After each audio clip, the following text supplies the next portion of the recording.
Whatever they caught, they sold to the villagers or to Cuthbert, the cellarer. That was the only way they got money, because Tom did not get paid. With the coins they earned, they bought cloth, leather, or tallow. When they did not go into the forest, Mother made shoes, shirts, candles, or caps. Jack and Martha played with the village children nearby. On Sundays, after church, Tom and Mother liked to sit near the fire and talk. Sometimes they kissed. Tom touched her gently and then they sent the children outside and locked the door. That was the worst part of the week, because Alfred would become angry and treat the younger ones badly. Today was just a normal day. Alfred would work all day, from dawn to dusk. Jack woke up and went outside. The air was cold but dry. A few minutes later, Martha followed him.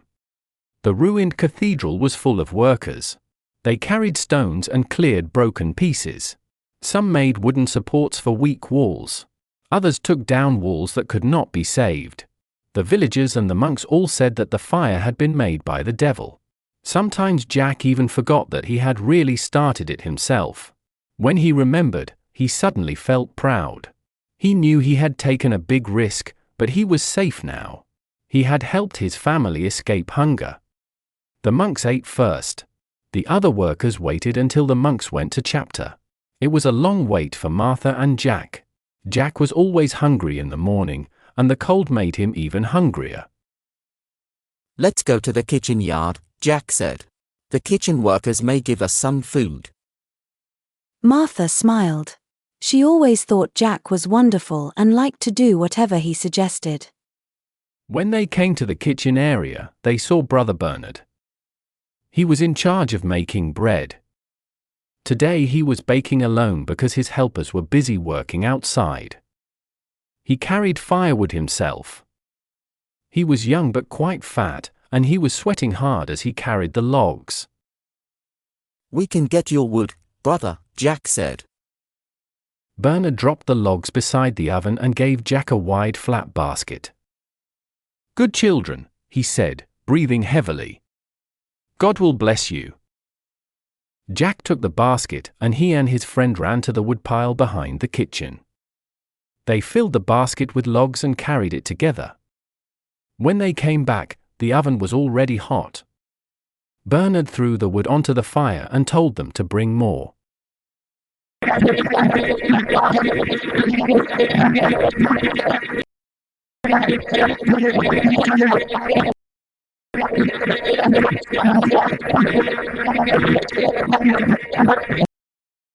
"Bring me one more basket, and you will get some hot buns," he said. Jack started to smile. His mouth filled with water when he smelled the bread. They packed the basket even higher the third time and walked back slowly, each holding one handle. Near the courtyard, they saw Alfred. He was carrying a bucket, probably going to get water from the channel near the mill pond. Alfred disliked Jack even more since Jack had put a dead bird in his beer. Usually, Jack would turn around when he saw Alfred. Now he thought about dropping the basket and running away. But that would look weak, and he could smell the warm bread. He was very hungry, so he kept walking. His heart beat fast as Alfred laughed at them. They moved to the side to stay away from him. But Alfred stepped closer and pushed Jack. Jack fell to the ground. Jack fell hard on the ground and hurt his back. The basket slipped from his hands, and all the firewood spilled out. Tears came to his eyes, not from pain but from anger. He thought it was very unfair that Alfred could do such a thing and walk away without trouble. Jack stood up and slowly put the wood back into the basket. He tried to look calm so Martha would not worry. They lifted the basket again and walked to the bakehouse. When they arrived, they saw a tray of buns cooling on a stone shelf. Brother Bernard took one, bit into it, and said, "They're fine. Help yourselves. But be careful, they're hot." Jack and Martha each took a bun. Jack bit very gently because he did not want to burn his mouth.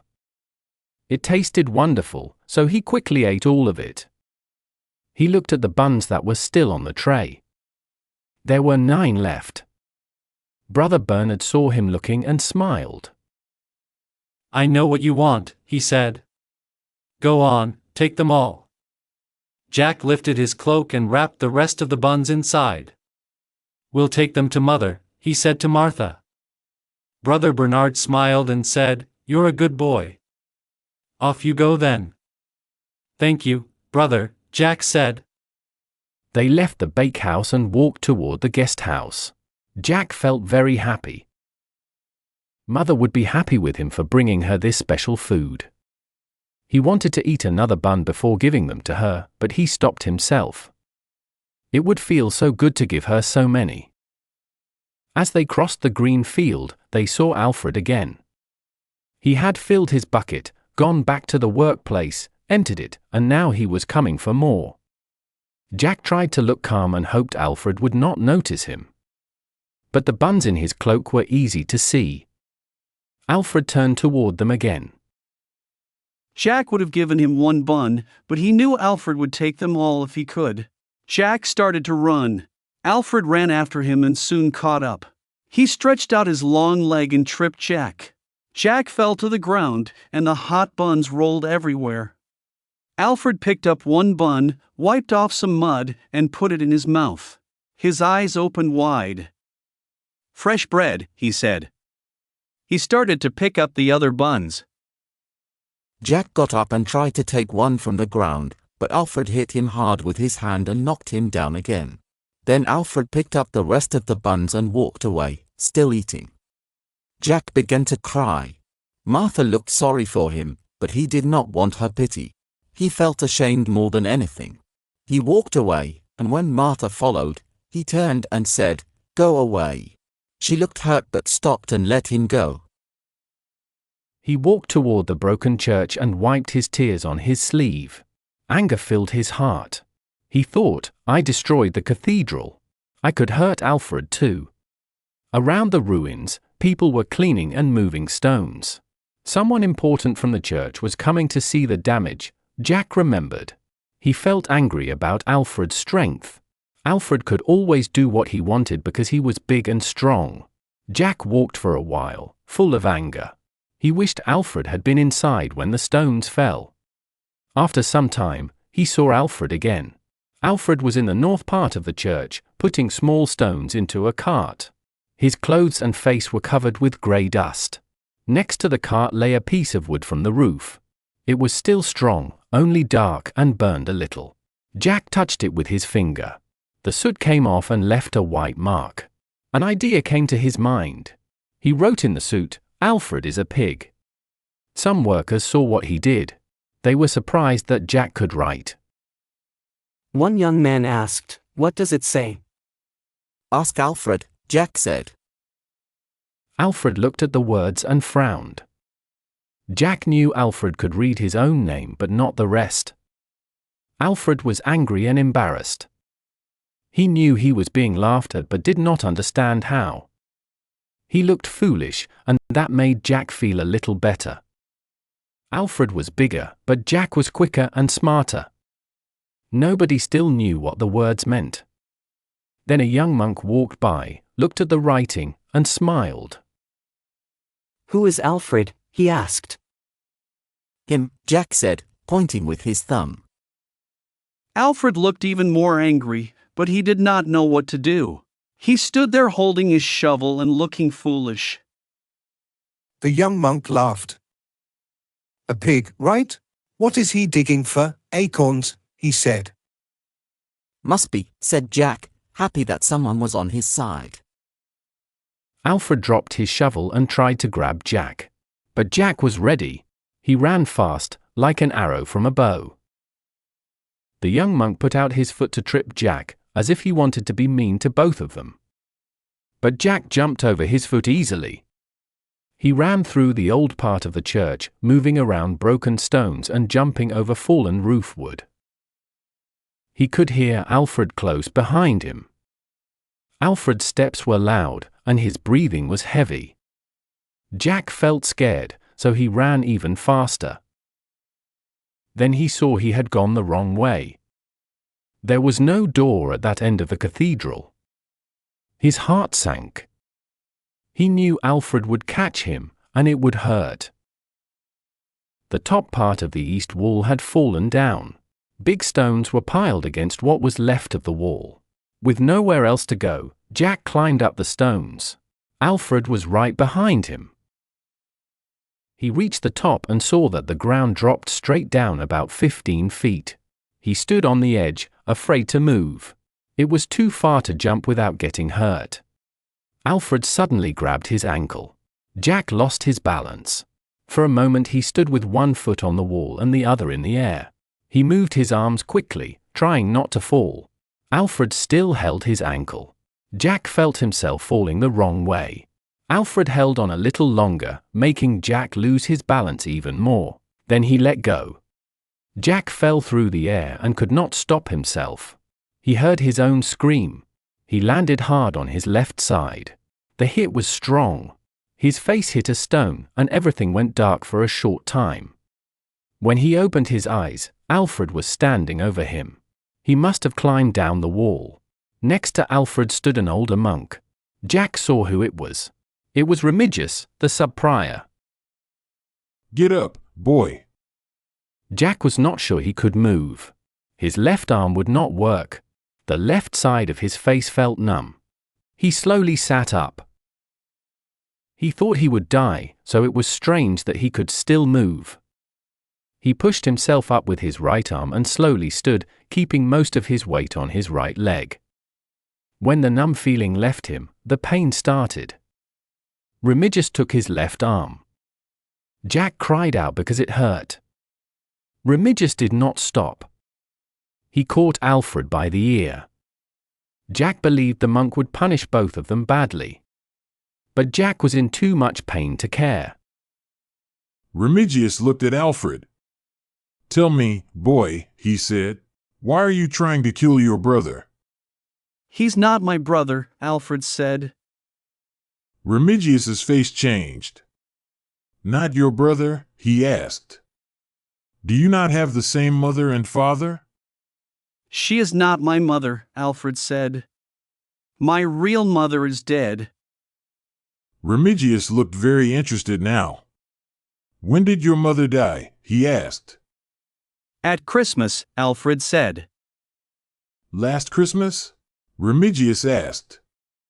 Yes. Even with his pain, Jack could tell the monk was excited about this.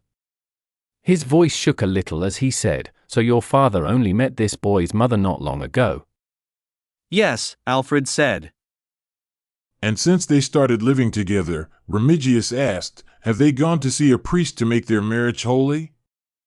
I don't know, Alfred said. Jack could see Alfred did not understand the monk's words. Jack did not understand them either.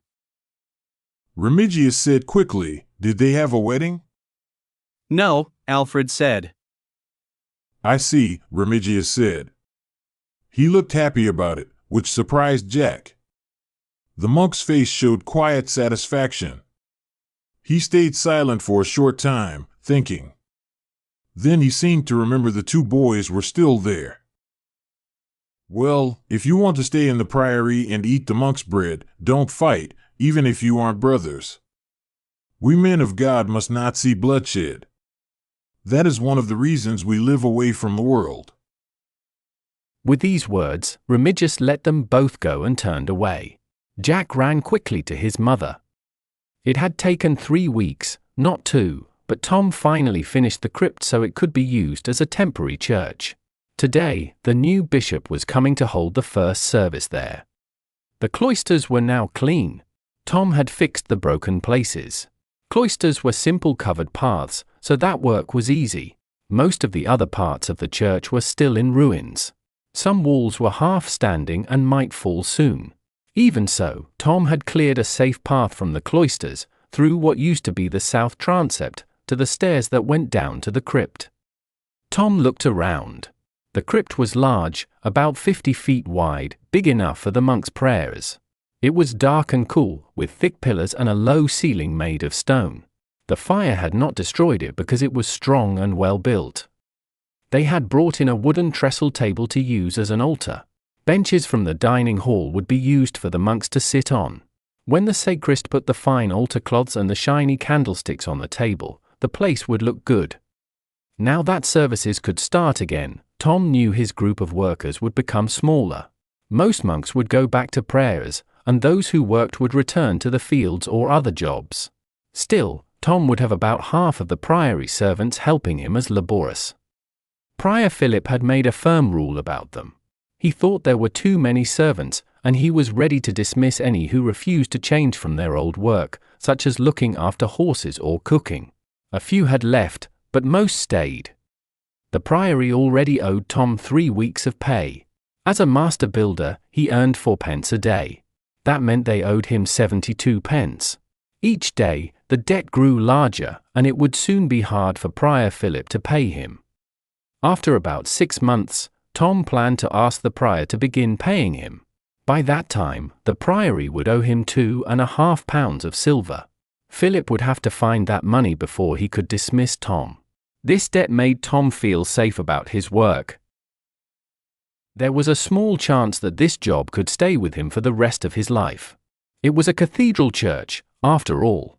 If the leaders decided to build a fine new building, and if they found enough money, it could become the biggest construction project in the kingdom. It could give work to many masons for many years. Tom thought this was probably too much to hope for. When he spoke with monks and village people, he learned that Kingsbridge was never a famous cathedral. It was hidden in a quiet village and always had bishops with little ambition. The place seemed poor and unimportant. The priory had no good schools or large libraries. It did not welcome important visitors or have wise scholars like rich monasteries did. Kingsbridge had none of those things. Tom believed that Prior Philip would build a small church. It would be simple and modest. It might take about 10 years to finish. That was fine for Tom. He understood, even while the burned ruins were still dark, that this was his chance to build a cathedral of his own. Philip already felt that God had sent Tom to Kingsbridge. Tom knew he had gained Philip's trust because he worked well and made the priory active again after the fire. When the time came, Tom would start to talk with Philip about plans for the new church. If he was careful, Philip might ask him to make the drawings for the building. Because the new church was likely to be small and simple, Philip might choose Tom instead of some great master builder. Tom felt full of hope. The bell rang for the chapter meeting. It also told the lay workers that it was time for breakfast. Tom left the crypt and walked toward the refectory. As he went, Ellen appeared in front of him. She stood in front of him and looked angry. It seemed she wanted to stop him. There was something strange in her eyes. Martha and Jack stood beside her. Jack looked very bad. One of his eyes was shut. The left side of his face was big and purple. He put all his weight on one leg because the other hurt. Tom felt sorry for him. "What happened to you?" he asked. "Alfred did it," Ellen said. Tom felt upset inside. He was ashamed of Alfred, who was much bigger than Jack. But Jack was not always good either. Maybe Alfred got angry because of Jack. Tom looked around and soon saw his son walking to the eating hall. He was dirty and covered with dust. "Alfred!" Tom shouted. "Come here."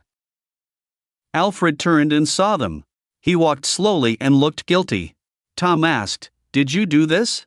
"He fell off a wall," Alfred said in a low voice. "Did you push him?" Tom asked. "I was chasing him," Alfred answered. "Who started it?" Tom said. "Jack called me a name." Jack tried to speak though his lips were swollen. "I called him a pig because he took our bread." "Bread?" Tom asked. "Where did you get bread before breakfast?" "Bernard Baker gave it to us," Jack said. "We brought him firewood." "You should have shared it with Alfred," Tom said. "I would have done that." Alfred said, "Then why did you run away?" "I was taking it home to Mother," Jack said. Then Alfred ate all the bread. Tom had been a father for 14 years. He knew children always argued. It was hard to know who was right or wrong. Go eat breakfast, all of you, he said. If you fight again today, Alfred, your face will look like Jack's. And I will be the one who makes it happen. Now go. The children left. Tom and Ellen walked more slowly behind them.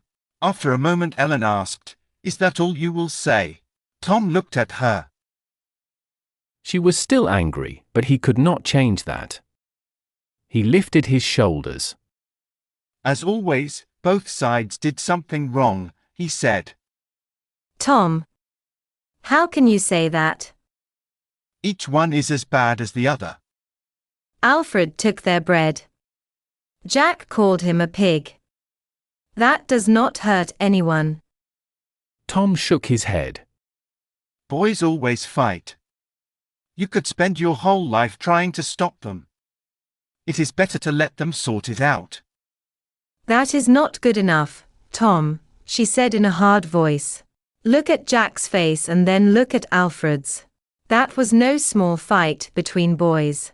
That was a strong boy hurting a smaller one. Tom did not like her tone. He knew Alfred was not perfect, but Jack was not either. He did not want Jack to become a spoiled favorite. Alfred is not a man. He is 14. He works and helps the family, but Jack does not. Jack plays all day like a little child. I think that means he should respect Alfred.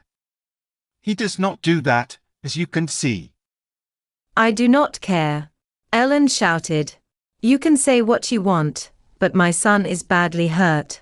He could have been very badly injured, and I will not accept that. Tears filled her eyes.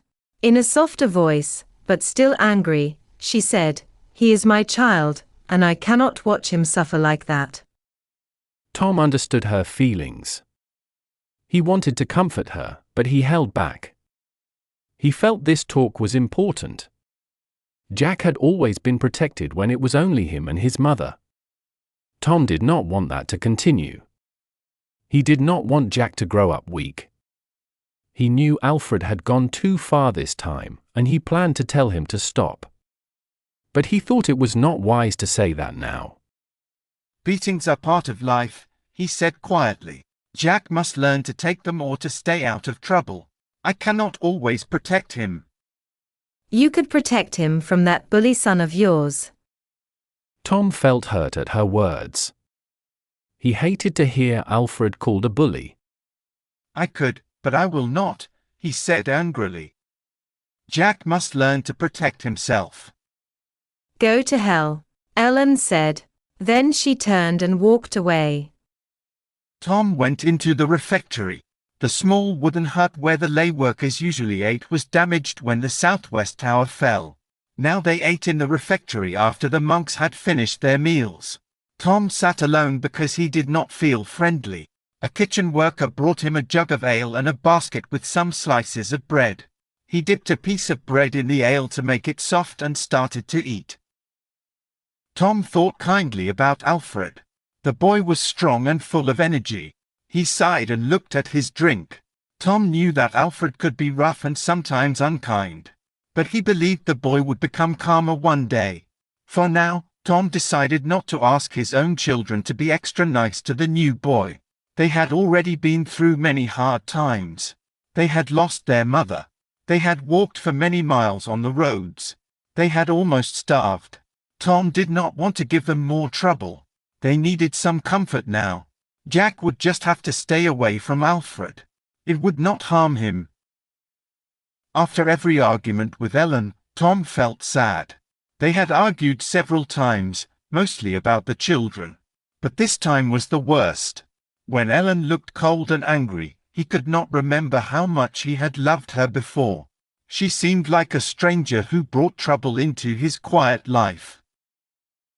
He thought about his first wife. He had never fought so hard with Agnes. When he remembered her, it seemed they had agreed about all the important things.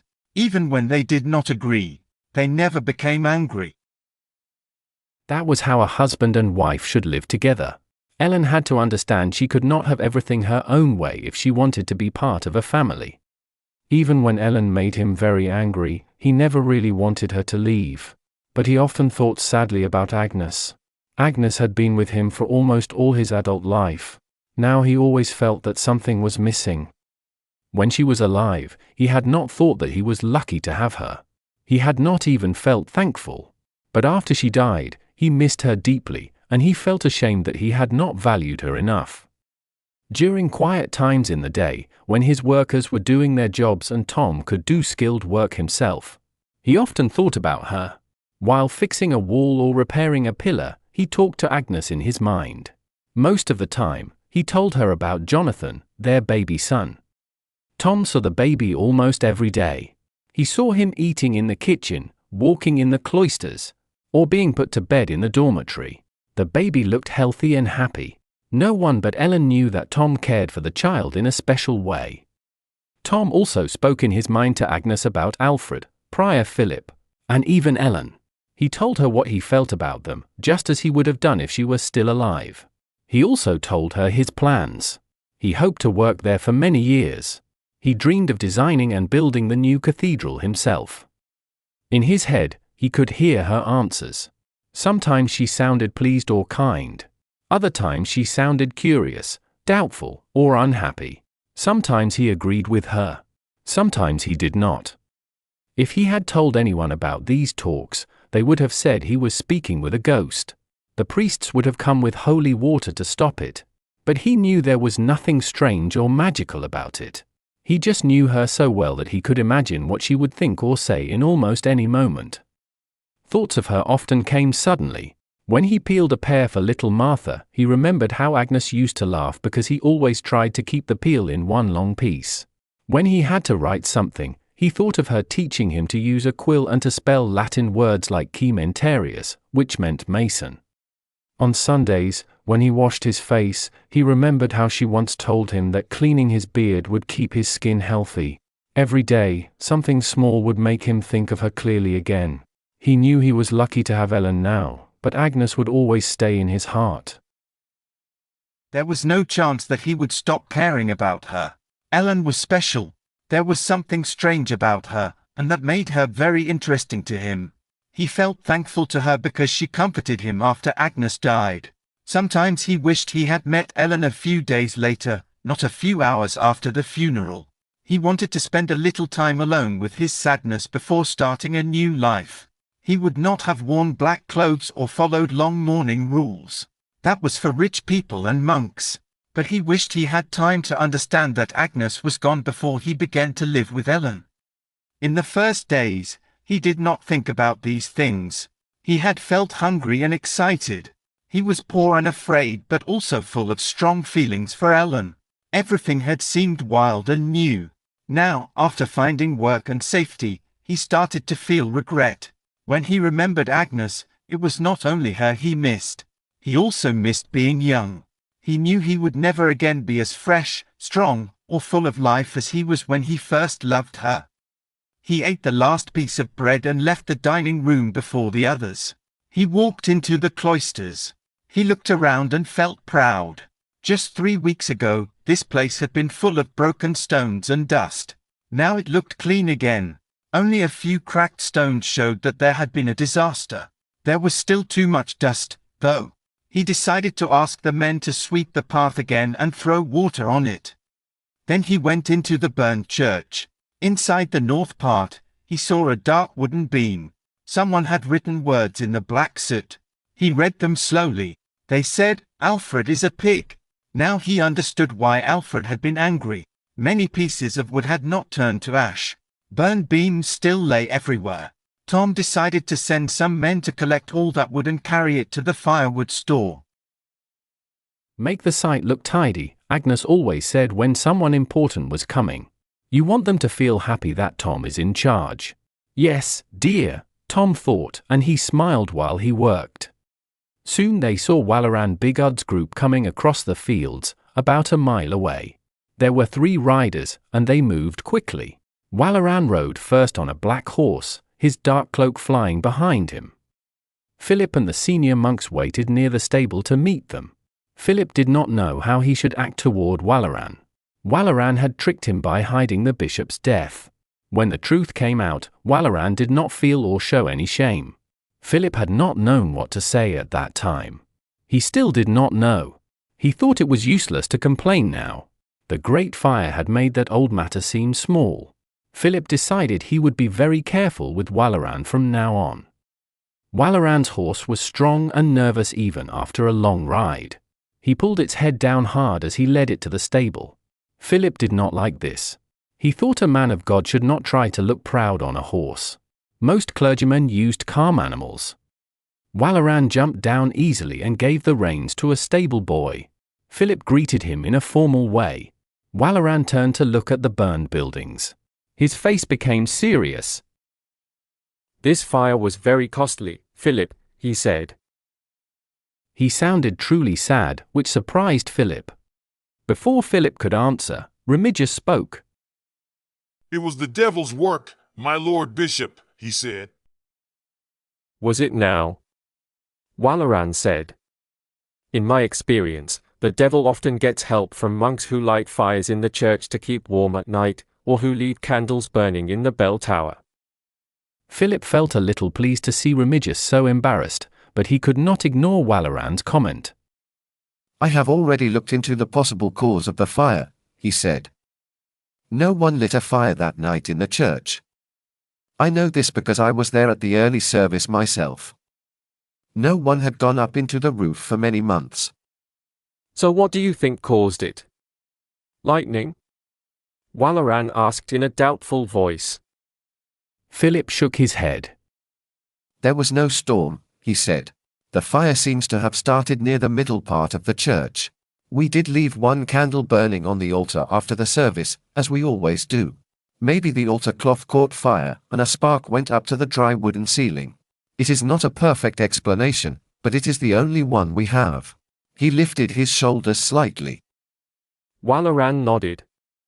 "Let's go and see the damage," he said. They began to walk toward the church. 2 men came with Walaran, a soldier and a young priest. The soldier stayed behind to take care of the horse. The priest walked with Walaran and Philip. Philip learned that his name was Dean Baldwin. As they walked across the open green toward the church, Remigius touched Walaran's arm to stop him. "The guest house is not damaged, as you can see," he said. Everyone stopped and turned to look. Philip felt a little annoyed and wondered why Remigius wanted to show that. If the guest house was fine, there was no reason to stop. Just then, the builder's wife walked up from the kitchen. They all watched her go into the house. Philip looked at Walaran. Walaran seemed surprised. Philip remembered the time at the bishop's palace when Walaran had seen the same woman. He had looked almost afraid then. Something about her clearly troubled him. Walaran gave Remigius a quick look and a small nod. Then he turned to Philip. "Who lives there?" he asked. Philip was sure that Walaran already knew who she was, but he answered calmly. "A master builder and his family." Walaran nodded again, and they all walked on toward the church. Philip now understood why Remigius had spoken about the guest house. He had wanted Walaran to see the woman there. Philip decided that he would talk to her as soon as he could. They walked into the ruins. 7 or 8 men were working there. Some were monks and some were helpers from the priory. They were lifting a burned roof beam while Tom watched and gave orders. The place looked busy but also well organized. Philip felt proud of the good work, even though Tom had done most of it. Tom came toward them. He was taller than everyone else. Philip said to Walaran, "This is Tom, our builder. He has already made the cloisters and the crypt safe to use again. We are very thankful to him."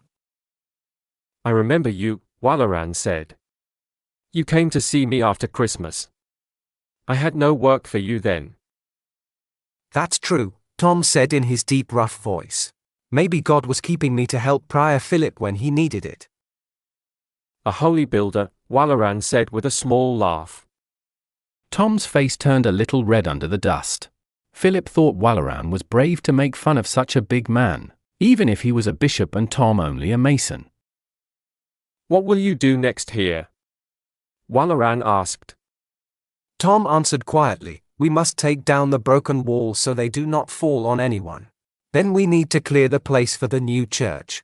Soon we must also find tall trees for the roof beams. If the wood dries for a long time, the roof will be stronger. Philip spoke quickly. Before we cut any trees, we must have money to pay for them. We will talk about that later, Walaran said in a strange way. His words made Philip very curious. He hoped Walaran had an idea to get money for the new church. If they had to use only the priory's own money, they would wait many years to start. Philip had worried about this for 3 weeks, and he still had no answer. He led the group along the path that had been cleared through the broken stones to the cloisters. When Walaran looked around, he saw at once that this place had been repaired. They walked across the green to the prior's house in the corner of the yard. Inside, Walaran took off his cloak and sat near the fire. He held his pale hands out to feel the warmth. Brother Milius, the man who worked in the kitchen, brought hot spiced wine in small wooden cups. Walaran took a sip and spoke to Philip. Have you thought that Tom Builder might have started the fire so he could get work? He asked. Yes, I have thought about that, Philip said. But I don't believe he did it.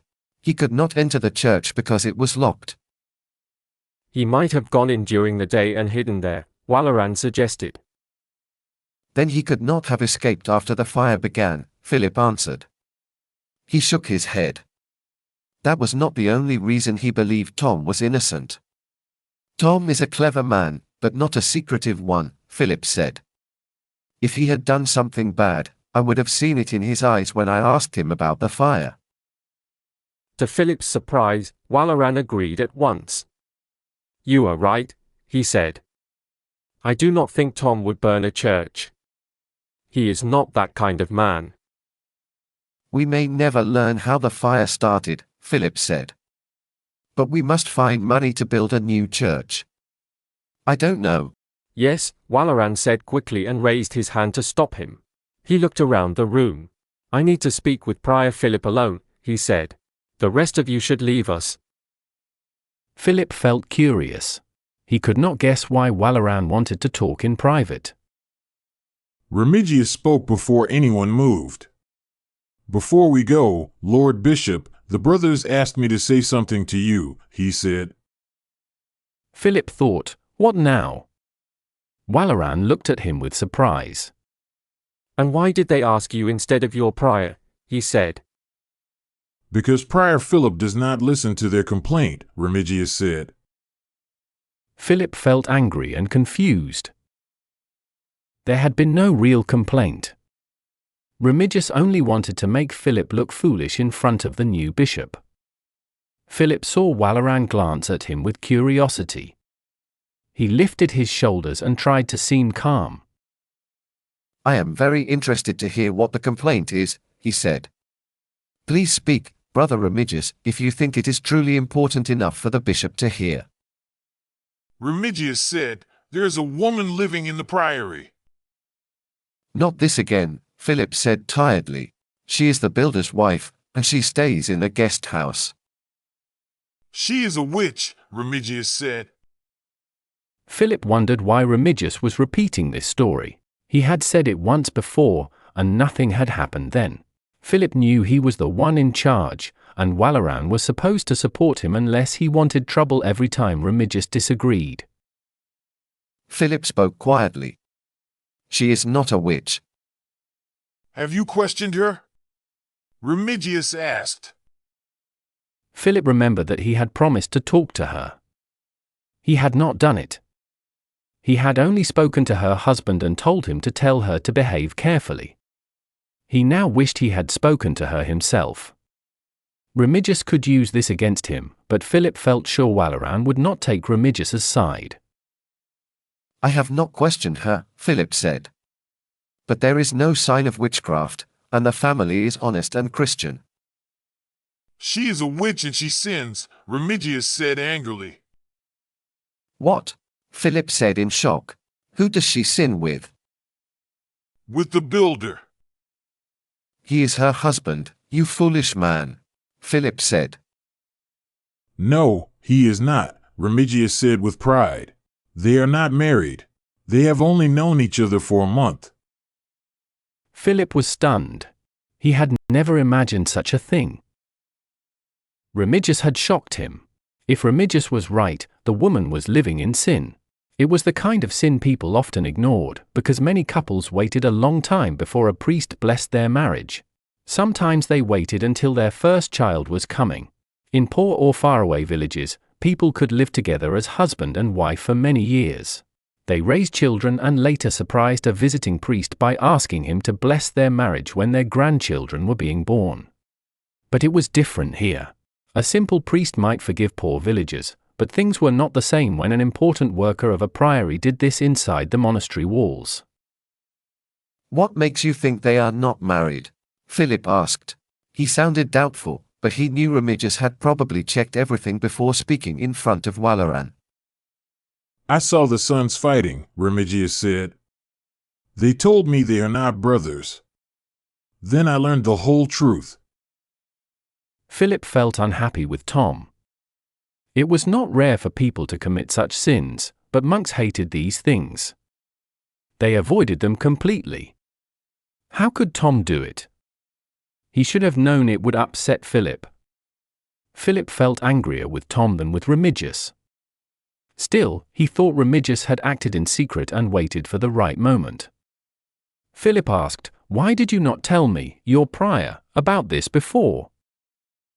I only learned it this morning, Remigius said. Philip leaned back in his chair. He felt beaten. Remigius had trapped him and made him look foolish. It was clear this was Remigius's revenge for losing the election. Philip looked at Walaran. The complaint had now reached Walaran, and it was his turn to decide. Walaran did not wait. The matter is clear, he said.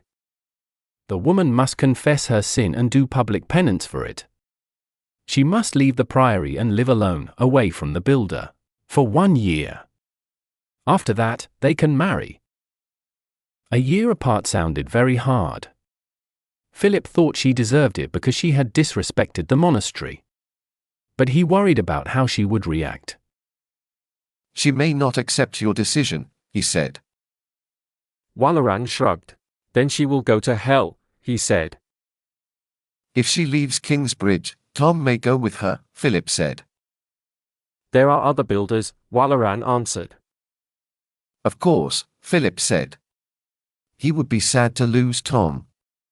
But he saw from Walaran's face that Walaran did not care if Tom and the woman left and never came back. Philip wondered again why the woman mattered so much to him. Walaran said, "Now go, all of you, and let me talk to your prior." Wait a moment, Philip said sharply. This was his house and his monks. He would decide when they could go. I will speak to the builder myself about this, he said. None of you must tell anyone about what happened. If you disobey me, you will be punished. Is that clear, Remigius? Yes, said Remigius. Philip looked at him in silence. The room was very quiet. Yes, Father, Remigius said finally. All right, go now, Philip said. Remigius, Andrew, Milius, Cuthbert, and Dean Baldwin all left the room. Walaran poured himself more warm wine. He stretched his legs toward the fire. Women always bring trouble, he said. When a mare is in heat, the stallions fight and make a mess in the stable. Even the calm horses begin to act wild. Monks are like those calm horses. They cannot have love with women, but they can still feel desire. Philip felt uncomfortable. He thought Walaran did not need to speak in such a direct way. He looked down at his hands.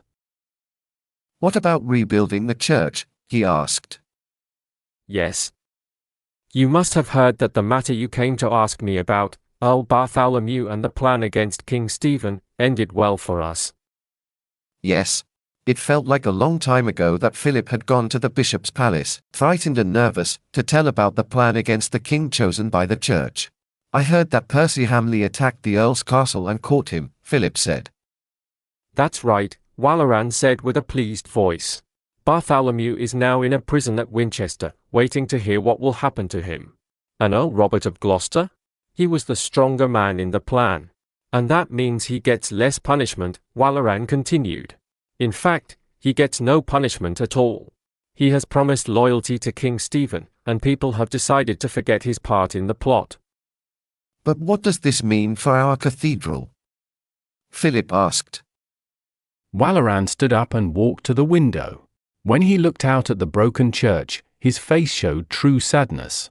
Philip knew then that Walaran had some real faith inside him, even though he often acted in worldly ways. Our help in defeating Bartholomew puts King Stephen in our debt, Walaran said quietly. Soon, you and I will go to see him. See the king, Philip said. The idea made him nervous. He will ask what reward we want. Philip began to understand what Walaran meant, and his heart filled with excitement. And we will tell him, he said. Walaran turned from the window and looked straight at Philip. His dark eyes shone with desire and confidence. We will tell him we want a new cathedral for Kingsbridge, he said. Tom knew Ellen was going to be very upset. She was already angry about what had happened to Jack. Tom wanted to calm her, but the new order about her penance would only make her more furious. He wished he could wait a day before telling her, so she could cool down. But he could not wait, because Prior Philip had said she must leave by nightfall. It was midday when Philip told Tom, so Tom told Ellen during dinner. They went into the dining hall with the other workers after the monks had finished eating and gone. The hall was full of people, but Tom thought that might help keep Ellen calm. Soon he learned he was wrong. He tried to tell her slowly. First he said, "They know we are not married." Who told them? She asked angrily. Some troublemaker? Alfred, don't be angry at him. The clever monk Remigius asked him questions until he spoke. We never told the children to keep it secret anyway. I don't blame the boy, she said more calmly. So what are they saying? He leaned closer across the table and spoke softly. They say you are a sinner, he said, trying not to be heard by others. A sinner, she said loudly. What about you?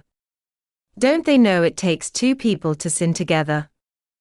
People nearby started to laugh.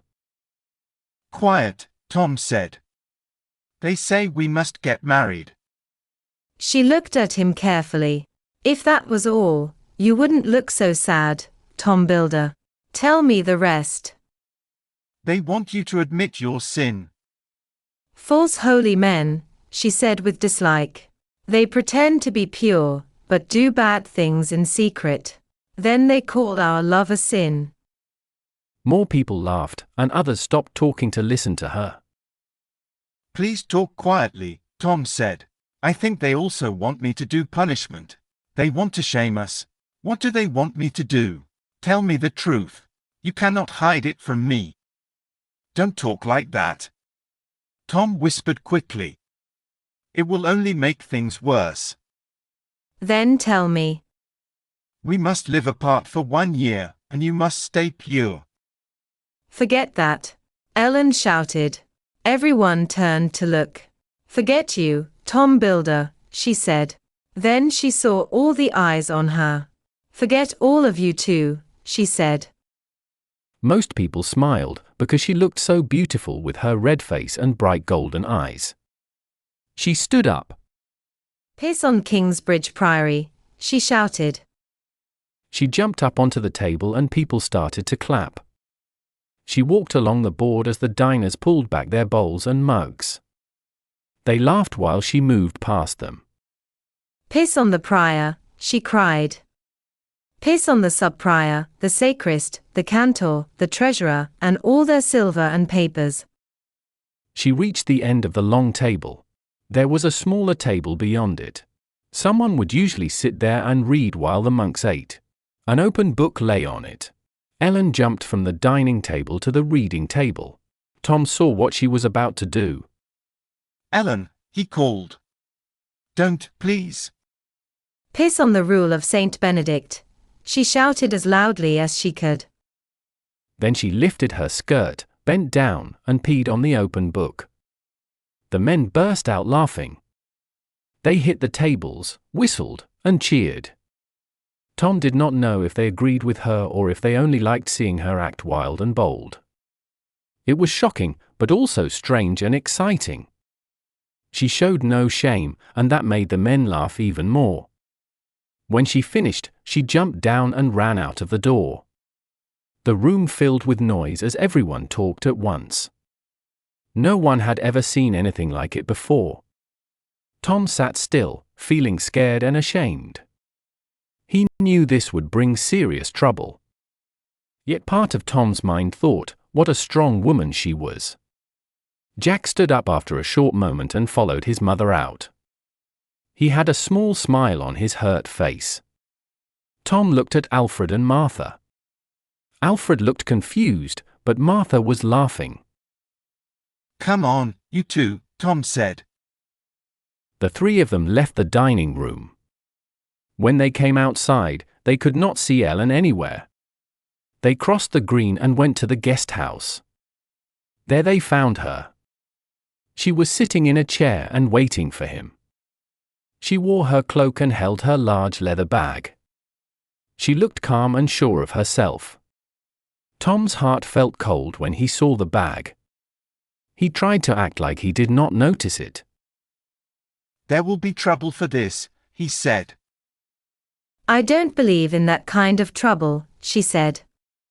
I just hope they let you confess and do some small penance. I'm not going to confess, he said. He could not hold his feelings anymore. Ellen, please don't go. She looked sad. Listen, Tom, she said. Before I met you, I had food and a home. I lived safely and did not need anyone. Since I have been with you, I have been closer to hunger than ever before. You have work now, but it is not safe. The Priory has no money to build a new church. Next winter you may lose your job, and we may be on the road again. Philip will find the money, Tom said. I'm sure he will. You can't be sure, she said. You don't have faith, Tom said with anger. Then he added, you are like Agnes. You don't believe in my cathedral. Oh, Tom, she said softly. If it was only about me, I would stay. But look at my son. Tom looked at Jack. His face was dark with bruises. His ear was swollen and big. His nose was full of dried blood. One of his front teeth was broken. Ellen said, I was afraid he would grow up like a wild animal if we stayed in the forest. But if this is the cost of living with other people, it is too high. I will go back to the forest. Please don't say that, Tom said quickly. Let's talk first. Don't decide too fast. It's not fast, Tom, she said sadly. I feel so sad that I cannot even be angry. I wanted to be your wife, but not at any price. Tom thought that if Alfred had not run after Jack, none of this would have happened. It was only a small fight between boys, wasn't it? Or maybe Ellen was right when she said Tom could not see Alfred's faults. Tom began to feel he was wrong. He should have been stricter with Alfred. It was normal for boys to fight, but Jack and Martha were smaller than Alfred. Maybe Alfred liked to hurt them. It was too late to change that now. Stay in the village, Tom said. Wait a little and see what happens. I don't think the monks will let me stay now, she answered. Tom knew she was right. The monks owned the village, and everyone paid them rent or worked for them. They could say no if they did not want someone in the village. They could easily say no to Ellen. She had made her choice, and she could not take it back. I will go with you, he said. The monastery still owes me 72 pennies. We can go on the road again. We lived that way before. What about your children? She asked softly. Tom remembered little Martha crying because she was hungry. He knew he could not make her live like that again. And there was his baby son, Jonathan, living here with the monks. Tom did not want to leave him again. He had done it once before and had hated himself for it. But he also could not face losing Ellen. Don't tear yourself apart, she said. I will not walk the roads with you again. That is not the answer. We would live worse than we do now. I am going back to the forest, and you must not come with me. He looked at her. He wanted to believe she did not mean it. But her face showed that she was serious. He could think of nothing to say to stop her. He opened his mouth to speak, but no words came out. He felt lost. She was breathing fast, her chest moving with strong feeling. He wanted to touch her, but he knew she did not want that. He thought, I may never hold her again. It was very hard to believe. For many weeks he had slept beside her every night. He knew her touch like his own. Now suddenly it was not allowed. She felt like a stranger. Don't look so sad, she said. Her eyes were wet with tears. I can't help it, he said. I am sad. I am sorry I made you so unhappy. Don't be sorry for that, he said. Be sorry that you made me so happy. That is what hurts, Ellen. That you made me so happy. A soft cry came from her lips. She turned away and left the room without another word. Jack and Martha followed her outside. Alfred waited for a moment and looked unsure. Then he went after them. Tom stood and looked at the empty chair. He could not believe it. He thought, she cannot really leave me. He sat down. The chair was warm because she had just been sitting there. He remembered her body and felt pain inside. He tried not to cry. He knew she would not change her mind now. She always kept her decisions. She never changed easily. Maybe later she would feel sorry. He hoped for that. He knew she still loved him. That was true. Last night she had been close to him and very loving. Her kiss had been full of need and strong feeling. After that, she had rested on him, breathing fast and holding him. She had been full of warmth until she was too tired to move. But love was not only about that. They liked spending time together. They talked a lot. They talked more than he and Agnes ever had. Tom thought, she will miss me like I will miss her. When her anger is gone and her life feels quiet again, she will want to talk. She will want someone near her. She will remember my face and think of me. But she was proud. He knew she would not come back soon. She might feel too proud to return even if she wanted to. He jumped up from his chair. He needed to tell her what he felt. He left the house. She was near the priory gate, saying goodbye to Martha. Tom ran past the stable and reached her. She looked at him and gave a sad smile. Goodbye, Tom, she said. He took her hands. Will you come back one day? He asked. Just to see us? If I know you are not leaving forever, that I will see you again, even for a little time, then I can bear it. She waited for a moment. Please, he said softly. All right, she said. Promise it, he said. I do not believe in promises, she said. But I do, he answered. She looked at him. All right. I promise, she said. Thank you, he said. He pulled her close. She did not move away. He held her and felt the tears come. He could not stop crying. After some time, she stepped back. He let her go slowly. She turned to the gate. Then they heard a sound from the stable. A horse was restless, stamping and breathing hard. Everyone turned to look. It was Walaran Bigod's black horse, and the bishop was about to get on it. His eyes met Ellen's, and he stopped. Then Ellen began to sing. Tom did not know the song, even though he had heard her sing many times. The tune sounded very sad. She sang in French, but Tom could understand it a little. It was about a small bird caught by a hunter.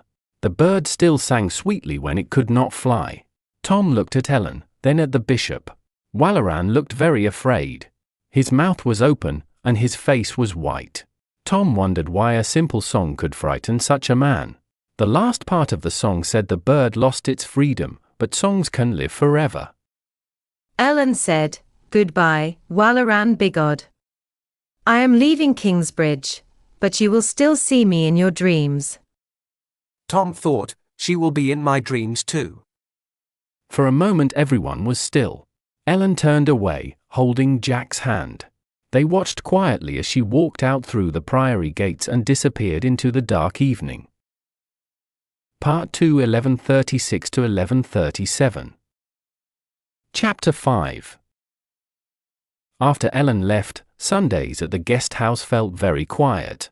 Alfred played football with boys from the village in the field across the river. Martha missed Jack, so she played pretend games. She picked vegetables, made soup, and dressed her doll. Tom spent his time drawing the new cathedral. He had mentioned to Philip a few times that he should think about the kind of church he wanted to build. But Philip did not seem to notice, or maybe he did not want to talk about it. He had many things to think about. But Tom could not stop thinking about it, especially on Sundays. He liked to sit just inside the door of the guest house. From there, he could see the green field and the old cathedral ruins. Sometimes he made small drawings on a piece of slate. Most of the time, he worked with ideas in his head. He knew that many people found it hard to imagine shapes and spaces. For him, it was easy. Philip trusted him and thanked him for how he had worked with the ruins. Still, Philip thought of him only as a simple mason. Tom needed to show Philip he could design and build a whole cathedral. One Sunday, about 2 months after Ellen went away, Tom felt ready to start drawing. He made a mat from reeds and thin twigs.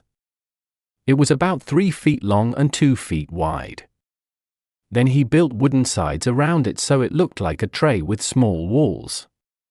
He burned some chalk to make lime, mixed a little strong plaster, and poured it into the tray. When the plaster started to harden, he drew lines on it with a needle. He used his iron ruler for straight lines. He used his square for right angles and his compasses for round shapes. He planned to make 3 drawings. One would show how the church was built. One would show how tall and beautiful it looked. The last one would show the floor plan and how people could move inside. He began with the first drawing. He imagined the cathedral as a long loaf of bread. Then he cut off one end in his mind to see the inside. He started to draw what he saw. It looked simple. He drew a tall, flat-topped arch. That was the nave, seen from one end. It would have a flat wooden roof, just like the old church. Tom wanted very much to build a high stone roof with curves, but he knew Philip could not pay for it. On top of the main hall, Tom drew a roof shaped like a triangle. The width of the building depended on how wide the roof was. The roof width also depended on the size of the wood he could find. It was hard to get beams longer than 35 feet, and they cost a lot. Good wood was so valuable that people often sold big trees before they grew so tall. Tom thought the main hall of his church would be about 32 feet wide. That was twice the length of his iron pole. The hall he drew looked very tall, almost too tall. But a cathedral had to be a great and beautiful building. It had to make people look up and feel amazed. People liked to visit cathedrals because they were the biggest buildings in the world. Many men lived their whole lives only seeing small huts like their own homes. But there was a problem. Tom's design would not stand. The roof was heavy with wood and lead, and the walls would not hold it. They would bend and break. He needed strong support. So Tom drew 2 archways with round tops, half as high as the main hall, one on each side. These were the side aisles. Each aisle would have a stone ceiling that curved. Because the aisles were smaller, they would not cost so much to build with stone. Each one would have a roof that sloped down. The side aisles would help support the big hall, but they were not high enough. Tom decided to build more supports in the space above the aisles, between the stone ceiling and the lean-to roof. He drew one support there, a stone arch that went from the aisle wall across to the main wall of the hall. Where that arch touched the aisle wall, Tom made it stronger with a big stone buttress that stuck out from the side of the church. He added a small tower on top of the buttress to make it heavier and more beautiful.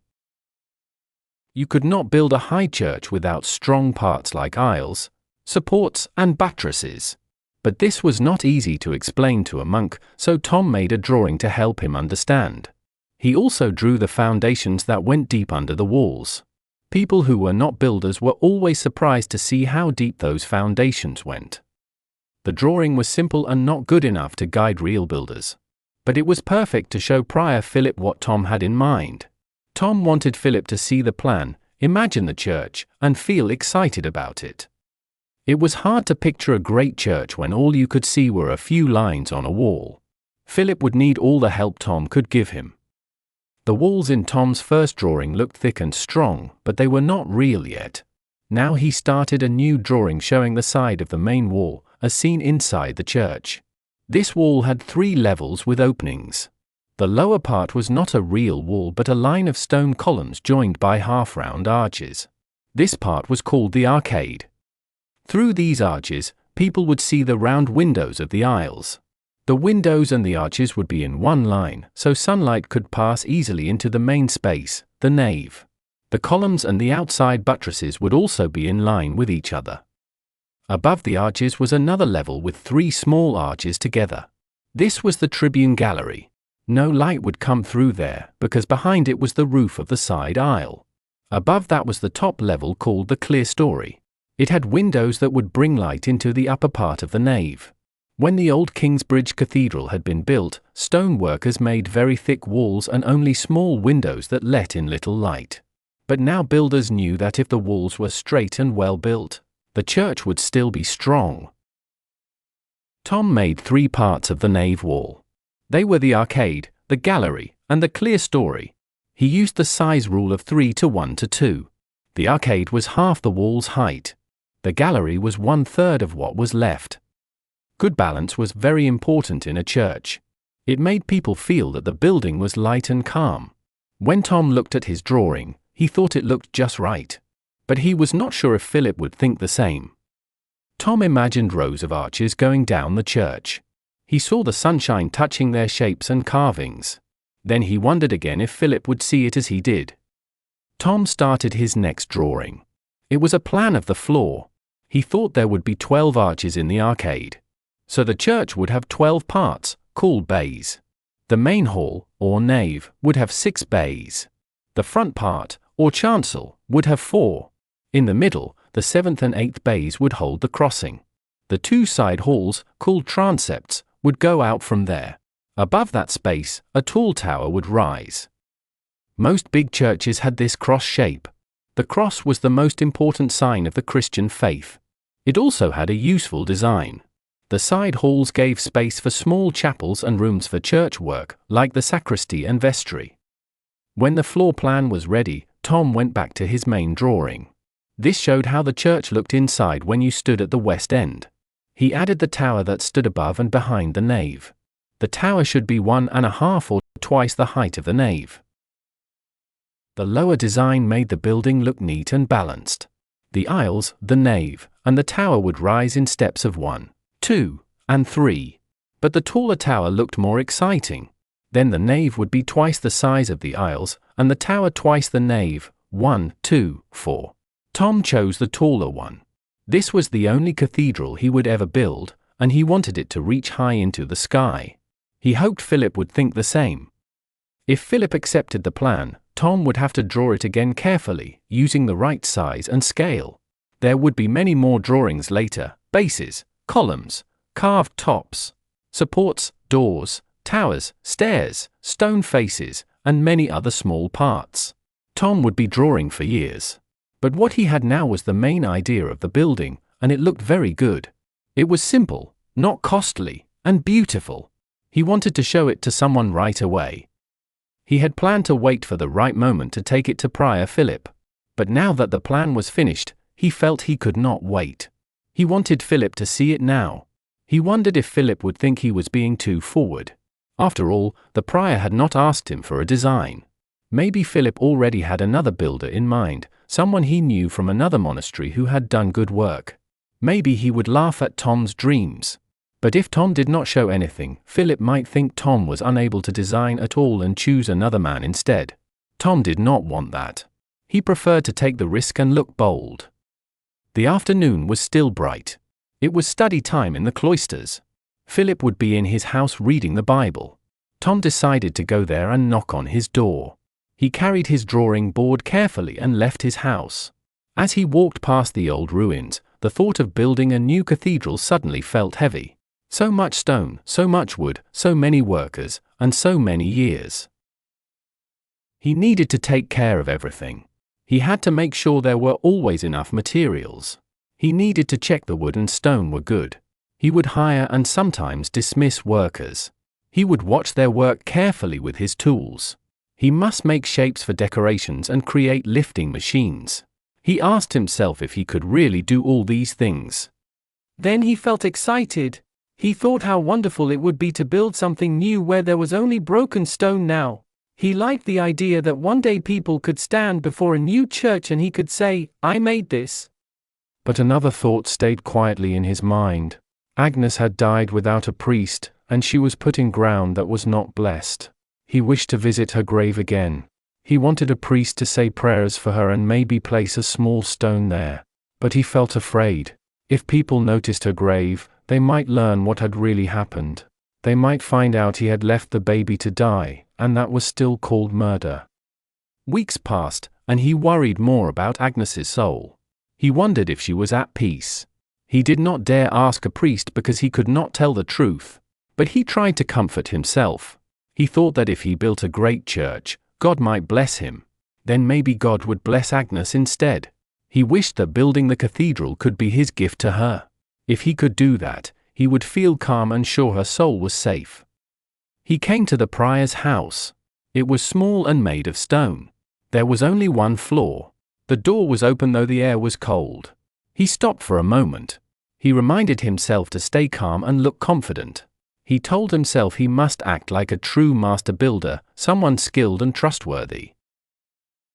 He stepped inside. There was only one room. At one end stood a big bed with rich curtains.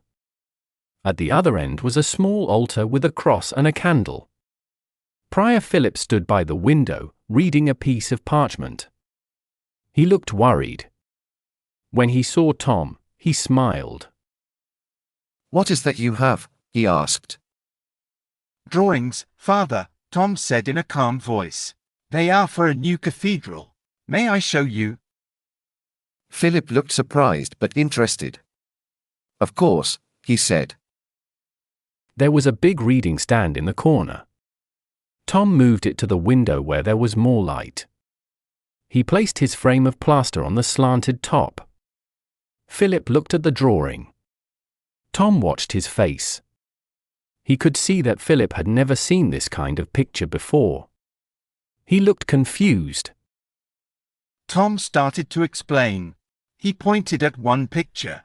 "Here, you stand in the middle of the main hall and look at the wall," he said. "These are the pillars with arches between them. You can see the windows behind the arches. Above that is a small gallery. Higher up are the top windows that bring light inside." Philip's face changed as he began to understand. He learned fast. Then he looked at another drawing on the sheet and frowned again. He did not understand it. Tom said, "When we walk on the building ground and mark where the walls will be, and where the strong pillars touch the earth, and where the doors and supports will stand, we will have a plan like this. It will show us where to put our small wooden markers and strings." Philip's face lit up again as he understood. It was good, Tom thought, that Philip could not understand the drawings very well. It made Tom feel sure of himself and skilled. At last, Philip looked at the section. Tom explained. This is the nave in the middle, with a wooden ceiling. Behind it is the tower. These are the aisles on each side. At the outer parts of the aisles are the buttresses. It looks wonderful, Philip said. Tom could see that the section drawing pleased him. It showed the inside of the church clearly, as if the west end had been opened like a door. Philip looked at the floor plan again. Are there only 6 parts in the nave? Yes, and 4 in the chancel, Tom said. Is that not too small? Philip asked. Can you pay for something bigger? Tom said. I cannot pay for any of it, Philip answered. I do not think you know how much this will cost.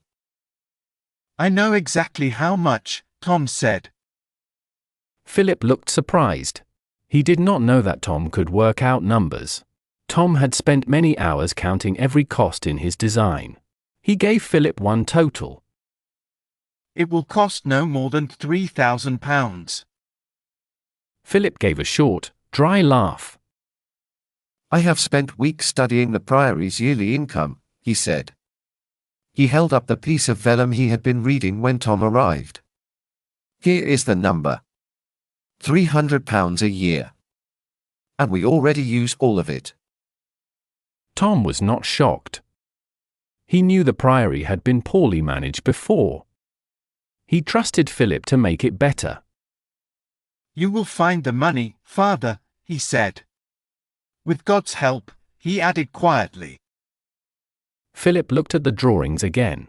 He still seemed unsure. How long will this take to build? He asked. It depends on how many workers you have, Tom said. If you hire 30 masons and have enough helpers, carpenters, and smiths to support them, it may take 15 years. 1 year for the foundation, 4 years for the chancel, 4 for the transepts, and 6 for the nave. Philip looked impressed again. I wish my monks could plan and count like you, he said. He looked at the drawings with a small smile. So I must find £200 each year. It does not sound so hard when you say it like that. He looked deep in thought. Tom felt pleased because Philip now seemed to believe the plan could really happen. If I could pay more, could we build faster? Philip asked.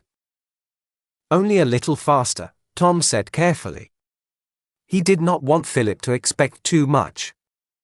You could hire 60 masons and build the whole church at once, not just one part at a time. Then it might take 8 or 10 years. But if you hire more than 60, they will get in each other's way and make the work slower. Philip nodded. He seemed to understand easily. Even with 30 masons, I could finish the east end in 5 years, he said. Yes, Tom answered. Then you could use it for services and put the bones of Saint Adolphus there. Yes, said Philip, now full of energy. I thought we would wait many decades before the new church was ready. He looked at Tom with interest. Have you ever built a cathedral before? No, Tom said. I have built smaller churches. But I worked at Exeter Cathedral for some years and became the deputy master builder there. You want to build this new cathedral yourself, don't you? Philip asked. Tom waited for a moment before he spoke. He knew Philip liked honest answers. Yes, Father, he said calmly. I want you to make me the master builder. Why? Philip asked. Tom was not expecting that question. He thought of many reasons. He had seen bad building work and knew he could do better. He loved to use his skill well. He also believed a great building gave meaning to a man's life. He knew Philip might want a holy reason, but Tom decided to tell the plain truth. Because it will be beautiful, he said. Philip looked at him with a curious face. Tom could not tell if Philip was angry or something else. Because it will be beautiful, Philip said again. Tom started to think that was a weak reason. He wanted to say more, but he could not find the words. Then he saw that Philip was not doubtful. Philip looked touched. Tom's words had reached his heart. At last Philip nodded slowly, as if he had thought it over. Yes, he said. What could be better than making something beautiful for God? Tom said nothing. Philip did not say, "Yes, you will be master builder." Tom waited quietly. Philip seemed to make up his mind. I am going with Bishop Waleran to see the king in Winchester in 3 days, he said. I don't know exactly what the bishop wants, but I think we will ask King Stephen to help us pay for a new church at King's Bridge. Let's hope he agrees, Tom said. He owes us something, Philip said with a small smile. He should help us. And if he helps you? Tom asked. I think God sent you to me for a reason, Tom Builder, Philip said. If King Stephen gives us the money, you can build the church. Tom felt deeply moved. He almost could not speak. He had been given what he wanted most in life, but only if he could get help from the king. Philip nodded. He accepted the promise and the risk. Thank you, Father, he said. The bell rang for evening prayers. Tom picked up his wooden board. Do you need that? Philip asked. Tom thought it was better to leave it here. It could remind Philip of his work. No, I don't need it, he said. I remember it all. Philip smiled. Good. I want to keep it here. Tom nodded and walked to the door. He stopped and turned around. He felt he should ask something now, or he might never do it. Father. Yes? My first wife, Agnes. She died without a priest. She is buried in ground that is not blessed. She did nothing wrong. It was just how things happened. Sometimes a man builds a chapel or a monastery so God will see his love in the next life. Do you think my design could help her soul? Philip looked serious. Abraham was ready to give his only son to God, he said. God does not ask for blood anymore, because the greatest sacrifice was already given. But the story tells us that God wants the best we can offer, what is most precious to us. Is this design the best gift you can give? Except for my children, yes, Tom said. Then be at peace, Tom Builder, Philip said softly. God will accept it. 2. Philip did not understand why Waleran Bigod wanted to meet him in the old ruins of Earl Bartholomew's castle. He had to travel to the town of Shiring and sleep there overnight. Then early this morning, he rode to Earl's castle. The castle appeared through the morning mist as his horse moved slowly forward. Philip thought Waleran had chosen this place because it was easy to reach. Maybe Waleran was traveling somewhere and could not go close to King's Bridge. The castle was a good meeting point. Philip wished he knew what Waleran planned. He had not seen him since the day Waleran looked at the broken cathedral. Waleran did not know how much money Philip needed for the new church. And Philip did not know what Waleran wanted to ask the king. Waleran liked to keep his plans secret. This made Philip feel very uneasy. He was glad that Tom Builder had explained what was needed to build the new cathedral, even if the news was not good. Philip was thankful that Tom was with him again. Tom was a man with many hidden talents. He could hardly read or write, but he could design a cathedral. He could draw plans, count the workers, plan the time, and know the cost. He was quiet, but he had a strong presence. He was tall, with a bearded face touched by wind and sun, sharp eyes, and a high forehead. Sometimes Philip felt a little afraid of him. He tried to hide this feeling by speaking in a cheerful way. Tom was serious by nature and did not notice that Philip found him a bit frightening. Their talk about Tom's wife had moved Philip deeply. It showed a deep faith that he had not seen before. Tom kept his religion inside his heart. People like that were often the best believers. As Philip came near Earl's castle, he felt more and more uneasy. The place had once been a busy castle. It had protected the land around it and given food and work to many people. Now it was broken and empty. The small houses near the castle stood silent, like empty nests on trees in winter. Philip felt that this was his fault. He had told others about the secret plot made there. Because of that, Percy Hamley had attacked the castle, bringing heavy punishment on the people. Philip saw that the walls and the gatehouse were not much harmed in the fight. That meant the attackers must have entered before the gates were closed. He rode his horse across the wooden bridge and went into the first courtyard.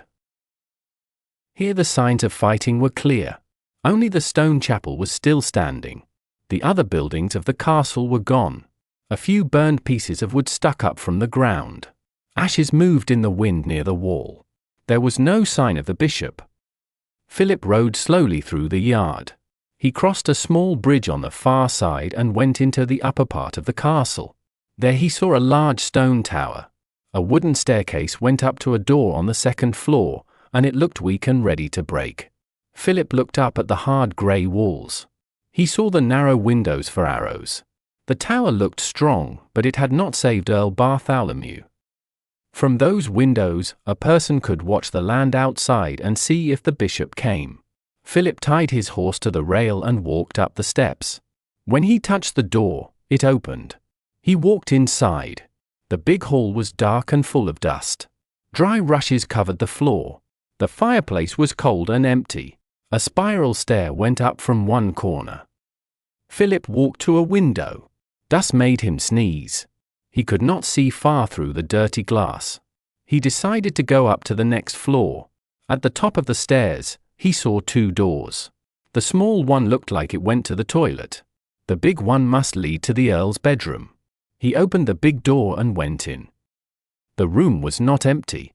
Philip stopped at once. He could not move. In the middle of the room stood a young woman. She looked straight at him. She was very beautiful. For a moment he thought he was seeing something unreal. His heart began to beat fast. She had dark curly hair around a beautiful face. She looked at him with big dark eyes. He saw that she was as surprised as he was. He started to feel calm again. He was about to walk farther into the room when someone grabbed him from behind. He felt a cold knife close to his neck. A man's voice said, "Who are you?" The girl stepped closer to him. "Say your name, or Matthew will kill you," she said proudly. Her words and the way she spoke showed that she was from a rich family. But even a noble woman could not give orders to a monk. "Tell Matthew to move his knife away," Philip said calmly. "I am the prior of Kingsbridge, and it will be bad for him if he does not listen." Matthew quickly let him go. Philip looked back and saw a thin man about his own age. He guessed this was Matthew and that he had come from the toilet nearby. Philip turned again to look at the girl. She seemed about 17 years old. Her clothes were worn, even though she acted like a noble lady. While he was looking at her, a chest near the wall opened. A young boy climbed out. He looked embarrassed and held a sword. Philip did not know if he had been waiting to fight or only hiding. Philip asked, "And who are you?" "I am Aliena," the girl said. "I am the daughter of the Earl of Shiring." The daughter thought Philip. He did not know she was still living here. He looked at the boy. The boy seemed about 15 years old. He looked like the girl, but his nose was short, and he had short hair. Philip raised his eyebrows and looked at him with a question in his eyes. "I am Richard, the heir to the earldom," the boy said. His voice was young and changing. Behind Philip, a man spoke. "And I am Matthew, the steward of the castle." Philip then understood that the three of them had been hiding here since Earl Bartholomew was taken. The steward was caring for the children. He must have some food or money hidden away. Philip looked at the girl. "I know where your father is," he said. But where is your mother? She died many years ago, the girl answered. Philip felt sorry. These children were almost orphans, and he felt it was partly his fault. But don't you have relatives to care for you? He asked. I am looking after the castle until my father comes back, she said. Philip saw that they were living in a dream. The girl wanted to live as if her family was still rich and powerful. But her father was in prison and had lost his honor. She was only an ordinary girl now. The boy was heir to nothing. Earl Bartholomew would never return to this castle unless the king brought him here to die. Philip felt sad for the girl, but he also admired her courage. She was strong enough to believe in her dream and to make the others believe it too. He thought that she could have been a queen. Outside, they heard the sound of horses crossing the wooden bridge. Aliena looked at Philip. Why have you come here? She asked. It is only a meeting place, Philip said. Then he turned and walked toward the door. Matthew stood in front of Philip. For a moment, they both stopped and looked at each other. The other people in the room were very still. Philip thought they might try to stop him from going. Then the steward moved away. Philip left the room. He lifted his robe and walked quickly down the spiral stairs. At the bottom, he heard someone coming behind him. It was Matthew. Do not tell anyone we are here, Matthew said. Philip saw that Matthew understood how strange their situation was. How long will you stay? Philip asked. As long as we can, the steward said. And when you must leave, what will you do then? I do not know, Matthew answered. Philip nodded. I will keep your secret, he said. Thank you, Father, Matthew replied. Philip crossed the dusty hall and went outside. He looked down and saw Bishop Walleran with 2 other men. They stopped their horses near his own.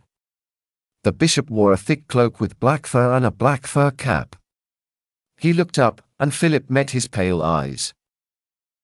My Lord Bishop, Philip said politely. He walked down the wooden stairs.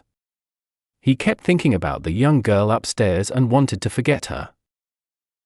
Walleran got off his horse. Philip saw he was with the same 2 men as before, Dean Baldwin and a soldier. Philip nodded to them, then knelt and kissed Walleran's hand. Walleran let him do it but soon pulled his hand back. He liked having power, not the show of it. Are you alone, Philip? Walleran asked. Yes, Philip said. The priory has little money. I do not need guards. When I was prior of St. John in the forest, I never had an escort, and I am still alive. Walleran lifted his shoulders. Come with me, he said. I want to show you something. He walked quickly across the yard toward the nearest tower. Philip followed him. Walleran went through a small door at the bottom of the tower and started to climb the stairs. Bats hung from the low roof, and Philip bent his head so he would not touch them. When they reached the top, they stood on the wall and looked over the land around them. This is one of the smaller earldoms, Walleran said. Yes, Philip answered softly. The wind was cold and wet, and his thin cloak did not keep him warm. He wondered why Walleran had brought him here. Some of this land is good, Walleran said, but much of it is forest and hard hills. Yes, Philip said again. If the day had been clear, they could have seen far across the woods and farms. But now the air was grey, and they could only see the edge of the forest to the south and the flat fields near the castle. This earldom also has a large quarry that gives very good limestone, Walleran said. There are big forests with plenty of strong trees. The farms also make a lot of money. If we get this earldom, Philip, we can build our cathedral. If pigs could fly, Philip said. Oh, you have little faith. Philip looked at Walleran. Are you serious? He asked. Yes, very serious.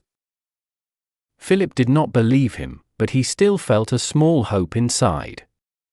He thought, if this could really happen, it would be wonderful. He said, "The king needs soldiers. He will give the earldom to someone who can fight and lead knights." The king got his crown because of the church, Walaran said. He won over Bartholomew because of us. He needs more than knights. Philip saw that Walaran really meant it. Could it be true? Would the king give the earldom of Shiring to the church so they could rebuild Kingsbridge Cathedral? It seemed impossible, even with Walaran's strong reasons. But Philip could not stop himself from dreaming. It would be amazing to have stone, wood, and money ready to use. He remembered that Tom Builder once said he could hire 60 masons and finish the church in 8 or 10 years. The thought made Philip very excited. But what about the old earl? He asked. Bartholomew has said he is guilty, Walaran answered. He never denied that he planned against the king, but he said it was not a crime because he thought Stephen had no right to be king. But now, after what happened to him, he has confessed. Philip felt cold at that. He did not want to imagine what had been done to Bartholomew to make him speak. He pushed the thought away. "The earldom of Shiring," he whispered. It was a very bold idea. Still, it made him feel strangely hopeful. Walaran looked at the sky. "Let's go," he said. "The king expects us the day after tomorrow." William Hamley watched 2 churchmen from his secret place behind the high stones of another tower. He knew both of them. The tall one looked a little like a blackbird with his long nose and his dark cloak. He was the new Bishop of Kingsbridge. The small one moved quickly and had a shaved head and bright blue eyes. He was Prior Philip. William wondered why they had come here. He had seen Philip arrive and look around as if he was hoping to see someone. Then Philip went into the main building of the castle. William did not know if Philip had met the people who lived inside because he stayed there only a short time. Maybe they hid from him. Soon the bishop came too. Philip came out of the building and both men climbed the tower. The bishop pointed at the land around the castle as if it already belonged to him. From their movements and the way they talked, William could see the bishop looked excited, but Philip did not seem sure. William thought they were planning something. But spying on them was not why he had come. He was here to watch Aliena. He did that very often now. He could not stop thinking about her. He sometimes had strong dreams about her that made him restless and angry. He felt he needed to see her with his own eyes.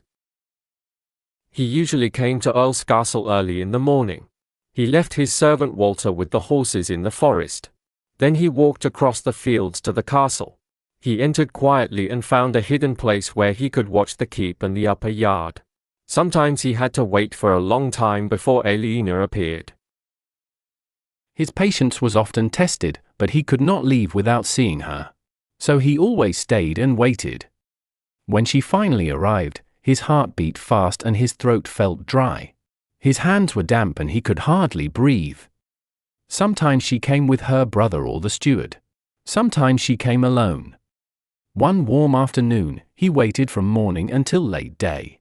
She went to the well to get water and began to wash herself. She removed her clothes and cleaned her skin and hair. He remembered how her beauty made him tremble. He felt strong desire while he watched her. After that day, nothing gave him the same feeling again. She did not wash outside when the weather was cold, but there were smaller things that gave him joy. When she was alone, she often sang softly or talked to herself. He saw her braid her hair and move around gently. Sometimes she chased pigeons near the walls like a playful child. Watching her secretly made him feel power over her, and he enjoyed that feeling. She did not go out when the bishop and the monk were visiting. Luckily, they did not stay long. They soon left the castle with their men. He wondered if they only came to see the view from the high walls. The weather was poor, so they could not enjoy it much. The steward went out for firewood before the visitors came. He cooked inside the keep. After a while, he would go again to bring water from the well. William thought they probably ate porridge because they had no oven to make bread. Later in the day, the steward often left the castle, and sometimes he took the boy with him. When they were gone, Aliena always came out after some time. When waiting became boring, William liked to imagine her washing herself. The thought made him almost as happy as seeing her. But today he did not feel calm. The visit from the bishop and the prior had changed the mood. Before today, the castle had felt peaceful and special. Now that those ordinary men had come on their dirty horses, everything felt different. It was like being woken up from a nice dream by a loud sound. He tried to relax again, but he could not. For a while, he tried to guess why the visitors had come. He could not understand it, but he was sure they were planning something. There was one person who might know the truth. It was his mother. He stopped thinking about Aliena and decided to go home and tell his mother what he had seen. They reached Winchester in the evening of the second day. They entered through the King's Gate in the south wall of the city. Then they rode straight to the Cathedral close. There, the group separated. Walaran went to the bishop's house, a large palace next to the cathedral. Philip went to greet the prior and ask for a soft place to sleep in the monk's dormitory. Philip had spent 3 days traveling. The quiet life of the monastery felt cool and peaceful, like clean water on a hot day. The prior of Winchester was a fat, calm man with a round pink face and white hair. He invited Philip to eat supper with him at his house. While they ate, they talked about their bishops. The prior of Winchester respected Bishop Henry very much and always obeyed him. Philip thought that when a bishop was rich and powerful like Henry, it was better not to argue with him. Still, Philip did not want to be so controlled by his bishop. He slept very well and woke up at midnight for prayers. When he went into Winchester Cathedral for the first time, he started to feel small and shy. The prior had said it was the biggest church in the world, and Philip believed it when he saw it. It was so huge that a whole village could stand inside it. It had 2 large towers, one in the middle and one at the west end. The middle tower had fallen down 30 years ago on the tomb of King William Rufus. He was a king who had not lived a good life, and perhaps he should not have been buried in a church. But the tower had been built again. Standing under the new tower and singing the midnight prayers, Philip could feel the great strength of the cathedral. It was full of dignity and beauty. The church that Tom wanted to build would be much smaller. Philip was not even sure it would be built at all. He understood now that he was among very important people, and it made him nervous. He was only a young man from a small village in Wales who had become a monk by chance. Later that day he would speak to the king. He asked himself how he dared to do it. When he returned to bed with the other monks, he could not sleep. He kept thinking about what might happen. He was worried that he might say something wrong in front of King Stephen or Bishop Henry. He feared they would become angry and stop helping Kingsbridge. He also thought about his accent. French people often laughed at how the English spoke French. What would they think when they heard a Welshman speak it? In the monastery, people judged Philip by how holy, obedient, and faithful he was. Here in the great capital city, those things did not matter. He felt lost and out of place. He began to think he was pretending to be someone important. He was afraid that people would soon see he was a fraud and send him home in shame. He woke up very early. He went to morning prayers, then ate breakfast in the dining hall. The monks drank strong beer and ate white bread, which showed that this was a rich monastery. After breakfast, the monks went to their meeting. Philip walked to the bishop's palace instead. The palace was made of stone, with big windows and a large walled garden. Walaran felt sure that Bishop Henry would support his bold plan. Henry was very powerful, and his help could make the plan succeed. He was Henry of Blois, the king's younger brother. He was not only the richest churchman in England but also very well connected. He was abbot of the great monastery of Glastonbury and might soon become the next Archbishop of Canterbury. Kingsbridge could not wish for a stronger friend. Maybe it could truly happen, Philip thought. Maybe the king would let them build a new cathedral. When he imagined that, his heart filled with hope. A servant in the household told Philip that Bishop Henry would not come before mid-morning. Philip was too nervous to go back to the monastery. He felt restless and decided to walk around the city. It was the biggest town he had ever seen. The bishop's palace stood in the southeast part of the city. Philip walked beside the east wall. He passed through the land of another monastery called St. Philip left Mary's Abbey and walked into a part of the town where people worked with leather and wool. Small streams ran between the streets. When he looked carefully, he saw that these streams were not natural. Men had built them to carry water from the river Itchen. The water was used for cleaning wool and for softening animal hides. Philip thought the workers were very clever. They had brought the river to their shops instead of building their shops beside the river. The town was calm and not very crowded. Other towns Philip knew, like Salisbury or Hereford, felt small and full. Houses were close together. Yards were tiny and the marketplace was packed. People and animals pushed each other in the narrow streets. It always seemed possible that someone might start a fight. But Winchester was large and open. There was space for everyone. As Philip walked, he noticed the streets had a special form. They were straight and crossed each other at right angles. He had never seen a town built like that. It looked like someone had made a careful plan before building it.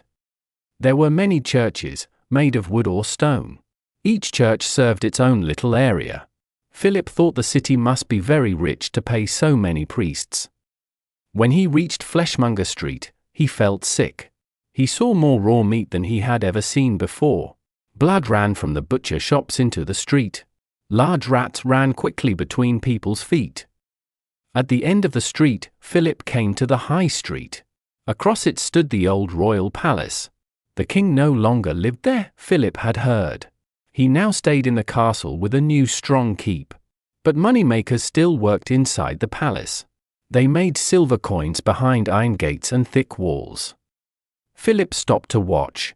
He saw men hitting metal with heavy hammers. Bright sparks jumped in the air.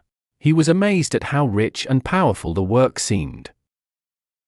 There were a few other people watching the same thing. It was something that all visitors in Winchester probably came to see. A young woman near Philip smiled at him, and he smiled back.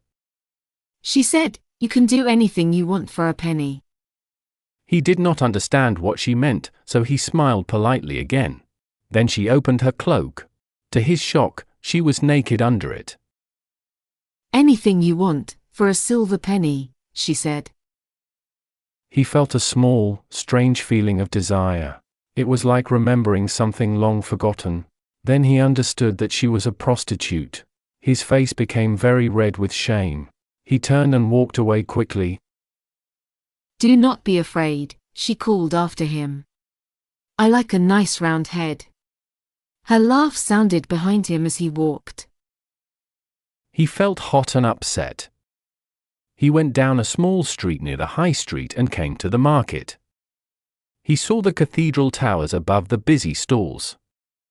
He moved fast through the crowd, not listening to the sellers' voices. Soon he reached the quiet area near the church. There, the peaceful air felt cool and calm. He stopped in the graveyard to think. He felt angry and ashamed. He could not believe she tried to tempt a man in a monk's robe. She must have known he was only visiting. Was it possible that monks who were far from their own monastery bought things from that woman? He saw that it was possible. Monks made mistakes like other people. He had only been surprised by how shameless the woman was. He still remembered how she had looked when she was naked. It stayed in his mind like a bright light that hurts the eyes. He sighed. That morning had shown him many strong pictures. He remembered the small streams people had built, the rats in the meat shops, the piles of new silver coins, and then the woman's body. He knew those pictures would return to him for some time and disturb his prayers. He went into the cathedral. He felt too dirty to kneel and pray, but walking down the long hall helped him feel a little cleaner. He left through the south door. Then he passed the priory and went to the bishop's palace. The lower floor was a chapel. Philip climbed the stairs to the hall and went inside. Near the door were several servants and young churchmen. Some stood and some sat on a bench beside the wall. At the other end of the room, Walaran and Bishop Henry sat at a table. A steward stopped Philip and said, "The bishops are eating breakfast," as if Philip could not go near them. "I will sit with them," Philip said. You should wait," the steward answered. Philip thought the steward believed he was just an ordinary monk. "I'm the prior of Kingsbridge," he said. The steward gave a small shrug and moved aside. Philip walked to the table. Bishop Henry sat at the head, with Walaran next to him on the right. Henry was short and strong, with a face that looked ready to argue. He was about the same age as Walaran, maybe a little older than Philip, around 30. Unlike Walaran's pale skin and Philip's thin body, Henry had a red face and a round shape, like a man who enjoyed good food. His eyes looked quick and clever, and his face showed he was a determined man. He was the youngest of 4 brothers, so Philip guessed he had to struggle for what he wanted since childhood. Philip was surprised to see that Henry's head was shaved. That meant he had once been a monk and still felt like one. But he did not wear simple clothes now. He wore a fine purple silk tunic, bright and rich. Walaran wore a clean white linen shirt under his usual black tunic. Philip could see they both dressed carefully for their meeting with the king. They were eating cold beef and drinking red wine. Philip felt hungry after walking, and his mouth began to water. Walaran looked up and saw him. A small look of irritation crossed his face. "Good morning," Philip said. Walaran turned to Henry. "This is my prior," he said. Philip did not like that much. He answered, "Philip of Gwynedd, prior of Kingsbridge, my lord bishop." He thought he would need to kiss the bishop's ringed hand. But Henry only said, "Splendid," and took another bite of beef. Philip stood there, not sure what to do. Were they not going to ask him to sit down? Walaran said, "We will join you soon, Philip." Philip understood they wanted him to go away. He turned and walked off, feeling hurt and embarrassed. He went back to the group waiting near the door. The steward who had stopped him before smiled in a proud way, as if to say, "I told you so." Philip stood alone. He looked at his old brown robe and felt ashamed. He had worn it every day for 6 months. Long ago, monks at Kingsbridge had stopped using black robes because it cost too much. Philip had always thought fine clothes were wrong for a man of God. He believed plain clothes showed true humility. But now he understood that good clothes could also gain respect. If he had worn silk and fur, maybe they would not have treated him so poorly. Still, he thought, a monk should stay humble, and this feeling would help his soul. The 2 bishops stood up from the table and came to the door. A servant brought a bright red robe with gold stitching and soft silk edges for Henry. As Henry put it on, he said, "You do not need to speak much today, Philip." Walaran said, "Let us do the talking."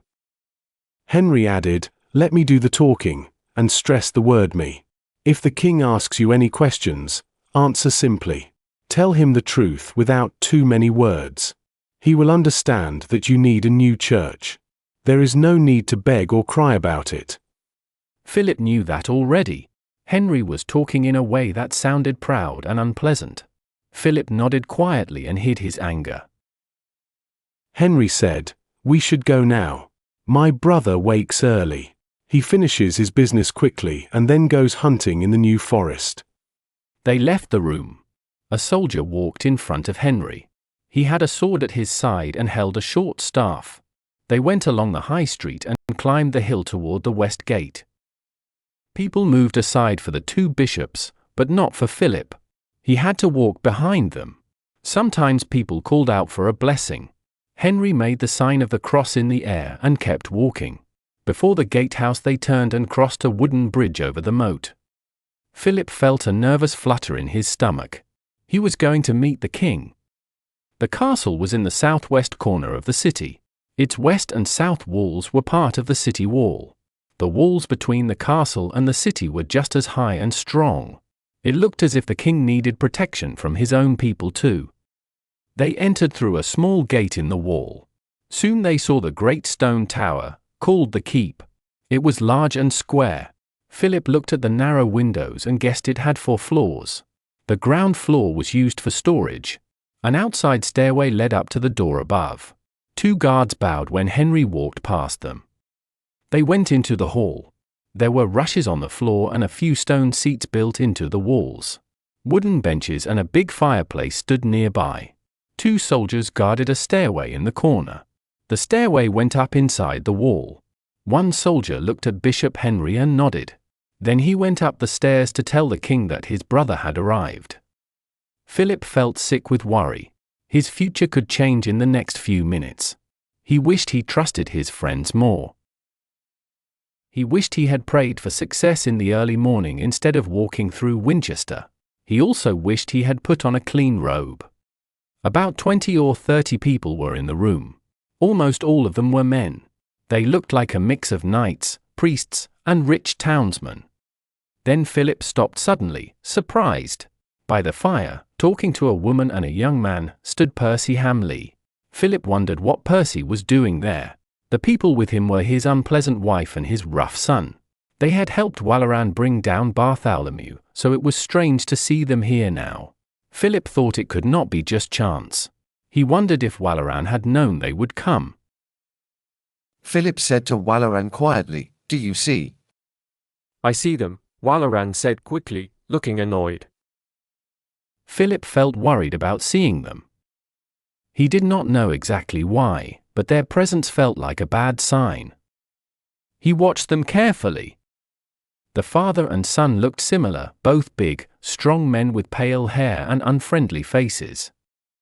The wife was thin and looked angry and tired.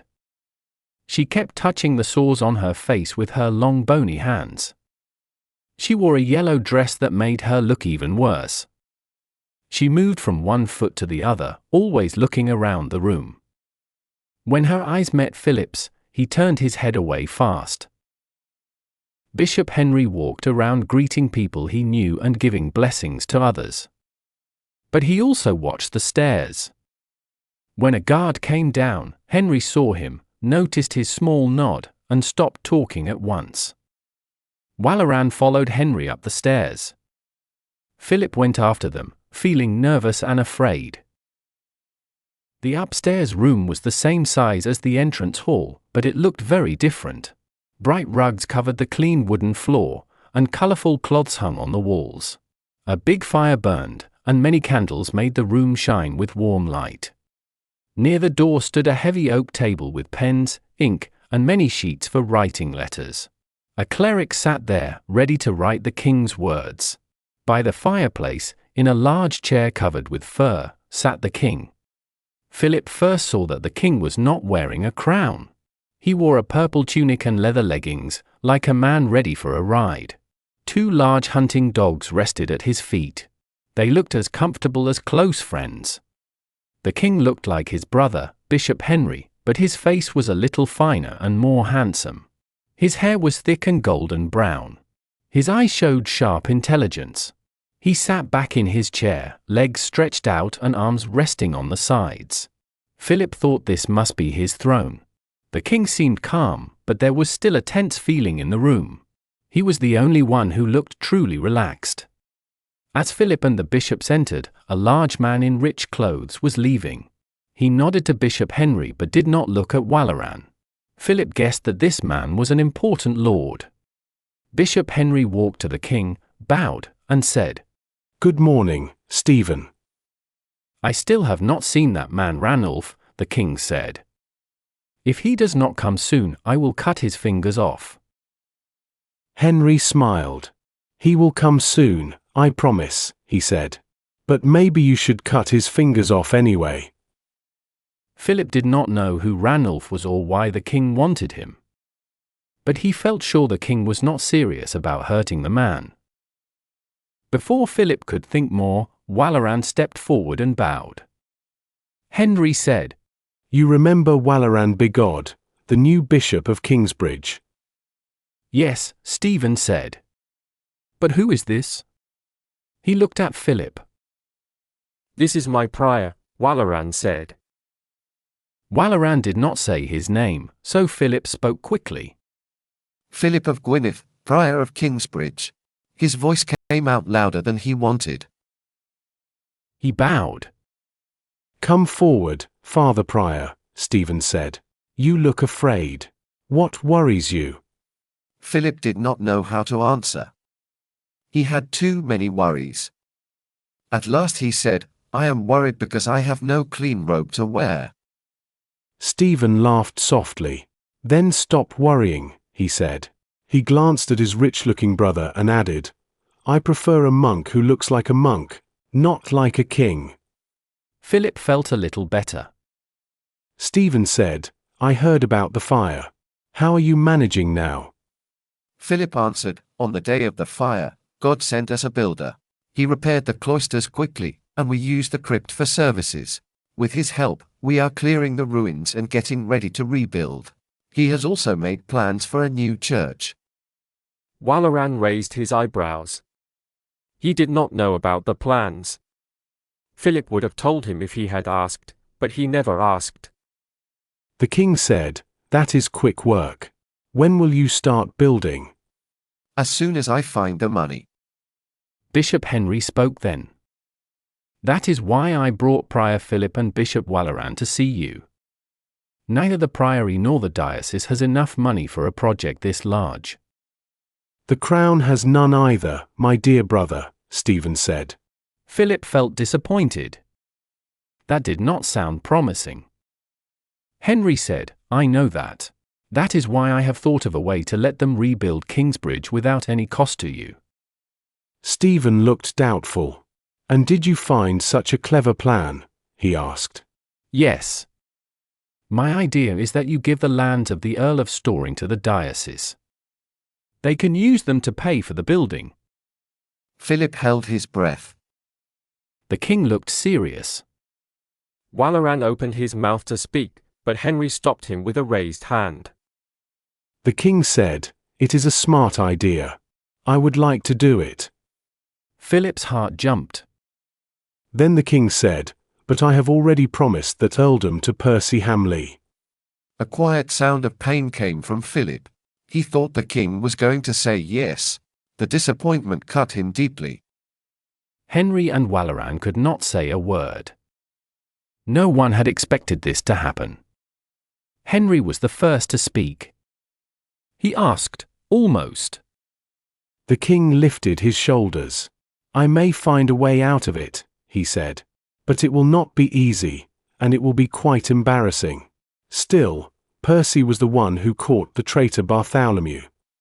Walaran quickly said, He did not do it alone, my lord. I knew you helped him, said the king. It was I who told Percy Hamley about the plan against you, said Walaran. Yes, said the king. How did you hear about it? Philip moved his feet nervously. They were speaking about something dangerous. No one could learn that the news had come from his brother Francis. Francis still worked for Robert of Gloucester, who had already been forgiven for his part in the plot.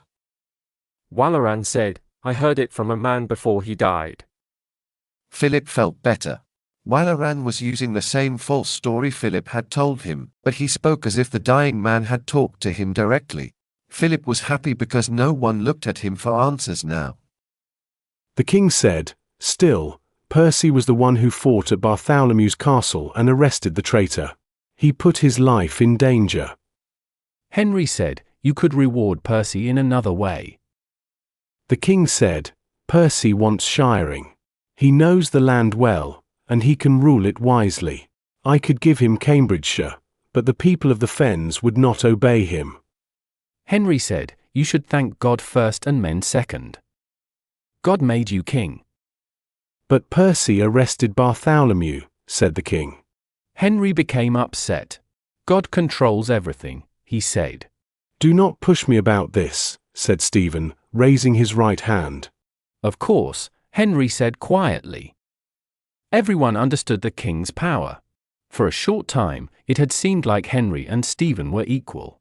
But with one word, Stephen showed who ruled. Philip felt very disappointed. At first, he thought this reward was impossible. Then he began to hope he might receive it. He even dreamed about how he would spend the money. Now he knew it would not happen. Walaran said, "My lord king, I thank you for thinking again about who will hold the earldom of Shiring. I will wait for your decision with hope and prayer." Philip thought, that was clever. It sounded as if Walaran was agreeing politely. But really, he was ending by saying that the question was still open. The king had not said that. In fact, his answer was more negative. Still, it did not seem rude to say that the king could still decide either way. Philip thought he should remember that. When someone is going to refuse you, try to delay the answer. Stephen waited a moment. He looked as if he had a small doubt that someone was trying to use him. Then he seemed to forget it. "Thank you all for coming to see me," he said. Philip and Walaran started to leave. Henry did not move and asked, "When will we hear your decision?" Stephen again looked a little trapped. "The day after tomorrow," he said. Henry bowed. Then all three men left. The waiting felt almost as bad as hearing a clear no. Philip found the wait very hard. He spent the afternoon in the Winchester Priory, looking at the fine books there. But even those books could not stop him from thinking about the king's thoughts. Could the king break his promise to Percy Hamley? Was Percy an important man? He was from the gentry and wanted to become an earl. Surely Stephen did not have to worry about offending him. But how much did Stephen really want to help Kingsbridge? Many kings became more religious as they grew older. Stephen was still young. Philip sat in the cloister, thinking about many different things. He looked at a book called The Consolation of Philosophy, but he was not really reading it. A young monk came quietly along the walkway and stopped beside him. "There is someone waiting for you in the outer court, Father," the boy whispered. If the visitor was waiting outside, that meant the person was not a monk. "Who is it?" Philip asked. "It's a woman," the boy said. Philip felt sudden fear.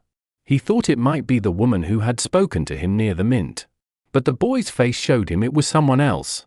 Another woman had looked into his eyes earlier that day. "What does she look like?" he asked. The boy made a face of dislike. Philip understood at once. "It's Regan Hamley," he said. He wondered what trouble she wanted now. "I'll come right away," he said. He walked slowly around the cloisters and went out to the yard. He needed to stay calm and clever with this woman. She stood near the cellarer's room, wearing a heavy cloak and hiding her face under a hood. When she saw Philip, her eyes were full of anger. He wanted to turn around and leave, but he felt ashamed to run away from a woman. He stayed still and asked, "What do you want with me?" "You foolish monk," she said sharply. "How can you be so stupid?" Philip's face turned red. "I'm the prior of Kingsbridge," he said. "You should call me father." His voice sounded upset instead of strong. "All right, father," she said. "How can you let those two greedy bishops use you?" Philip took a deep breath. "Speak clearly," he said with anger. "It's hard to find words clear enough for someone as slow as you," she said. "But I will try.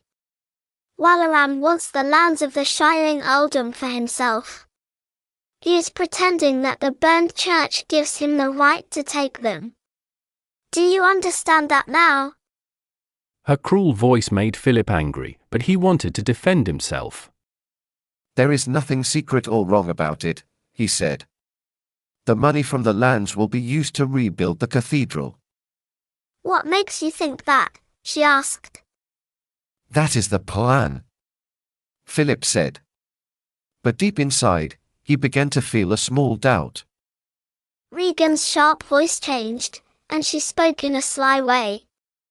"Will the new lands belong to the priory," she asked, "or to the diocese?"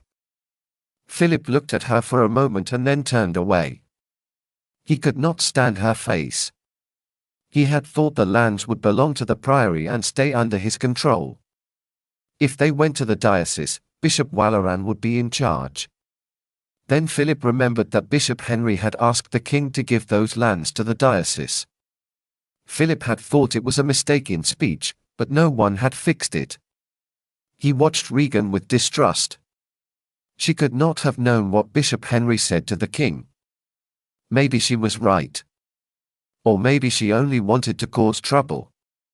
It would help her if Philip and Waleran started fighting. Philip said, "Waleran is the bishop.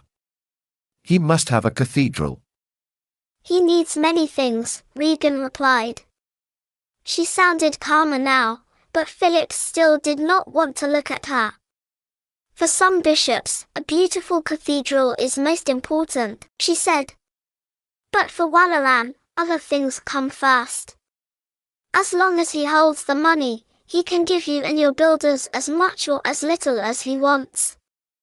Philip understood she was right about that part. If Waleran took the rent money, he could keep some for himself. He could decide how much to keep. He might even use the money for other things, not for the cathedral. Philip would not know if he could pay the builders from month to month. It was clear now that the priory owning the land would be much better. But Philip was sure that Waleran would fight against that idea. He was also sure that Bishop Henry would support Waleran.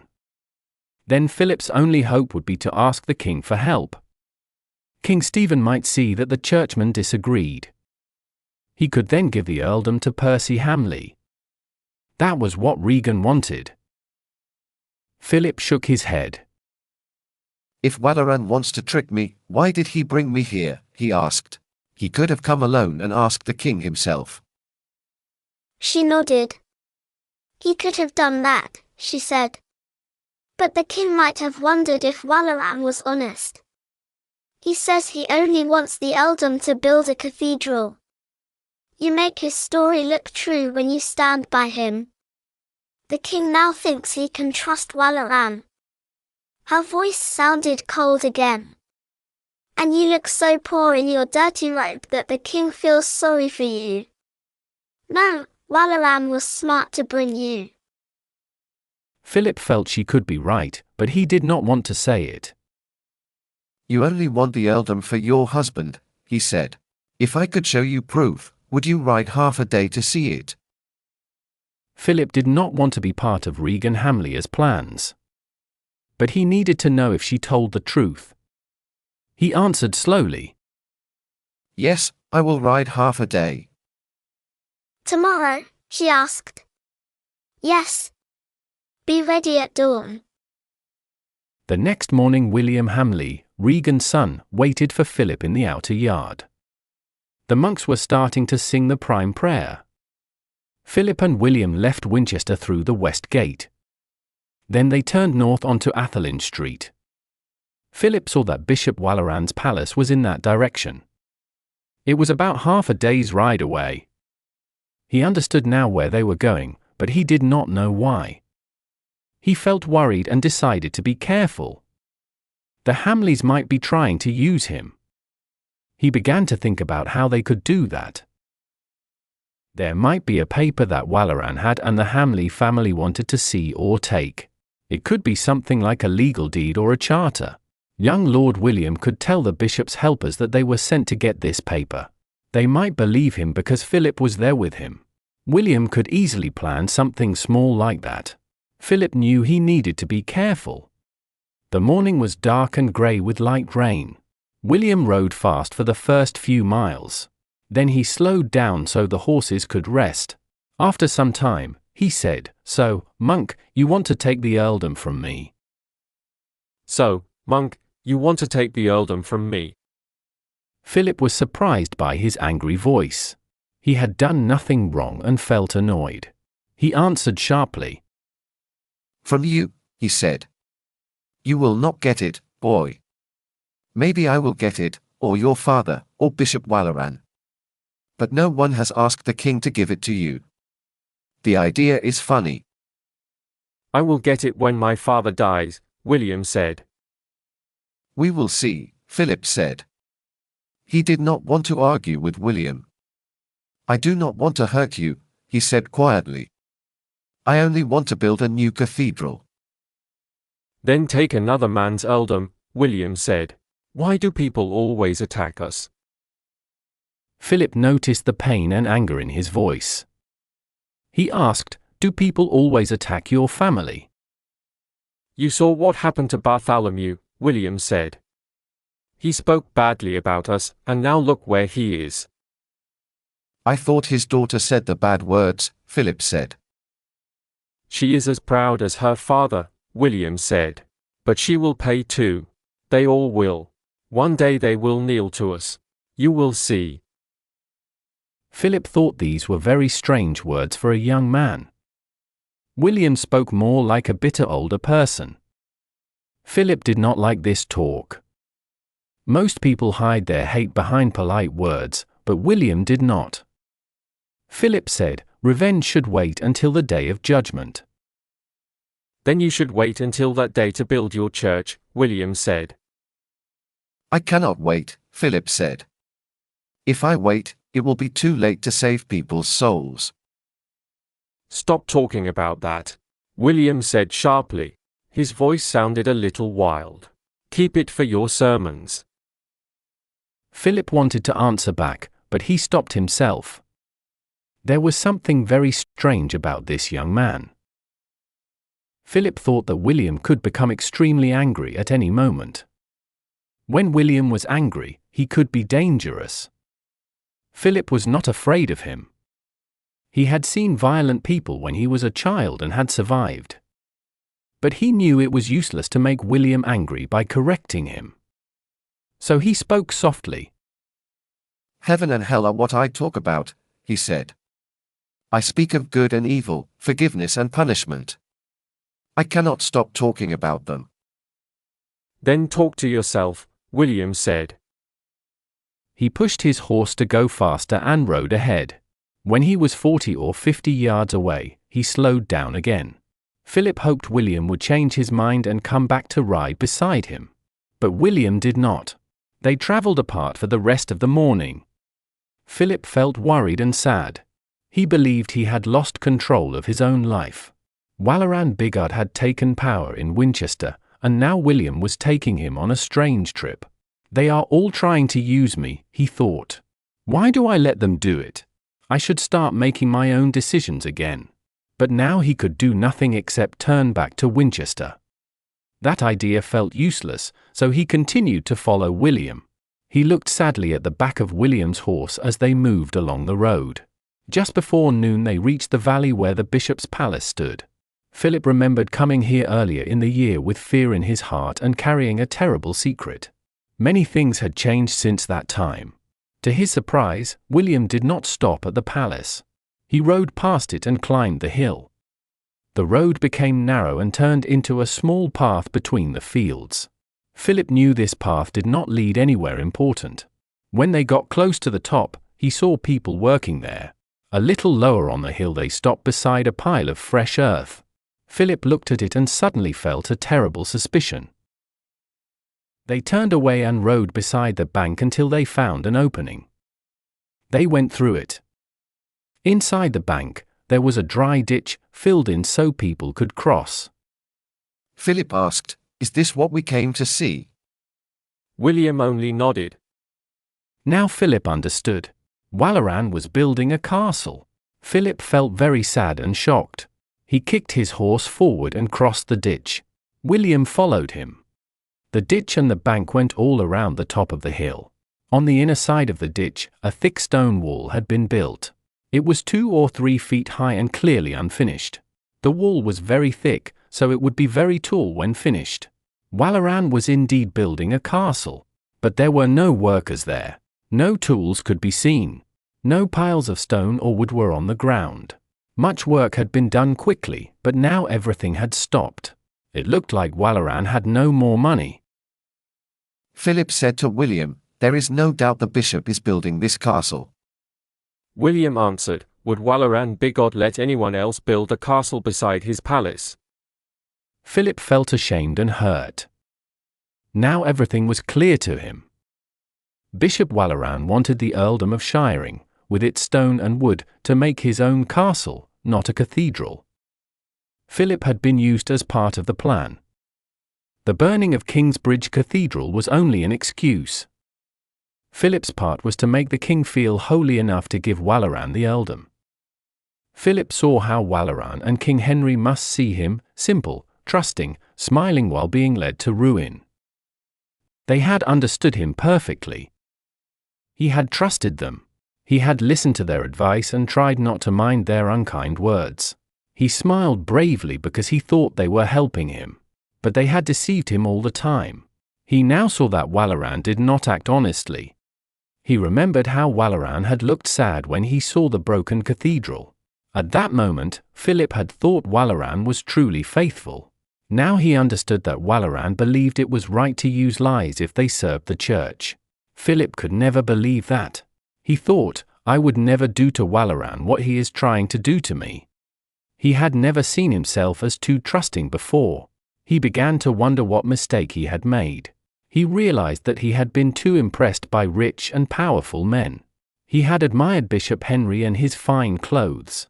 He had admired the beautiful city of Winchester and its great cathedral.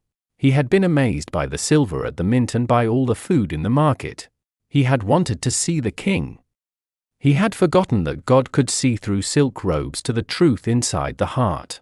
He had forgotten that real treasure was found only in heaven. Even a king had to kneel before God. Because he thought other people were greater and wiser than him, he lost his clear judgment.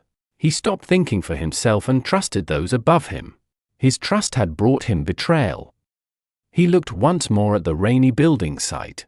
Then he turned his horse and rode away. He felt hurt. William followed behind him. "What do you think now, monk?" William said with a mocking voice. Philip did not answer. He remembered that he had helped Walaran become bishop. Walaran had once said, "You want me to make you prior of Kingsbridge? I want you to make me bishop." Philip had not known the bishop was already dead. So Walaran's promise had not meant much. Philip had thought he must agree to it if he wanted to be chosen as prior. But those were only excuses. The truth was that he should have let God choose the prior and the bishop. He had not done that, and now his punishment was to deal with Bishop Walaran. When he thought about how Walaran had looked down on him, used him, and lied to him, he felt very angry. He knew that monks should be obedient, but he also saw that obedience could bring problems outside the monastery. In the world of power and land, a man had to be careful, strong, and sure of himself. "Those lying bishops made you look like a fool, didn't they?" William said. Philip stopped his horse. His hands shook with anger. He pointed his finger at William. "Be quiet, boy," he said. "You are talking about holy priests of God. Say one more word and you will be punished for it, I swear." William turned pale with fear. Philip kicked his horse and rode on. He could still see William's sneer, and it made him think. The Hamleys had another reason for bringing him to Walaran's castle. They wanted him to fight with Walaran. If that happened, neither the prior nor the bishop would get the earldom. Percy would get it instead. Philip decided he would not let them control him. He was tired of being used by others. From now on, he would be the one who decided what happened. But what could he do? If he fought with Walaran, Percy would take the lands. If he stayed quiet, Walaran would take them. He wondered what the king wanted. The king wished to help build the new cathedral. That was a proper thing for a king, and it would be good for his soul after death. But he needed to thank Percy for his loyalty. Strangely, he did not feel worried about pleasing the two bishops. Philip suddenly had an idea that could help the king and help himself too. It might also make Percy Hamley happy. He liked that idea. No one would expect him to work with the Hamley family. That surprise could make his plan successful. The bishops would not be ready for it. That thought made Philip smile. But he wondered if he could make an agreement with the greedy Hamleys. Percy wanted the rich land of shiring, the title of earl, and power over many knights. Philip also wanted the land, but he did not care about the title or the knights. He wanted the stone quarry and the forest more than anything else. Soon he started to see how a deal could work for both sides. He began to believe he still had a chance to win. After everything he had lost, it would feel wonderful to succeed now. He felt more and more excited as he planned how to speak to the Hamleys. He decided he would not beg them for help. His proposal must look strong and clever. They would feel that saying yes was the best choice. By the time they came to Winchester, Philip's cloak was wet from the rain. His horse was tired and bad-tempered. But Philip felt sure he had found the answer. When they rode through the west gate, he looked at William and said, "Let's go and see your mother." William looked at him with surprise.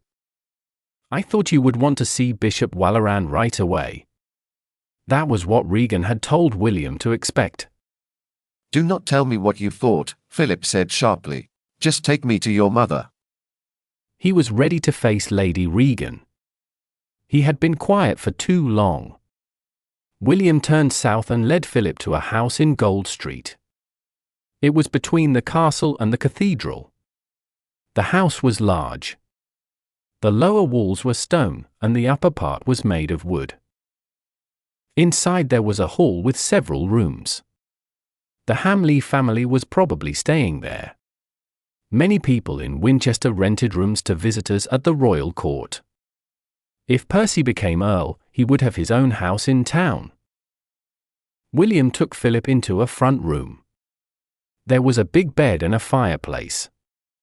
Regan sat near the fire. Percy stood beside her.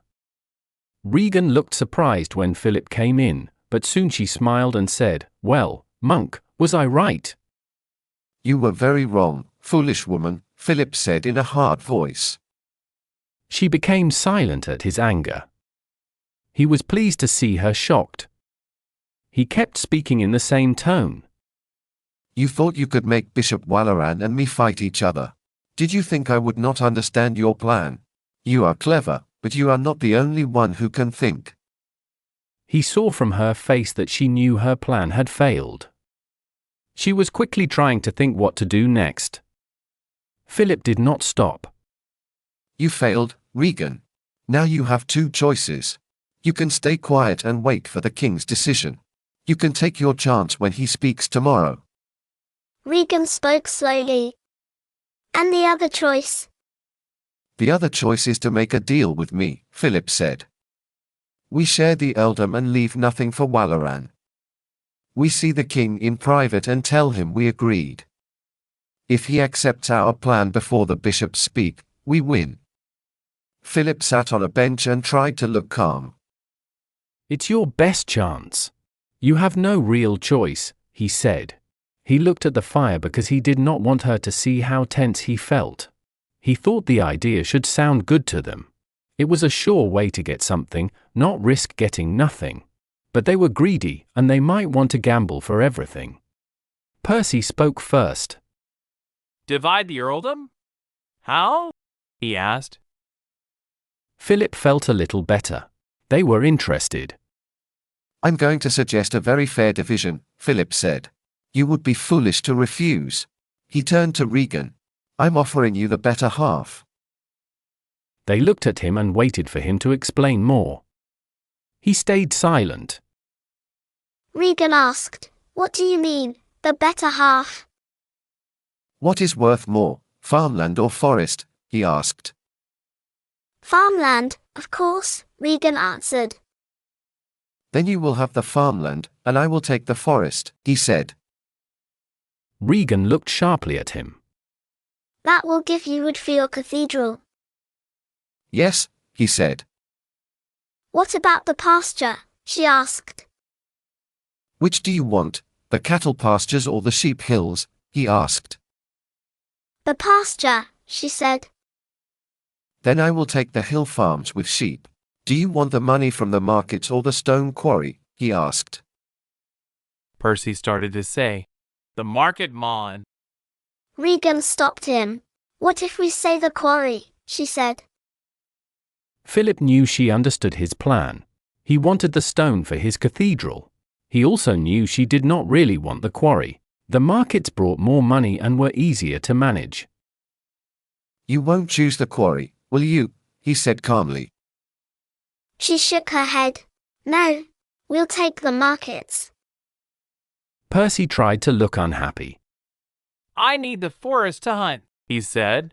An earl must have hunting land.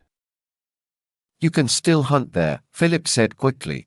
I only need the wood. That sounds fair, Regan said. Her quick agreement made Philip uneasy. He felt worried. Had he said something important without knowing it? Or was she just in a hurry to finish a small detail? Before he could think more, she said, "What if we check the old papers and deeds in Earl Bartholomew's treasury?" Maybe we find some lands that we think are ours and you think are yours. Philip saw that she was ready to talk about real details. This made him think she would accept his plan. He tried not to show his excitement and spoke calmly. We'll need someone to decide if we cannot agree, he said. How about Bishop Henry? A priest, she said with a little scorn. Would he really be fair? No, I think the sheriff of Shiring is better. Philip thought the sheriff would not be more fair than the bishop.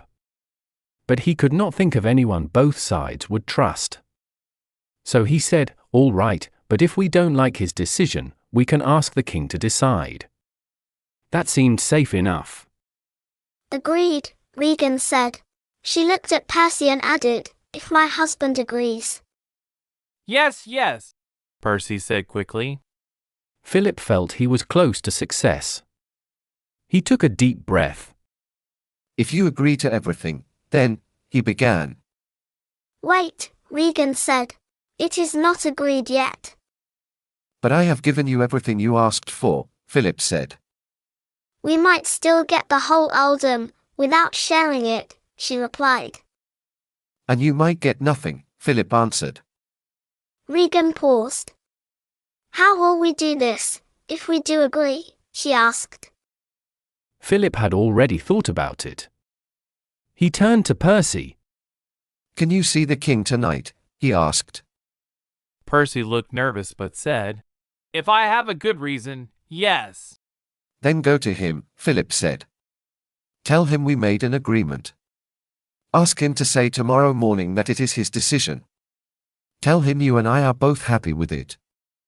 What if he asks whether the bishops agree? Percy asked. Say there has not been time to ask them, Philip said. Remind him that the prior, not the bishop, builds the cathedral. Make him think that if I am happy, the bishops will be happy too. But what if the bishops complain after the king announces it? Percy asked. They cannot, Philip said. They only said they wanted the earldom to help pay for the cathedral. Walaran cannot complain now, because that would mean he wanted the money for something else. Regan laughed sharply. She liked Philip's cleverness.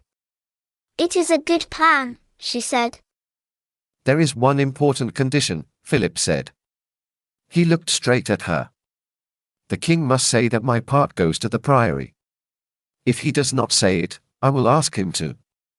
If he says any other name, like the diocese, the sacrist, or the archbishop, I will cancel the whole deal. I want you to understand that. I understand, Regan said, sounding a little impatient.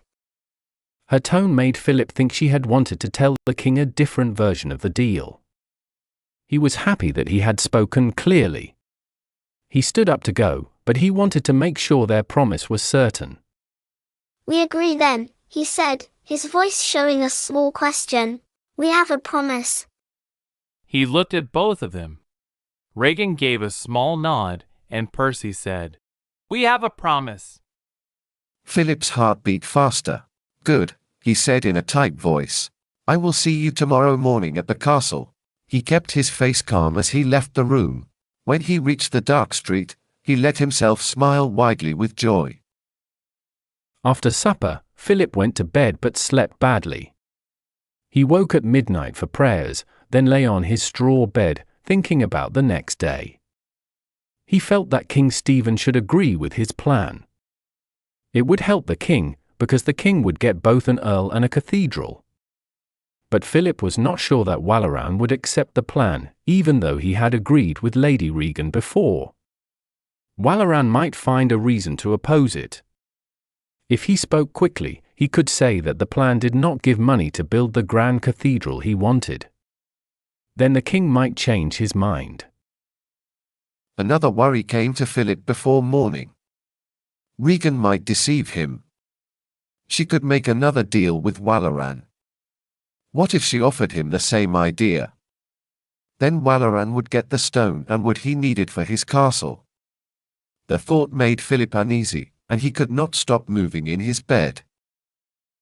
He wanted to visit the king himself, but the king would probably not see him.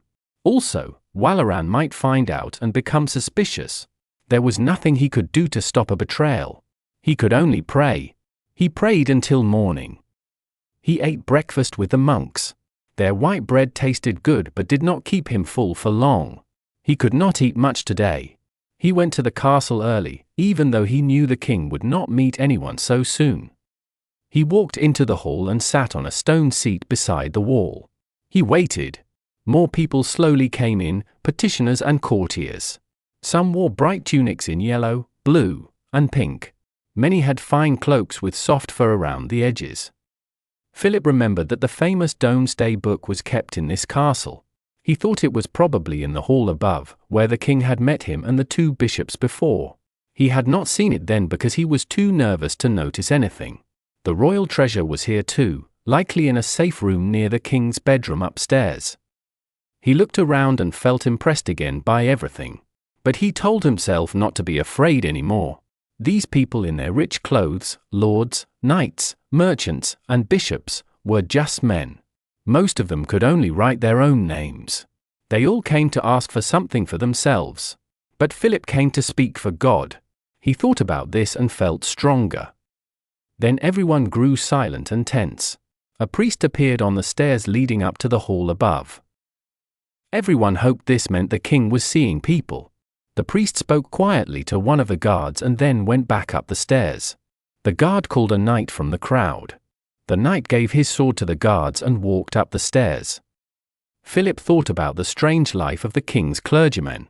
The king needed them not only to say mass, but also to help with reading and writing for the kingdom. No one else could do that work. A few other men could read, but they were too slow. Philip knew the king's clergy did not live very holy lives. His brother, Francis, had chosen that kind of work and served Robert of Gloucester. Philip thought, I must ask him about it if I ever see him again. Soon after the first man went up the stairs, the Hamley family entered the room. Philip wanted to go to them at once, but he stopped himself. He did not want people to know they were working together, not yet. He looked at them carefully, trying to see what they were thinking. William looked hopeful. Percy looked worried. Regan seemed very tense. After a while, Philip stood and walked across the room, trying to look calm. He greeted them politely. Then he spoke to Percy. Did you see him? He asked. Yes, and he said he would think about it overnight. But why? Philip said. He felt disappointed and a little angry. What is there to think about? Percy lifted his shoulders. Ask him. Philip grew frustrated. Well, how did he seem? Was he happy or not? Regan answered. My guess is that he liked the idea of being free from his problem, but he thought it all sounded too easy. That seemed true, but Philip was still upset that King Stephen had not accepted the chance right away. We should stop talking now. We do not want the bishops to know we are planning something before the king speaks. He nodded with respect and walked away. Then he went back to his stone seat. He tried to wait by thinking about what he would do if his plan succeeded. He wondered how soon workers could start building the new cathedral. It would depend on how fast he could get some money from his new land. He would have many sheep, and he could sell their wool in the summer. Some farms in the hills could be rented, and most people paid rent after harvest time. By autumn, he might have enough money to hire a man to take care of the forest and a man to manage the stone. They could begin to collect wood and stone for the building. At the same time, workers could start digging the foundation with Tom Builder watching over them. Maybe next year they could start the stone walls. It was a good and hopeful dream. Men from the court walked quickly up and down the stairs. King Stephen was working very hard that day. Philip began to worry that the king might finish early and go hunting before the bishops arrived. At last, they came. Philip stood up slowly when they entered. Walaran looked nervous, but Henry seemed bored. To Henry, this was not important. He wanted to help another bishop, but he did not care much about what would happen. For Walaran, it was very important. He needed this success to build his castle, and the castle would help him become even more powerful. Philip did not know how to act toward them. They had tried to cheat him, and he wanted to tell them that he had found out. But if he did that, they would guess that he had a plan. He wanted them to stay calm and unaware until the king agreed to the deal. So he hid his feelings and gave them a polite smile. They did not care about him at all. Soon the guards called them. Henry and Walaran went up the stairs first and Philip followed. The Hamleys came behind him. Philip felt very worried. His heart was beating fast. King Stephen was standing near the fire. Today he looked busy and serious, ready to make decisions. Philip was glad because the king would not want long arguments from the bishops. Bishop Henry walked to stand beside his brother near the fire. The others waited in a line in the center of the room. Philip felt pain in his hands and saw that his nails were pressing into his skin. He slowly opened his hands to relax. The king spoke quietly to Bishop Henry. No one else could hear. Henry frowned and answered softly. They talked for a short time. Then Stephen lifted his hand to stop his brother. He looked at Philip. Philip remembered that the king had been kind to him before. He had laughed and told Philip he liked a monk who looked like a monk. But now the king did not smile.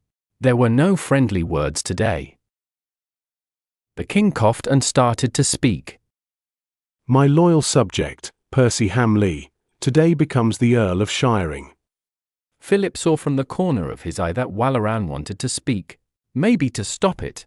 But Bishop Henry made a quick sign with his hand, telling Walaran to stay quiet. The king continued. From the old Earl's land, Percy will have the castle, all the land worked by knights, and all the other good land and pastures. Philip felt great excitement inside. It looked like the king had agreed to the plan. He looked again at Walaran and saw that Walaran looked very angry. Percy knelt in front of the king and held his hands together like he was praying. The king placed his hands over Percy's. I make you, Percy, Earl of Shiring. You will have and enjoy the land and money I have just named. Percy said, I swear by everything holy that I will serve you and fight for you against all others. King Stephen let go of Percy's hands, and Percy stood up. Then the king turned to the rest of the people. All other farmland that belonged to the old Earl, he said, looking at both Philip and Walaran, I give to Kingsbridge Priory, to build the new cathedral. Philip almost shouted for joy. He had won. He smiled happily at the king. He looked at Walaran, who looked completely shocked. Walaran's mouth was open, his eyes were wide, and he stared at the king in disbelief. Then he looked at Philip. He knew he had lost and that Philip had gained everything, but he could not understand how. King Stephen added, Kingsbridge Priory may also take stone from the Earl's quarry and wood from his forest, as much as needed, for the new cathedral. Philip's throat became dry. That was not the agreement. The quarry and forest were supposed to belong to the priory, and Percy was only supposed to hunt there. Regan had changed the deal after all. Now Percy would own the land, and the priory could only take some wood and stone from it. Philip had only a few seconds to choose if he should refuse the whole agreement. The king said, if there is a problem, the Sheriff of Shiring will decide. But both sides can still ask me for a final judgment. Philip thought, Regan has behaved very badly, but what does it matter? This deal still gives me most of what I wanted. Then the king said, I believe both sides already agreed to this plan. There was no more time to think. Percy said. Yes, Lord King. Walaran opened his mouth to say no, but Philip spoke first. Yes, Lord King, he said. Bishop Henry and Bishop Walaran turned to look at Philip. They were very surprised.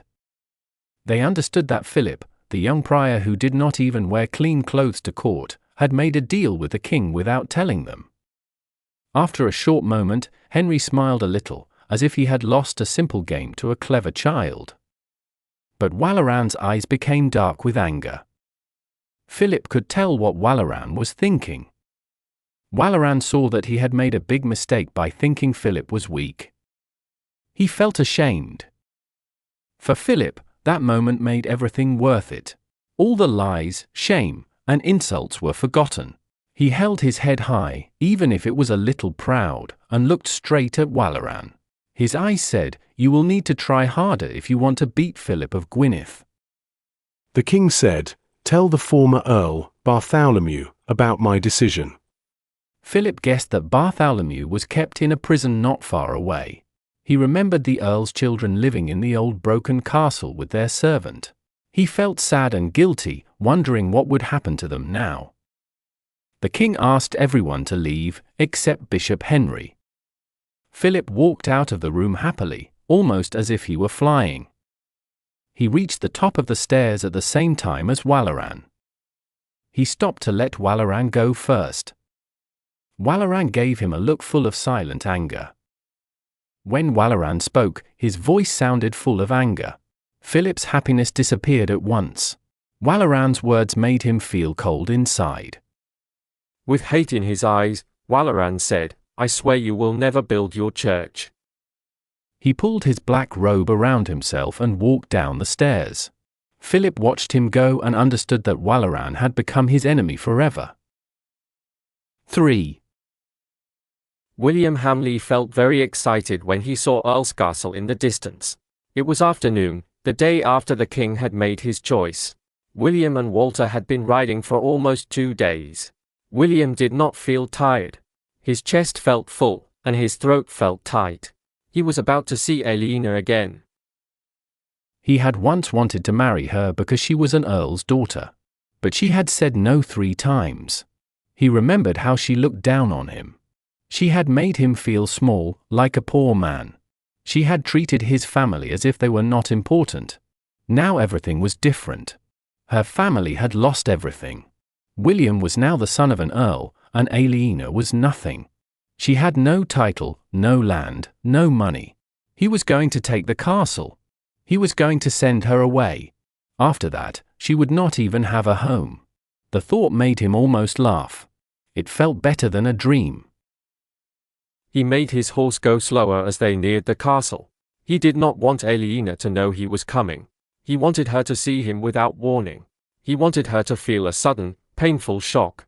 Earl Percy and Countess Regan had already gone back to their old house in Hamley. They were preparing to bring their gold, their best horses, and their servants to the castle.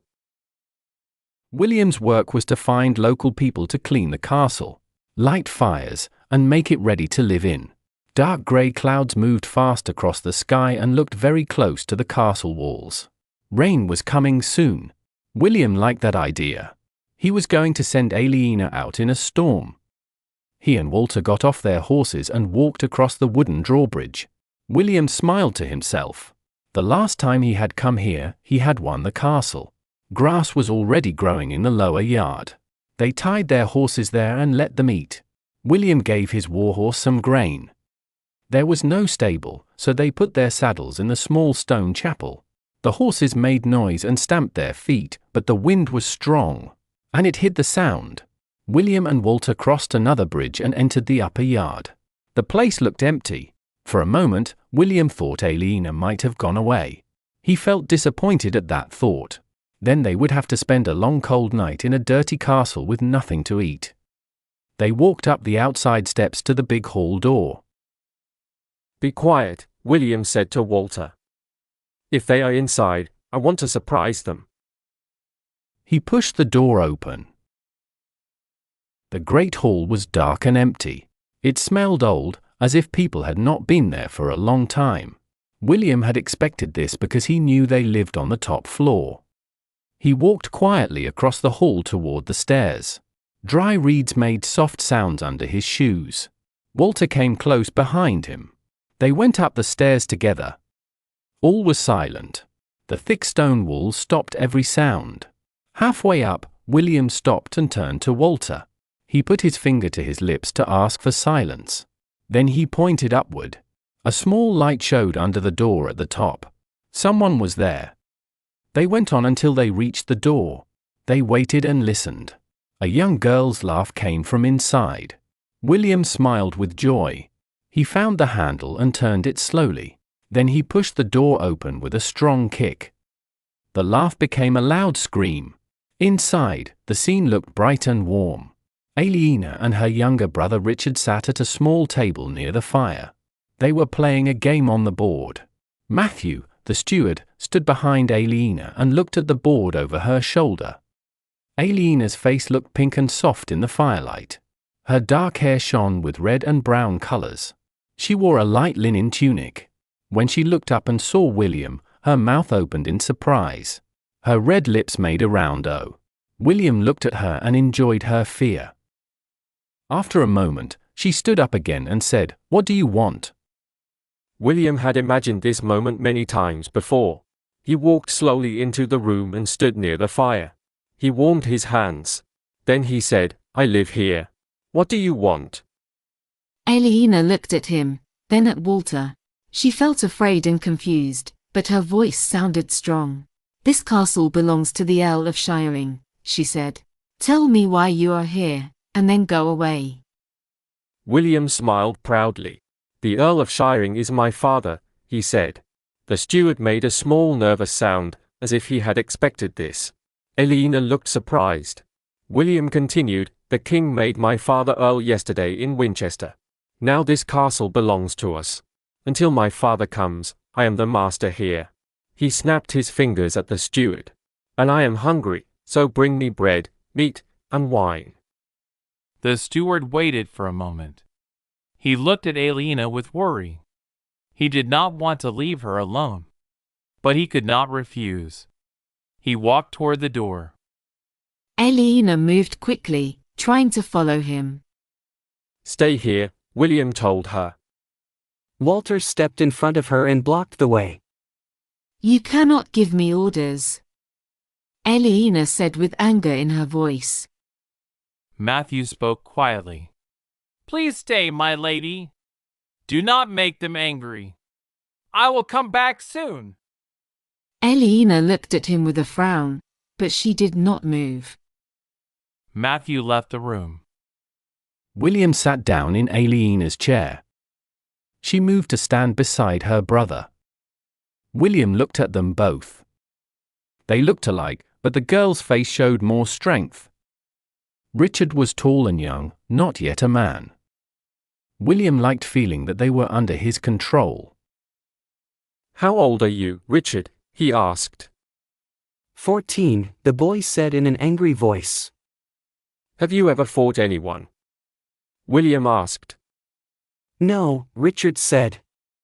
Then he added quickly, "Not yet." William looked at him coldly. Then he turned to Aliena. "How old are you?" he asked. At first she said nothing. Then she remembered the warning not to make them angry. "I'm 17, she said. William smiled cruelly. My, the whole family can count," he said. "Are you still a virgin, Aliena?" "Of course," she cried. Suddenly William reached out and grabbed her chest. She pulled away at once. At that moment Richard stepped forward and pushed William's arm aside. That only made William happier. He jumped up from the chair and hit Richard hard in the face. As he expected, Richard was weak. He cried out and put his hands over his face. "Leave him alone," Aliena said. William looked at her with surprise. She cared more about her brother than herself. He thought that was something to remember. Matthew came in carrying a wooden plate. It held a loaf of bread, a piece of ham, and a jug of wine. When he saw Richard holding his face, Matthew became pale. He put the food on the table and went to help the boy. He gently took Richard's hands away and looked at his face. The skin around his eye was red and swollen. "I told you not to make them angry," he said quietly. He was glad that Richard was not badly hurt. William felt unhappy. He had wanted Matthew to become angry. But Matthew stayed calm. He looked like someone who would stop any pleasure. The smell of food made William hungry. He pulled his chair close to the table. He took out his knife and cut a thick piece of ham. Walter sat down across from him. With his mouth full of bread and ham, William said to Aliena, "Bring some cups and pour the wine." Matthew started to move, but William stopped him. "Not you, her," he said. Aliena waited for a moment. Matthew looked worried and gave her a quick nod. She walked to the table and picked up the jug. As she leaned forward, William reached down and touched her leg. He moved his hand quickly under her tunic. He felt her calf and then the back of her knee. When his hand touched her upper leg, she jumped away. She turned fast and tried to hit him with a wine jug. William blocked the jug with his left hand. With his right hand, he slapped her face hard. His hand hurt, but he liked the feeling. Aliena screamed. William saw Richard move nearby. He wanted Richard to fight him. He pushed Aliena strongly, and she fell to the floor. Richard ran toward him like a wild animal. William stepped aside and hit Richard in the stomach. Richard bent forward from pain. Then William hit him several times in the face. Richard's nose and eyes were hurt, and blood soon covered his face. Suddenly Walter shouted a warning. He stood up quickly and looked past William. William turned and saw Matthew running toward him with a knife. William was surprised. He never thought the quiet steward could be brave. Walter was too far to stop Matthew. William lifted his arms to protect his neck. For a moment, he thought the knife would kill him. Matthew was not strong, and his strike missed William's neck. William felt great relief. But he knew the danger was not over yet. Matthew lifted his arm to hit again. William moved back and reached for his sword. Then Walter came around the table. He held a long sharp dagger and pushed it into Matthew's back. Matthew looked very shocked and frightened. William saw the tip of the dagger come out from Matthew's chest and tear his tunic. Matthew dropped his knife and it hit the floor. He tried to breathe, but only a strange sound came from his throat. He could not breathe. He became weak and started to fall. A little blood came from his mouth. His eyes closed and he fell to the floor. Walter pulled out the dagger as the body went down. For a short moment, blood came out quickly, then it slowed and almost stopped. Everyone looked at the body on the floor. Walter, William, Aliena, and Richard were all silent. William felt dizzy because death had been so close. He felt strong and wild, as if he could do anything. He caught the neck of Aliena's tunic in his hand. The cloth felt soft and fine. It was clearly expensive. He pulled hard. The tunic tore. He kept pulling and the tear went all the way down the front. A wide piece of cloth came off in his hand. Aliena screamed. Then she tried to hold the torn garment together to cover herself. The torn edges would not fit together. William's mouth went dry. He looked at her and saw she was afraid. Her fear made his anger grow stronger. She tried to cover herself with her arms. William dropped the piece of cloth. He pulled her hair and turned her around. The rest of her tunic tore. Her shoulders were pale and small. She looked weak and frightened. He held her close and pressed against her. She tried to pull away. She called out for help. William did not stop. She cried louder. Richard moved to help her. William looked at Walter. "Hold the boy," he said. Walter caught Richard and held his arms. William kept one arm around Aliena. He touched her roughly, and she cried even more. Her pain and fear filled the air. Then William pushed her hard, and she fell to the ground. She lay still for a moment, trying to breathe. The cold air touched her skin. She gasped for air and began to weep.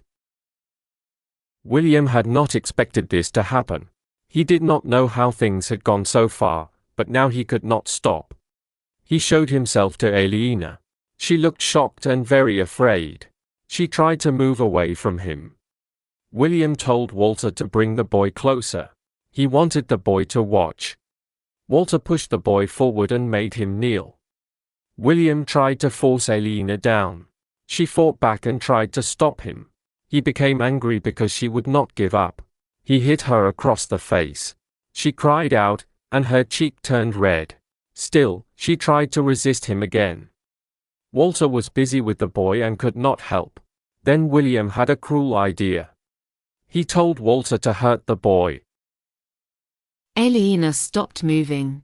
She said in a broken voice, "No. Please, do not hurt him." William looked at her and said, "Then do what I tell you." She looked at him with fear. She felt the terrible choice she must make. William liked seeing her pain. Walter did what William wanted.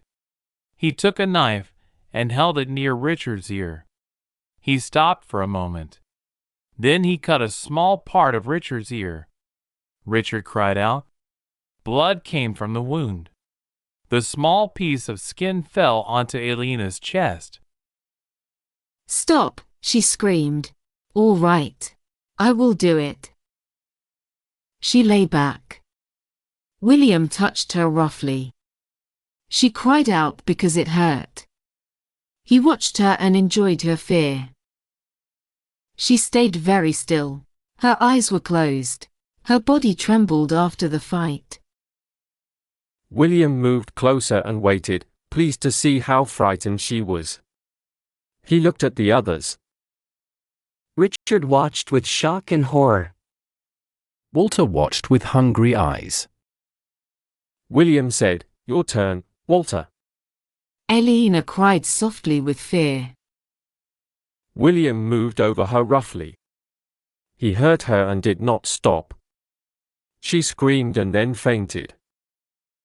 At last, he stood up and laughed with cruel joy. The storm outside blew hard through the night. Before morning, it slowly ended. The quiet sound woke Tom Builder. He lay in the dark and listened to the breathing around him. Alfred was on one side, Martha on the other. Tom thought it might be a clear morning. He hoped to see the sunrise. He had not seen the sun for many cloudy days. Tom got up and opened the door. Outside, it was still dark. He pushed Alfred's foot to wake him. "Alfred, wake up," Tom said. "There will be a sunrise." Alfred groaned and sat up. Martha turned in her sleep. Tom went to the table and took the lid off a small pot. Inside was half a loaf of bread. He cut 2 thick slices. One was for him and one was for Alfred. They sat on the bench and ate their breakfast. There was ale in a jug. Tom drank for a while and then gave the jug to Alfred. Agnes and Ellen would have told them to use cups, but now no woman lived in the house. When Alfred had enough to drink, they left. The sky changed from black to grey as they walked through the priory yard. Tom wanted to go to the prior's house and wake Philip. But Philip had the same idea. He was already at the cathedral ruins, wearing a thick cloak. He was kneeling on the wet ground and praying. They needed to find a straight east-west line. That line would be the center of the new cathedral. Tom had made some plans earlier. At the east end he had put an iron spike in the ground. It had a small loop on top, like the hole in a needle. The spike was almost as tall as Tom. Its eye was level with his eyes. He had fixed it in the ground with rubble and mortar so it would not move. Today he wanted to put another spike at the west end. It must stand exactly opposite the first one. Mix the mortar, Alfred, he said. Alfred went to get sand and lime. Tom walked to his shed near the cloisters to take his mallet and the second spike. Then he went to the west side of the site and waited for the sun. Philip finished his prayers and came to stand beside him. Alfred mixed the sand and lime with water on the mortarboard. The sky slowly became brighter. The three men became nervous. They all looked at the east wall of the priory. At last, the red sun slowly appeared over the wall. Tom moved a little so he could see the edge of the sun through the small hole in the metal spike. When Philip started to pray in Latin, Tom lifted the second spike in front of him. He made sure it blocked the sun from his eyes. Then he slowly lowered it to the ground and pushed the sharp end into the wet earth. He kept it exactly between his eye and the sun. He took the small hammer from his belt and gently hit the spike until the hole was at the same height as his eyes. If he had done everything right, the sun would shine through the holes of both spikes. He closed one eye and looked through the first spike at the second one. The sunlight passed through both holes into his eye. The two spikes were now on a perfect east-west line. That line would show the direction of the new cathedral. Tom had told Philip how it worked, and now he stepped back so Philip could check it himself. "Perfect," Philip said. Tom nodded. "It is," he said. "Do you know what day it is?" Philip asked. "Friday," Tom said. "It is also the day of Saint Adolphus's death," Philip said. "God gave us this sunrise so we could set the church in the right direction on our patron's day. Isn't that a good sign?" Tom smiled. He believed good work was more important than good signs when building a church. But he was glad for Philip. "Yes, it is," he said. Chapter 6. Aliena was determined not to think about it. She sat through the night on the cold stone floor of the chapel. Her back was against the wall, and she looked into the dark room. At first, she could only remember the terrible things that had happened. Then the pain became a little softer, and her mind started to notice other sounds. She listened to the storm, to the rain on the roof, and to the wind blowing around the empty castle. She had no clothes when she first came there. After the men hurt her, they went back to their table and forgot about her. They started eating and drinking while she lay on the floor, and Richard was beside her, bleeding. When she saw that they were not looking, she and Richard ran from the room. The rain was heavy, and the wind was strong when they crossed the bridge. They found shelter inside the chapel. Soon after, Richard left again. He went back into the keep where the men were. He took his cloak and Aliena's cloak from a hook near the door. Then he ran away before William and the groom could stop him. When he returned, he did not speak to her. He simply gave her the cloak and then wrapped his own around himself. He sat on the floor close to her, but he kept a short distance away. Aliena wished someone who loved her could hold her and make her feel safe. But Richard looked at her as if she had done something very wrong. She also felt that way about herself. She felt ashamed and guilty, as if she had broken a rule of God. She understood why Richard did not want to touch her. She did not blame him. She was almost thankful that the chapel was cold. The cold helped her stay apart from the world and made the pain less strong. She did not sleep during the long night. At some quiet hour, both of them stopped moving and thinking. They sat there in silence, very still, almost like they were not alive. The sudden end of the storm broke the silence. Aliena saw the chapel windows again. They looked like small grey spots in the pale light. Richard stood up and walked to the door. Aliena watched him and felt angry about the noise. She had wanted to stay by the wall until she died from cold or hunger. She thought it would be peaceful to stop feeling anything. Richard opened the door. Soft morning light came in and touched his face. Aliena's heart jumped. She almost did not know him. His face was swollen and dark with bruises and dry blood. She felt she wanted to cry.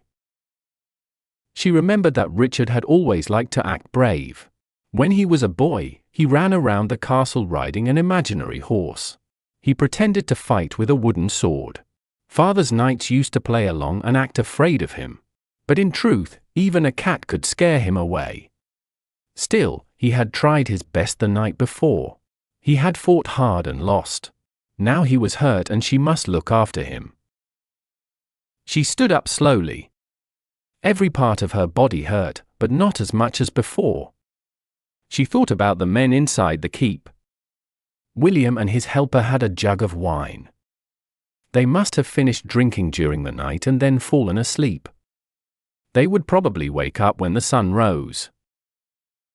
By then she and Richard had to leave. She walked to the other end of the chapel. There stood the altar. It was a plain wooden box, painted white, with no decoration. She leaned on it for a moment, then pushed it hard. The altar fell over. "What are you doing?" Richard asked in a scared voice. "This was Father's secret hiding place," she said. "He told me about it before he left." On the floor was a bundle covered with cloth. Aliena opened it. Inside she found a long sword with its scabbard and belt. There was also a sharp dagger about a foot long. Richard came closer to see it. He did not know how to fight well.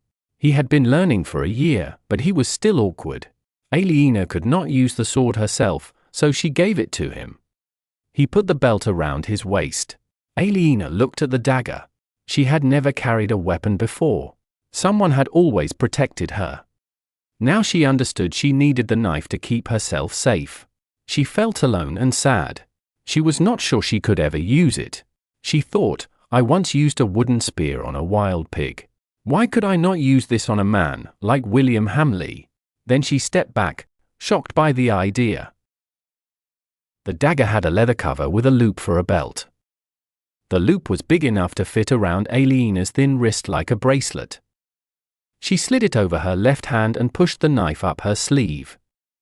It was long and reached past her elbow. Even if she could not use it to hurt someone, maybe she could use it to make people afraid. "Let's leave now, quickly," Richard said. Aliena nodded. She started to go to the door but stopped. The morning light was growing stronger, and she saw two shapes on the chapel floor. She looked closer and saw that they were saddles, one normal and one very large. She imagined William and his helper coming here last night. They were proud after their success at Winchester and tired after the long ride. They had taken the saddles from their horses and left them here before going to the keep. They never thought anyone would steal from them. But desperate people can become brave. Aliena went to the door and looked outside. The light was soft and pale, and there were no strong colors. The wind was gone, and the sky was clear. A few wooden tiles had fallen from the roof during the night.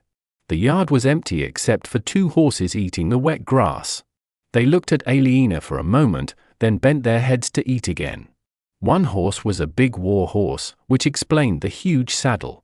The other was a grey-spotted stallion, not pretty but strong and firm.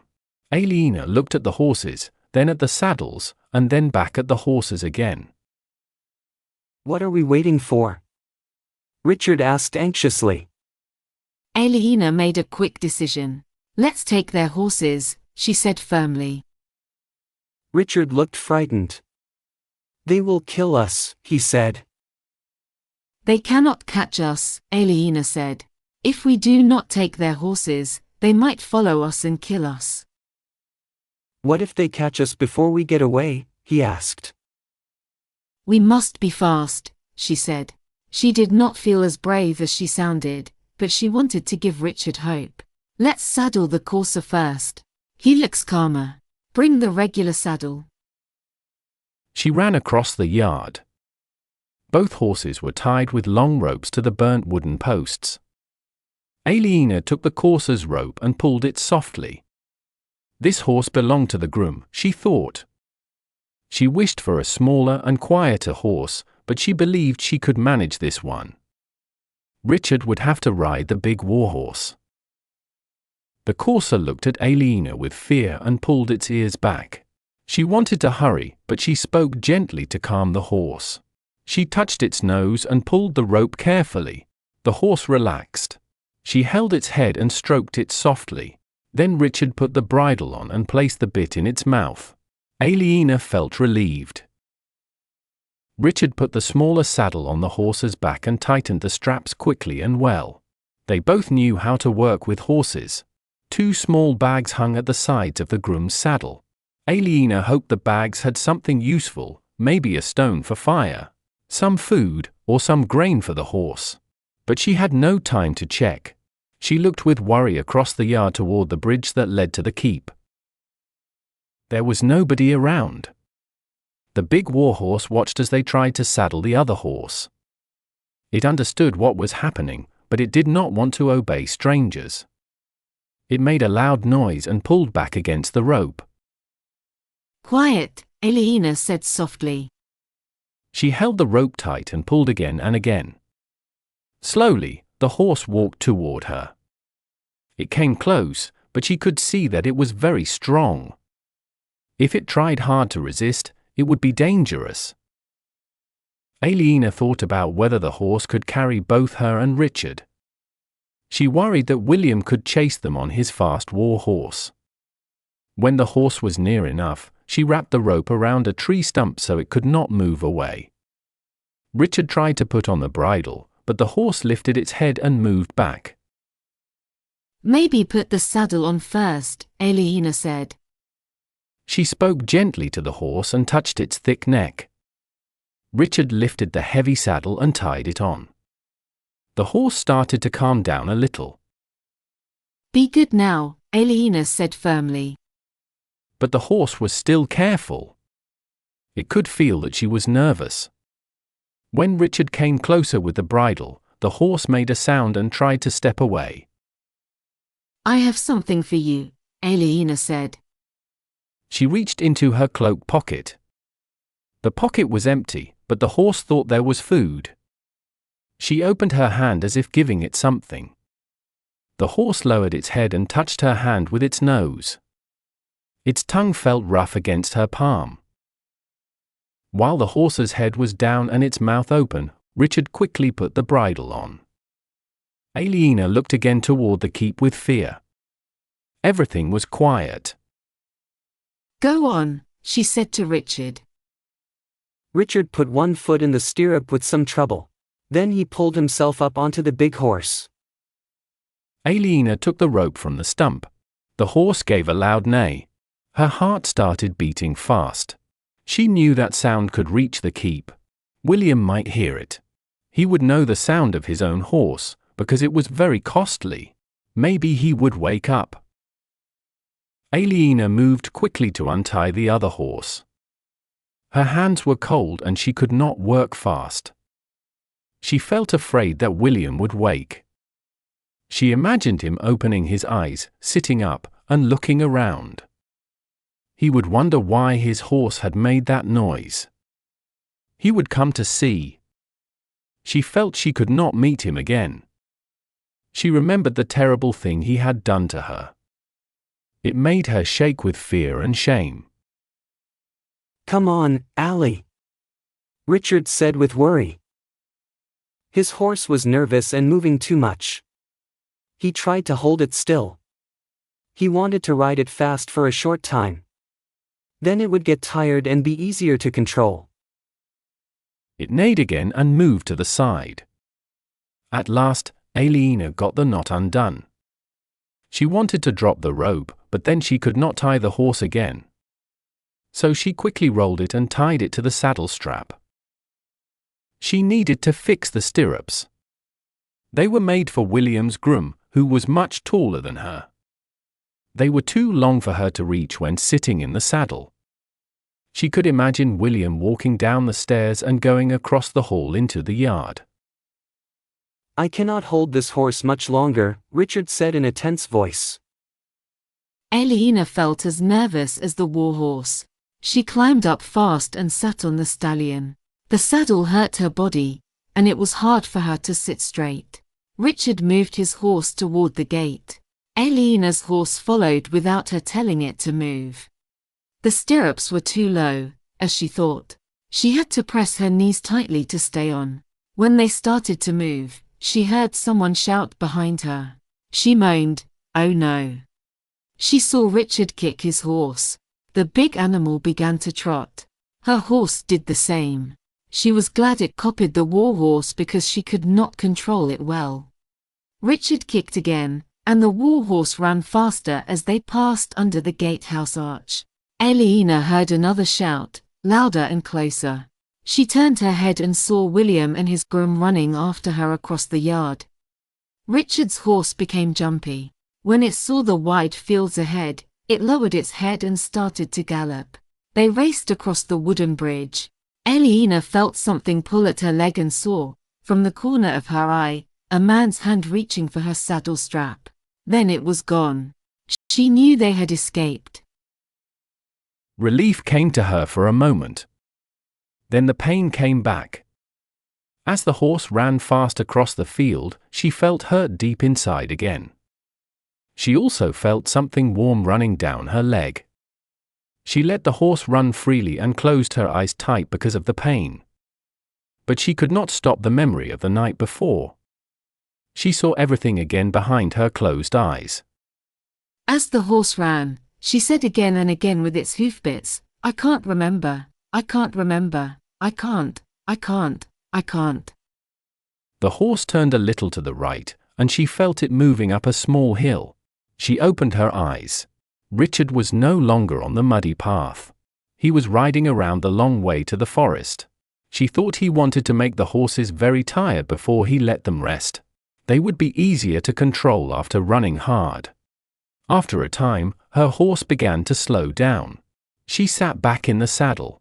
The horse ran slower, then trotted, and then only walked.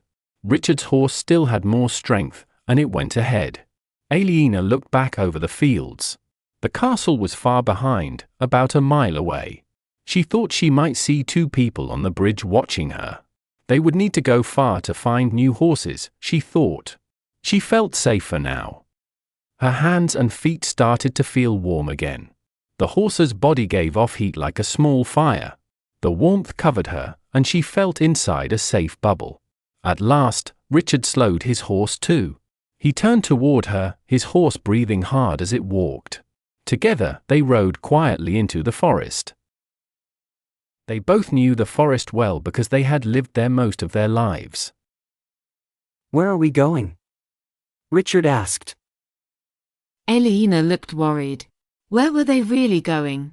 What could they do now? They had no food, no water, and no money. She wore only a cloak. She had no shirt, no tunic, no shoes, and no hat. She wanted to take care of her brother, but she did not know how. She now saw that she had been dreaming for 3 months. She had known that their old life was gone, but she had not wanted to think about it. William Hamley had made her see the truth. She believed what he said. King Stephen had made Percy Hamley the new Earl of Shiring. But maybe there was more to the story.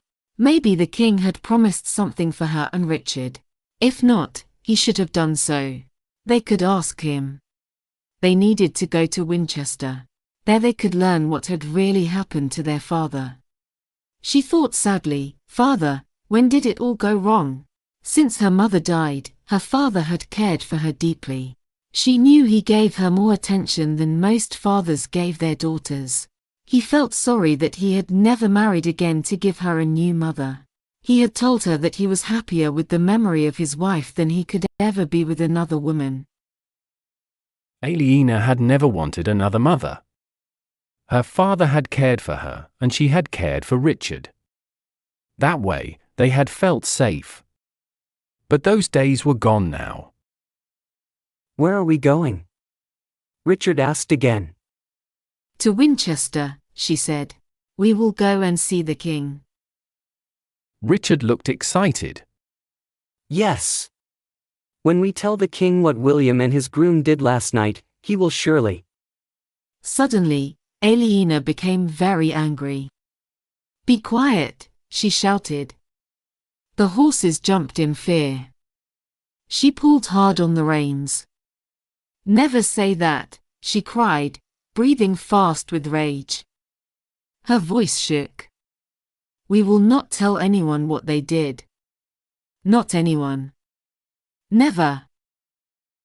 The groom's saddlebags had some hard cheese, a bit of wine in a leather bottle, a flint, some small wood pieces, and a few pounds of mixed grain for the horses. At noon, Aliena and Richard ate the cheese and drank the wine. The horses ate the thin grass and green bushes and drank from a clear stream. Aliena had stopped bleeding, but her body felt cold and numb below her waist. They saw some travelers on the road, but Aliena told Richard not to talk to anyone. To strangers, they might look strong and brave. Richard looked very powerful on his big horse, with his sword. But if people talked with them for a few minutes, they would see they were only children traveling alone.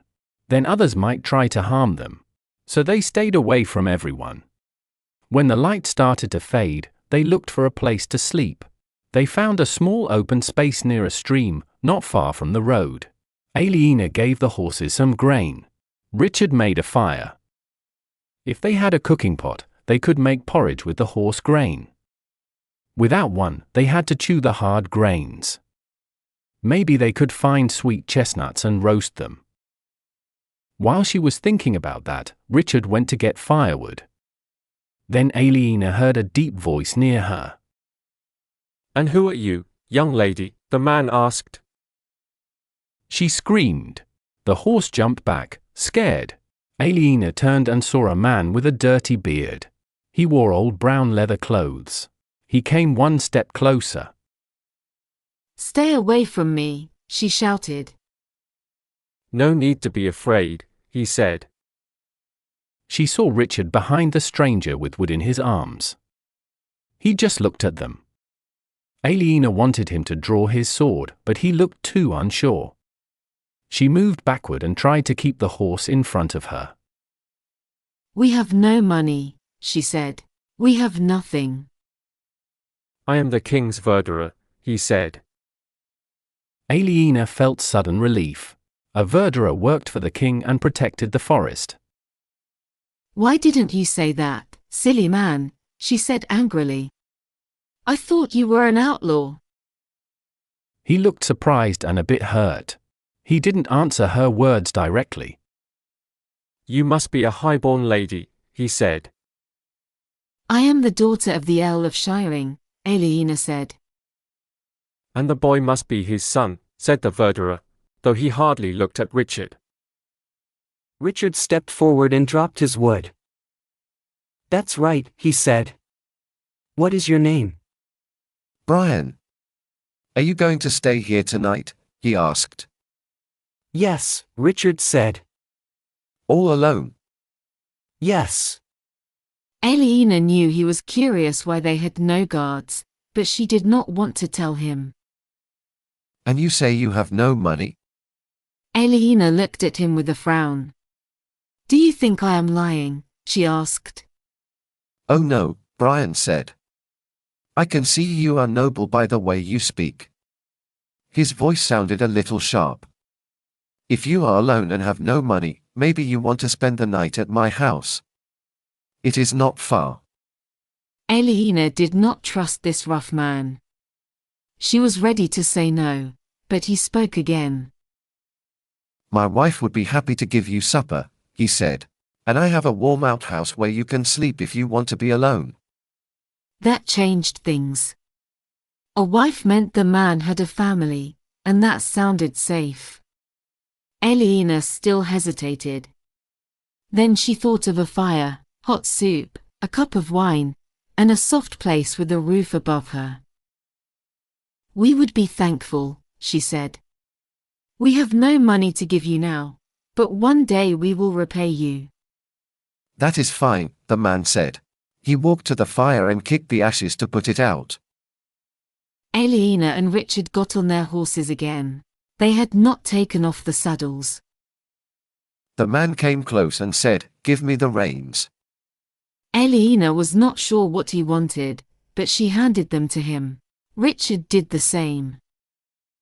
The man started walking through the forest, leading both horses.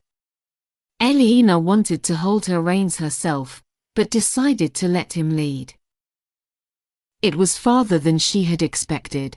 They rode 3 or 4 miles before they saw a small wooden house. It had a roof made of straw and stood at the edge of a field. Night had already fallen when they arrived. But there was light coming through the shutters and the smell of food in the air. Aliena got off her horse and felt very thankful. The verderer's wife heard the horses and came to the door.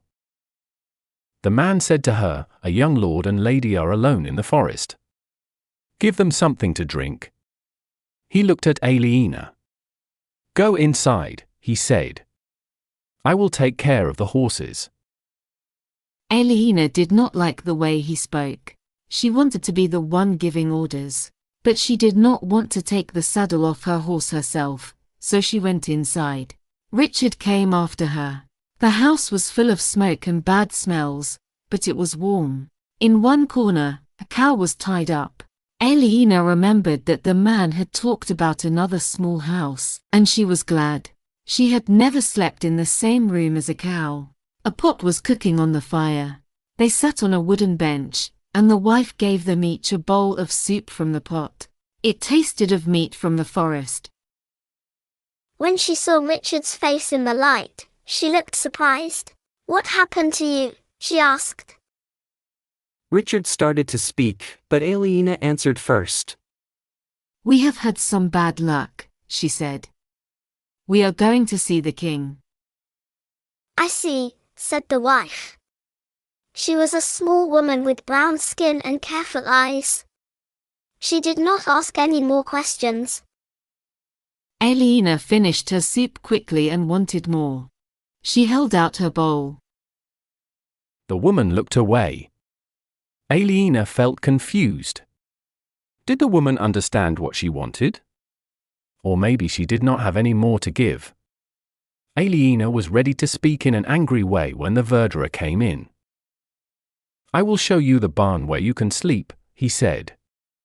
He took a lamp from a hook near the door. "Come with me." Aliena and Richard stood up. Aliena looked at the wife.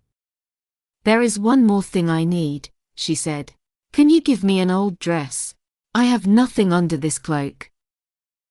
The woman looked unhappy for some reason. "I will try to find something," she said quietly. Aliena walked to the door. The verderer looked at her in a strange way. He stared at her cloak as if he could see through it. "Show us the way," she said quickly. He turned and went out of the door. They followed him around the house and crossed a small garden with vegetables. The lamplight moved on the ground as he walked. It showed a small wooden building. It looked more like a shed than a barn. He opened the door. It hit a big barrel that held rainwater from the roof. "Take a look," he said. "See if you like it." Richard walked in first.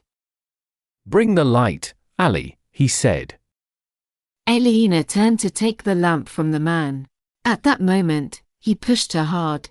She fell through the doorway and landed in the barn, hitting her brother. They both fell to the floor together. The light went out and the door closed with a loud bang. Outside, they heard a heavy noise, like something being moved to block the door. Aliena could not believe what had just happened. "What's going on, Ali?" Richard cried.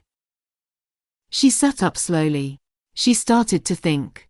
Was that man really a forest officer, or was he a criminal? He could not be a criminal.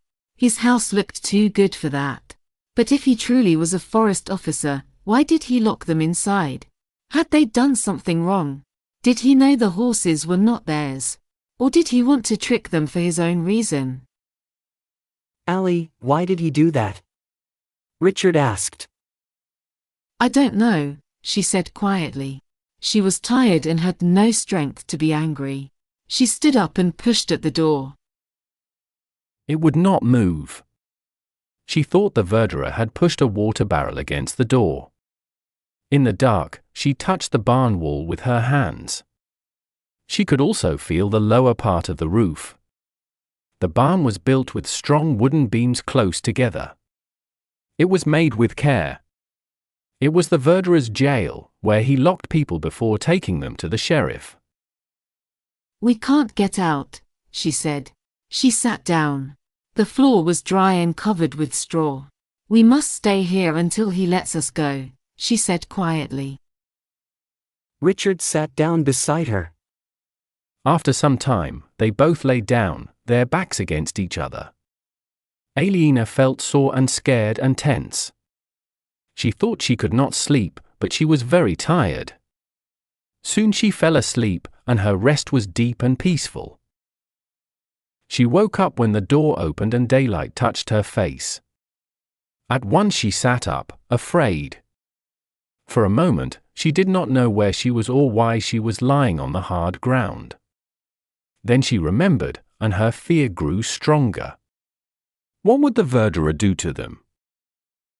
But it was not the verderer who came in. It was his small brown-skinned wife.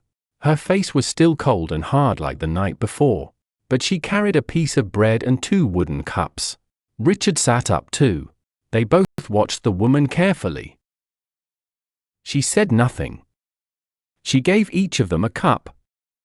Then she broke the bread in 2 and gave half to each. Aliena suddenly felt very hungry.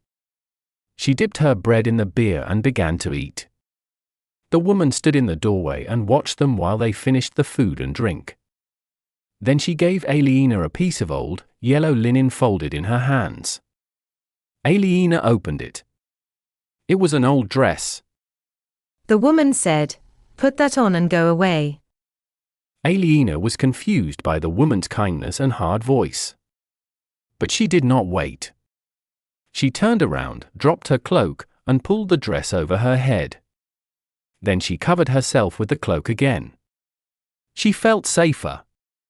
The woman also gave her a pair of old wooden shoes that were too big.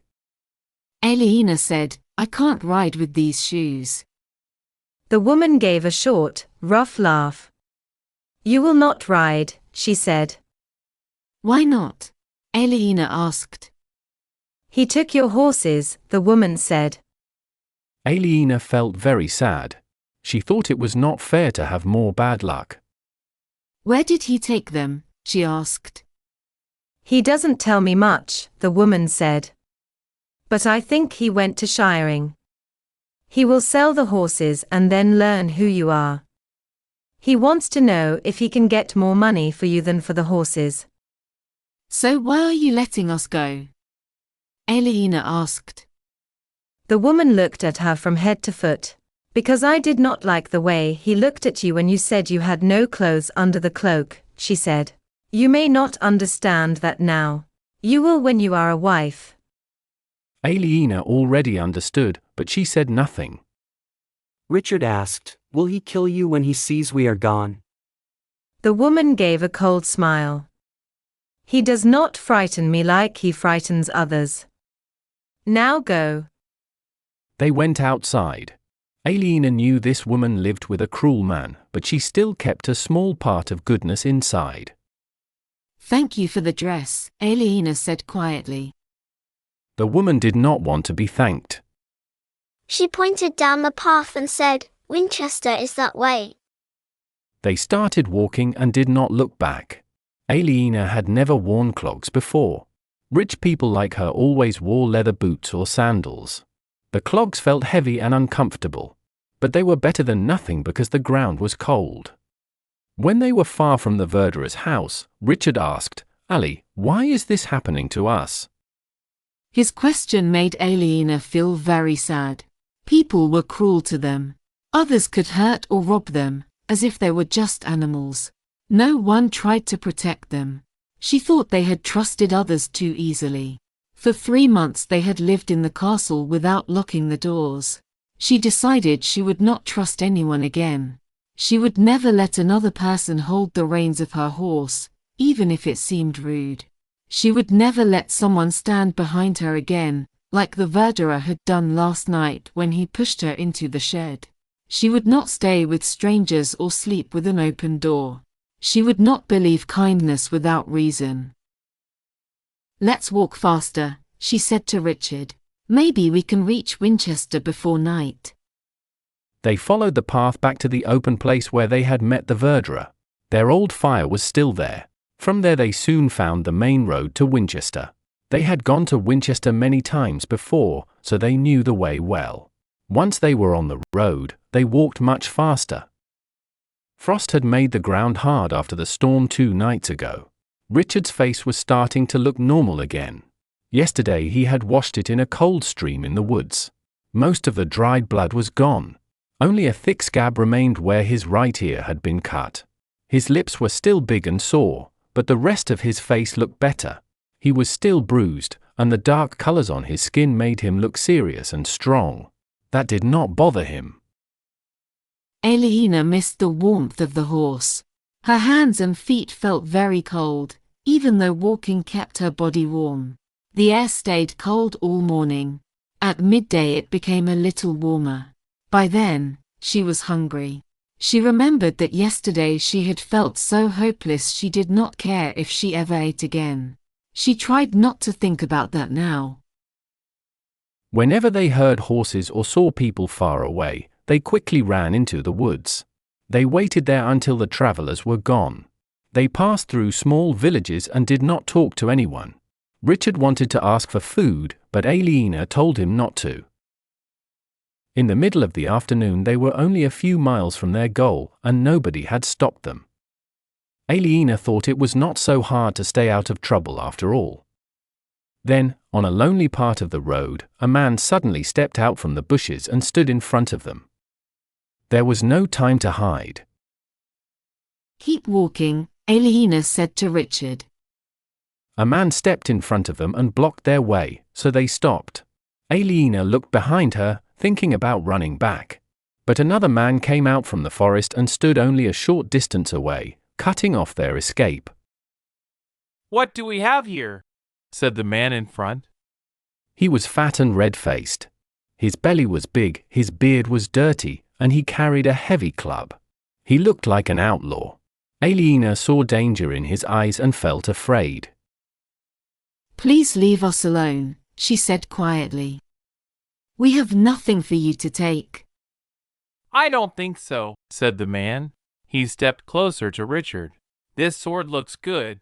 It could be worth some money." "It's mine," Richard said. His voice sounded young and frightened. Aliena felt hopeless. She thought, he is just a boy and I am only a woman. We cannot stop them. They can do what they want. The fat man moved quickly and raised his club. He swung it at Richard. Richard tried to move away. The blow missed his head but hit his shoulder. The man was strong, and Richard fell to the ground. Aliena suddenly became very angry. She had suffered unfair treatment and many cruel things. She was cold, hungry, and close to losing control. Her brother had been beaten not long ago, and now she saw someone strike him again. It made her furious. She lost all sense of caution. Without thinking, she took the dagger from her sleeve. She ran at the big outlaw and shouted, "Leave him alone, you dog!" He did not expect an attack. His cloak was open after he hit Richard. His hands were still holding the club, so he could not move fast. He thought the young girl had no weapon.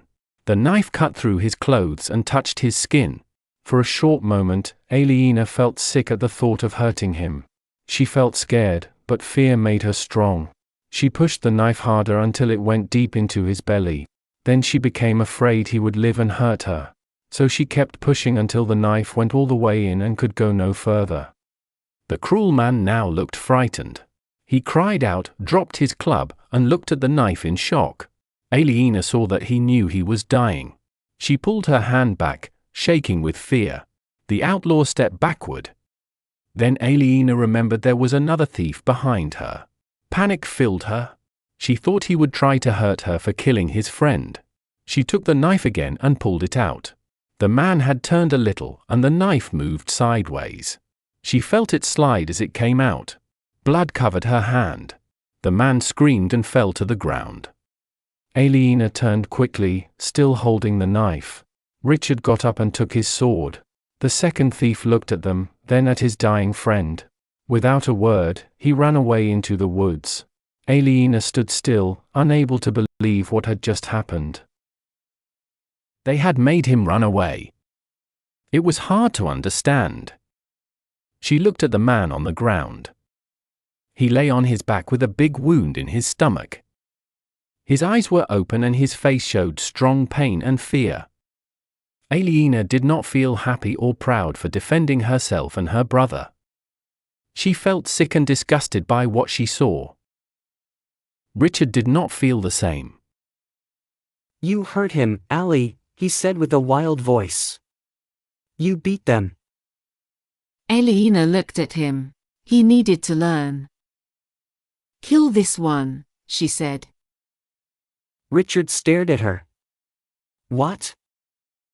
"Kill him," she said again. "End his pain.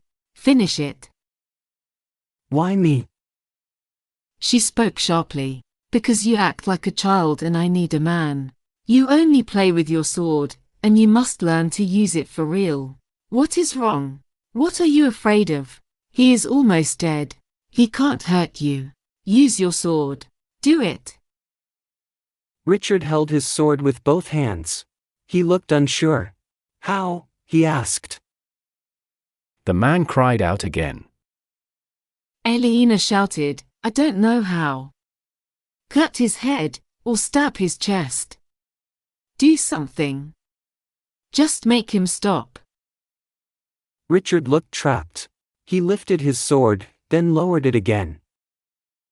"If you don't do this, I will leave you," Aliena said. "I swear it. One night I will go away, and when you wake in the morning, I will be gone. You will be alone. Now kill him." Richard raised his sword again. But then, to their shock, the dying man stopped crying and tried to get up. He turned to the side and pushed himself up on one elbow. Richard shouted loudly. It sounded both frightened and angry. He lifted his sword and hit the man's neck with great force. The sword was strong and very sharp. The blow cut deep into the man's thick neck. Blood came out fast. The man's head hung to one side and his body fell to the ground. Aliena and Richard looked at him in shock. Warm blood made light steam in the cold air.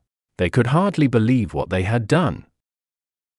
Aliena suddenly wanted to leave that place. She began to run. Richard ran after her. She stopped when she was too tired to keep going. Then she noticed that she was crying. She walked slowly now and did not care if Richard saw her tears. He looked calm and showed no feeling. After some time, she felt better. Her wooden shoes hurt her feet. She stopped and took them off. She walked on, carrying the shoes in her hands. She was barefoot, and the cold ground felt hard. Soon they would come to Winchester. After a while Richard spoke. "We are fools," he said. "Why?" Aliena asked. "That man," Richard answered. "We left him there. We should have taken his boots." Aliena stopped and looked at her brother. Her face showed fear and shock. He looked back at her and gave a small laugh. "There is nothing wrong with that, is there?" he said. Aliena started to feel hopeful again as she entered Winchester through the west gate at sunset. In the forest she had been afraid someone might kill her and no one would ever find her. Now she was back among people. The city was dangerous too, full of thieves and bad men, but here they could not hurt others so easily. There were laws in the city. People who broke them were sent away or punished. She remembered walking down this same street with her father a year ago. They had both been on horses. Her father rode a nervous chestnut horse, and she rode a soft grey one. People moved aside for them on the wide streets. They had owned a house in the south part of the city. When they arrived, many servants came to greet them. The house was clean, the floors had new straw, and all the fires were burning. During that visit she had worn lovely clothes every day. She had dresses of linen, silk, and soft wool in bright colors. She wore fine boots, good belts, and shiny jewelry. Her work was to welcome everyone who came to see her father. Rich guests got meat and wine. Poor guests got bread and ale. All guests got a kind smile and a warm place by the fire. Her father always followed the rules of good hospitality, but he was not friendly himself. People thought he was cold and proud. Aliena made things better with her warmth. Everyone had respected her father. Important men had visited him, the bishop, the prior, the sheriff, the royal chancellor, and the barons. She wondered if any of those people would know her now. She was barefoot and walking through mud on the same street where once she had ridden with pride. Still, she did not lose hope. She felt strong again. She was back in a place with order and laws. Now she could start to take control of her life again. They walked past their old house. It was closed and empty because the Hamleys had not moved in yet. For a moment, Aliena wanted to try to go inside. She thought, "It is my house." But it was not her house now. The idea of staying there for the night made her remember how she had lived at the castle, pretending everything was fine. She kept walking with purpose. She felt glad that there was a monastery in the city. The monks always gave food and a bed to people who asked for help. She thought that she and Richard would sleep inside tonight, safe and warm. She found the cathedral and went into the priory yard. 2 monks stood behind a long table, giving horse bread and beer to many people. There were more than 100 people waiting. Aliena did not expect to see so many others asking for a place to sleep. She and Richard joined the line. She thought it was strange that people who often pushed and fought for free food were now waiting quietly. They stood in an orderly line only because a monk told them to. When they got their meal, they carried it to the guest house. The guest house was a large wooden building that looked like a barn. It had no chairs or tables, only dim light from small rush lamps. The air smelled of many people close together. They sat on the ground to eat. Old rushes covered the floor. Aliena thought about telling the monks her name. Maybe the prior would remember her. In such a big priory there was a special place for rich visitors to stay. But she did not want to go there. She felt afraid that people might reject her. She also did not want to let anyone have control over her again. She knew the prior was kind, but she still felt safer if no one noticed her. The other guests were mostly pilgrims. There were also a few traveling workers who carried tools, and some men who sold goods to villagers. These hawkers sold small things like pins, knives, pots, and spices. Some of them brought their families with them. The children were loud and excited. They ran, played, and fell over each other. Sometimes a child ran into an adult, got a small hit on the head, and began to cry. Some children were not clean, and she saw a few using the rushes on the floor instead of going outside. It was normal in homes where animals slept inside, but here it felt dirty. Everyone had to sleep on those rushes later, and she thought it was unpleasant. She started to believe that people were looking at her as if they knew she was no longer pure. She knew this idea was foolish, but she could not stop thinking about it. She kept checking herself to see if she was bleeding, but she was not. Still, she felt that people's eyes were on her. When she looked around, someone was always watching her. If she looked back, they turned their eyes away, but soon another person stared. She tried to tell herself that they were not watching her at all. They were just looking around the busy hall. She looked the same as everyone else, dirty, tired, and poorly dressed. But the uneasy feeling stayed with her. She began to feel angry without wanting to. One pilgrim, a man with many children, kept glancing at her. At last she could not stay calm. She shouted, "What are you looking at? Stop staring at me." The man looked embarrassed and turned away without saying anything. "Why did you do that, Ali?" Richard asked quietly. "Be quiet," she told him, and he said nothing more. Soon after supper, the monks came to put out the lights. They liked people to sleep early. It kept them away from the alehouses and bad places in the city at night. It also helped the monks send visitors away quickly in the morning. Some of the single men left the hall when the lights were gone. They were probably going to the city for drink and pleasure. But most of the people stayed and slept on the floor, wrapped in their cloaks. It had been many years since Aliena had slept in a hall like this. When she was a child, she had looked at the people downstairs with envy. They lay near the fire together, in the smell of food and smoke, with the dogs beside them. There was a feeling of closeness in the hall that did not exist in the large, empty rooms of her family. Sometimes, long ago, she had left her own bed and gone quietly down the stairs. She had lain next to one of her favorite servants, Madge Laundry or Old Joan. Now, as she fell asleep, she smelled the air of her childhood again and dreamed of her mother. She almost never remembered her mother's face, but tonight she saw it clearly. She saw the small nose, the shy smile, the thin body, and the worried eyes. She saw how her mother walked, leaning a little to one side, always close to the wall, one arm out for balance. She heard her mother's laugh, deep and warm, ready for singing or joy but often held back by fear. In the dream, Aliena understood something she had not known before. Her father had frightened her mother so much that she lost her happiness and strength. Like a flower without water, her mother had faded and died. All this felt familiar, as if Aliena had always known it. But something shocked her. In the dream, she was pregnant. Her mother seemed happy about it. They sat together in a small room. Aliena's belly was large, and she sat with her hands over it. She looked like a woman waiting for her baby. Then the door opened, and William Hamley came in suddenly. He held a long dagger in his hand. Aliena knew he wanted to hurt her, to stab her belly like she had once stabbed the fat outlaw in the forest. She screamed loudly and woke up sitting upright. But William was not there. She had not really screamed, only in her dream. After that, she could not sleep again. She lay still and thought about the dream. Was she truly pregnant? The idea had never come to her before, and now it filled her with fear. It was horrible to think she might have William Hamley as baby. It might not be his child. It might be the groom's. She might never know the truth. How could she love the baby? Every time she looked at it, she would remember that terrible night. She decided she would have the baby in secret and then leave it in the cold to die. Poor people did the same thing when they had too many children.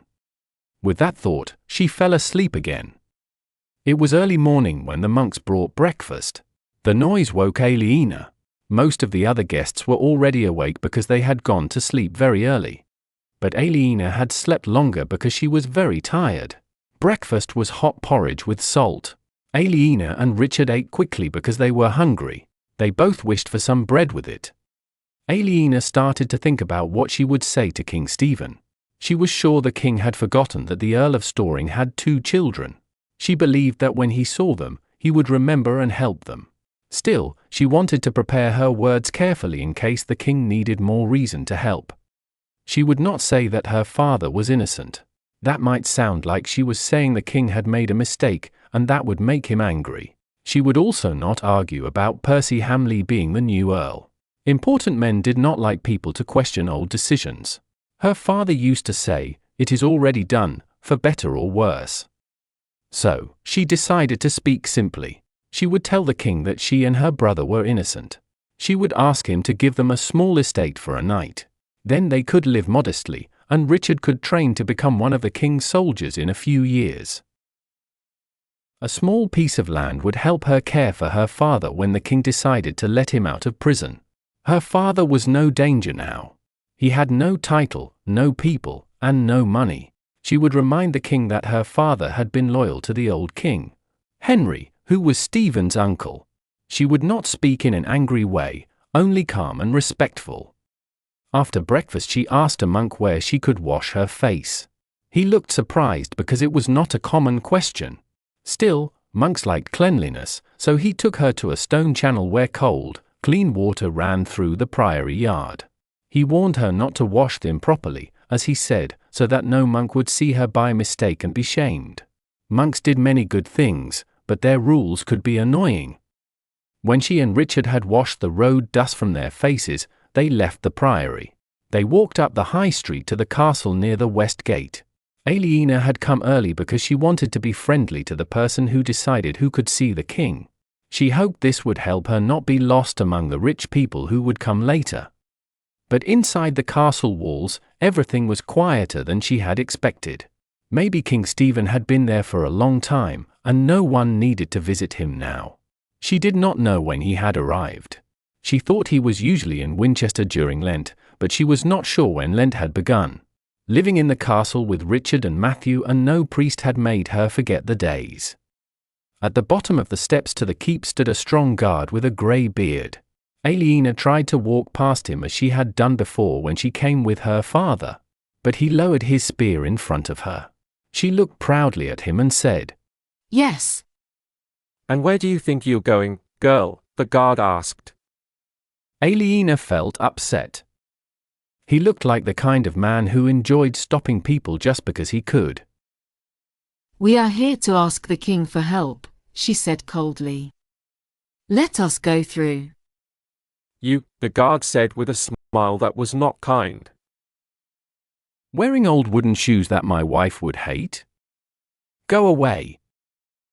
"Move aside, guard," said Aliena. "Every citizen can speak to the king." But poor people do not usually try to do that. "We are not poor," Aliena said angrily. "I am the daughter of the Earl of Shiring, and my brother is his son. Let us pass, or you will end up in prison." The guard looked less proud now, but he still said with a smile, "You cannot talk to the king. He is not here. He is in Westminster. You should know that if you are really who you say you are." Aliena was shocked. Why did he go to Westminster? He should be here for Easter. The guard saw she was not a beggar. The Easter court is in Westminster. The new king does not do everything like the old king, and that is his choice. He was right, but Aliena had never thought that a new king might follow a different plan. She had believed she understood what to do, but now she saw she was wrong. She felt lost and hopeless. She wanted to give up. Then she shook her head. This was only a problem, not the end. Talking to the king was not the only way to help her brother and herself. She also wanted to learn what had happened to her father. He would know what to do. "Who is here, then?" she asked the guard. "There must be someone who works for the king. I just want to see my father." "There are a clerk and a steward in the castle," the guard said. "Did you say the Earl of Shiring is your father?" "Yes," Aliena said quickly. Her heart was beating fast. "Do you know anything about him?" "I know where he is." "Where?" "In the prison inside the castle." "So near. Where is the prison?" she asked. The guard pointed behind him, down the hill, past the chapel, across from the main gate, he said. He had enjoyed keeping them out, but now he was ready to give answers. "You should speak to the jailer. His name is Odo. He likes money." Aliena did not understand what he meant, but she was too upset to ask. Until now, her father had seemed far away in a place called prison. But now he was here, inside this very castle. She forgot about asking the king for help. All she wanted was to see her father. Knowing he was close made her feel the fear and worry of the past months even more. She wanted to run to him and hear him say, "It's all right now. Everything will be fine." The keep stood on a small hill in one corner of the castle. Aliena turned and looked down at the buildings below. The castle was full of stone and wooden houses inside high walls. The guard had said her father was down the hill, past the chapel, and across from the main gate. She saw a small stone chapel near the path. The main gate was an opening in the outer wall that let the king enter the castle without going through the city. Across from that gate, beside the back wall that touched the city, she saw a small stone house. It could be the jail. Aliena and Richard hurried down the slope toward it. Aliena wondered what her father looked like now. Did they give him good food? At Earl's Castle, her father's prisoners always got horse bread and soup, but she had heard that some jails were cruel. She hoped he was safe. Her heart beat fast as she crossed the yard. The castle was large but full of many buildings, kitchens, stables, and soldiers' rooms. There were even 2 chapels. Now that she knew the king was away, Aliena noticed signs of his absence. She saw pigs and sheep wandering in from outside the gate to eat from rubbish piles. Some soldiers sat around with nothing to do, calling rude words to passing women. In the porch of one chapel, men were gambling. The careless, lazy feeling in the place made Aliena uneasy. She was worried that her father might not be cared for properly. She felt afraid of what she might see. The jail was an old stone building that was falling apart. It looked like it had once been a house for an important man, maybe a royal officer. The upper floor was broken and had lost most of its roof. Only the lower part was still safe. There were no windows there, only a large wooden door with iron pins.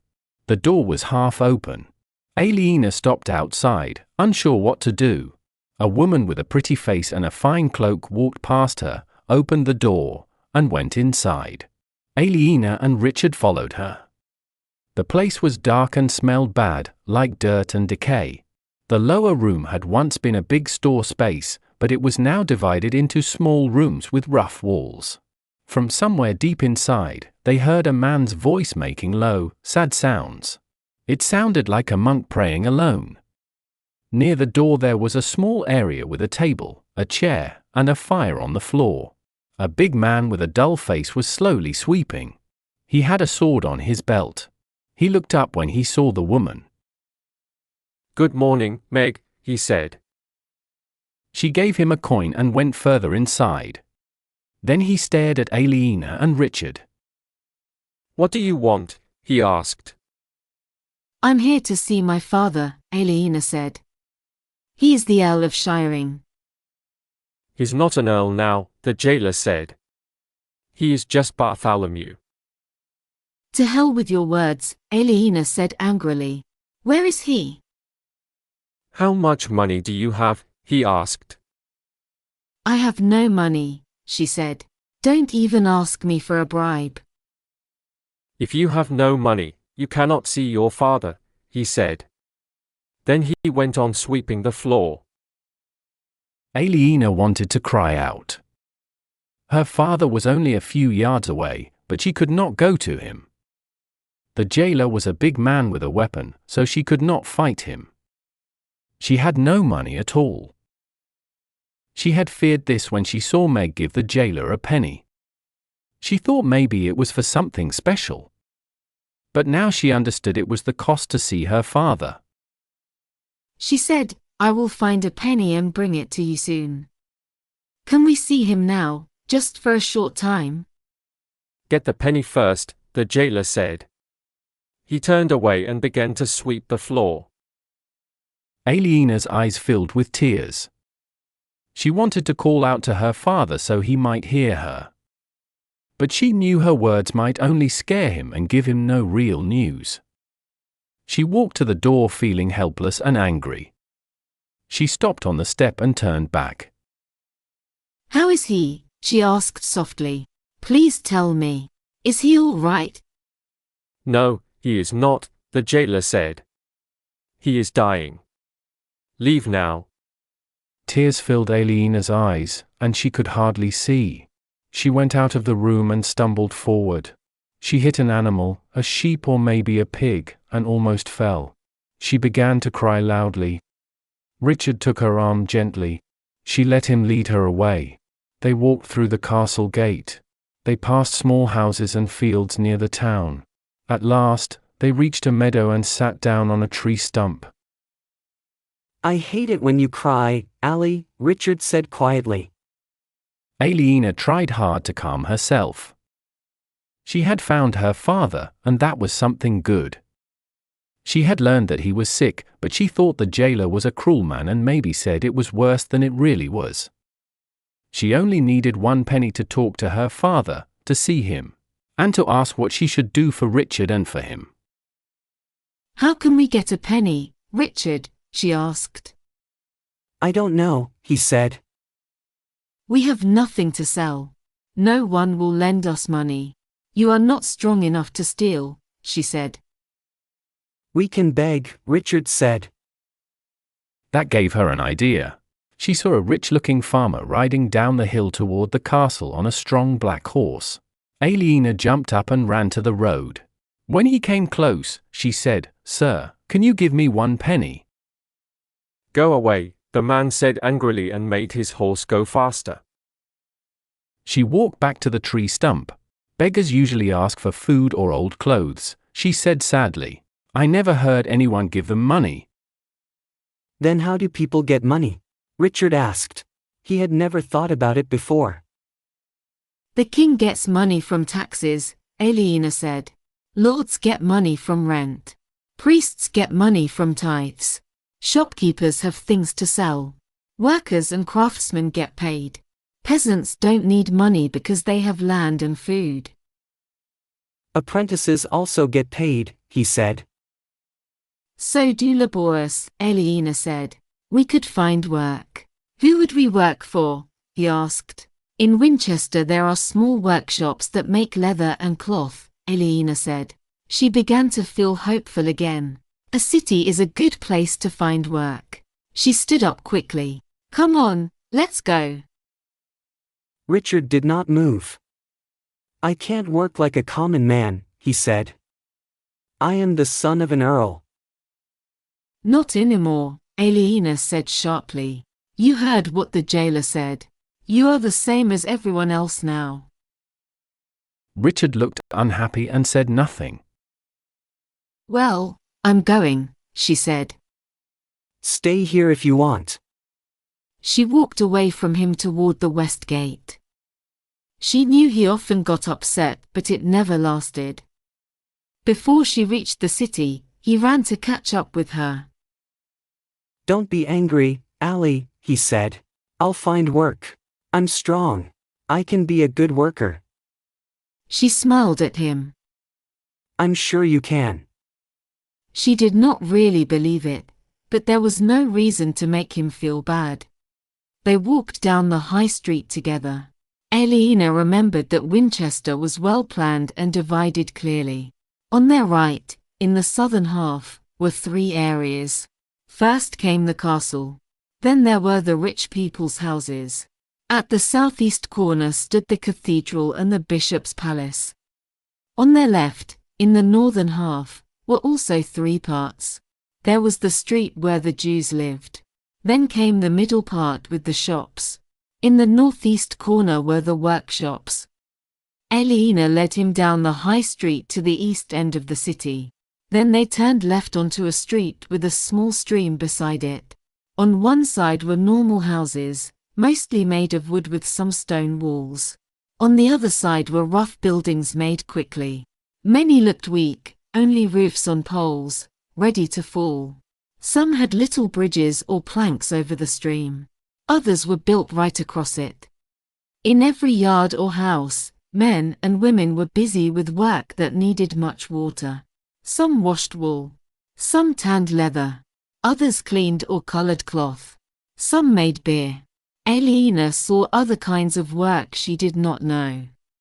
Strange smells filled the air, sharp, sour, smoky, and rotten. Everyone worked very hard. Peasants also worked hard, but they moved slower and sometimes stopped to talk. Here, no one looked up. No one had time to stop. Their work needed all their focus and strength. They moved fast. Some carried sacks. Some poured big buckets of water. Others hit leather or cloth. They worked in small huts that looked weak and old. The place was dark and strange. To Aliena, they looked like demons mixing things in hot pots. She stopped near one hut. There she understood what they were doing. They were fulling cloth. A strong woman took water from the brook and poured it into a large stone trough lined with lead. Sometimes she added a bit of fuller's earth from a sack. A piece of cloth lay under the water at the bottom of the trough. 2 men used large wooden clubs to hit the cloth again and again. Aliena remembered these clubs were called fuller's bats. This work made the cloth shrink and grow thicker so it could stop water better. The fuller's earth also cleaned the wool and took out its oils. Behind the hut were piles of new cloth and sacks of fuller's earth. Aliena crossed the brook and went closer. The workers looked at her but kept working. The ground was very wet. She saw they had no shoes. When she noticed they would not speak to her, she raised her voice. "Is your master here?" she asked. The woman nodded toward the back of the yard. Aliena called Richard to come with her and went through a gate. In the yard, pieces of cloth were drying on wooden frames.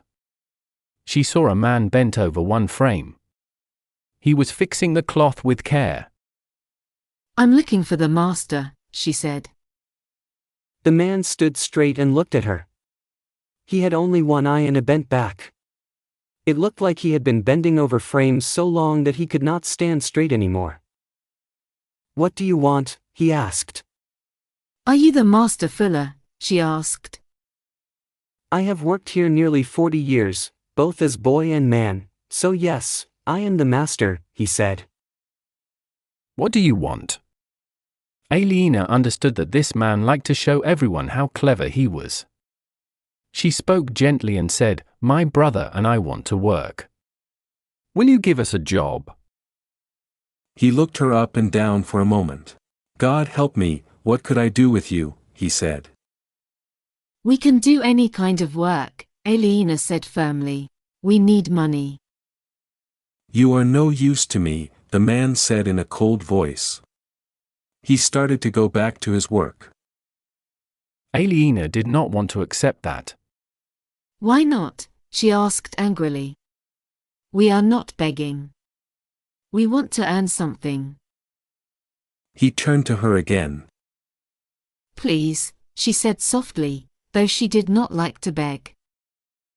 He looked at her with little patience, as if she were a dog he did not want to deal with. But she could see that he wanted to show her how foolish she was and how smart he was. "All right," he said with a sigh. "I will show you. Come with me." He led them to the water trough. There, some men and a woman were pulling wet cloth out of the water and rolling it. The master spoke to the woman. "Come here, Lizzie. Show us your hands." The woman came and held out her hands. They were red and rough, with small open cuts. "Touch them," the master said to Aliena. Aliena touched Lizzie's hands. They were cold and very hard. Her own hands suddenly looked soft and white. The master said, "Lizzie has worked in water since she was a child. She is used to it. You are different. You would not last one morning doing this work." Aliena wanted to tell him that she could learn, but she was not sure it was true. Before she could speak, Richard talked first. "What about me?" he said. "I am bigger than those men. I can do that job." It was true that Richard was taller and stronger than the men using the heavy bats. Aliena remembered that he could ride a warhorse, so he should be able to hit cloth too. The 2 men finished rolling the wet cloth. One man lifted it onto his shoulder to take it outside to dry. But the master stopped him. "Let the young lord feel how heavy it is, Harry," he said. Harry took the cloth from his shoulder and put it on Richard's. Richard bent under the weight. He tried hard to stand straight. His face went pale, and then he fell to his knees so the cloth touched the ground. "I can't carry it," he said, breathing hard. The men laughed. The master looked pleased. Harry took the cloth back and easily lifted it onto his shoulder again. He carried it away. The master said, "It needs a different kind of strength. You get that from working every day."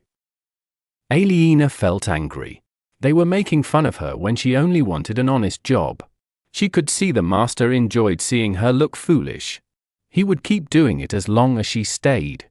She knew he would never hire her or Richard. "Thank you for your kindness," she said sharply. Then she turned and walked away. Richard looked unhappy. It was heavy because it was so wet, he said. I didn't know that. Aliena knew she must keep her brother's spirits up. That is not the only kind of job, she said as she walked quickly through the muddy street. What else could we do? Aliena did not answer at once. They reached the north wall of the city and turned left toward the west. Poor people lived here. Their houses were built against the wall and looked like small shacks. Because there were no backyards, the street was dirty. After a while, Aliena said, "Do you remember when girls came to the castle?" They had no home or husband, so father let them stay. They worked in the kitchen, the laundry, or the stables. He gave them a penny on the saints' days. Do you think we could live in Winchester Castle? No. They will not take people now while the king is away. There must already be too many people there. But many rich people live in this city. Some of them must need servants. It is not men's work. Aliena wanted to say, "Why don't you think of something yourself instead of saying no to everything I suggest?" But she stayed calm and said, "Only one of us needs to work for a short time to earn a penny. Then we can see father and ask him what to do next." All right. He did not mind if only one of them worked, especially if it was Aliena. They turned left again and walked into the part of the city called the Jury. Aliena stopped in front of a large house. "They must have servants there," she said. You wouldn't work for Jews, would you? Why not? You don't catch someone's religion like you catch fleas. Richard gave a small shrug and followed her inside. The house was made of stone. Like most houses in the city, it was narrow in front but very long inside. They stood in a wide entrance hall. There was a fire and some benches. The smell from the kitchen made Aliena hungry. It was different from normal food, with the scent of strange spices. A young girl came from the back room to greet them. She had dark skin and brown eyes, and she spoke politely. "Do you want to see the goldsmith?" So that was what the man did. Yes, please. The girl disappeared again and Aliena looked around. She knew a goldsmith needed a strong stone house to keep his gold safe. The door to the back of the house was made of thick oak wood with iron bands. The windows were narrow and too small for anyone, even a child, to climb through. Aliena thought it must be very worrying to keep all your money in gold or silver. Someone could steal it quickly, and then you would have nothing. Then she remembered her father. He had been rich with land and a noble title, but he had lost everything in one day. The goldsmith came out of the back room. He was a small man with dark hair and skin. He looked at Aliena and Richard carefully, like he was studying a small piece of jewelry. After a short time, he seemed to understand who they were. "You have something to sell?" he asked. You are right to think so, goldsmith, Aliena said. You think we are high-born people who have lost everything. But we have nothing to sell. The man looked unsure. "If you want a loan, I am afraid." We do not want that, Aliena said quickly. We have nothing to sell and nothing to leave as a promise for the loan.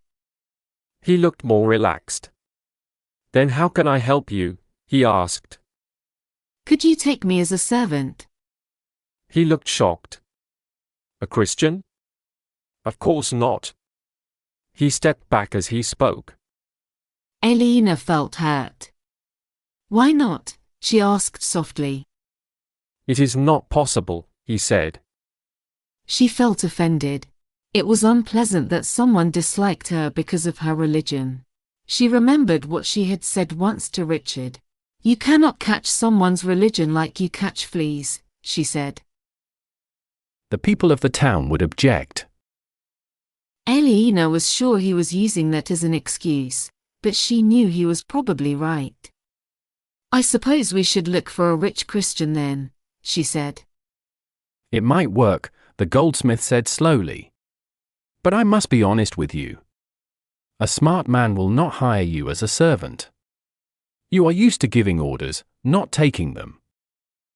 Aliena started to argue, but he raised his hand. I know you are willing, he said, but all your life, other people have served you.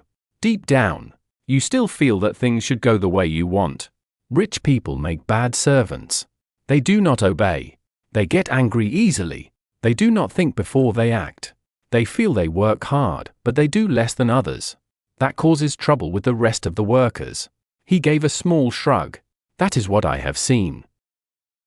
Aliena forgot about his dislike of her religion.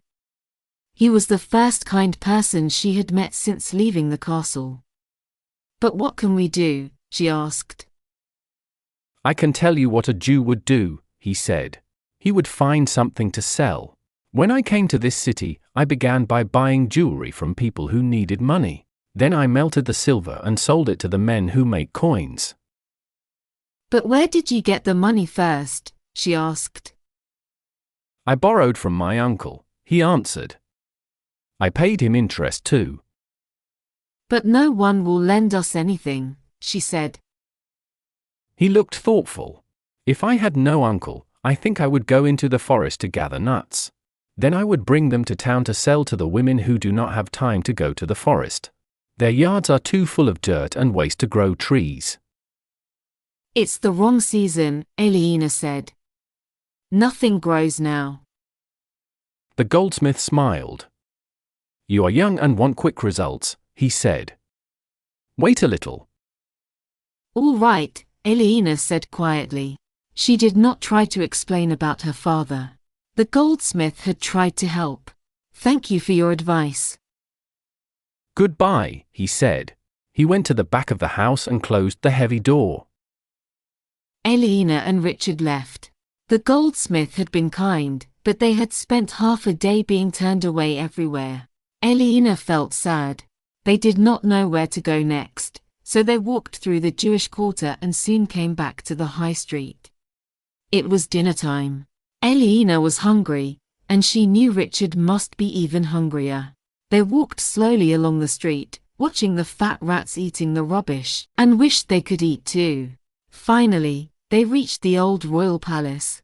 Like many visitors, they stopped to look through the bars at the men inside making coins. Aliena looked at the piles of silver pennies. She thought she wanted just one coin, but she could not get it. After some time, she saw a girl about her age standing near Richard and smiling at him. The girl looked kind. Aliena waited, then saw her smile again and spoke. Do you live here? She asked. Yes, the girl said. But her eyes stayed on Richard, not Aliena. Aliena spoke quickly. Our father is in jail, she said. We are trying to earn some money so we can pay the jailer. Do you know how we can find work?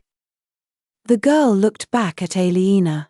So you have no money, and you want to know how to make some, she said. Yes, Aliena answered. We will work hard. We can do any job. Can you help us? The girl looked at Aliena for a moment. Then she said, Yes, I can. I know someone who may help you. Aliena's heart lifted. No one had said yes to her all day. When can we see him? She asked quickly. Her, the girl said. What? Aliena asked. It's a woman, the girl answered. And you can see her now if you come with me. Aliena and Richard looked at each other happily. They could not believe their luck. The girl turned, and they followed her. She led them to a big wooden house on the south side of the high street. Most of the house was on the ground floor, but there was a small upper room. The girl went up the outside stairs and waved for them to come. Upstairs, they entered a bedroom. Aliena looked around with wide eyes. It was richer than any room in their old castle, even when their mother had been alive. The walls had bright cloths on them. The floor was soft with fur rugs. Beautiful curtains hung around the bed. On a chair that looked like a throne sat a woman in a fine gown. She was middle-aged. Aliena thought she must have been beautiful when she was young. Now her face had lines and her hair was thin. "This is Mistress Kate," said the girl. "Kate, this girl has no money and her father is in jail." Kate smiled. Aliena smiled too, but she had to try hard. Something about Kate made her uneasy. "Take the boy to the kitchen and give him a cup of beer while we talk," Kate said. The girl took Richard out. Aliena felt glad he would have a drink. Maybe they would give him some food too. Kate looked at Aliena. "What is your name?" she asked. Aliena. "That is not a common name, but I like it," said Kate. She stood up and came close, too close. She touched Aliena's chin. "You have a very pretty face," she said. Her breath smelled of wine. "Take off your cloak." Aliena did not understand why, but she obeyed. She did not want to lose this chance after being turned away so many times. She took off her cloak and put it on a bench. She stood there in the old linen dress she had been given. Kate walked slowly around her. She looked pleased. "My dear girl, you will never need to be poor again," she said. "If you work for me, we will both make a lot of money." Aliena frowned. That sounded strange. She only wanted simple work like washing, cooking, or sewing. She did not see how that could make anyone rich. "What kind of work do you mean?" she asked. Kate stood behind her. She put her hands on Aliena's sides and touched her hips. Then she moved close, and Aliena could feel her chest against her back. "You have a lovely body," Kate said. "And your skin looks so nice. You come from a rich family, don't you?" "My father was the Earl of Shiring." "Bartholomew. I remember him. He was a very good man, not one of my customers. Now I understand why you have no money." So Kate had customers. "What do you sell?" Aliena asked. Kate did not answer. She moved in front of Aliena again and looked at her face. "Are you still a virgin, dear?" she asked. Aliena turned red with shame. "Don't be shy," said Kate softly. "I see you are not, but that's all right. Young girls bring more money, but not for long." Kate put her hands on Aliena's hips. She kissed her on the forehead. "You are so beautiful, even if you don't know it," she said. "By the saints, men will not be able to resist you." She touched Aliena's chest for a moment and then kissed her lips. Suddenly Aliena understood everything.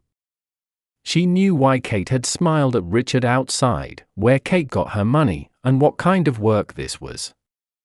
She felt stupid for not seeing it sooner. For a short time she let Kate kiss her. It was very different from what William Hamley had done, and she did not feel the same fear. But she knew this was not what she wanted. She moved away from Kate. "You want me to be a prostitute," Aliena said. "A lady of pleasure, my dear," Kate said.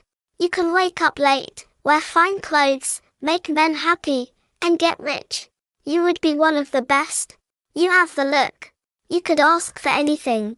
Believe me, I know." Aliena trembled. There had been women like that at the castle before. They were the lowest of all the women, even below the cleaners. But that was not what made Aliena feel sick. It was the thought of men like William Hamley coming to use her for money. The memory of him came back to her, his heavy body over her as she lay helpless on the floor, full of fear and disgust. She shook as the old horror returned. The scene came back to her and filled her with fear again. She lost all calm and confidence. She felt that if she stayed in the house any longer, the same terrible thing would happen. A strong need to get out made her move back toward the door. She was afraid to upset Kate and worry that anyone might get angry with her. "I'm sorry," she said quietly. Please forgive me. I really can't do that. Think about it, Kate said with a smile. Come back if you change your mind. I'll still be here. Thank you, Aliena said in a shaky voice. She found the door, opened it quickly, and ran outside. Still frightened, she hurried down the stairs to the street. Then she went to the front door of another house. She pushed it open but was too scared to go in. Richard, she called. Richard, come out. No one answered. The inside was dark, and she could only see a few women moving around. Richard, where are you? She shouted, almost crying. People walking by stopped and looked at her, and that made her even more nervous. Then Richard appeared. He held a cup of ale in one hand and a chicken leg in the other. What's wrong? He said with food in his mouth. He sounded annoyed because she had interrupted him. She took his arm and pulled him. Come out of there, she said. It's a bad place. People nearby laughed loudly. Some shouted rude things. They might give you some food, Richard said. They want me to be a bad woman, she shouted. All right, Richard said. He finished his beer, put the cup on the floor, and hid the rest of the chicken inside his shirt. Come on, Aliena said, a little calmer now. She had to control herself because she needed to help her brother. Richard did not look angry that men wanted his sister to do bad work. He only looked sad because he had to leave the place where he got food and drink for free. Most people walked away when there was nothing more to watch. But one person stayed. It was the well-dressed woman from the jailhouse.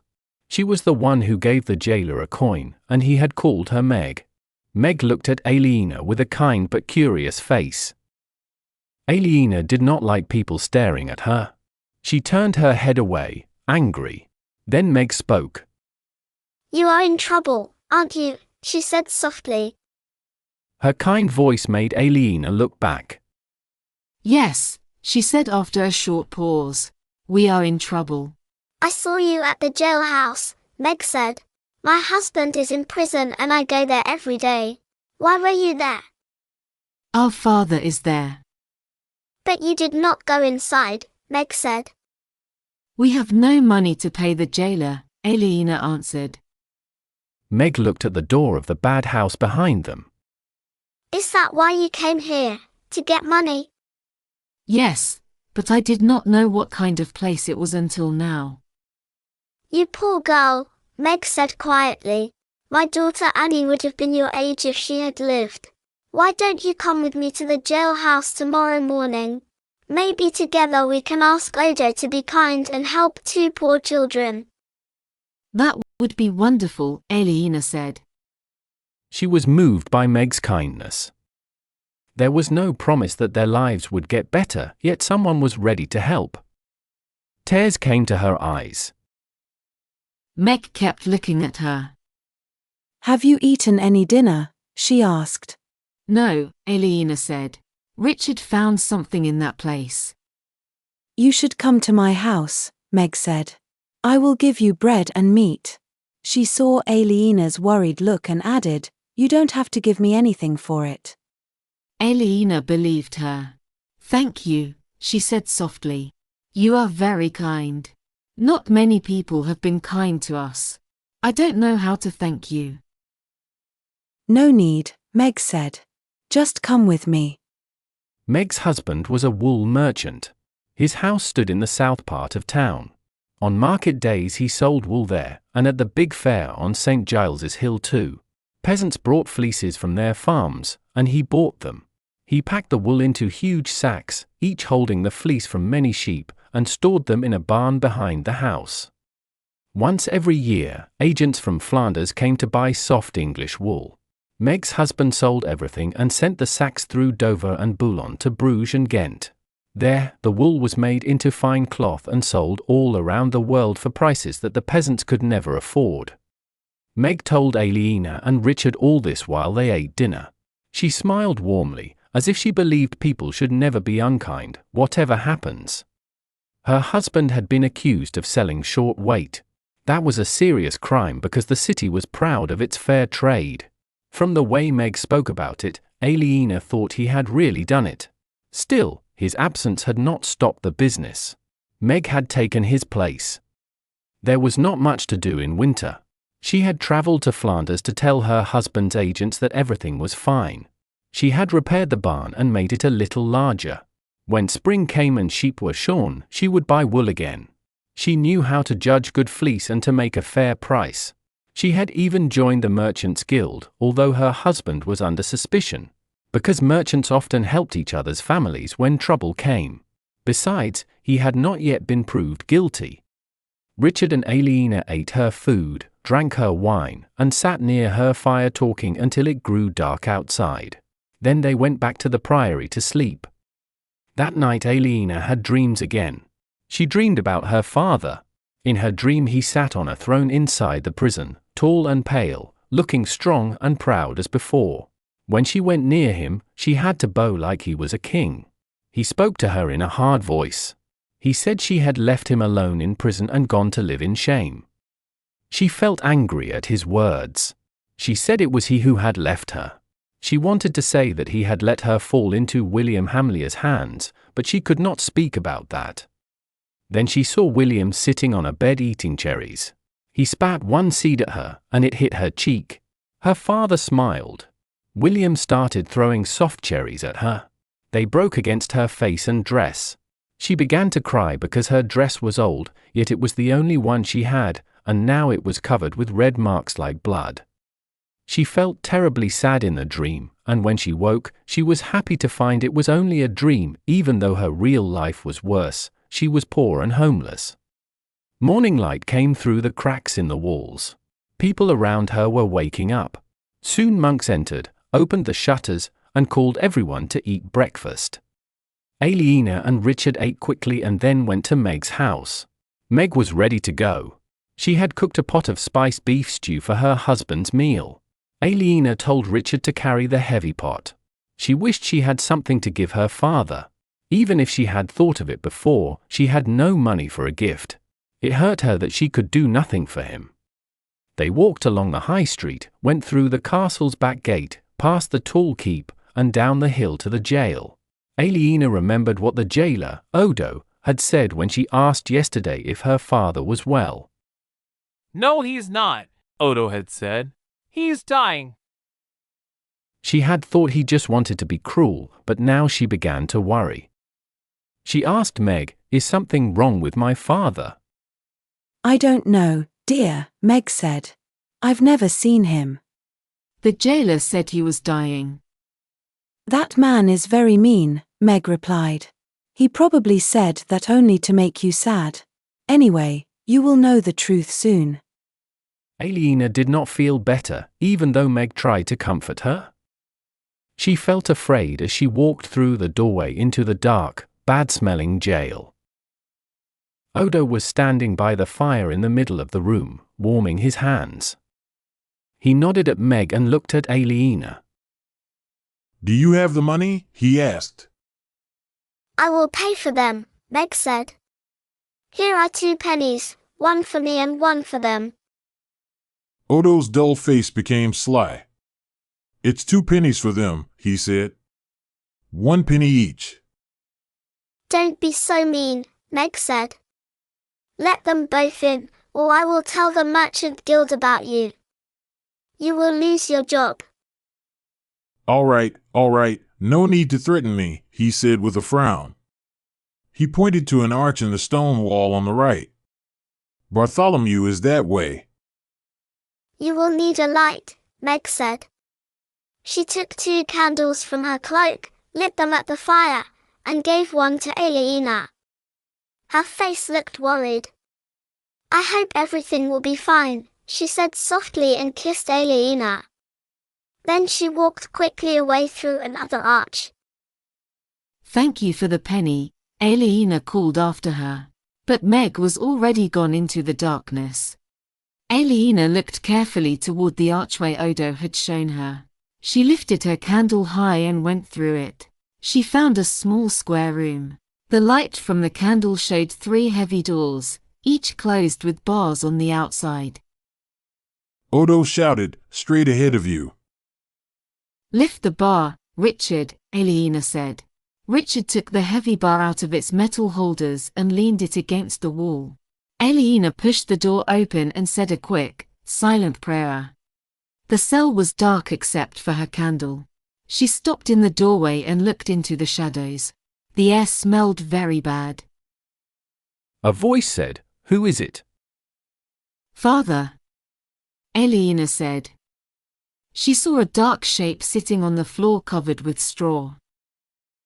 Aliena, the voice said with surprise. Is that Aliena? It sounded like father, but older. Aliena stepped closer, raising her candle. He looked up at her, and when the light touched his face, she gasped. He was almost unrecognizable. He had always been thin, but now he looked like a skeleton. He was dirty and wearing torn clothes. Aliena, he said. It is you.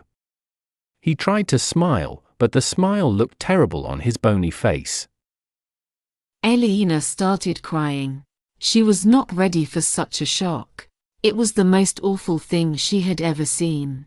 At once, she knew he was dying. Odo had told the truth. But he was still alive, still in pain, and still happy to see her.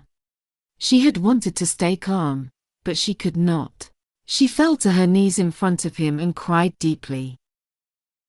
He leaned forward and put his arms around her. He patted her back like a parent comforting a sad child. Don't cry, he said gently. Don't cry when you have made your father so happy. Aliena felt him take the candle from her hand. Then he said, And is that tall young man my Richard? Yes, father, Richard said quietly. Aliena held her father again and felt how thin he was. His bones pressed under his skin.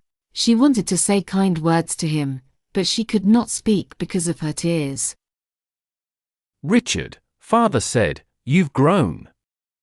Do you have a beard yet? It's just starting, father, Richard said. But it's very light. Aliena saw that Richard was about to cry.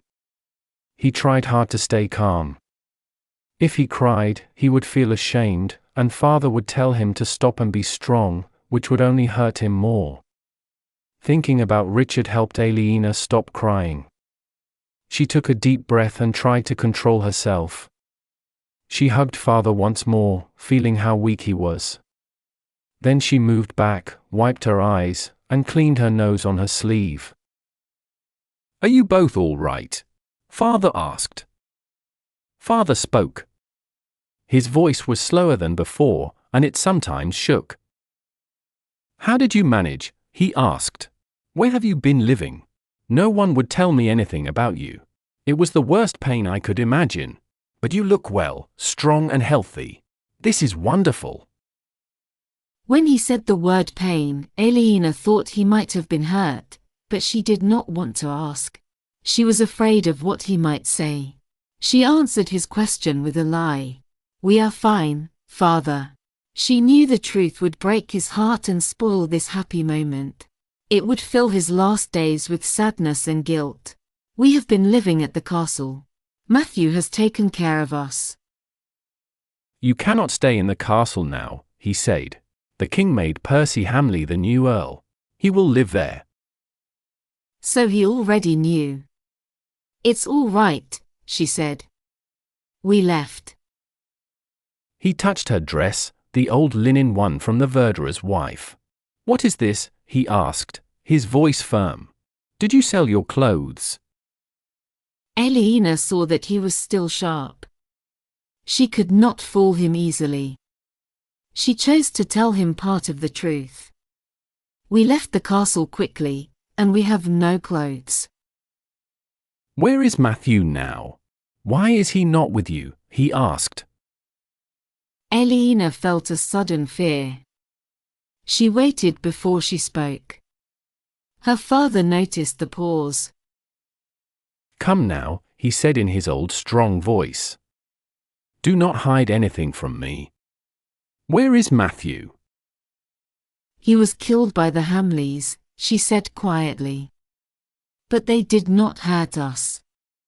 She held her breath and hoped he believed her. Poor Matthew, her father said sadly. He was never a man who liked to fight. I hope he went straight to heaven. He had believed her story. She felt calm again. She quickly changed the subject. We came to Winchester to ask the king for help, but he... No use, father said quickly before she finished. He would not help you. Aliena felt hurt by his cold words. She had tried very hard, and she wanted him to say she had done well. But he never did that. He always told her when she was wrong and never said good things about her. I should be used to this, she thought. Quietly she said, what should we do now, father? He moved a little, and something made a metal sound. Aliena saw that he was wearing chains, and it shocked her. He said, I had one chance to hide some money. It was not easy, but I had to try. I had 50 gold coins in a belt under my shirt. I gave the belt to a priest. 50, said Aliena in surprise.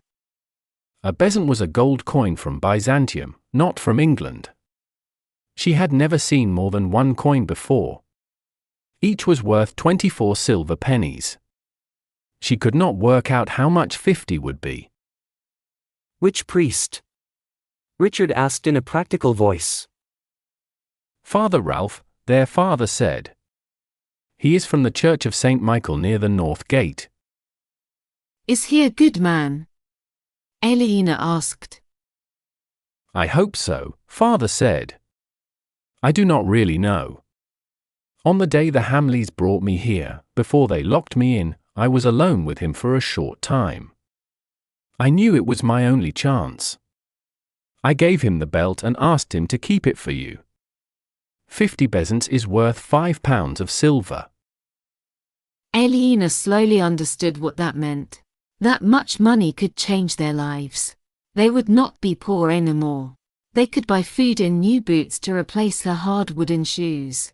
They could even get a couple of small horses if they needed to travel. It would not solve everything, but it would take away the fear of starving. She would not have to worry every day about how to live. Now she could think about something better, how to free her father from this terrible place. When we have the money, what can we do? She said. We must get you out.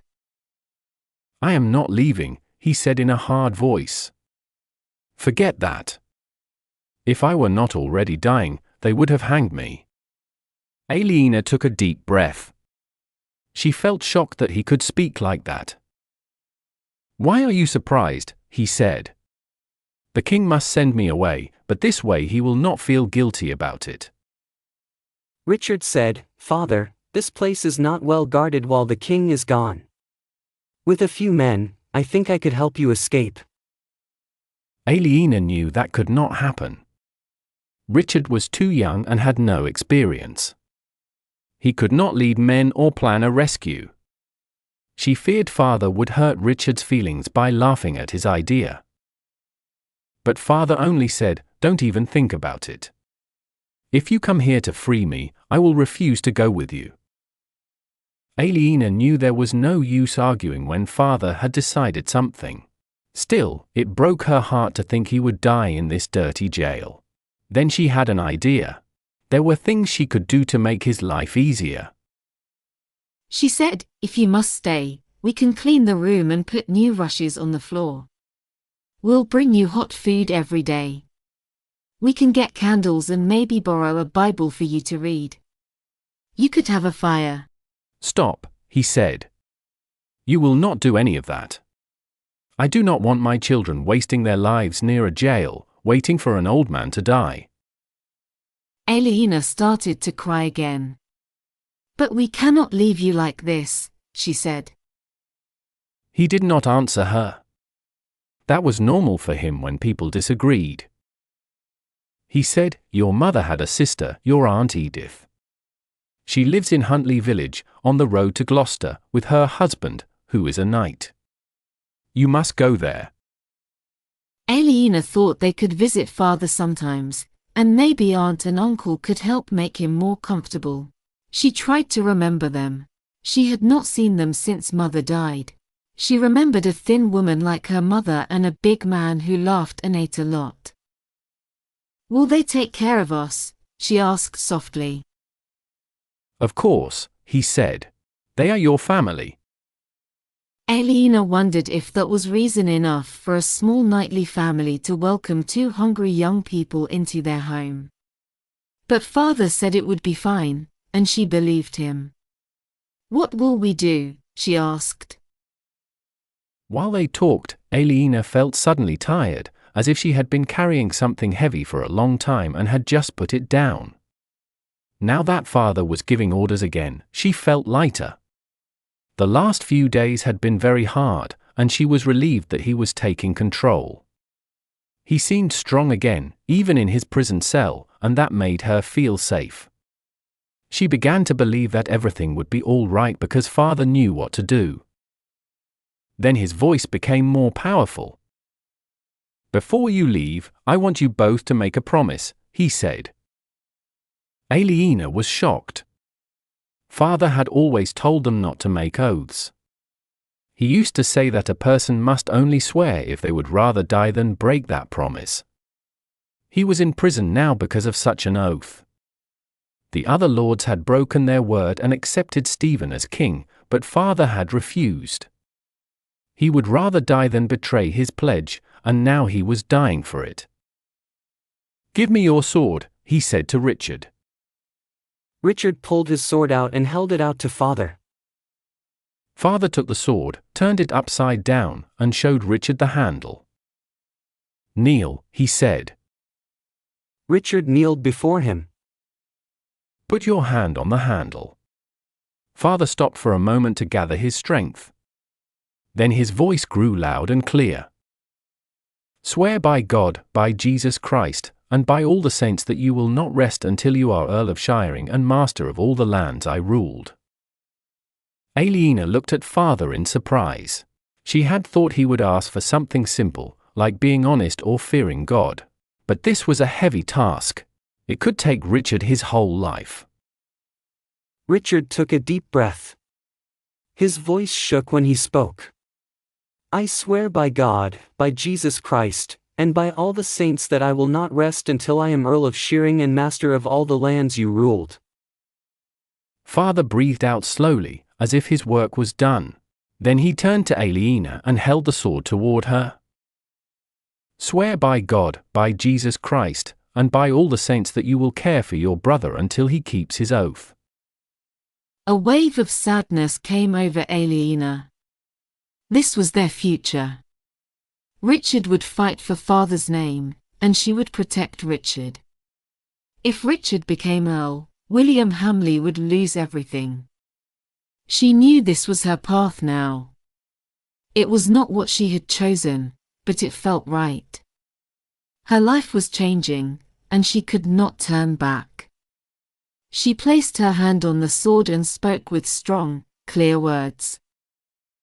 I swear by God, by Jesus Christ, and by all the saints that I will care for my brother until he keeps his oath. Then she crossed herself. It was done. She had made an oath, and she knew she must never break it. The thought gave her a strange, fierce feeling. There, father said quietly. Now you never need to come here again.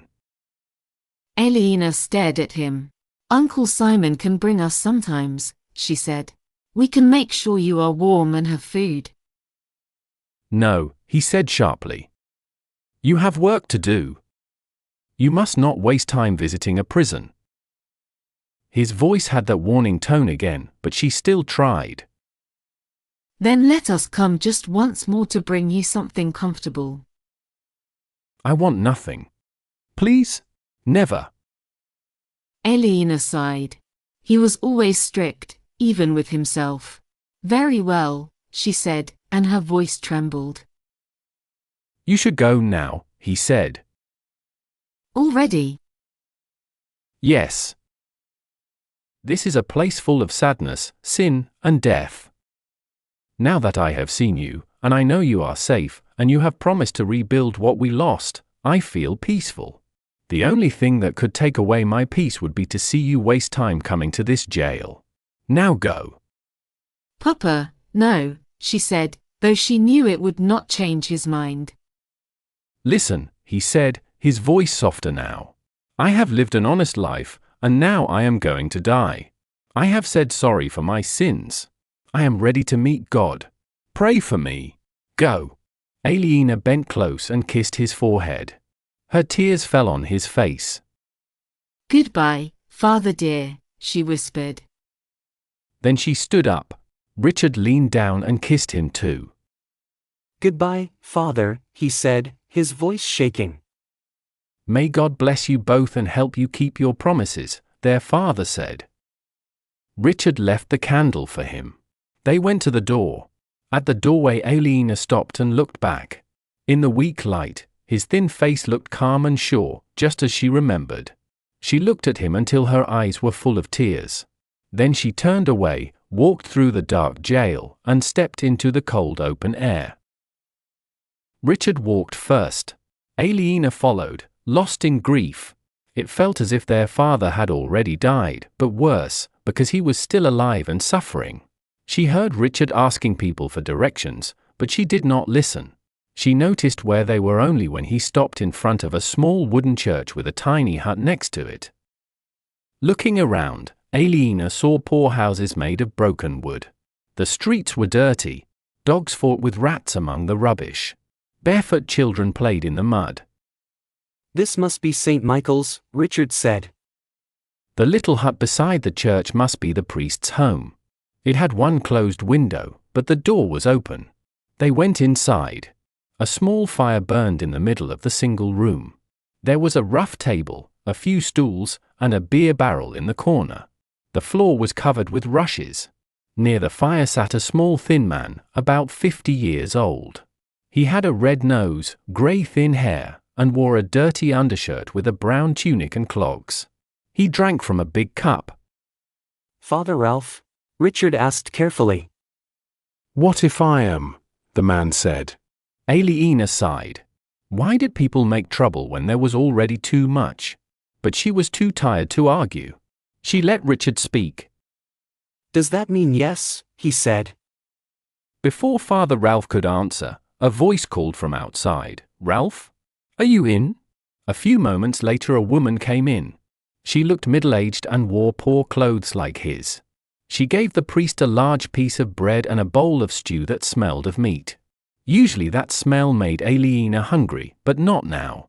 She felt empty and numb. The priest took the food without a word and began to eat. The woman looked quickly at Aliena and Richard, then left again. Richard said, "Father Ralph, I am the son of Bartholomew, the former Earl of Shearing." The priest stopped eating and looked at them. There was anger in his eyes, and something else too, maybe fear, maybe shame. Then he looked down and went on eating. He said quietly, "What do you want from me?" Aliena felt a wave of fear. "You know what I want," Richard said. "My money. 50 bezants." "I don't know what you mean," Ralph said. Aliena stared at him in shock. This could not be real. Her father had said that money was left for them with this priest. Father never made mistakes. Richard's face turned white. He said, "What are you saying?" "I mean it. I don't know what you are talking about. Now go away."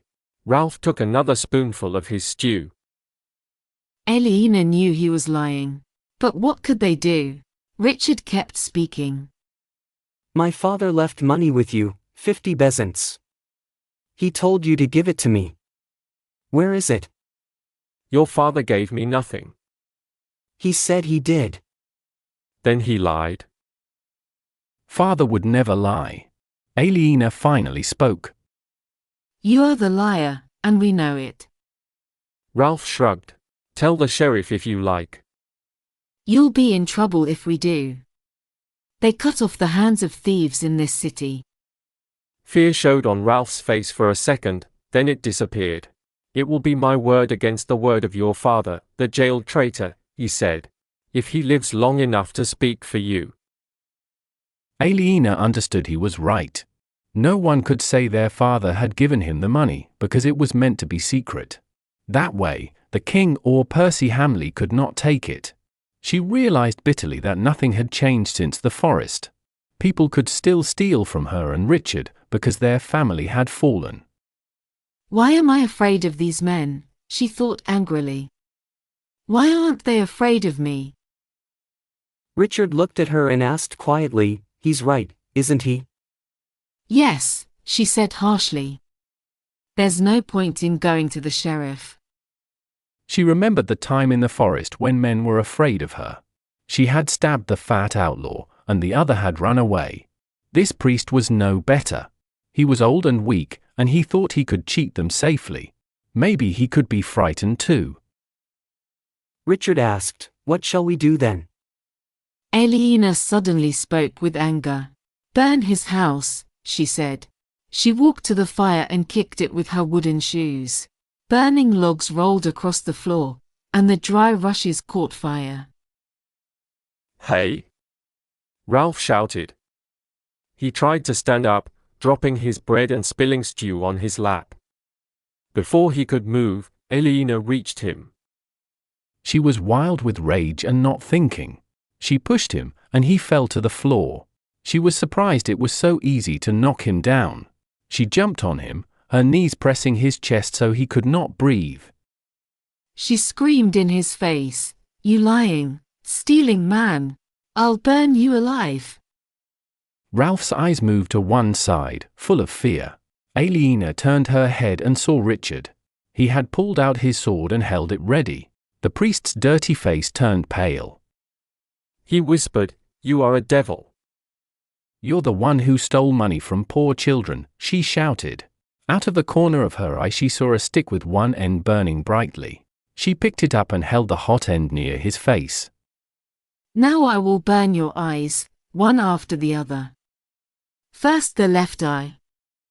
"No, please," he whispered. "Please don't hurt me." Aliena was surprised at how quickly he became weak and afraid. She noticed that the rushes on the floor were burning all around her. "Where is the money?" she asked in a calmer voice. The priest was shaking with fear. "In the church," he said. "Where exactly?" she asked. "Under the stone behind the altar," he said. Aliena looked up at Richard. "Watch him while I go and look," she said.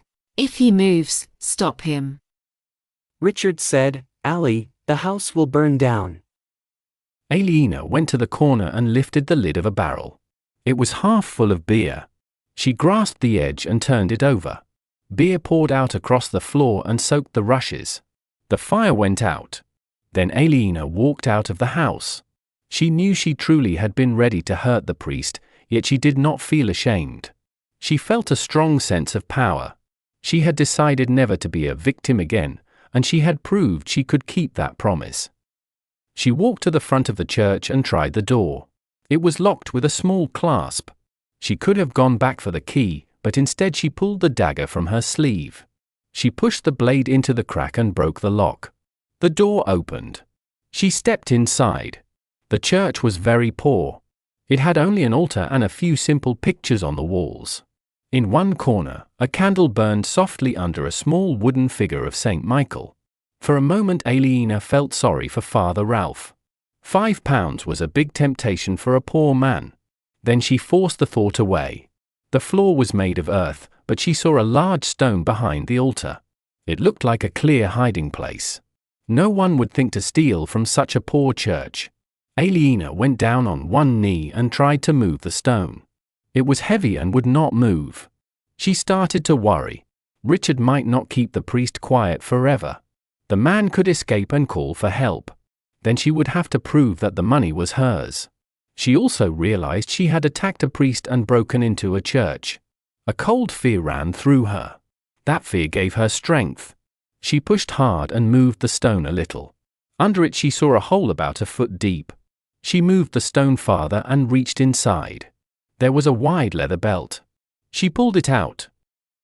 There, she said aloud. I found it. She felt proud that she had beaten the lying priest and taken back her father's money. But soon she saw that the belt was too light.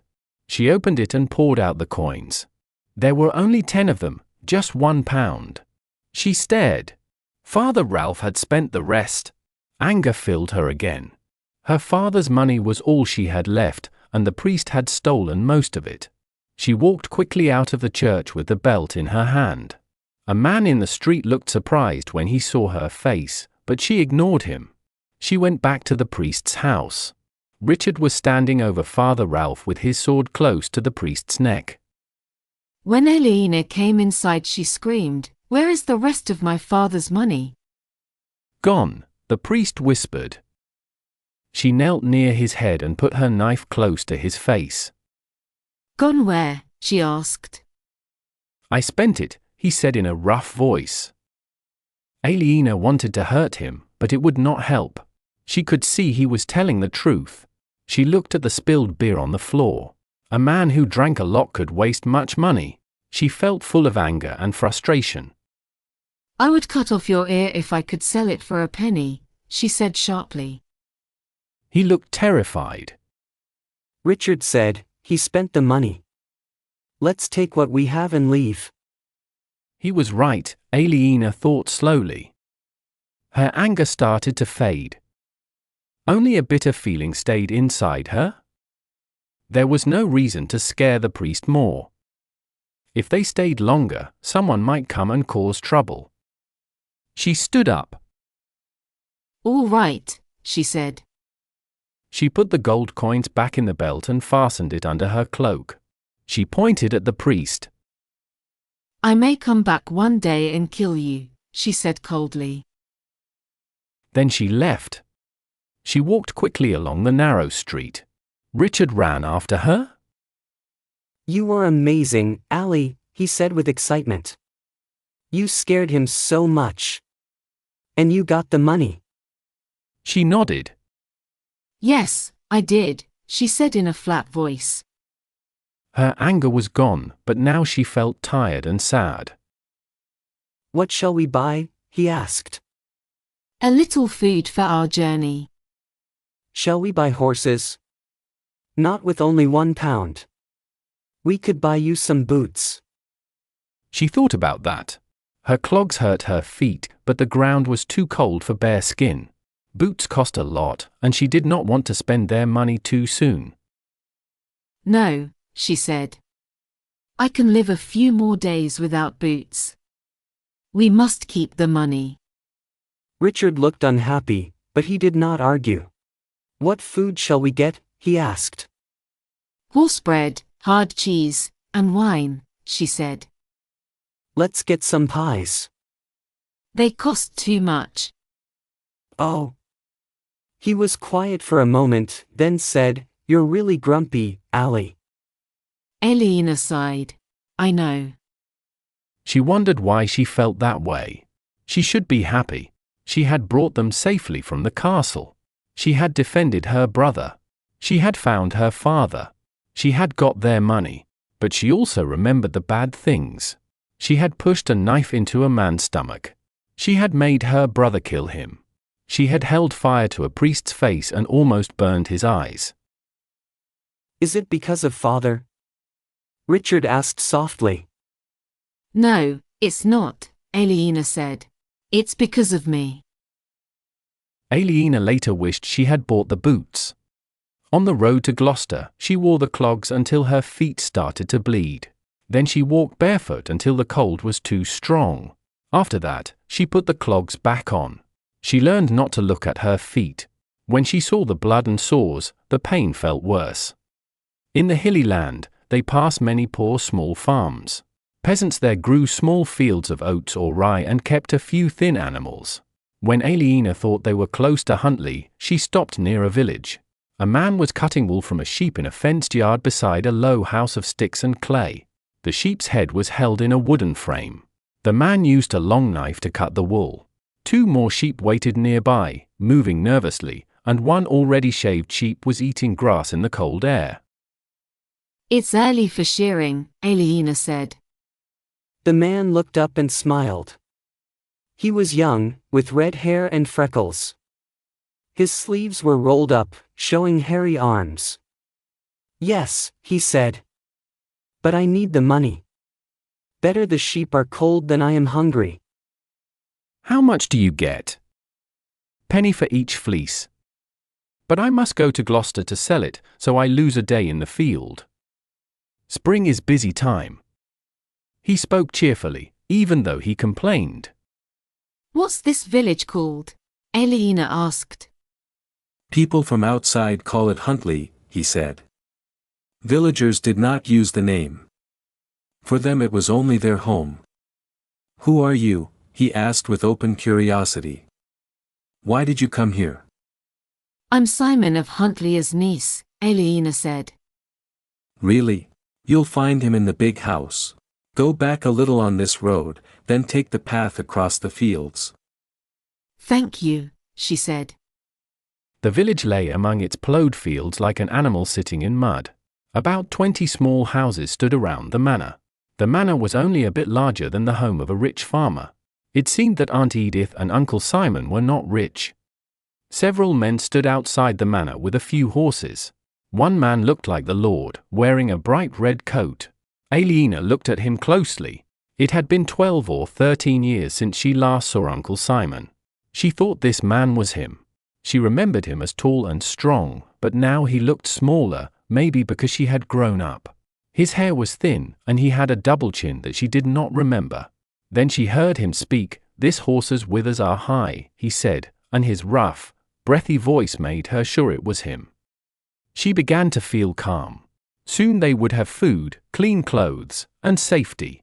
They would not eat rough bread and hard cheese anymore. They would not sleep in barns or walk the road afraid. She imagined a soft bed, a new dress, and roasted meat for dinner. Uncle Simon saw her looking. At first, he did not know who she was. Look here, he said to his men. A pretty girl and a young soldier come to visit. Then his face changed. Aliena knew he had recognized her. I know you, don't I? He said. Yes, Uncle Simon, Aliena said. You do. He jumped as if frightened. Good heavens! The voice of a ghost! Aliena did not understand at first, but then he explained. He came closer and looked hard at her face, almost as if checking a horse's teeth. Your mother had the same voice, he said. Soft and sweet, like honey. You are as beautiful as she was, by Christ. He reached out to touch her face, but she quickly stepped back. But you are proud like your father, he said. Did your father send you here? Aliena felt angry. She did not like him calling her father, your damned father. But if she said no, he would think she was proud and stubborn. So she stayed quiet and answered softly. Yes. He said Aunt Edith would take care of us. Well, he was wrong. Aunt Edith is dead. And after your father's shame, I lost half my land to that fat thief Percy Hamley. Times are bad here. You should go back to Winchester. I will not take you in. Aliena was upset. He seemed cold and hard. But we are your family. You are not my family. You were my first wife's niece. Even when Edith lived, she never saw her sister because of that proud man your mother married. We can work. We want to help. Save your words. I will not have you here. Aliena could not believe it. He was so clear and firm. There was no reason to ask again. She felt angry instead of sad. A week ago, she might have cried, but now she felt bitter. I will remember this when Richard is ill again and we take back the castle. Do you think I will live that long? Aliena did not want to stand there and feel more shame. Let's go. We will take care of ourselves. Uncle Simon turned away and looked at his horse. The men near him looked uncomfortable. Aliena and Richard walked off. What will we do, Ali? We will show these cruel people that we are better than them. But inside, she did not feel brave. Her heart was full of hate for Uncle Simon, Father Ralph, Odo the jailer, the outlaws, the forest officer, and most of all for William Hamley. It is good that we still have some money. It was true. But the money would not last forever. We cannot just spend it. If we use it all for food and small things, we will soon have nothing left. We must do something useful with it. I do not agree. I think we should buy a pony. She looked at him with surprise. He was not joking. He did not understand. We have no title, no land, and no power. The king will not help us. We can't get work as laborious. We tried in Winchester, but no one wanted to hire us. Still, we must find a way to live and help you become a knight. Oh, he said. I understand. She knew he did not really understand. We must find some kind of work, she said. It should give us food and help us earn money to buy you a good horse. You mean I should learn a trade? He asked. Aliena shook her head. You must become a knight, not a carpenter. Have we ever met someone who made money without learning a skill? Yes, Richard said. Meg in Winchester. He was right. Meg sold wool, and she had never been an apprentice. But Meg has a market stall, Aliena said. They passed the red-haired peasant who had shown them the road. His 4 sheep were in the field, eating grass. He was tying the wool into bundles with a rope made of reeds. He looked up and waved. People like him took their wool into the towns and sold it to merchants. But a merchant needed a place to sell things. Or maybe not. A new thought came to Aliena's mind. She suddenly turned around. Where are you going? Richard asked. She was too excited to answer. She went to the peasant's fence. How much money do you get for your wool? She asked. A penny for each fleece, he said. But you must spend all day going to Gloucester and back, she said. That's true, he answered. What if I buy your wool here? She asked. Then you don't need to make the trip. Ali, Richard said.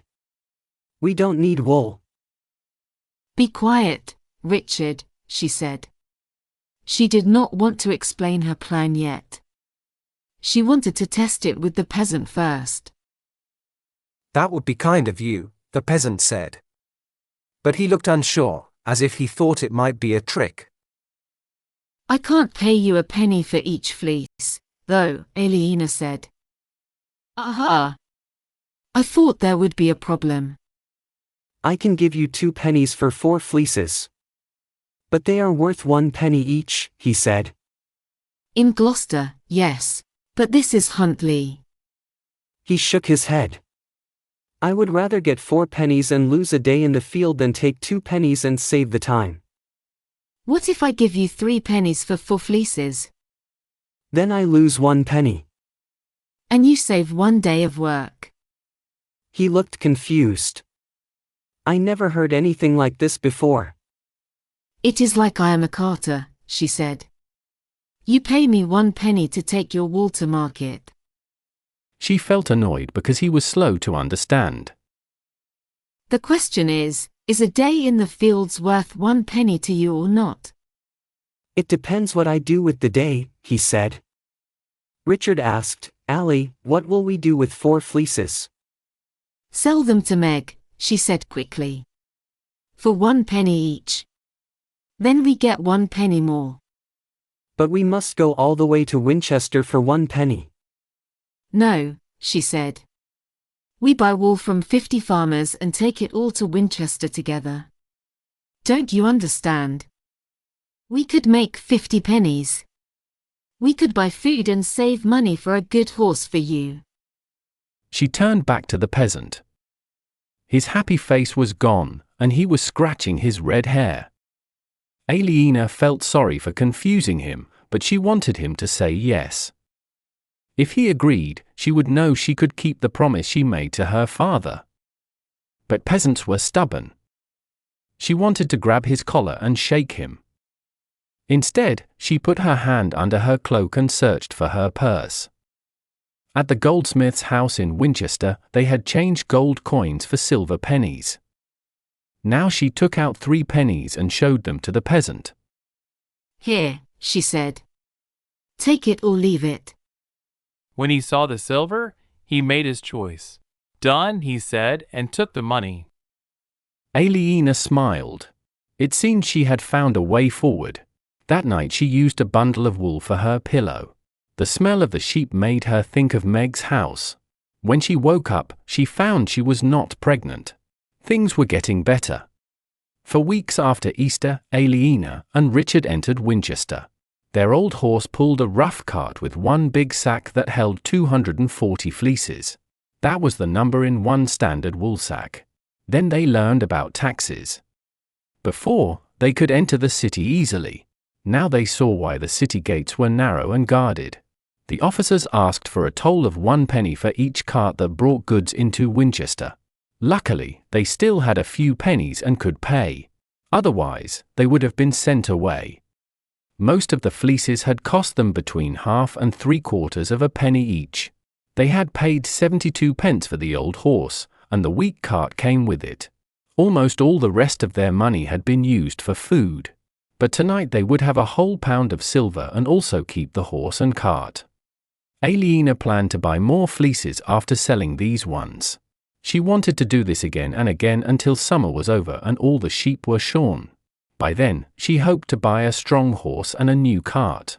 She felt happy as she led their old horse through the busy streets toward Meg's house.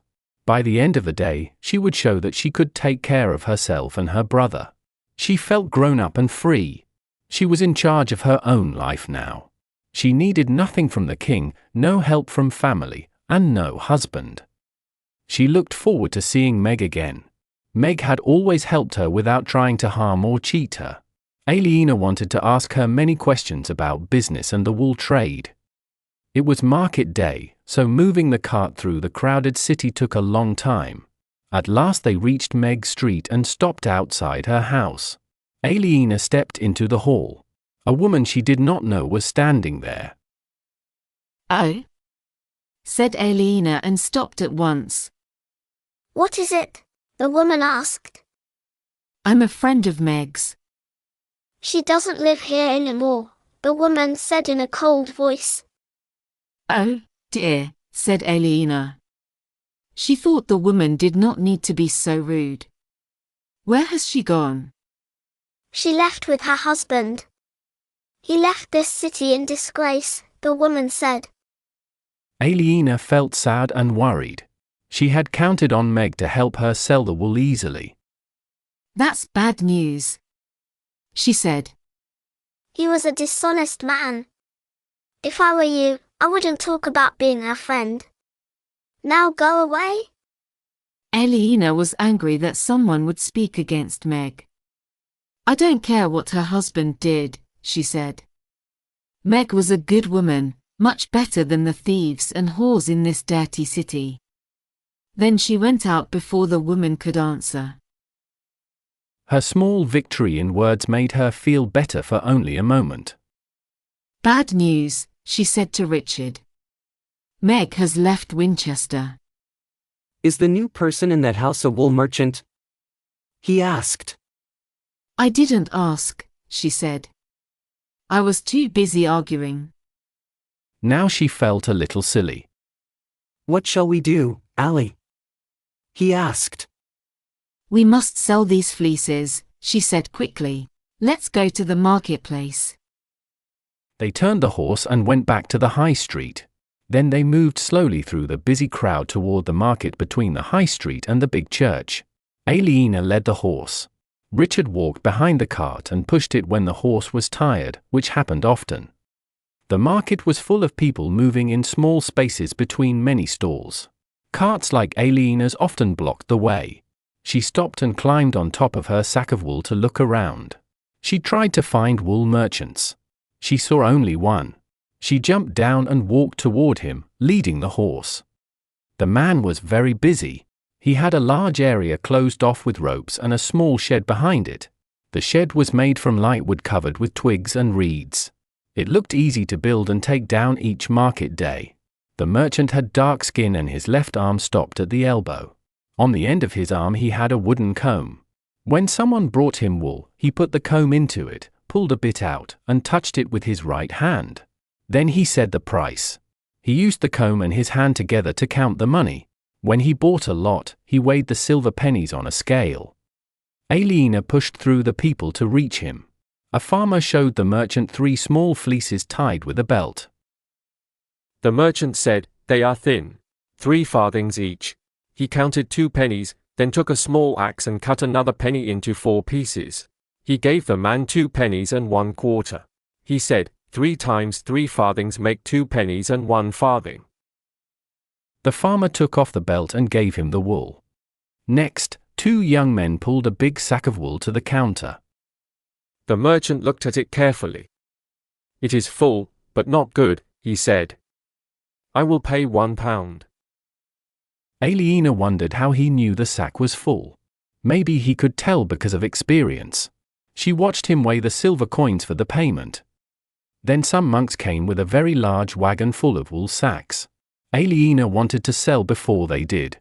She called Richard, and he pulled their sack off the cart and brought it forward. The merchant looked at the wool. "Mixed quality," he said. "half a pound." What? Aliena asked. 120 pennies, he said. Aliena was shocked. But you just paid £1 for a sack. "It depends on quality," he said. You paid £1 for poor wool, she said angrily. "Half a pound," he said again. The monks came closer, but Aliena stayed. She needed money to live. She was more afraid of having nothing than of him. "Tell me why," she said. "There is nothing wrong with the wool, is there?" "No," he said. "Then pay me what you paid those men." "No? Why not?" she cried. "Because no one pays a girl the same as a man," he said.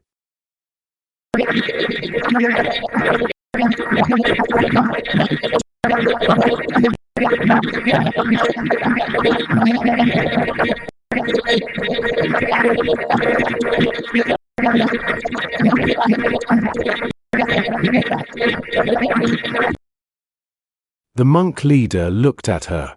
She hated when people stared. "Stop staring," she said sharply. "Do your business with him instead." Fine, the monk said calmly. He called the other monks, and they pulled up their sacks. Richard said, "Take the 10 shillings, Ali. If you don't, we will have nothing except wool." Aliena looked at the merchant with anger while he touched the monk's wool. "Mixed quality," he said again. She wondered if he ever said wool was good. £1 and 12 pennies a sack, he told the monks. Aliena felt bitter. She thought everything would have been fine if Meg had stayed with us. "How many sacks do you have?" the merchant asked. 10, said a young monk in simple robes. But the leader said, "No, 11. The novice looked like he wanted to argue, but he stayed quiet. "That's 11.5 pounds of silver, plus 12 pennies, said the merchant. He began to weigh the money. "I won't give in," Aliena said to Richard. "We'll take the wool somewhere else, maybe Shiring or Gloucester." "All that way? And what if no one wants it there?" he asked. He was right. They might face the same problem again. Their main trouble was that they had no position or protection. The merchant would never cheat the monks, and poor farmers could still make trouble for him if he was unfair. But cheating 2 lonely children was easy for him. The monks were dragging their sacks into the merchant's shed. Each time they pushed one inside, the merchant gave the chief monk 1 pound of silver and 12 pennies. When the last sack was inside, there was still a bag of silver on the counter. "That's only 10 sacks," said the merchant. I told you there were only 10, the novice said to the chief monk. "This is the 11th, said the chief monk, touching Aliena's sack. She looked at him with shock. The merchant looked surprised too. "I already offered her half a pound," he said. "I bought it from her," said the monk. "And now I sell it to you." He nodded to the others, and they pulled Aliena's sack inside. The merchant looked unhappy, but gave the last pound of silver and 12 more pennies. The monk handed the money to Aliena. She was speechless. Everything had been going wrong, and now a stranger had helped her, after she had been rude to him. Richard said, "Thank you for helping us, Father." "Give thanks to God," said the monk. Aliena did not know what to say. She felt happy and amazed. She held the money against her chest. How could she thank him? She looked at her rescuer. He was small and thin, moving quickly like a little bird. His eyes were bright blue. His hair was black with some grey, and his face looked young. He seemed familiar. Where had she seen him before? The monk thought the same thing. "You don't remember me, but I know you," he said. "You are the children of Bartholomew, the former Earl of Shiring.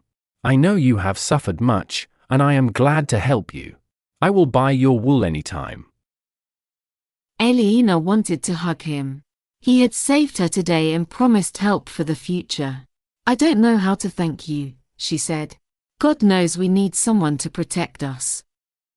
"Now you have two," he said. "God and me." Aliena felt deeply moved. "You have saved my life, and I don't even know your name," she said. My name is Philip, he said. I am the prior of Kingsbridge. Chapter 7. It was a great day when Tom Builder took the stonecutters to the quarry. They went a few days before Easter, 15 months after the old cathedral burned down. It had taken all that time for Prior Philip to collect enough money to hire skilled workers.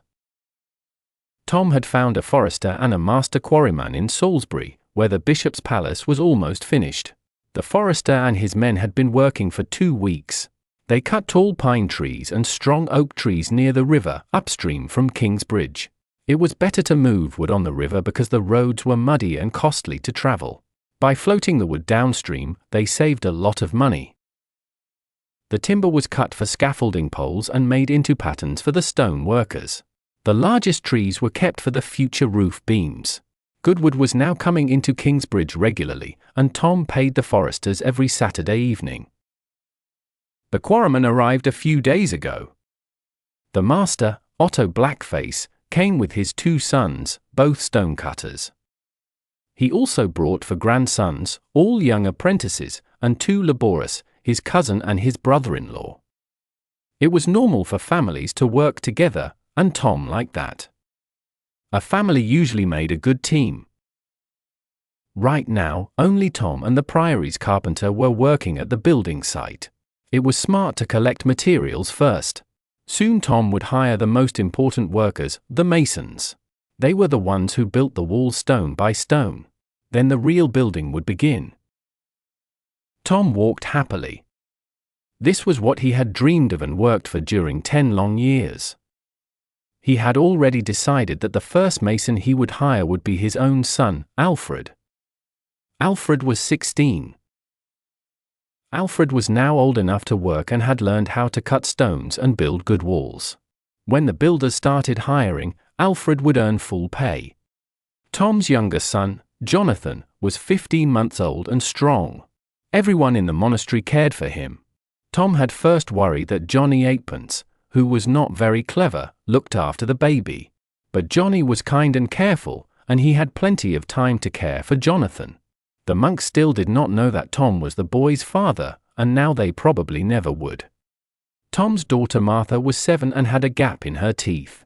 She missed Jack very much. She worried Tom most because she needed a mother. Many women wanted to marry Tom and take care of his little girl. Tom was not ugly, and his work looked safe now that Prior Philip had begun building. Tom had left the guest house. He built a nice 2-room home with a chimney in the village. As master builder, he could soon earn good money, better than many men of higher rank. But Tom could not think about marrying anyone except Ellen. He had once tasted great happiness with her and now found other women dull. There was a widow in the village, a kind and pretty woman with 2 polite children. She made pies for Tom and kissed him at the Christmas feast. She would marry him quickly if he asked. But Tom knew he would not be happy with her. He would always think about Ellen, who was strange, strong, and full of life. Ellen had promised to come back one day. Tom was sure she would keep her promise, even though more than a year had passed since she left. When she returned, he planned to ask her to marry him. He felt she might say yes now. He could feed his family and hers. Tom believed Alfred and Jack could stop fighting if he guided them well. If Jack worked, Alfred would not feel angry. Tom wanted to take Jack as an apprentice. The boy liked building and was very quick to learn. Soon he would be strong enough for hard work. Then Alfred could not say Jack was lazy. Another problem was that Jack could read and Alfred could not. Tom wanted Ellen to teach Alfred reading and writing on Sundays. Then Alfred would feel as good as Jack. Both boys would be educated and working, and soon they would be the same size. Tom knew Ellen had enjoyed living with him, even through the hard times. She liked his strength and his mind. He believed she would return to him. The only trouble was Prior Philip. Ellen had spoken badly about Philip's religion, and Tom did not know how to fix that. Now Tom spent his thoughts planning the cathedral. Otto and his stonecutters would build a small shelter at the quarry to sleep in at night. After that, they would build solid houses, and married men would bring their families. Quarry work needed less skill but much strength. The master quarryman made the plans. He chose where to cut and in what order. He arranged ladders, ropes, and scaffolding. He also made sure there were enough tools from the smith. Digging stones was simple.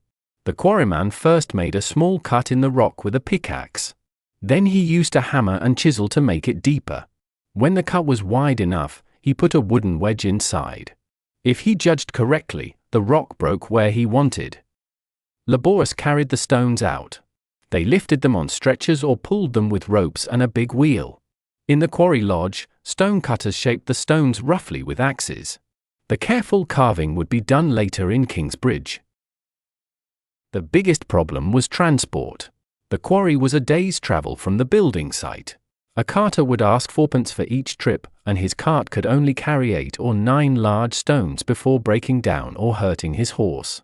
When the quarryman had settled in, Tom had to look around the area to see if there were rivers or streams that could help make the trip shorter.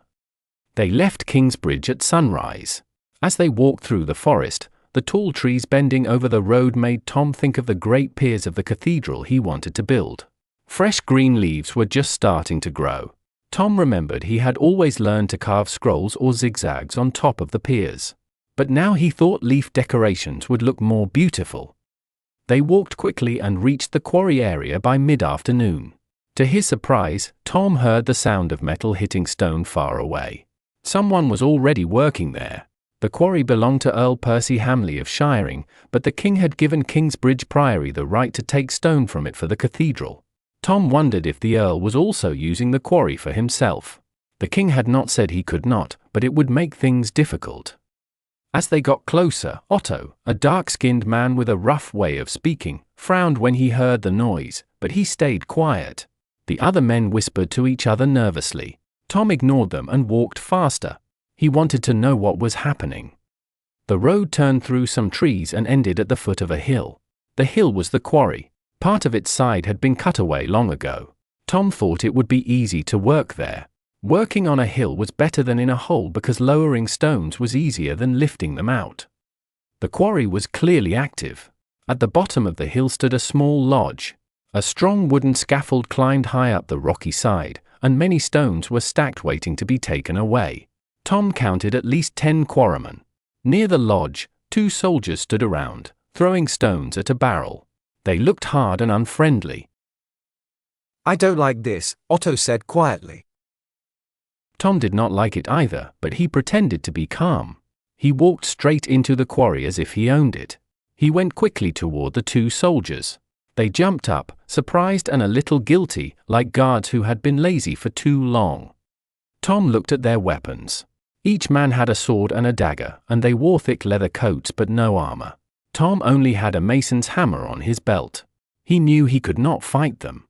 He went straight toward them without a word, then turned aside at the last second and walked past them to the lodge. The men looked at each other, unsure what to do. If Tom had looked weaker, they might have stopped him, but now it was too late. Tom entered the lodge.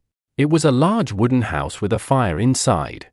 Clean tools hung on the walls, and in one corner stood a big stone for sharpening them. 2 stone cutters worked at a heavy wooden bench, shaping stones with axes. Greetings, brothers, Tom said in the friendly way one craftsman speaks to another. Who is the master here? I am, said one of them. I'm Harold of Shiring, the master quarryman. I am Tom, the master builder of Kingsbridge Cathedral, Tom said. Greetings, Tom Builder, Harold said.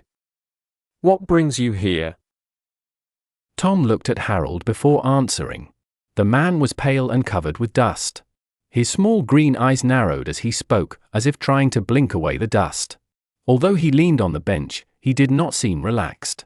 He looked careful and tense. Tom thought, he knows exactly why I am here. I have brought my own quarryman to work here, Tom said. The soldiers had followed Tom inside, and Otto and his workers stood behind them. Some of Harold's men also came in to see what was happening. This quarry belongs to the Earl. If you want to take stone, you must ask him first. No, I don't, Tom said. When the king gave this quarry to Earl Percy, he also gave Kingsbridge Priory the right to take stone for the cathedral. We do not need more permission. We cannot all work here, can we? Maybe we can, Tom said. I don't want your men to lose work. There is enough stone in this hill for 2 cathedrals or more. We can find a way to share the quarry and work together. I can't agree to that, Harold said. I work for the Earl. Well, I'm employed by the Prior of Kingsbridge, and my men start work here tomorrow morning, whether you like it or not. You won't be working here tomorrow or any other day. Until now, Tom still hoped that Percy, even if he broke the king's order in spirit, would at least keep the rule and let the priory take stone. But this soldier had orders to stop them completely. That was different. Tom felt his hope drop. He knew he would not get stone unless there was a fight. The soldier who spoke was short and strong, maybe 25 years old. He had a hard face that looked like he wanted trouble. He seemed slow but stubborn, the kind of man who was hard to talk to. Tom looked straight at him. Who are you? I'm a bailiff for the Earl of Shiring. He told me to guard this quarry, and that's what I'll do. And how will you do that? With this sword. The man touched the handle at his belt. Tom said, and what do you think the king will do when you stand before him for breaking his law? I'll take my chances. But there are only 2 of you, Tom said calmly. We are 7 men and 4 boys. We have the king's permission to work here. If we kill you, we will not hang. Both soldiers looked uneasy. Before Tom could say more, Otto spoke. Wait, he said to Tom. I came here to cut stone, not to fight. Tom felt terrible. If the quarrymen refused to defend their work, there was no hope. Don't be afraid, he said. Will you let 2 bullies stop you from working? Otto looked angry. I'm not going to fight men with swords, he said. I've had steady work for 10 years, and I'm not that desperate. Also, I don't know who is right here. It's your word against theirs. Tom looked at the rest of Otto's men. The two stonecutters had the same stubborn look as Otto. Of course they would follow him, he was both their father and their boss. Tom understood Otto's choice. He knew that he too would not fight armed men unless he had no other way. But knowing Otto was right did not help Tom. It only made him feel more hopeless. He tried again. "There won't be any fighting," he said. "They know the king will hang them if they attack us. Let's make a fire, rest for the night, and start work in the morning." Talking about the night was a mistake. One of Otto's sons said, "How could we sleep with these killers nearby?" The others agreed. "We'll keep watch," Tom said quickly. Otto shook his head. "We're leaving tonight," he said. Tom looked at the men and knew he had lost. He had started that morning full of hope. Now he could not believe his plan had failed because of these rough men. It was too much for him to bear. He spoke angrily before leaving. "You are fighting against the king," he said to Harold. "That is dangerous. Tell the Earl of Shiring that. Tell him I am Tom Builder from Kingsbridge. If I ever catch him, I may squeeze his fat neck until he cannot breathe." Johnny Eightpence made a small monk's robe for baby Jonathan. It had wide sleeves and a hood. Jonathan looked so cute in it that everyone smiled. But it was not very practical. The hood kept falling over his eyes. When he crawled, the robe got in the way of his knees. Later in the afternoon, after Jonathan had slept and the monks had rested too, Prior Philip saw Johnny and the baby. They were in the old nave of the church, which was now the playground for the novices. The young monks were running and playing tag. Johnny was watching them while Jonathan played near the cords and pegs Tom Builder had put on the ground to mark the east end of the new cathedral. Philip stood next to Johnny in quiet friendship and watched the boys play. He liked Johnny very much. Johnny was not very clever, but he had a very kind heart. Jonathan was standing now, holding a wooden stake that Tom had driven into the ground for the north porch. He caught the cord tied to the stake and tried to walk with its help. "He will walk soon," Philip said to Johnny. "He keeps trying, Father," Johnny answered. "But he usually falls on his bottom." Philip bent down and held out his hands to Jonathan. "Walk to me," he said softly. "Come." Jonathan smiled, showing a few small teeth. He took another step while holding Tom's cord. Then he pointed at Philip as if it would help him. Suddenly, he became brave and crossed the short space with 3 quick steps.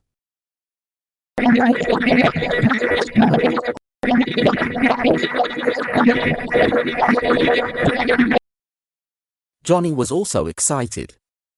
He walked, he shouted. He walked.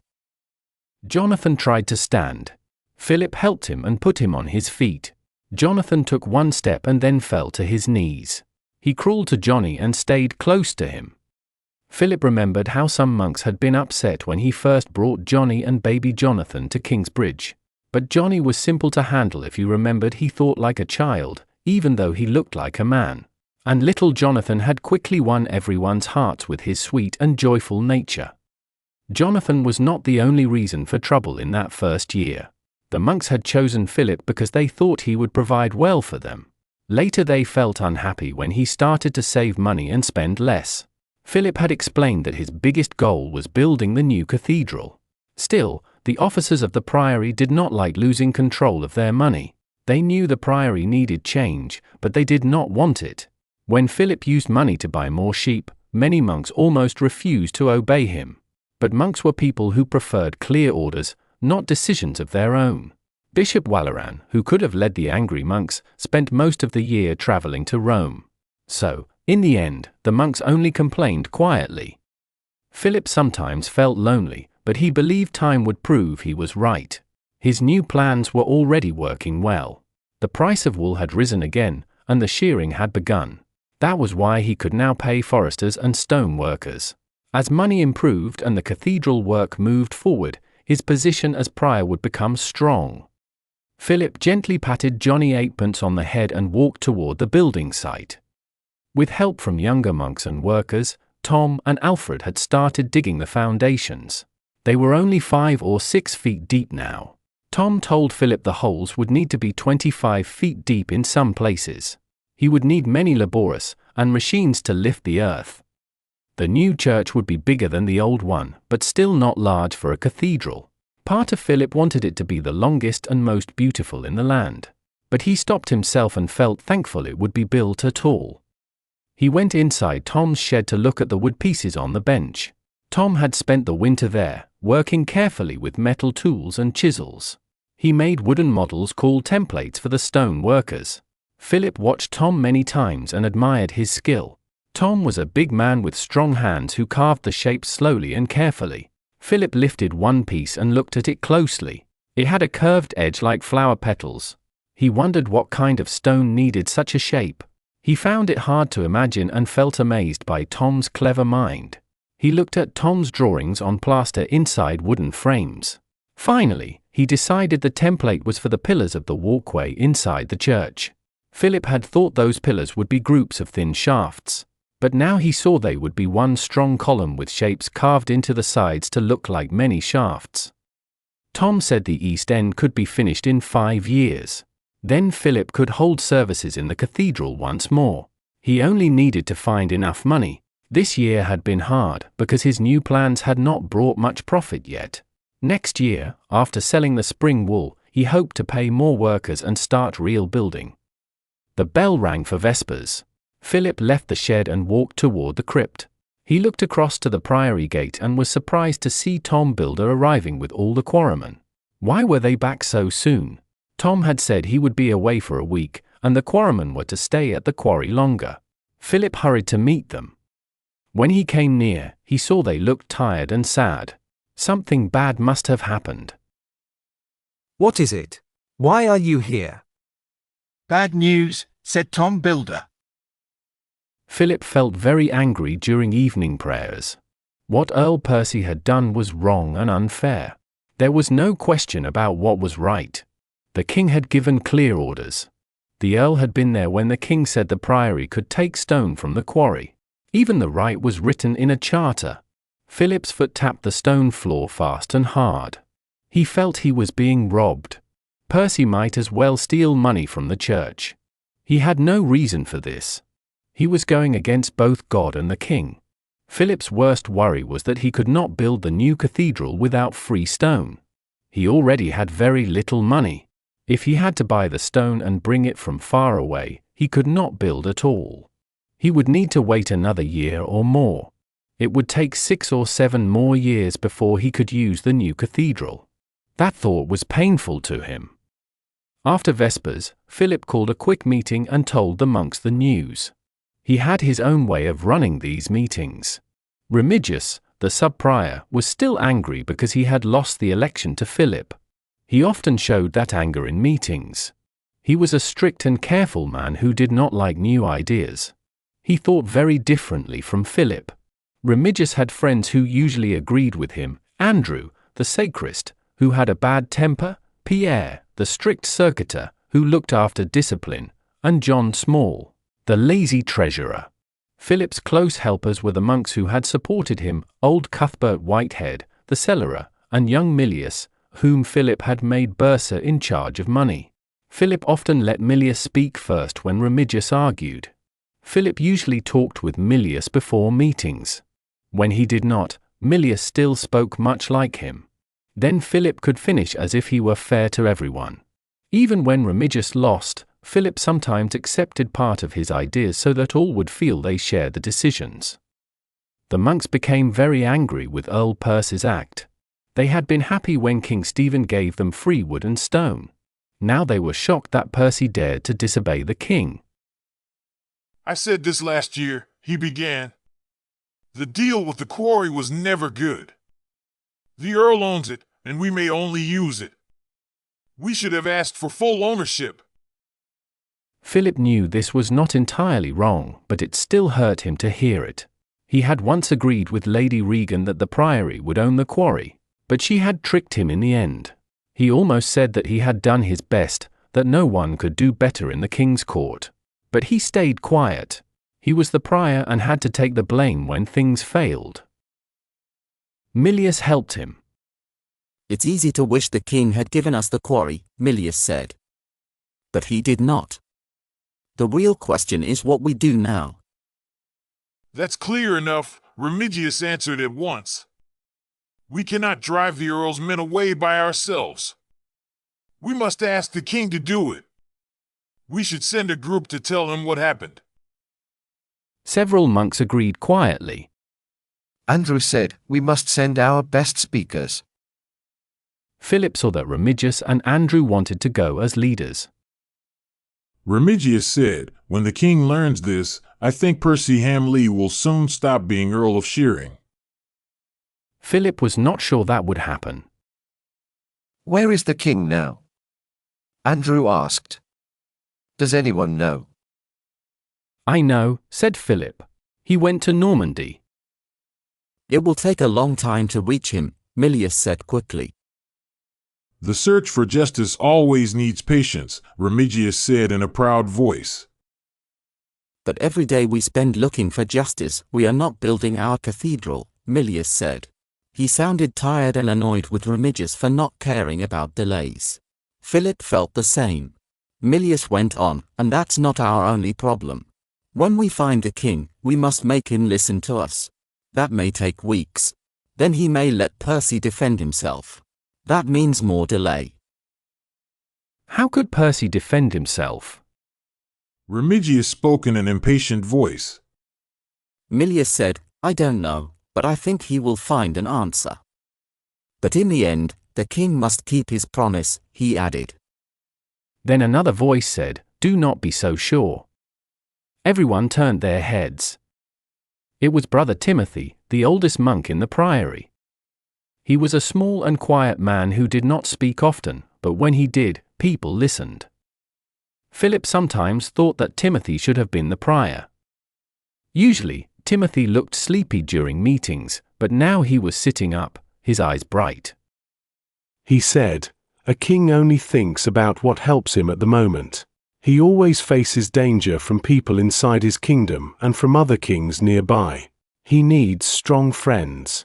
Earl Percy is an important man with many knights. If the king needs Percy when we ask for help, he will say no, even if we are right. The king is not perfect. Only God can judge truly. Then he leaned back against the wall and closed his eyes halfway. He looked as if he did not care what others thought. Philip tried not to smile. Timothy had said almost exactly what Philip had been thinking about asking the king for justice. Remigius did not want to lose the chance to go to France and visit the royal court. But he could not argue with Timothy's clear words. So what can we do now? He asked. Philip did not know. The sheriff could not help them, because Percy was too strong for him. The bishop also could not be trusted. It made Philip feel helpless. But he did not want to give up. He would get control of that quarry, even if he had to do it himself. Then an idea came to him. Wait a moment, he said. It would need all the healthy monks. They would have to plan it carefully, like a military mission but without fighting. They would need food for 2 days. I do not know if this will succeed, but we can try, he said. Listen to me. He told them his plan.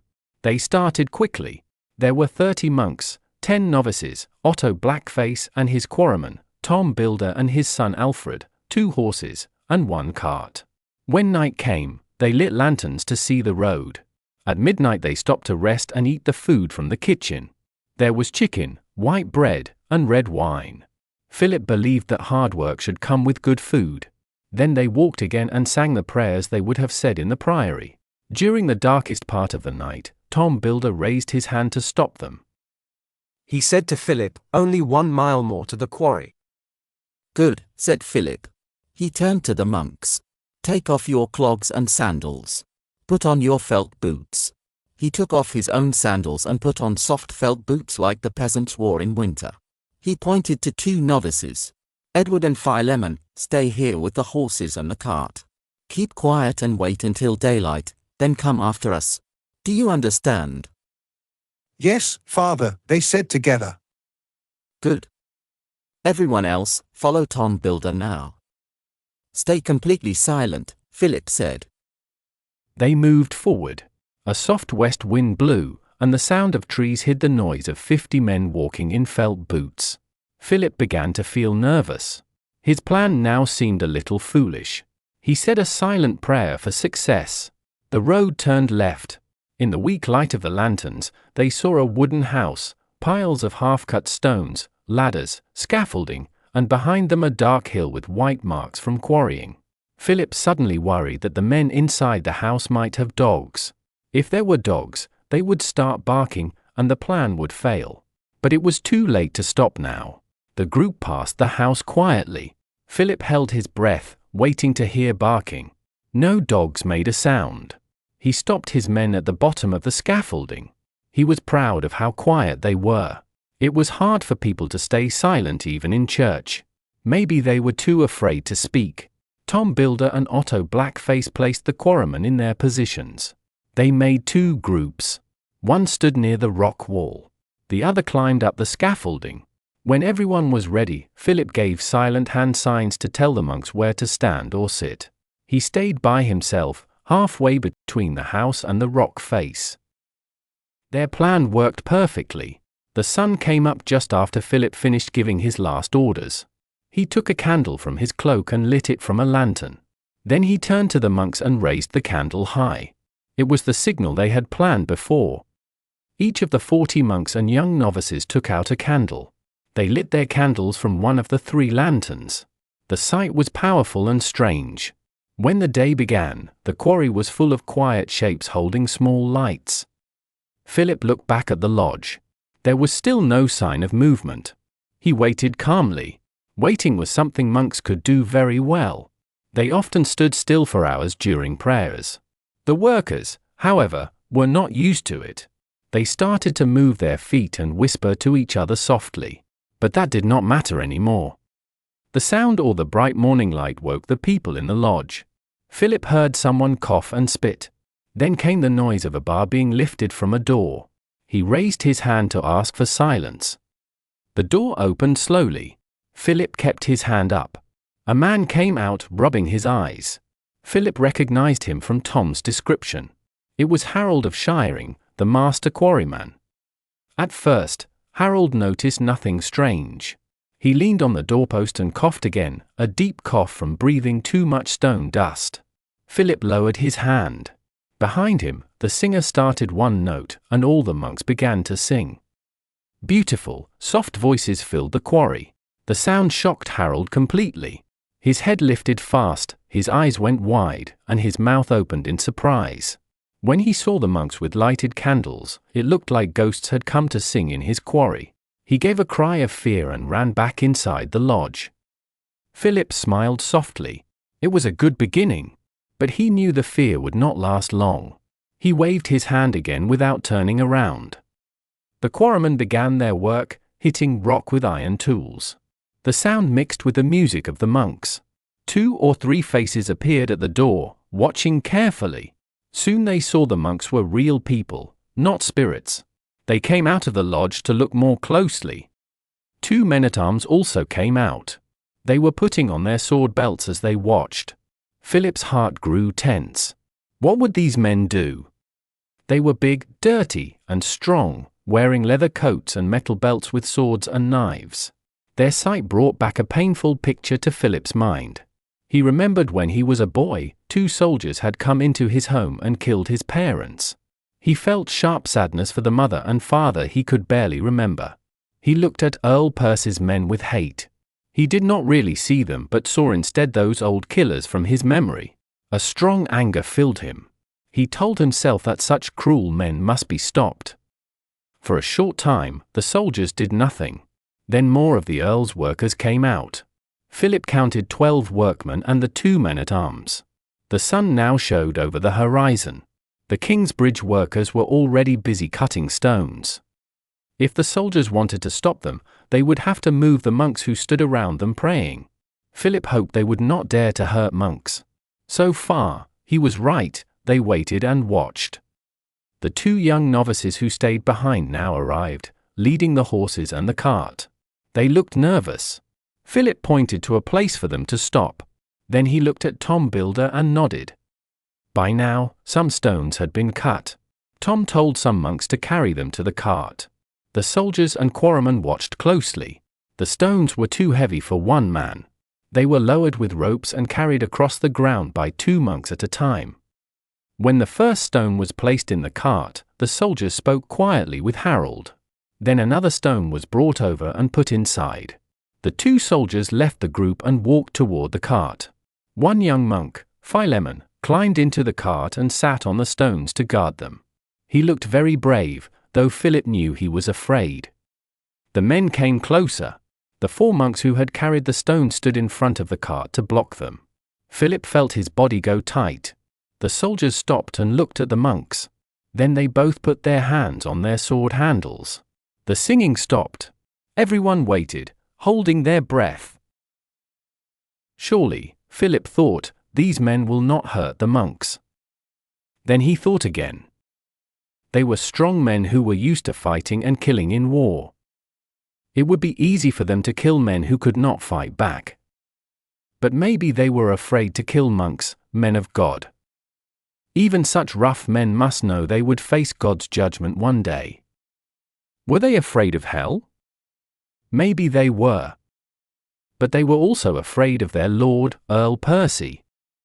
Philip guessed they were asking themselves what Percy would say if they failed to keep the Kingsbridge men out of the quarry.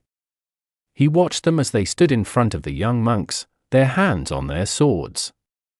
He imagined they were thinking which was more dangerous, God's anger or Percy's anger. Then one man shook his head. The other lifted his shoulders and said nothing. They turned and left the quarry. The cantor began a new note, and the monks started to sing a happy hymn. The quarryman shouted with joy. Philip felt all the strength leave his body. He was full of relief. For a moment he had been very afraid. Now he smiled. The quarry belonged to him again. He blew out his candle and walked to the cart. He hugged the 4 monks who had faced the soldiers and the 2 young ones who had brought the cart. I am proud of you, he said warmly. And I believe God is proud too. The monks and quarrymen were shaking hands and congratulating each other. Otto Blackface came to Philip. That was well done, Father Philip, he said. You are a brave man. God protected us, Philip said. Then he looked toward the Earl's quarrymen. They stood sadly in front of their lodge. He did not want them to become his enemies. If they had no work, Percy might use them again to cause trouble. Philip decided to speak to them. He took Otto by the arm and went to the lodge.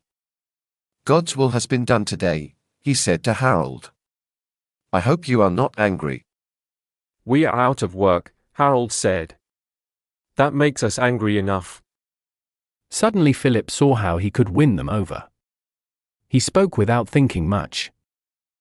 You can start work again today if you want, he said. Work for me. I will hire your whole team. You can stay in your lodge. Harold looked surprised. Then he calmed down and asked, What wages will you pay? Normal wages, Philip said quickly. 2 a day for craftsmen, a penny for labourers, and 4 for you. You will pay your own apprentices. Harold turned to talk with his men. Philip stepped aside with Otto to give them time to decide. He knew he could not really afford 12 more men. If they agreed, he would have to wait longer before he could hire masons. The stones would be cut faster than they were used. He would have extra stone but less money to spend. Still, it was a good plan. If Percy tried again to take the quarry, he would find it hard to get new workers. And if Percy made new trouble later, Philip would already have a store of stone ready. Harold's men seemed to argue for a while. Then Harold came back. If we work for you, he said, who will be in charge? Me or your own man? Otto will be in charge, Philip said without delay. He could not let Harold lead, because Percy might win his loyalty again. And there could not be two masters. You can still lead your own team, Harold, Philip added. But you will work under Otto. Harold looked unhappy and went back to his men. They talked again. Tom Builder came to join Philip and Otto. Your plan worked, Father, Tom said with a big smile. We took back the quarry without anyone getting hurt. You are amazing. Philip felt pleased, but then he remembered it was sin to be proud. It was God who made this happen, he said, reminding himself as much as Tom. Otto said, Father Philip has offered to hire Harold and his men to work with me. Really? Tom said, looking surprised. I would not think you could pay for that, Father. I cannot, Philip said. But I do not want these men standing around. If they have no work, Percy may use them again to take the quarry. Tom looked thoughtful for a moment, then he nodded. And it will not hurt to have some extra stone if Percy wins, he said. Philip felt happy that Tom understood his plan. Harold spoke with his men for a while. Then he came back to Philip and asked, "Will you give the wages to me, and let me share the money with my men as I think best?" Philip was unsure. He knew that the master could keep more for himself. But he said, "It is your choice, Master Builder." Tom said, "That is common. If your team wants it, I agree." "Then we accept," Harold said. Harold and Tom shook hands. Philip smiled. "So everyone is happy," he said. Harold shook his head. "Not everyone," he said. "Who is not happy?" Philip asked. "Earl Percy's wife, Lady Regan," Harold said in a sad voice. "When she learns what happened here, there will be big trouble." 2. There was no hunting that day, so the young men in Earl's Castle played one of William Hamley's favorite games. They called it throwing stones at the cat. There were many cats in the castle, so they thought one did not matter. The men closed the doors and windows of the great hall. They moved the furniture to the wall so the cat could not hide. Then they made a pile of stones in the middle of the room. The cat, an old grey one, felt something bad in the air. It sat near the door, hoping to run out. Each man had to pay a penny for every stone he threw. The one who hit the cat last and hurt it won the money. They drew lots to see who would throw first. The cat started to move around nervously in front of the door. Walter went first. This was lucky because the cat still did not understand the game. Walter picked up a stone and hid it in his hand. Then he turned quickly and threw. He missed. The stone hit the door. The cat jumped and ran. The others laughed at him. The second man was not lucky because the cat was still quick and strong. A young squire waited until the cat moved slower and then threw. His throw was good, but the cat saw it and dodged. The men groaned. The cat ran around again. It looked for a way out. It jumped onto wooden boards beside the wall and then back to the floor. An older knight threw next. He pretended to throw once, to see which way the cat would move. Then he threw again for real. The men cheered at his trick, but the cat stopped suddenly and the stone missed. The cat tried to hide behind a big oak chest. The next man threw fast while the cat stood still. The stone hit the cat's back. The men shouted loudly. The cat cried out and ran again, but now it limped and was slower. Now it was William's turn. He thought he could kill the cat if he was careful. He shouted to make the cat run more. Then he made a false throw. The others waited quietly because he was the Earl's son. The cat moved weakly toward the door in pain. William raised his arm. The cat stopped beside the wall. He started to throw. Suddenly the door opened. A priest in black clothes stood there. William threw, but the cat jumped like an arrow. The priest screamed and tried to lift his robe. The young men laughed loudly. The cat hit the priest's legs, landed on its feet, and ran out the door. The priest stood frozen in fear, and everyone laughed again. William knew the priest. It was Bishop Walaran. He laughed even louder. It was funny that a rival of his family was afraid of a cat. The bishop quickly became calm again. His face turned red. He pointed at William and said in a hard voice, You will suffer forever in the deepest hell. William's laughter stopped at once. He became afraid. When he was a child, his mother had told him terrible stories about devils in hell. He had nightmares of fire and pain. He hated those stories. Be quiet, he shouted. He shouted at the bishop. The room became quiet. William took out his knife and walked toward Walaran. Do not come here to preach, you snake, he said. Walaran did not look afraid. He looked interested, as if he had learned something about William.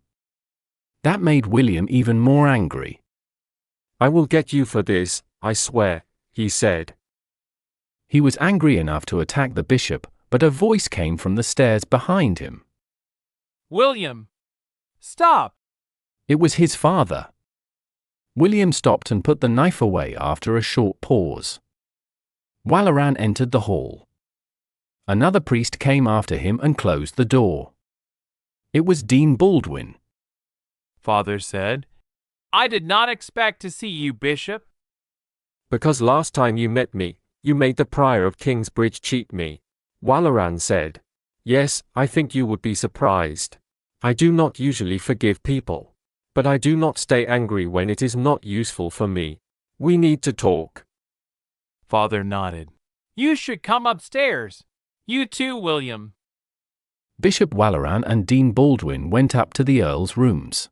William followed them. He felt upset because the bishop had escaped him. But he knew he was lucky too. If he had hurt the bishop, he might have been hanged. Still, there was something gentle and proud about Walaran that William hated. They entered Father's chamber, the same room where William had hurt Aliena. He always remembered her when he came here.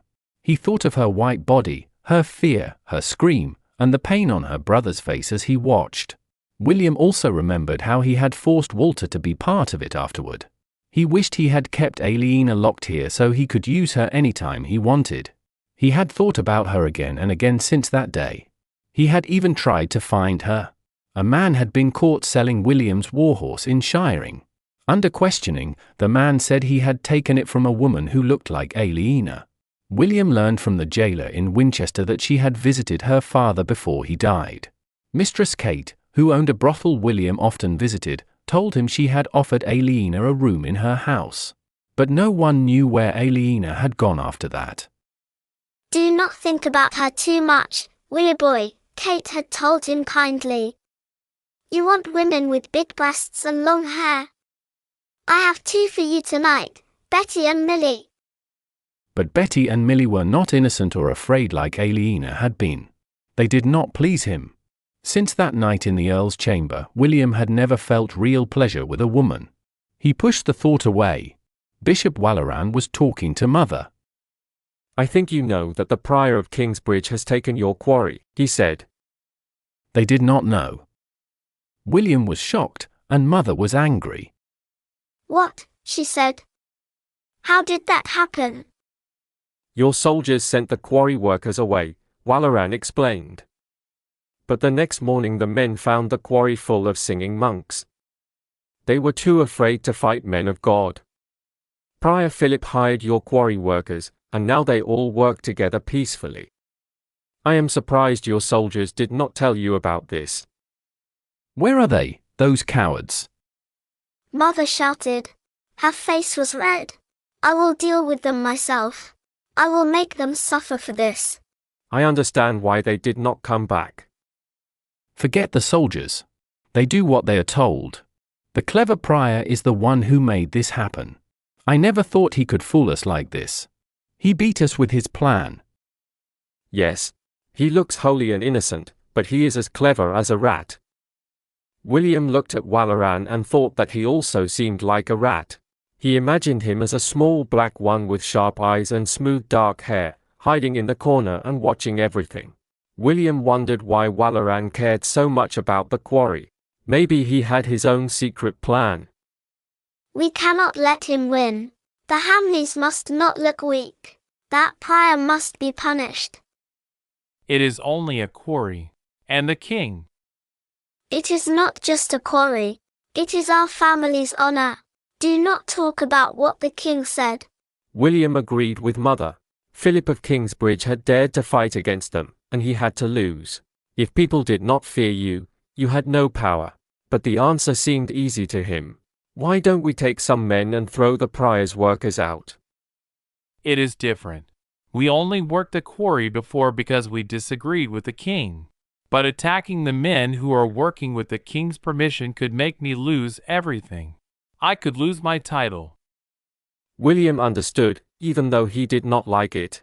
Father often acted carefully, but he was usually right. Then Bishop Walleran spoke. I have an idea. William was sure Walleran was hiding a secret plan. I think the cathedral should not be built at Kingsbridge.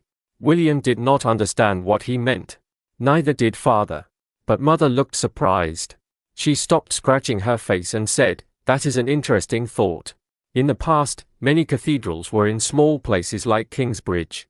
Later, during the time of the first King William, they moved to bigger towns. Kingsbridge is only a tiny village far away from everything. There is nothing there except a poor monastery. It cannot pay for a cathedral, and it cannot build one. Then where do you think it should be built? Shiring, said Walleran. It is a big town. About 1,000 people live there, maybe more. It has a market and a fair every year.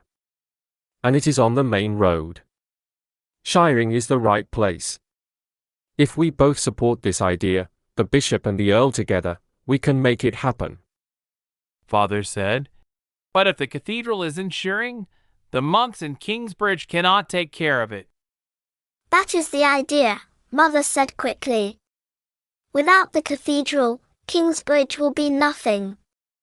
The priory will become unimportant again, and Philip will not matter anymore. That is what he deserves. So who will take care of the new cathedral? Father asked.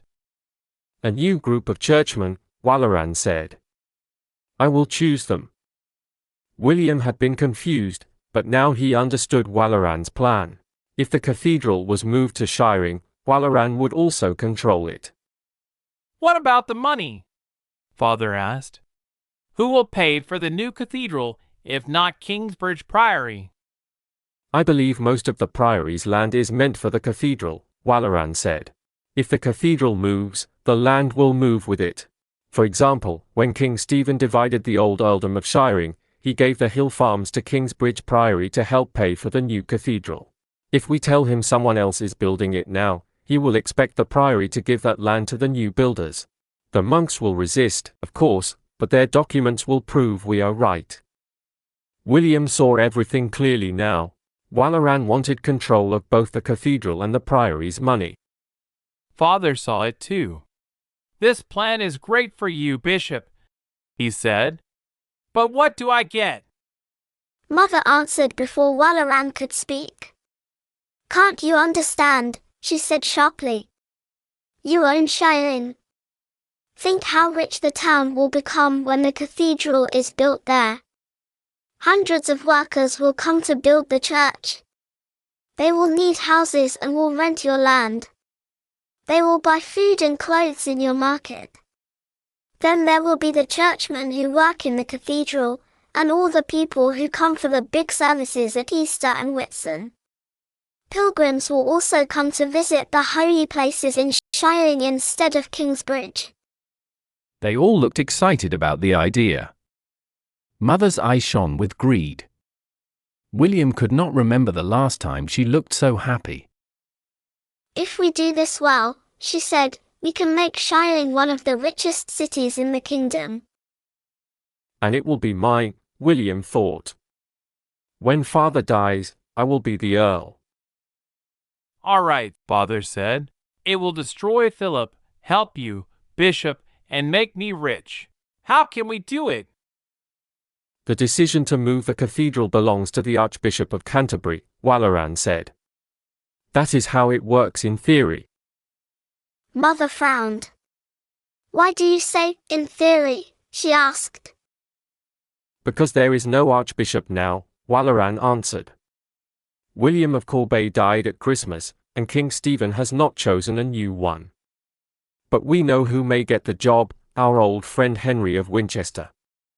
He wants it. The Pope already let him take care of the work for now, and his brother is the king. Father asked, "Is he really our friend?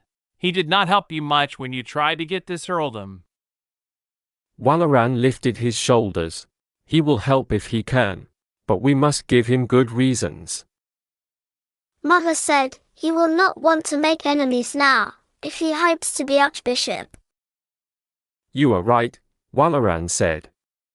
But Philip is not important enough to be an enemy. He will not be asked about the new Archbishop. So why can't Henry just give us what we want? William asked. Because he is not the Archbishop yet, Walaran said. And people are watching how he behaves. He wants to look fair and careful, not like a man who gives gifts to friends. He will do favors later, after he is chosen.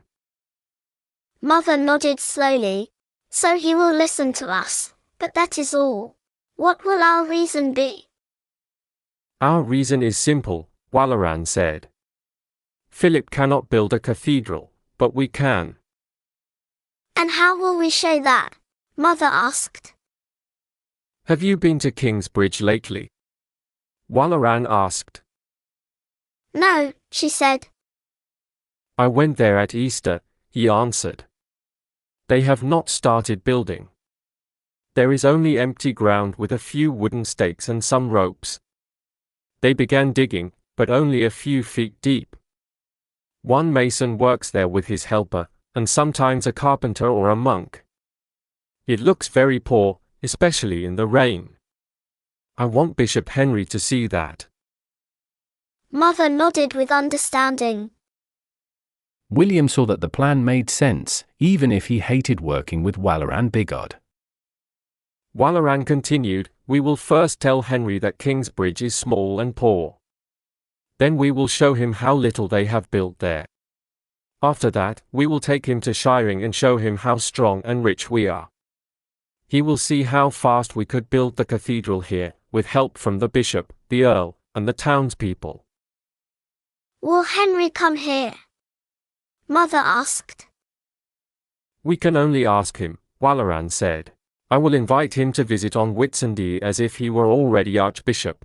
He will like that. Father said, we must keep this secret from Prior Philip. That will be hard, Walaran said. The bishop cannot visit Kingsbridge without notice. It would look strange.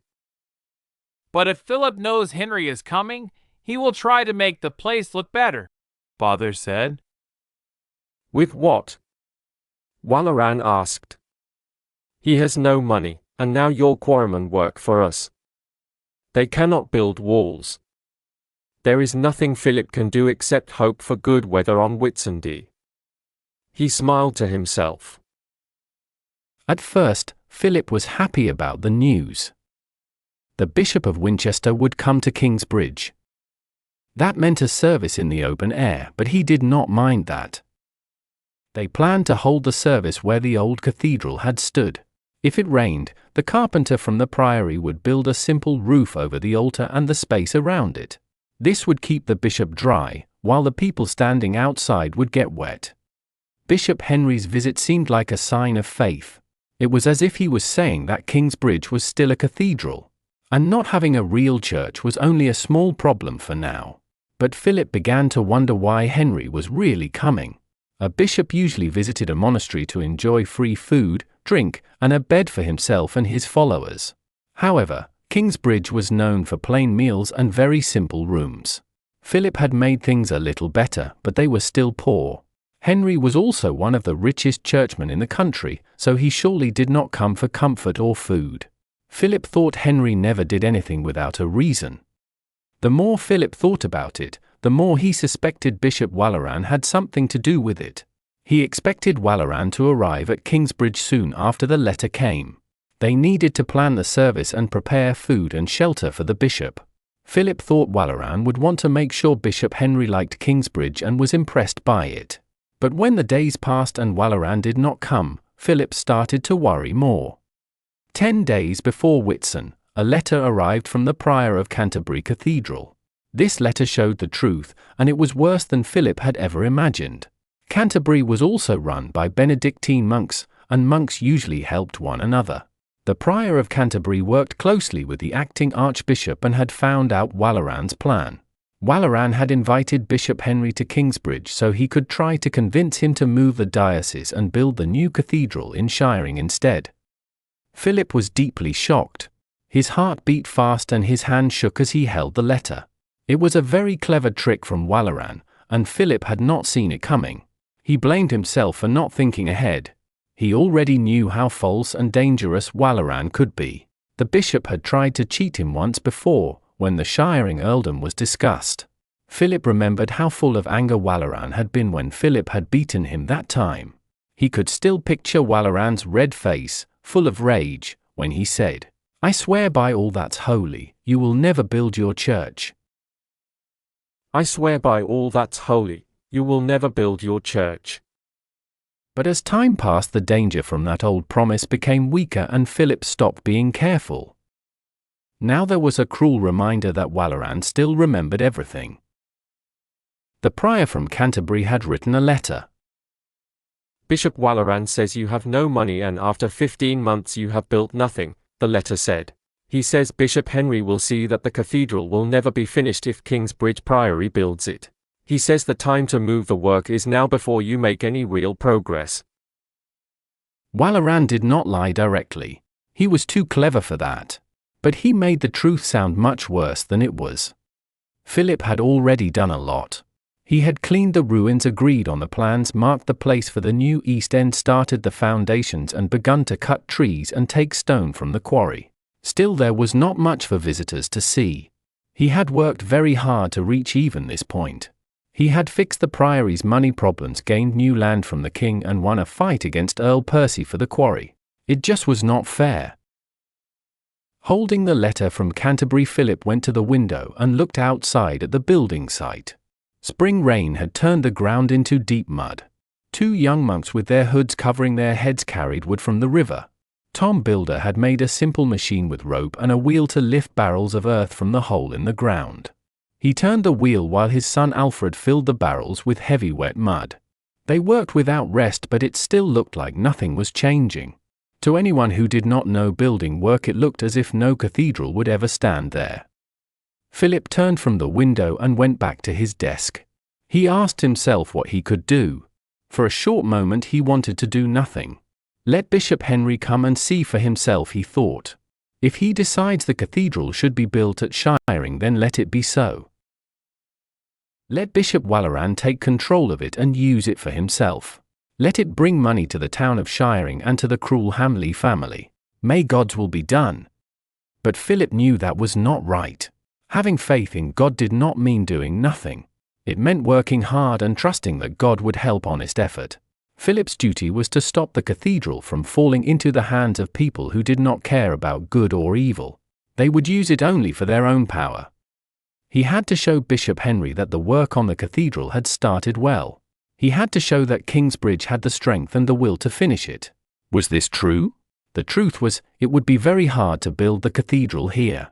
He had almost given up already because the Earl would not let him use the quarry. Even so, Philip believed he would finish one day, because God would help him. But his own belief would not be enough to convince Bishop Henry. He decided to make the building place look better before the bishop came. He would make all the monks work hard for the 10 days before Whitsun. Maybe they could dig part of the hole for the foundation to its full depth. Then Tom and Alfred could begin to lay the stones for the base. Maybe they could even build part of the foundation up to the ground, and Tom could start a wall. That would look better than the empty ground now, though not much better. What Philip really needed was 100 workers, but he did not have money for even 10. Bishop Henry would visit on a Sunday, when no one usually worked. Unless Philip asked the people who came to church to help.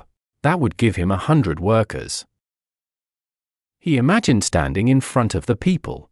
He would tell them about a new kind of Whitsun service. Instead of singing hymns and saying prayers, they would dig holes and carry stones. They would be very surprised. But what would they do then? He thought they would join in and help. He frowned. Maybe I am crazy, he thought. Or maybe this idea could really work. He thought again about what he would say.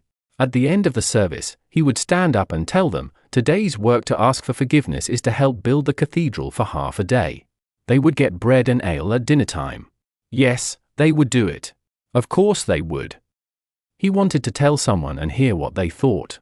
He first thought of Milius, but then he said to himself that Milius thinks too much like me. He needed someone who saw things differently. He chose to talk to Cuthbert Whitehead, the cellarer. He put on his cloak and pulled the hood forward to keep the rain from his face. Then he went outside. He walked quickly across the muddy building site. He saw Tom and gave him a short wave as he passed. Then he went on toward the kitchen courtyard. This range of buildings now had a hen house, a cow shed, and a dairy. Philip did not like to spend money on things that the monks could make themselves, like eggs and butter. He went into the cellarer's storeroom under the kitchen. The air was dry and smelled good with many herbs and spices. Cuthbert was counting garlic. He looked closely at the hanging bulbs and spoke numbers quietly. Philip felt a small sadness when he noticed that Cuthbert looked old. His face seemed thinner and weak. 37, Cuthbert said. Would you like a cup of wine? No, thank you, Philip said. Wine made him lazy and bad-tempered during the day. He knew Saint Benedict said monks should drink only a little. I want your advice, not wine. Please sit down. Cuthbert walked slowly through boxes and barrels. He tripped on a sack and almost fell. Then he sat on a small three-legged stool in front of Philip. Philip saw that the storeroom was not as neat as before. A thought came to him. Do you have trouble seeing, Cuthbert? He asked. My eyes are not as good as they were, but I manage, Cuthbert said. Philip guessed his eyes had been poor for years. That might explain why Cuthbert had never learned to read well. Philip saw that Cuthbert did not like to talk about it, so he said nothing more. But he thought that he should start looking for someone to replace him later. I got a worrying letter from the Prior of Canterbury, Philip said. He told Cuthbert about Bishop Walleran's plans. Then he said, the only way to make the building site look busy is to ask the people to work there. Can you think of any reason why I should not do this? Cuthbert answered at once. On the contrary, it's a good idea. It's a bit unusual, isn't it? Philip asked. It has been done before, Cuthbert said. Really? Philip asked with surprise and joy. Where? I heard about it in several places, Cuthbert said. Philip felt happy and full of energy. Does it work? Sometimes. It depends on the weather. How do they organize it? Does the priest tell people at the end of the service? It is better organized than that. The bishop or the prior sends messengers to the small churches. They tell people they can get forgiveness for their sins if they work on the building site. That is a good idea, Philip said with excitement. Maybe more people will come. They will be interested because it is something new. Or maybe fewer people will come, Cuthbert said. Some people prefer to give money to the priest or light a candle for a saint instead of working all day in mud and carrying heavy stones. I did not think of that, Philip said quietly. Maybe it is not such a good idea after all. What other ideas do you have? None. Then you must try this one and hope it works. Yes, Philip said. I must hope for the best. Philip did not sleep at all on the night before Whitsunday. The weather had been sunny all week, and that was good for his plan because nice weather would bring more volunteers. But when night came on Saturday, it started to rain. He lay in bed, listening sadly to the rain on the roof and the wind in the trees. He felt he had prayed enough. God already knew everything. The Sunday before, every monk in the priory had visited one or more churches. They told people they could receive forgiveness for their sins if they worked on the cathedral site on Sundays. On Whitsunday they could be forgiven for the past year. After that, each day of work at the building site would give forgiveness for a week of small sins, but not for serious ones like murder or stealing from the church. Philip himself had gone to the town of Shiring. He spoke in all 4 parish churches there. He also sent 2 monks to Winchester. They tried to visit as many of the small churches as they could. It was a long trip, 2 days on the road, but Whitsun was a 6-day holiday. Many people would travel that far for a fair or a big church service. Many thousands of people heard the message. No one knew how many would come to help. During the rest of the week, everyone worked hard on the cathedral site. The good weather and the long days of early summer helped them. They finished most of what Philip had planned. The base for the wall at the east end of the chancel was ready. Part of the north wall foundation was dug to full depth, waiting for stones. Tom had also built enough lifting tools so that many people could work at the same time if they came to help dig the rest of the big hole. In addition, the riverbank was full of wood that the forest workers had sent downstream. There were also many stones from the quarry. All of these needed to be carried up the hill to the cathedral site. There was enough work here for hundreds of people. But would anyone come to help? At midnight, Philip woke and walked through the rain to the crypt for the night service. After the prayers, the rain stopped. He did not go back to bed. He sat and read instead. This quiet time between midnight and morning was the only time he had to study and think. During the day he was always busy with the work of the monastery. Tonight he found it hard to focus. His thoughts kept turning to what might happen tomorrow. He worried about success or failure. Tomorrow he could lose everything he had worked for during the past year. He told himself that he should not want success just to please his own pride. He knew pride was the sin that tempted him most. Then Philip thought about the people who needed his help and care. He thought of the monks, the servants of the priory, the quarry workers, Tom and Alfred, the people of Kingsbridge, and all the worshippers in the county. Bishop Walleran did not care about them the way Philip did. Walleran believed he could use people as he wished for God's work. Philip believed that to care for people was to serve God. That was how people found salvation. He told himself that it could not be God's plan for Bishop Walleran to win this contest. Then he admitted softly, perhaps his own pride was part of this fight. But there were also many souls at risk. When dawn came and light touched the sky, Philip went again to the crypt. This time it was for the morning service. The monks felt full of energy and excitement. They knew that today was very important for their future. The sacrist made the service short, and for once Philip did not mind. When they left the crypt and walked to the refectory for breakfast, it was already bright. The sky was blue and clear. God had given them the good weather they had asked for. It was a good beginning. Tom Builder also knew that his future would be decided today. Philip had shown him a letter from the Prior of Canterbury. Tom was sure that if the new cathedral was built at Shiring, Walleran would choose his own master builder. He would not want to use Philip's design or hire a man loyal to him. For Tom, the only hope was to build the cathedral at Kingsbridge. This was his one chance in life to build a great church, and today could take that chance away. That morning Tom was invited to the monks' meeting. This happened sometimes when they wanted his advice about building, money, or time. Today, he would help plan the work for the volunteers who might come. He wanted the building place to look busy and well organized when Bishop Henry arrived. Tom sat quietly through the readings and prayers. He did not understand the Latin words. He kept thinking about his work for the day. Then Philip changed to English and asked Tom to explain the plan for the work. I will build the east wall of the cathedral, and Alfred will lay stones in the foundations, Tom said. The goal for both of us is to show Bishop Henry that the work is moving well. How many men will you both need to help? Philip asked.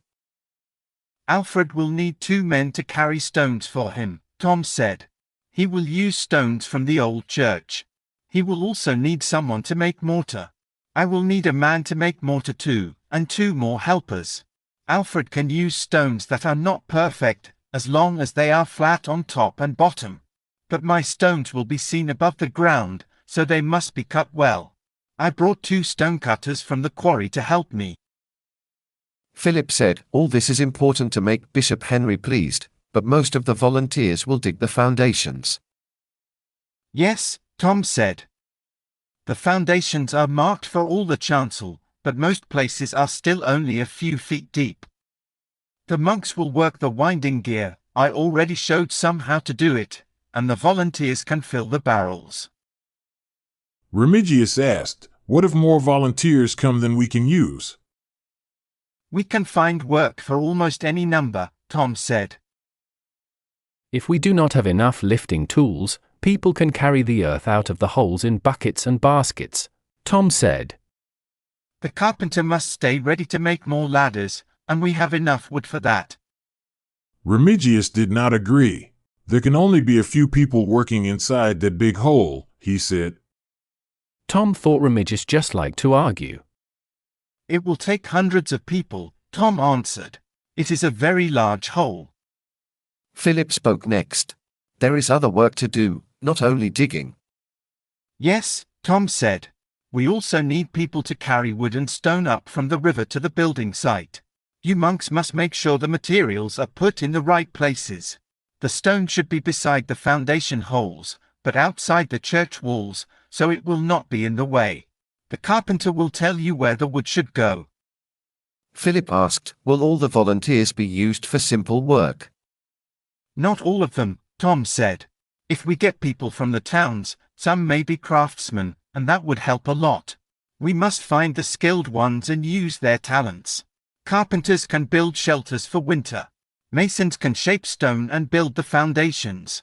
If we find a blacksmith, he can work in the village forge and make tools. All of that will be very useful. Milius, the bursar, said, everything is clear. I want to begin now. Some villagers are already waiting to start. Tom remembered something important. He wanted to say it carefully. He knew the monks could act proud, and that might push the volunteers away. He wanted everyone to work happily together. I have worked with volunteers before, he said. It is important not to treat them like servants. We may think they work for a heavenly gift and should work very hard, but they do not always think that way. They feel they are doing us a kind favor without pay. If we seem ungrateful, they will slow down and make mistakes. It is better to lead them gently. Tom looked at Philip. Philip smiled a little, as if he understood what Tom truly meant. That is a good thought, Philip said. If we treat them well, they will feel happy and proud. That will make the place feel warm and peaceful, and Bishop Henry will see that good spirit. He looked around at the monks. If there are no more questions, let us begin. Aliena had lived a safe and happy year under Prior Philip's care. Her plans had worked well. She and her brother Richard had traveled around the countryside last spring and summer buying wool from farmers. Every time they filled a large wool sack, they sold it to Philip. At the end of the season, they had 5 pounds of silver. Her father had died a few days after they last saw him, but Aliena did not learn about it until Christmas. She paid many bribes to find his grave in a poor cemetery in Winchester. She cried for a long time.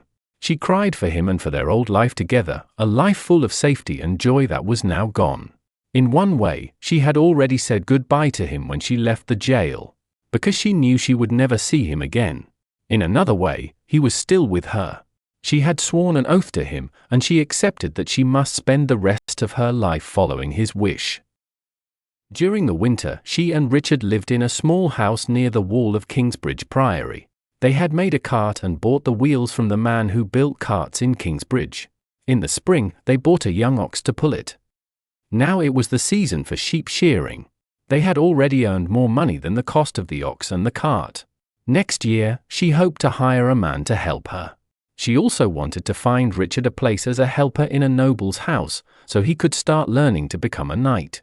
But all of that depended on Prior Philip. She was 18 and still alone. Many thieves and some honest traders tried to take advantage of her. When she went to sell wool in Shiring and in Gloucester, she was offered only half the real price each time. There was only one merchant in each town, so she had no choice but to refuse. She dreamed of having her own storage place one day. Then she would sell all her wool to buyers from Flanders. But that day was still far away. For now, she needed Prior Philip's support. Then Philip's own position became uncertain. She was used to staying careful because of thieves and robbers. But when things had finally started to go well, she was shocked that her work and future could be lost so suddenly. On Whitsunday, Richard did not want to work at the cathedral building site. He could be very ungrateful. But Aliena pushed him to agree. Together they walked to the priory yard soon after sunrise. Almost everyone from the village was already there, around 30 or 40 men, some with their wives and children. Aliena was surprised to see so many people. Then she remembered that Prior Philip was their lord. When your lord asked for help, it was not wise to say no. In the past year, she had learned a lot about how ordinary people lived. Tom Builder was giving the workers their jobs. Richard quickly went to talk with Tom's son, Alfred. They were nearly the same age. Richard was 15 and Alfred about 1 year older. Every Sunday they played football with the other village boys. Tom's little girl, Martha, was also there. But the woman, Ellen, and the boy with red hair were gone.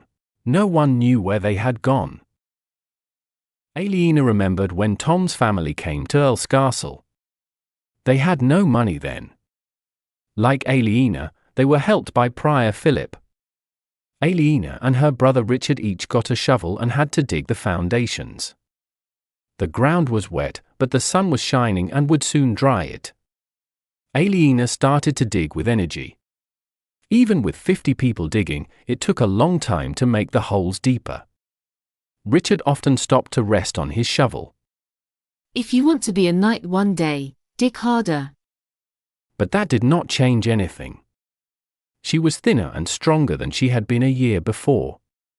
Walking many miles and carrying heavy wool had made her strong.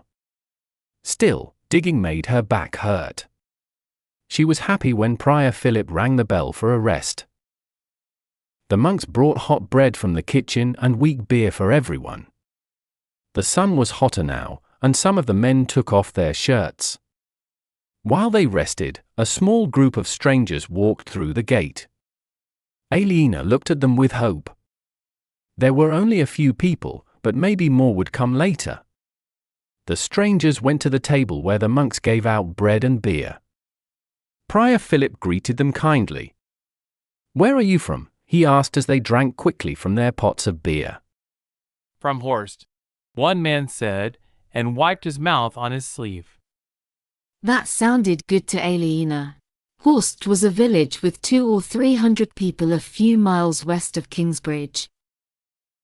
They hoped they might get 100 more helpers if they were lucky. "And how many of you are coming in total?" The man looked surprised. "Only 4 of us," he said. For the next hour, more people came slowly through the gate of the priory. By late morning, about 70 or 80 people were working, including villagers. Then no more came. It was not enough. Philip stood at the east end of the building and watched Tom work on a wall. Tom had built the bottom parts of 2 supports up to the 3rd layer of stones. Now he was making the wall in between.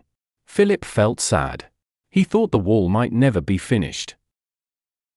When workers brought Tom a stone, the first thing he did was take out a small iron tool shaped like the letter L. He used it to check that the stone edges were straight. Then he put some mortar on the wall and made small lines in it with his trowel.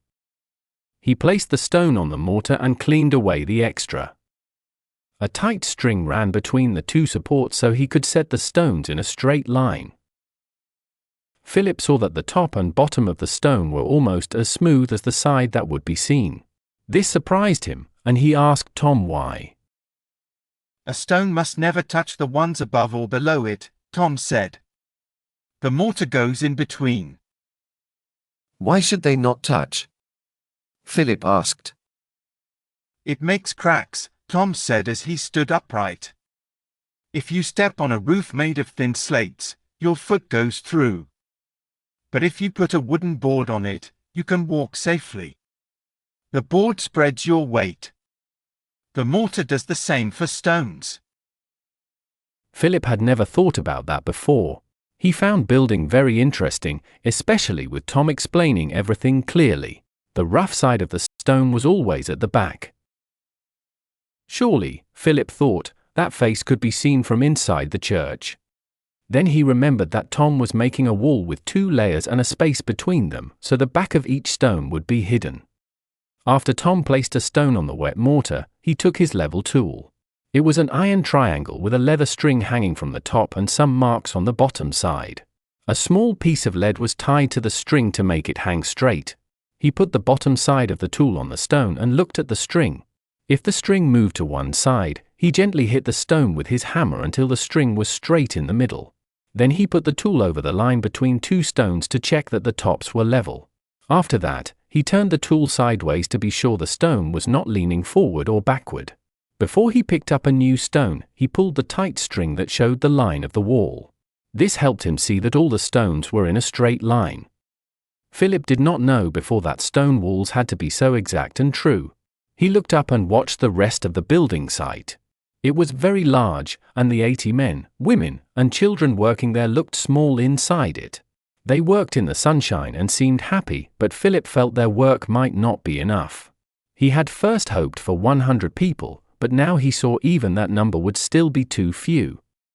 Some people came through the gate, and Philip made himself go and welcome them with a smile. They did not need to know that their work might not lead to success. They would still find forgiveness for their sins. As he walked closer, he saw that it was a big group. He counted 12 people, and then saw 2 more coming in. Perhaps after all he would have 100 people by midday when the bishop arrived.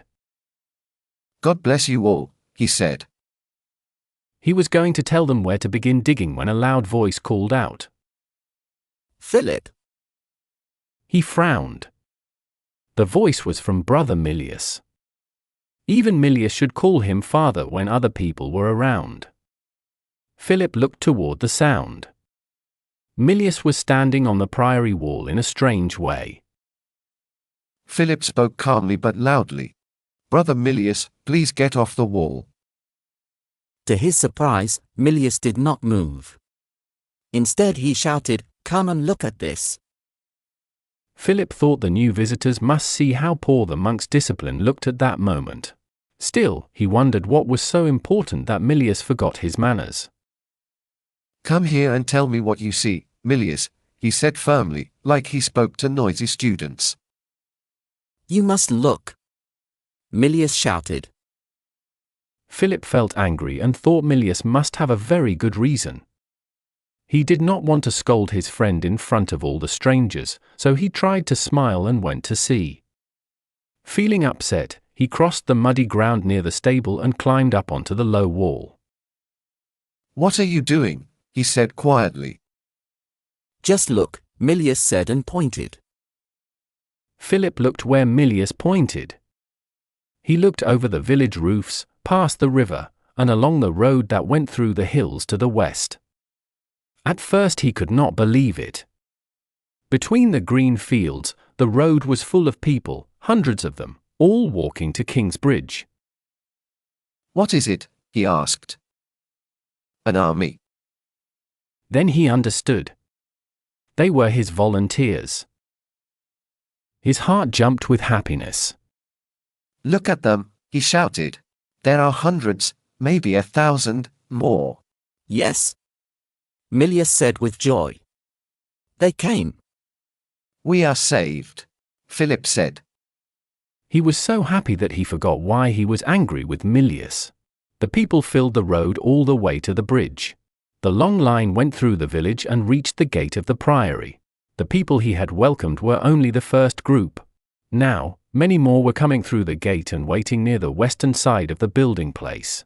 They looked around, waiting for someone to tell them what to do. Hallelujah! Philip shouted loudly. He felt he needed to act, not just celebrate. He jumped down from the wall. Come on, he called to Milius. Tell all the monks to stop working here. We need them to help organize the crowd. Ask the cook to make as much bread as possible and to bring out more barrels of beer. We need many buckets and shovels. We must get everyone working before Bishop Henry arrives. Philip worked very hard for the next hour. At first, to clear space, he sent more than 100 people to carry materials up from the riverbank. When Milius gathered some monks to help as leaders, Philip started sending volunteers into the foundation pits. Soon they ran out of shovels, barrels, and buckets. Philip told them to bring all the cooking pots from the kitchen. He also asked some people to make simple wooden boxes and baskets to carry the dirt. There were not enough ladders or lifting tools, so they built a long slope at one end of the biggest hole so people could walk in and out easily.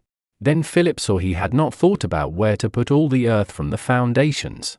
It was too late to make a careful plan. He decided quickly to throw the earth onto some rough ground near the river. Maybe later that land could be used for farming. While he was giving that order, Bernard Kitchener ran to him in great worry. He said that he had prepared food for only 200 people, but now there were around 1,000. Make a fire in the kitchen yard and cook soup in a big iron tub, Philip said. Add some water to the beer. Use everything we have in the store. Ask some villagers to cook in their own homes. Find a way to make it work. He turned away from Bernard and went back to directing the workers. He was still giving orders when someone touched his shoulder and spoke in French. Prior Philip, can I speak with you for a moment? It was Dean Baldwin, who worked with Walleran Bigod. Philip turned and saw the visitors. They were all on horses and wearing rich clothes. They looked amazed at what was happening around them. There was Bishop Henry, a short, strong man with a face that looked ready for a fight. His simple monk haircut looked strange with his fine red coat. Next to him was Bishop Walleran, dressed in black as usual. He looked unhappy but tried to hide it with his cold, proud face. Also there were Percy Hamley, a fat man, his big son William, and William's ugly mother, Regan. Percy and William looked confused, but Regan knew exactly what Philip had done, and she was angry. Philip looked again at Bishop Henry. He was surprised to see the bishop watching him with great interest. Philip looked back at him openly. Henry's face showed surprise, curiosity, and a touch of respect. After a short silence, Philip walked up to the bishop, took the horse's head, and kissed Henry's hand. Henry got off his horse quickly and easily, and the others did the same. Philip called 2 monks to take the horses to the stable. Henry was about the same age as Philip, but his red face and heavy body made him look older. Well, Father Philip, he said, I came to see if the reports were true that you cannot build the new cathedral here in Kingsbridge. He stopped and looked around at all the busy workers. Then he looked back at Philip. It seems I was told the wrong thing. Philip's heart jumped. Henry's words made it clear that Philip had succeeded. Philip turned toward Bishop Walleran. Walleran's face showed that he was angry but trying not to show it. He knew he had lost again. Philip knelt down and kissed Walleran's hand. He looked down so no one could see the happy smile on his face. Tom was enjoying building the wall. It had been a long time since he had done real building work. He had forgotten how calm and happy he felt when he placed one stone after another in a straight line and watched the wall grow. When many helpers began to arrive, hundreds of them, Tom understood that Philip's plan was working. That made him even happier. These stones would become part of Tom's cathedral. The wall that was only a foot high now would one day reach up to the sky. Tom felt that a new part of his life was beginning. He knew when Bishop Henry came. Like a stone falling into still water, the bishop's arrival made everyone stop and look. The workers paused and watched the well-dressed men walk carefully through the mud. Tom kept working with his stones. He thought the bishop would be amazed to see so many people working gladly on the new cathedral. Tom wanted to make a good impression too. He was not comfortable with rich or important people, but he knew he must look calm and sure of himself. He wanted to look like a man who could take care of a big and expensive building project. He watched for the visitors and put down his trowel as they came near. Prior Philip walked with Bishop Henry and brought him to Tom. Tom knelt and kissed the bishop's hand. Tom is our builder. God sent him to us on the day the old church burned down. Tom knelt again to Bishop Walleran. Then he looked at the other men. He told himself that he was the master builder and should not act too humble. He saw Percy Hamley there. Tom had once built part of a house for him. "My Lord Percy," he said with a small bow. He saw Percy's unpleasant wife. "My Lady Regan," he said politely. Then he looked at their son. He remembered that William had almost hit Martha with his big horse. He also remembered how William had tried to buy Ellen in the forest. Tom thought that young man was bad, but he hid his feelings. "And young Lord William. Greetings," he said. Bishop Henry looked carefully at Tom. "Have you made your plans, Tom Builder?" he asked. "Yes, my Lord Bishop. Would you like to see them?" "Of course," Henry said. "Please come this way," Tom said. Henry followed him to a small shed a short distance away. Tom went inside the wooden building and brought out the ground plan. It was drawn in plaster on a large wooden board. He leaned the board against the wall and stepped back. He always felt nervous at this moment. Many people could not understand these plans, but they did not want to show it. Tom needed to explain everything clearly without making them feel foolish. Some bishops really did understand, and they became upset if a builder tried to teach them. Tom pointed at the plan and said carefully, "This is the wall we are building." "Yes, the east front, I see that," said Henry. Now Tom knew that Henry understood the plan very well. "Why do the transepts have no side aisles?" Henry asked. "To save money," Tom answered quickly. "We will not start building them for 5 years. If the monastery keeps growing under Prior Philip, we may have enough money then to make aisle transepts." He had given a good answer and also praised Philip. He felt pleased with himself. Henry nodded. "That is wise. Start small and leave space for future work," he said. "Show me the elevation." Tom took out another drawing that showed the height of the building. He did not need to explain anything now because Henry understood well. Henry looked at it and said, "The shape is very good." "Thank you," Tom said. The bishop looked happy with everything. "It's a small cathedral, but it will be brighter and more beautiful than the old one." "And how long will it take to finish?" the bishop asked. 15 years, if the work never stops, Tom said. "It never does stay that way," said the bishop. "Anyway, can you show us what it will look like from the outside?" Tom understood what he meant. "You want to see a picture?" he said. "Yes," the bishop answered. "Of course," said Tom. He went back to the wall, and the bishop's group followed him. Tom knelt down by his mortarboard. He spread the mortar in a smooth layer. Then he took the point of his trowel and began to draw in the mortar. He drew the west end of the church. Tom knew he was good at drawing. The bishop, his group, and the monks and workers nearby all watched carefully. Drawing always looked wonderful to people who could not do it. In a short time, Tom made a picture of the west side of the church.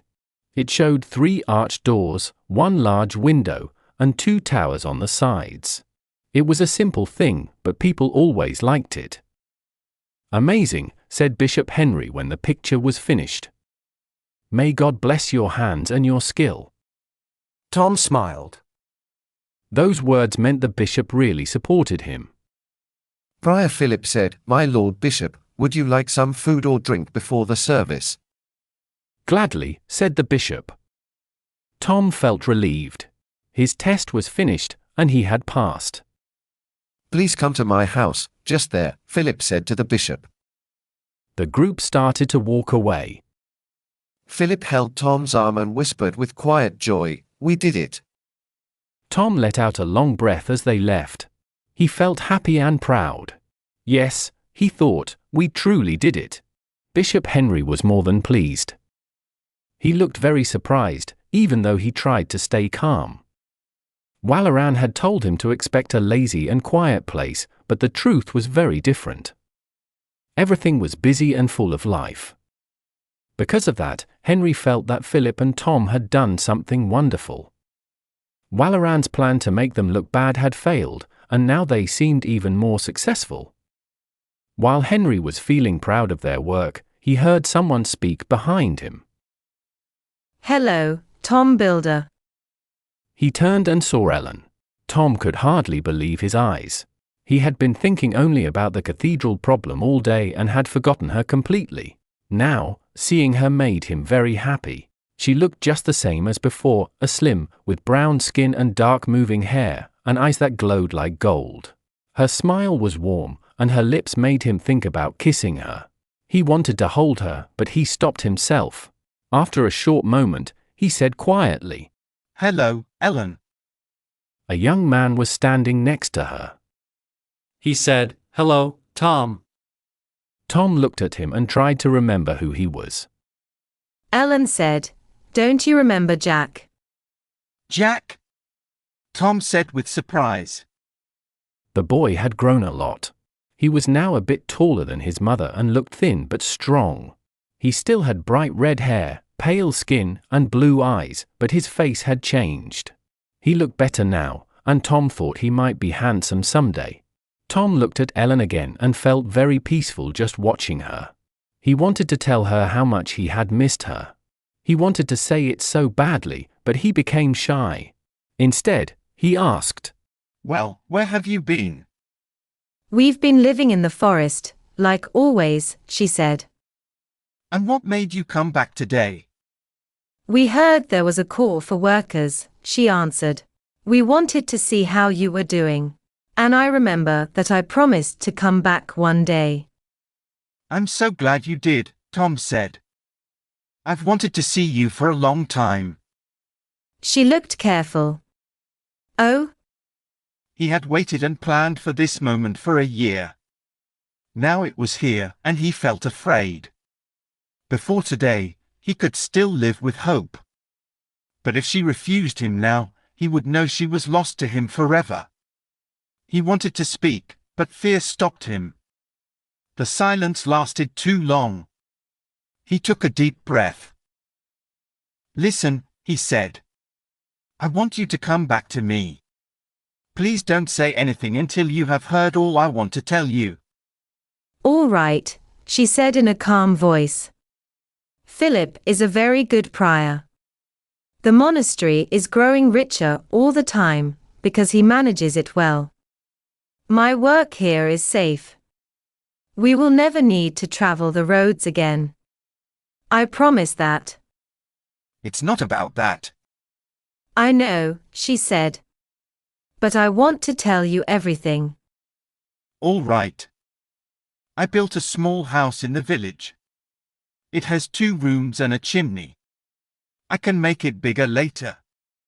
We don't have to live inside the priory." "But Philip owns the village," she said. "Philip owes me a lot now," Tom said, waving his arm to show the place around them. "He knows he could not have done all this without me. If I ask him to forgive what you did, and let your year away count as punishment enough, he will agree. He could not say no, not today." "What about the boys?" she asked. "Do I have to watch Alfred fight Jack every time he gets angry?" "I think I have the answer," Tom said. "Alfred is a mason now. I will make Jack my helper. Then Alfred will not feel jealous anymore. You can teach Alfred to read and write, and the 2 boys will be equal, both working men and both able to read." "You have thought about this a lot," she said. "Yes." He waited for her reply. He never felt good at trying to convince people. He just showed her how things could be. If only he could draw her a picture. He felt sure he had solved every problem. She must say yes now. But she still looked unsure. "I don't know," she said. His feelings burst out. "Oh, Ellen, please don't say that," he said. He felt tears coming and could hardly talk. "I love you very much. Please don't leave me again," he begged. "The only thing that helped me keep going was hoping that you would come back. I can't live without you. Please don't shut me out. Can't you see I love you with all my heart? Her face changed quickly. Why didn't you tell me before? She whispered and walked to him. He held her tightly. I love you too, you silly man, she said softly. He felt so happy he almost could not stand. She loves me, he thought. He hugged her again and looked into her eyes. Will you marry me, Ellen? He asked. Tears filled her eyes, but she smiled. Yes, Tom, I will marry you, she said. She lifted her face. He pulled her close and kissed her lips. He had dreamed of this for a long time. He closed his eyes and felt the warm touch of her lips. The kiss felt so good he forgot where he was. Then someone nearby said, "Don't eat her up, man." He pulled back quickly. We are in a church, he said. I don't care, she said happily and kissed him again.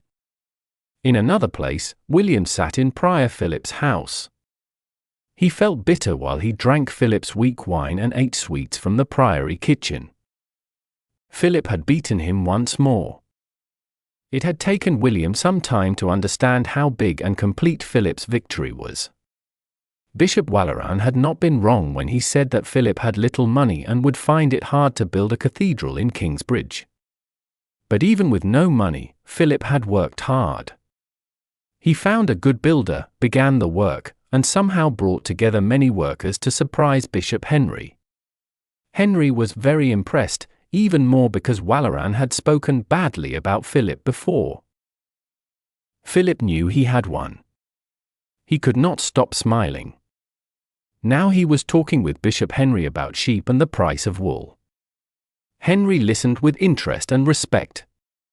He even ignored William's mother and father, who were more important than a simple prior. William felt angry. Philip would pay for this. No one was allowed to beat the Hamleys and walk away free.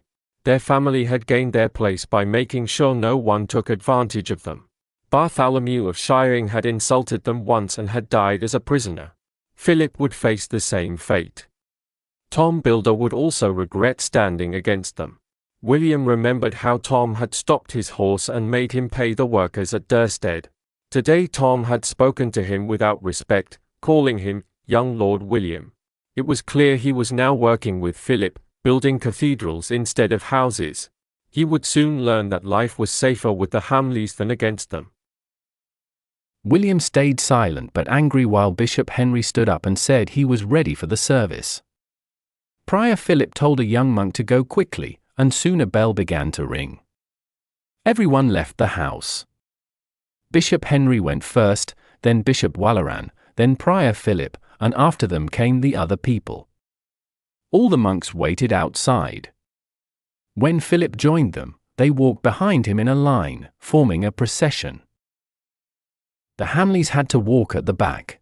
The volunteers filled the whole west side of the priory yard, sitting on walls and even on roofs. Henry stood on a small stage in the center of the building area. The monks stood behind him in rows, where the new church choir would be one day. The Hamleys and the other people who came with the bishop moved to the part that would become the nave. When they arrived there, William saw Aliena. She looked very different from before. She wore simple clothes and thick wooden shoes. Her curly hair was wet with sweat. But it was still Aliena. She was still beautiful. William's mouth went dry when he looked at her. He could not stop staring at her, even when the service began and everyone prayed the Our Father together. Aliena seemed to feel his eyes on her. She looked uneasy and moved from one foot to the other. Then she looked around as if trying to see who was watching her. At last she saw William. Her face showed shock and fear. She stepped back a little, even though she was already far from him, with many people between them. William saw her fear, and it made him want her even more. He felt angry too, because she made him feel things he could not control. Her cheeks turned red, and she quickly looked down. She said something to a boy beside her, and William remembered the boy was her brother. Then she turned away and went into the crowd. William felt unhappy. He wanted to go after her. But he could not do that during a holy service, in front of his parents, 2 bishops, 40 monks, and 1,000 people. So he turned back to look toward the front again. He felt disappointed. He had lost the chance to learn where she lived.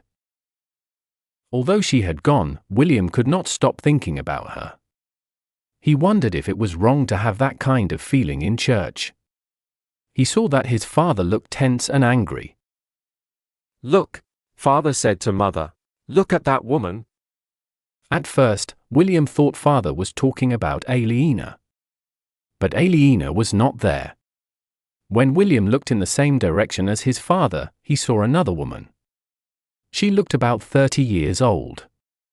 She was not as beautiful as Aliena, but her face looked free and wild.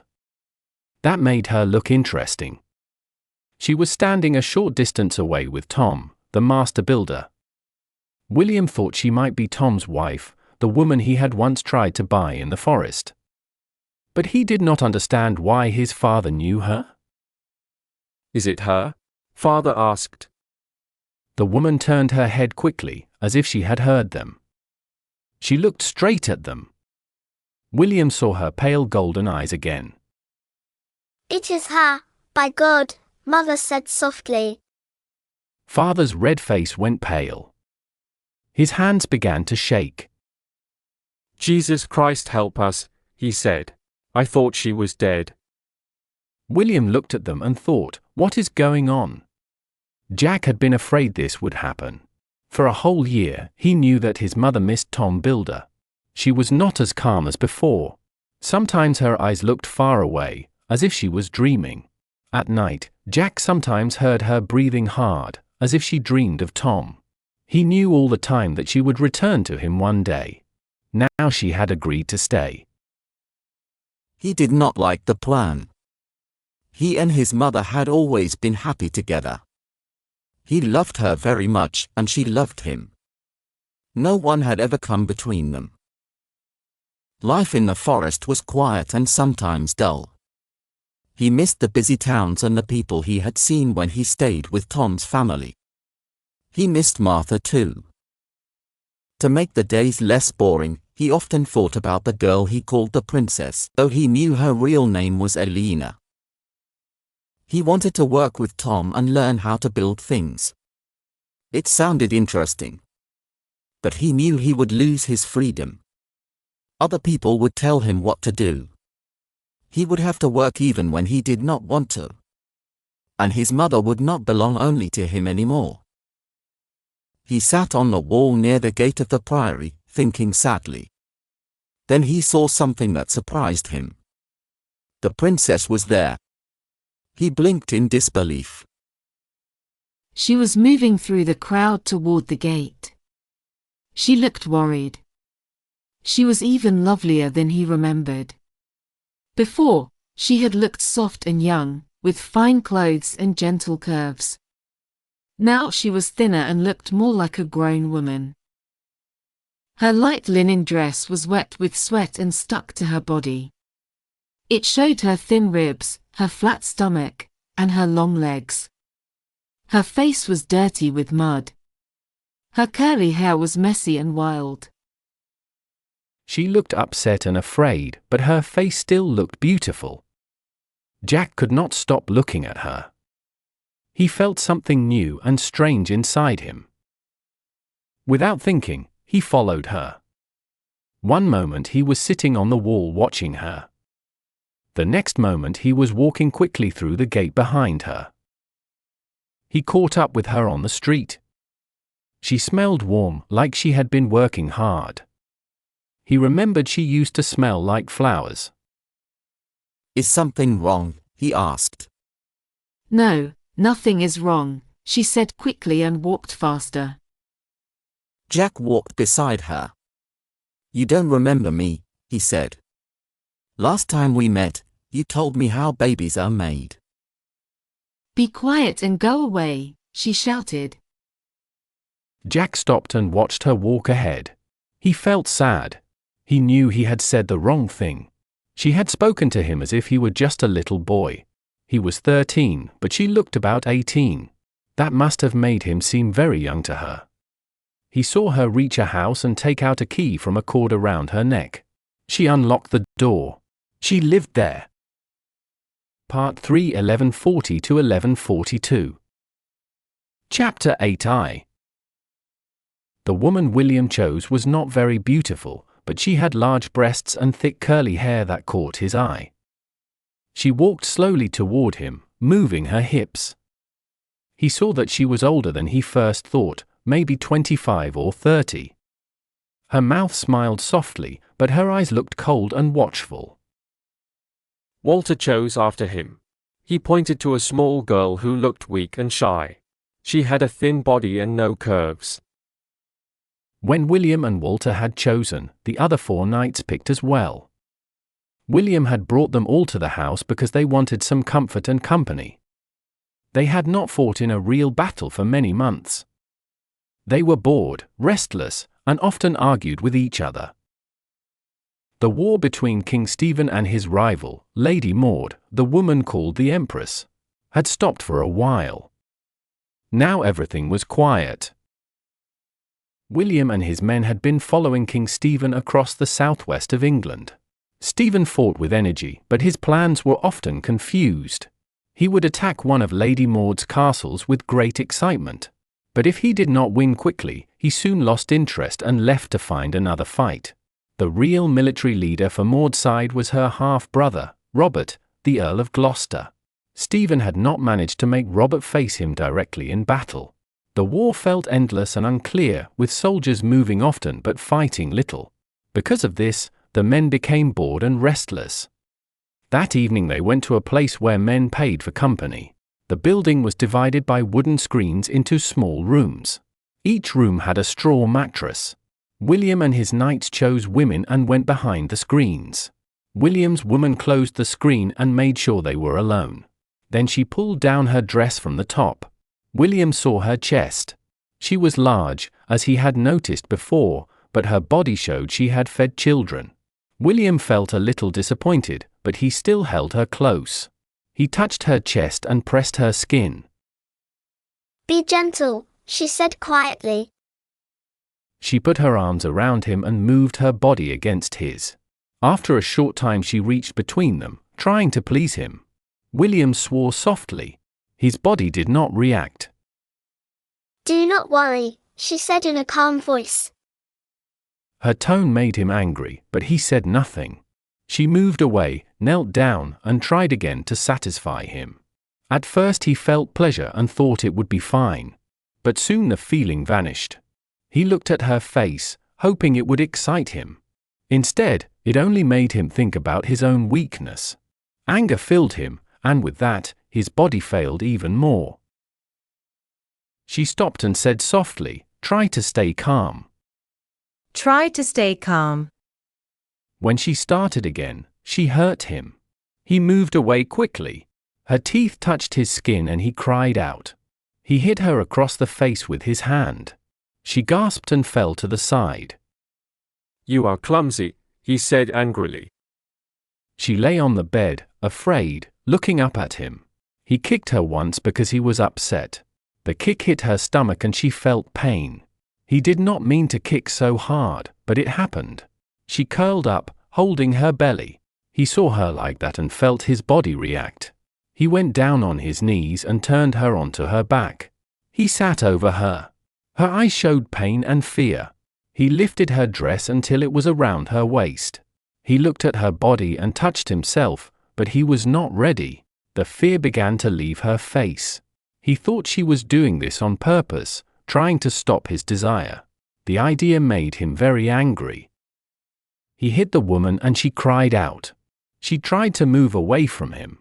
He stayed on top of her and stopped her from getting free. She kept trying to fight. The door moved and Walter came in. He wore only boots and a shirt. 2 knights came with him, Gervais and Hugh.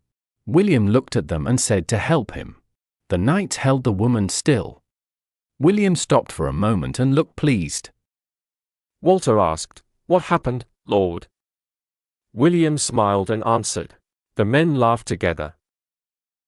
William forced the woman. He liked when others watched him. He began to move, and Walter spoke again. William told him to stay close. Walter moved and took the woman by the hair. She was now too scared to resist. She did what they wanted. Gervase and Hugh did not hold her anymore. They stood and watched silently. They watched closely. They had never seen a woman with two men before. William had not seen it either.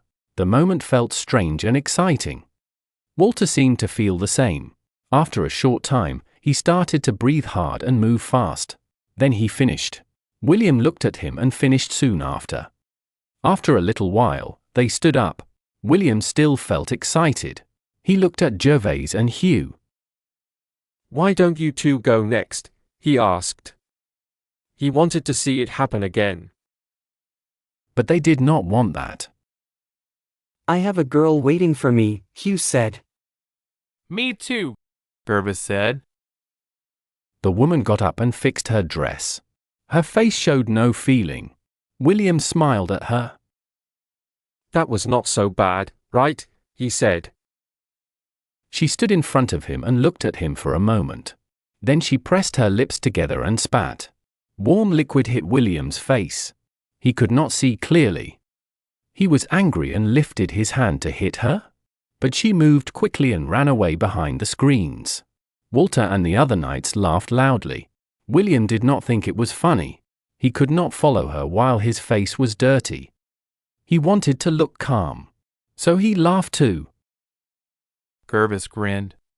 "Careful, Lord," he said. "I hope you don't end up with Walter's baby." Everyone laughed hard. Even William laughed then. They all walked out of the small booth together. They leaned on each other and wiped their eyes. The other girls stared at them and looked worried. They had heard William's woman cry out and were scared something bad had happened. A few customers looked out from the other booths to see what was going on. Walter said, "That's the first time I saw that stuff come out of a woman." They started to laugh again. One of William's young helpers stood near the door. He looked uneasy. He was only a boy and had probably never been inside a brothel before. He gave a weak smile, not sure if he could laugh with them. William said, "Why are you standing here, you fool?" "There is a message for you, my lord," the boy said. "Then stop wasting time and tell me," William said. "I am very sorry, my lord," said the boy. He looked so scared that William thought he might run away. "What are you sorry for? Give me the message," William shouted. "Your father is dead, my lord," the boy said quickly and began to cry. William stared at him in shock. Dead? He thought. Dead? "But he is healthy," he shouted. It was true his father could not fight in battle anymore, but that was normal for a man near 50. The boy kept crying. William remembered how his father looked the last time he saw him. He had been strong, red-faced, full of energy, and very much alive. And that was only a short time ago.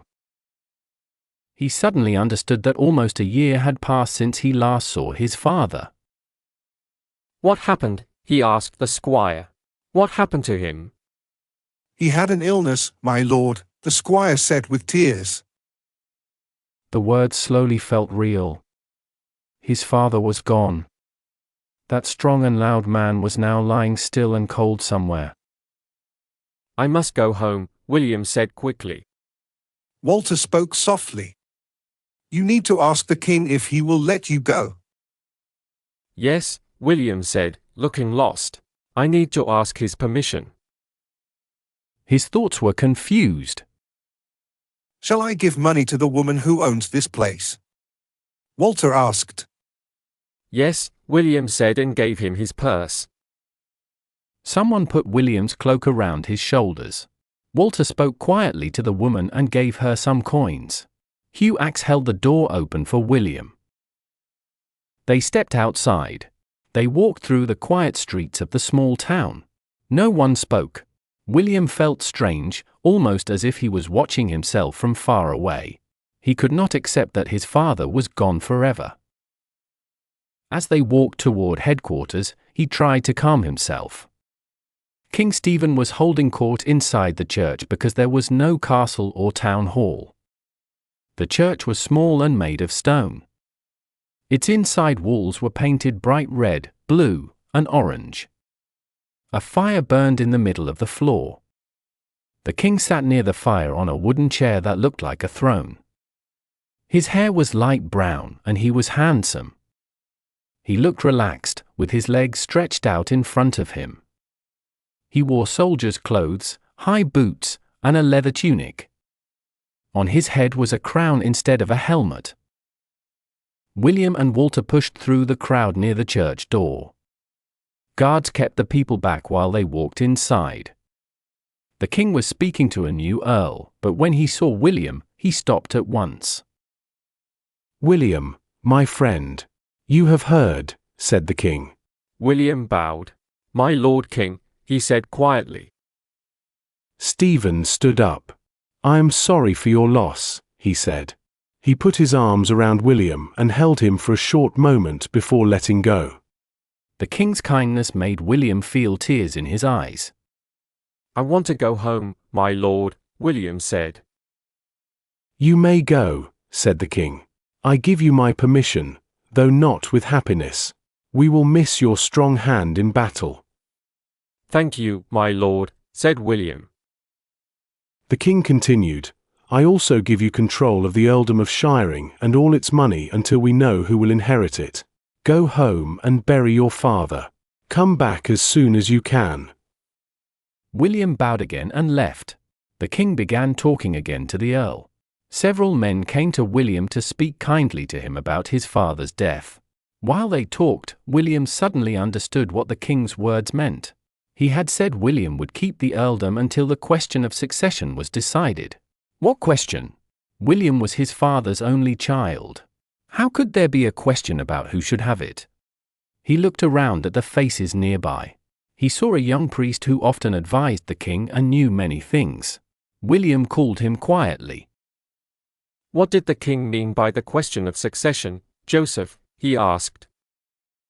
"There is another person who says he should have the earldom," Joseph answered. "Another person?" William said in surprise. He had no brothers, no half-brothers, and no close cousins. "Who is it?" he asked. Joseph pointed to a man standing nearby with his back to them. He had come with a new group and wore the clothes of a squire.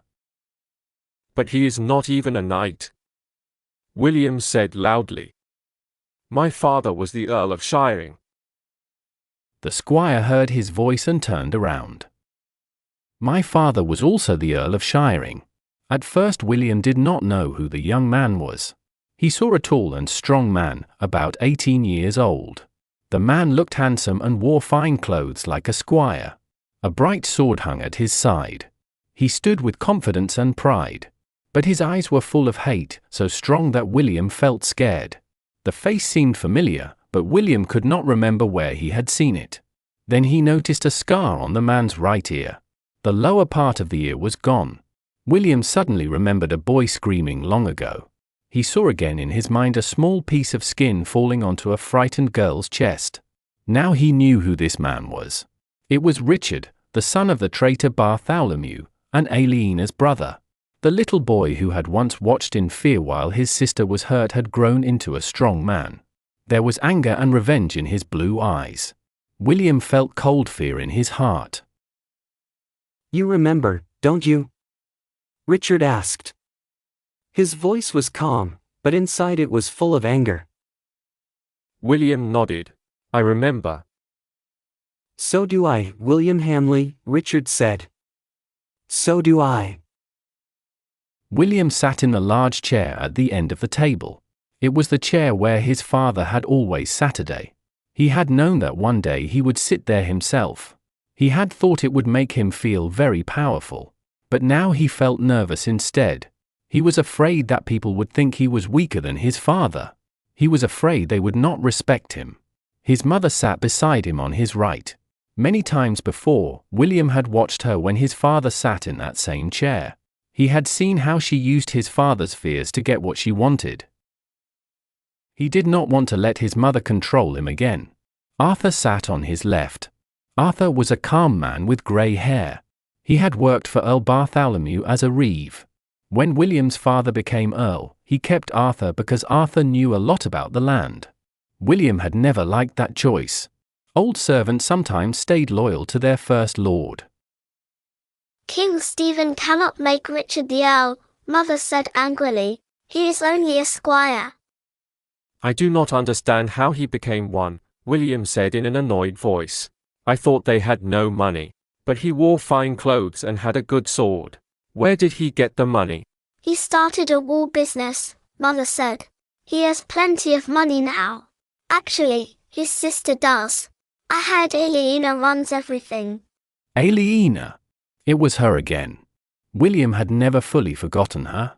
During the war he had not thought about her much. But when he met Richard, she came back into his mind. He kept seeing her as beautiful and gentle. He also hated her for it. She still had power over him.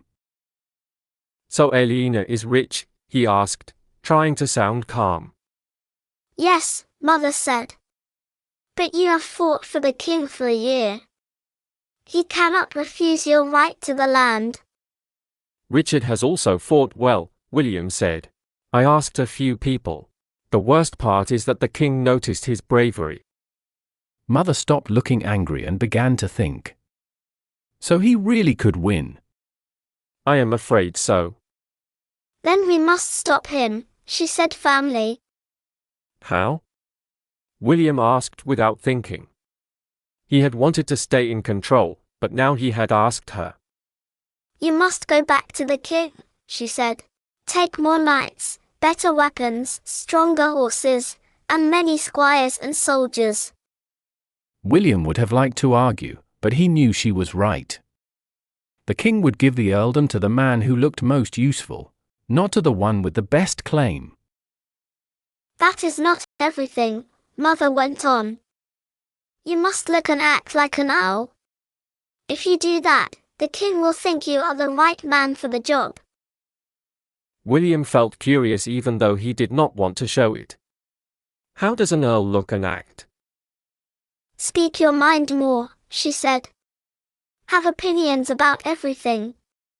Say what you think about the war and how the king should fight it. Talk about each battle and about the politics in the north. And most of all, talk about the other earls. Tell the Earl of Huntingdon that the Count of Warenne is a brave soldier. Tell the Bishop of Ely that you think the Sheriff of Lincoln is not to be trusted. People will speak to the king and say, William of Shiring stands with the Count of Warenne, or William of Shiring does not like the Sheriff of Lincoln. When you look powerful, the king will feel safe giving you even more power. William did not really believe this. I think the number of my soldiers is what will matter, he said. He turned to the reeve. Arthur, how much money do we have in the treasury? Nothing, Lord, Arthur answered. William spoke sharply. What are you saying? There must be something there. How much do we have? Arthur looked calm, even proud. Lord, there is no money at all in the treasury, he said. William felt angry enough to grab him. This is the earldom of Shiring, he shouted. People farther down the table looked up. There must be money. Money does come in, Lord, Arthur said, but it goes out again, especially now, because of the war. William looked at Arthur's pale face. Arthur seemed too calm. Was he lying? There was no way to know. William wished he could see inside the man's thoughts. His mother seemed to read William's mind. Arthur is honest, she said. He is old and slow, and he does not like change, but he is honest. William felt powerless. He had just taken his father's place, and already he was losing control. It felt like a curse. He thought he would always be a child among grown men. Quietly, he asked, how did this happen? Mother said, Your father was sick for almost a year before he died. I saw that he was letting things go, but I could not make him fix it. William was surprised. He had always thought his mother could do anything. He turned to Arthur again. We have some of the best land in the whole kingdom. How can we have no money? Some farms have problems, Arthur said. Many people have not paid their rent. But why not? William asked. Many young men leave the farms and go to the towns, Arthur said. They do not want to work on the land. Then we must stop them, William said. Arthur shrugged. After a serf lives in a town for 1 year, he becomes a free man. It is the law, he said. And what about the tenants who did not pay? William asked. What have you done with them? What can we do? Arthur said. If we take their work and land, they will never be able to pay us. We must wait and hope for a good harvest. Then they can pay later. William looked at him with anger. Arthur seemed too happy about not solving any of these problems. But William held his temper. If all the young men are going to the towns, he said, what about the rent from the houses in Shiring? That should give us some money. It has not, Arthur said. There are many empty houses in Shiring. The young men must be going to other places. Or maybe people are lying to you, William said. I guess the money from the market and the fair is also lower. Yes, Arthur said quietly. Then why do you not raise the rent and the taxes? William asked. We already did, my lord, Arthur answered. Your father told us to do it, but the income still went down. William sighed with anger. How did Bartholomew live with such poor land? He asked. Arthur had an answer ready. He also had the stone quarry, he said. In the past it brought a lot of money. And now that monk has it, William said bitterly. He felt upset. He needed to show power, but he was being told he had no money. This was very dangerous for him. The king had only given him the earldom to test him. If he returned to court with only a small army, it would look bad. People would say he was weak and unthankful. Still, William did not believe all that Arthur had said. He thought people were cheating him. Maybe they were laughing behind his back. The thought made him furious. He would not allow it. He would prove himself. He would fight before he accepted defeat. You always have an excuse, he said angrily to Arthur. You let the estate become poor while my father was sick. That was the time you should have watched everything carefully. But, Lord, Arthur began. Be quiet. William shouted. Say one more word and I will have you whipped. Arthur became pale and did not speak. Tomorrow we will go around the earldom. We will visit every village I own. We will make the people understand who rules here. You may not know how to deal with peasants who complain and lie, but I do. We will soon see how poor my earldom really is. And if you lie to me, then you will be the first man I punish. William took Arthur with him. He also brought his groom, Walter, and 4 knights who had fought beside him for the last year. Their names were Gervase, Hugh Axe, Gilbert de Rennes, and Miles Dice. They were all large, rough men, quick to fight and often angry. They rode fine horses and carried many weapons to frighten the villagers. William believed a man was weak unless people were afraid of him. It was a hot day late in summer. The fields were full of large bunches of wheat. Seeing so much good harvest made William angrier because he had little money. Someone must be stealing from him. They should have been too scared to do that. His family had won the earldom when Bartholomew lost it, yet he was poor while Bartholomew's son had plenty. Thinking that people were taking his wealth and laughing behind his back made his stomach hurt. He felt angrier as they rode. He decided to start at Northbrook, a small village far from the castle. The people there were both serfs and freemen. The serfs belonged to William and could not act without his permission. They had to work for him and give him part of their crops. The freemen paid him rent in money or goods. 5 of them had not paid what they owed. William thought they believed they could escape payment because they lived far from the castle. It was a good place to begin his inspection. The ride was long. The sun was high when they reached the village. There were about 30 houses and 3 large fields, empty after harvest. Near the houses stood 3 big oak trees. Under the trees, most of the villagers were sitting and eating their dinner. William pushed his horse faster for the last part of the ride. His men followed him. They stopped in front of the villagers, raising a cloud of dust. The villagers jumped up quickly. They tried to swallow their food and keep the dust out of their eyes. William watched them with suspicion and saw something strange. A man with a black beard spoke quickly and quietly to a round-faced young woman with a baby. A young man came close to them, but the older man waved him away. Then the woman walked toward the houses as if she did not want to go. She vanished in the dust. William noticed this and wondered what it meant. He wished his mother were there to explain. He decided to wait and do nothing for now. He turned to Arthur and spoke loudly so everyone could hear. 5 of my freemen here owe me rent, correct? Yes, Lord. Who owes the most? Athelstan, Lord. He has not paid for 2 years, but he lost many pigs. Which one of you is Athelstan? A tall man stepped forward. He was about 45 years old, with little hair and watery eyes. Why don't you pay me rent? Lord, my farm is small. I have no help since my sons went to work in town. Then the pigs died. Wait. Where did your sons go? To Kingsbridge, Lord. They work on building the new cathedral. They wish to marry, but my land cannot support 3 families. Your land can support 1 family. Still, you do not pay your rent. Athelstan began to speak again about his pigs. William looked at him coldly and did not listen. He thought, you did not pay because your lord was sick.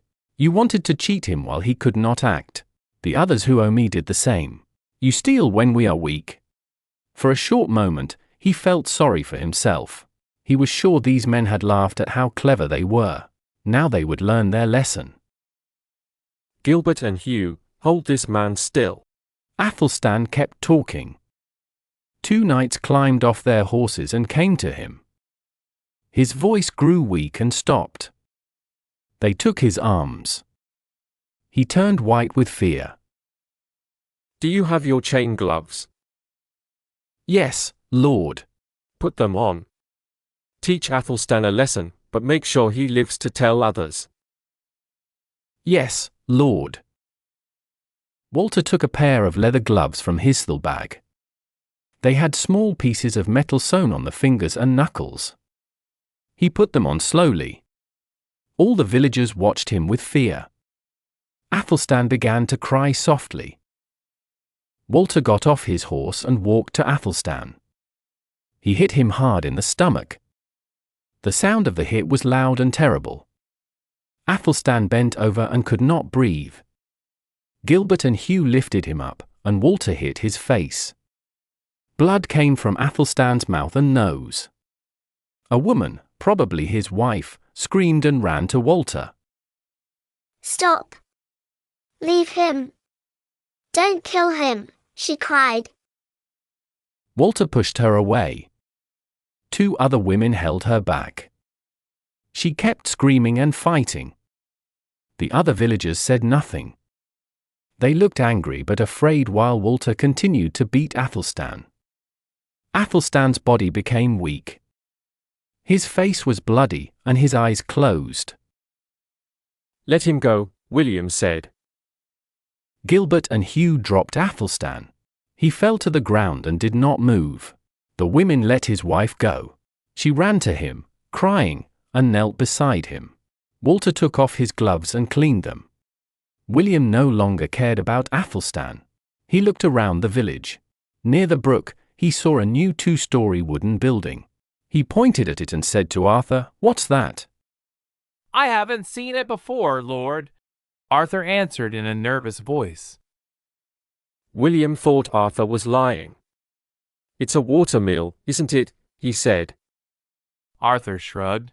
I don't know what else it could be. Standing by the stream, he said. William could not believe Arthur's calm tone. He asked sharply, Can my serfs build mills without my permission? No, Lord. Do you know why it is forbidden? So that they'd bring their grain to the Lord's mills and pay him to grind it, Arthur said. And the Lord earns money, William said. Yes, Lord, Arthur replied. He spoke as if explaining something very simple. But if they pay a fine for building a mill, the Lord will still make money. William became angry. No, he will not earn the same, he said. The fine is less than what they would pay to use the Lord's mill. That's why they like to build their own. That's why my father never allowed it. Without waiting for Arthur to speak again, William kicked his horse and rode to the mill. His knights followed him. The villagers walked behind in a noisy group. William got off his horse. Now he could clearly see the building. A big water wheel turned quickly in the strong current of the stream. The wheel pushed a thick wooden pole that went inside the mill. The building looked strong and well made. It seemed built to last for many years. The miller stood at the open door. He looked like a man trying to appear innocent. Inside the mill were bags of grain in neat piles. William dismounted. The miller bowed politely, but William thought there was some pride or scorn in his eyes. William suddenly felt weak and angry. He wanted them to obey him, but they did not fear him. His frustration grew, and he shouted at the miller. Why did you think you could build this? Do you think I am stupid?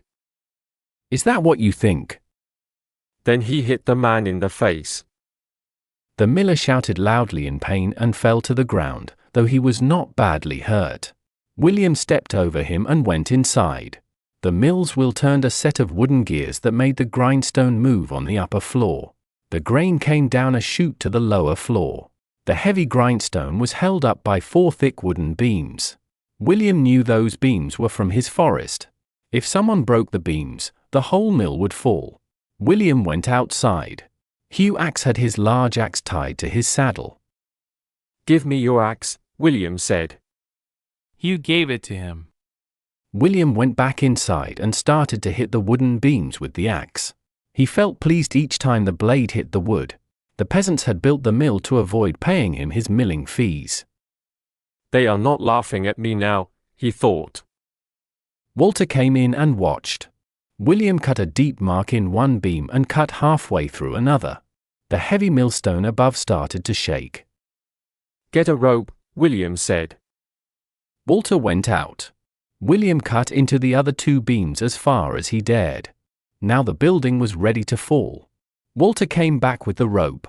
William tied one end to a beam and the other end around his horse's neck. The villagers stood and watched silently. When the rope was ready, William asked, "Where is the miller?" The miller came forward, trying to look like a man who was being treated unfairly. William said, "Gervase, tie him up and put him inside." The miller tried to run away, but Gilbert tripped him and sat on him. Gervase tied his hands and feet with leather straps. The knights lifted him up. He started to struggle and beg for mercy. One villager stepped forward and said, "You cannot do this. It is wrong to kill him. Even a lord cannot do that." William pointed at him with a shaking hand. "If you speak again, I will put you inside with him." The man looked angry for a moment, but then he turned away. The knights came out of the mill. William moved his horse forward until the rope was tight. He hit the horse's back, and it pulled the rope. Inside the mill, the miller cried out in fear. The sound was terrible. He knew he might die soon. The horse shook its head, trying to loosen the rope. William shouted and kicked it to make it pull harder. Then he called to his knights, "Pull the rope, men." The 4 knights pulled with the horse. The villagers shouted in protest, but they were too afraid to stop him. Arthur stood to one side, looking sick. The miller's screams grew louder. William thought about the fear the man must feel. These peasants will never forget the Hamleys now, he thought. The timbers made a loud creaking sound, then one broke. The horse jumped forward, and the knights let go of the rope. The roof started to sink. The women began to cry. The wooden walls shook. There was another crash as the upper floor fell. The miller's voice stopped suddenly. The ground shook when the heavy stone fell to the floor.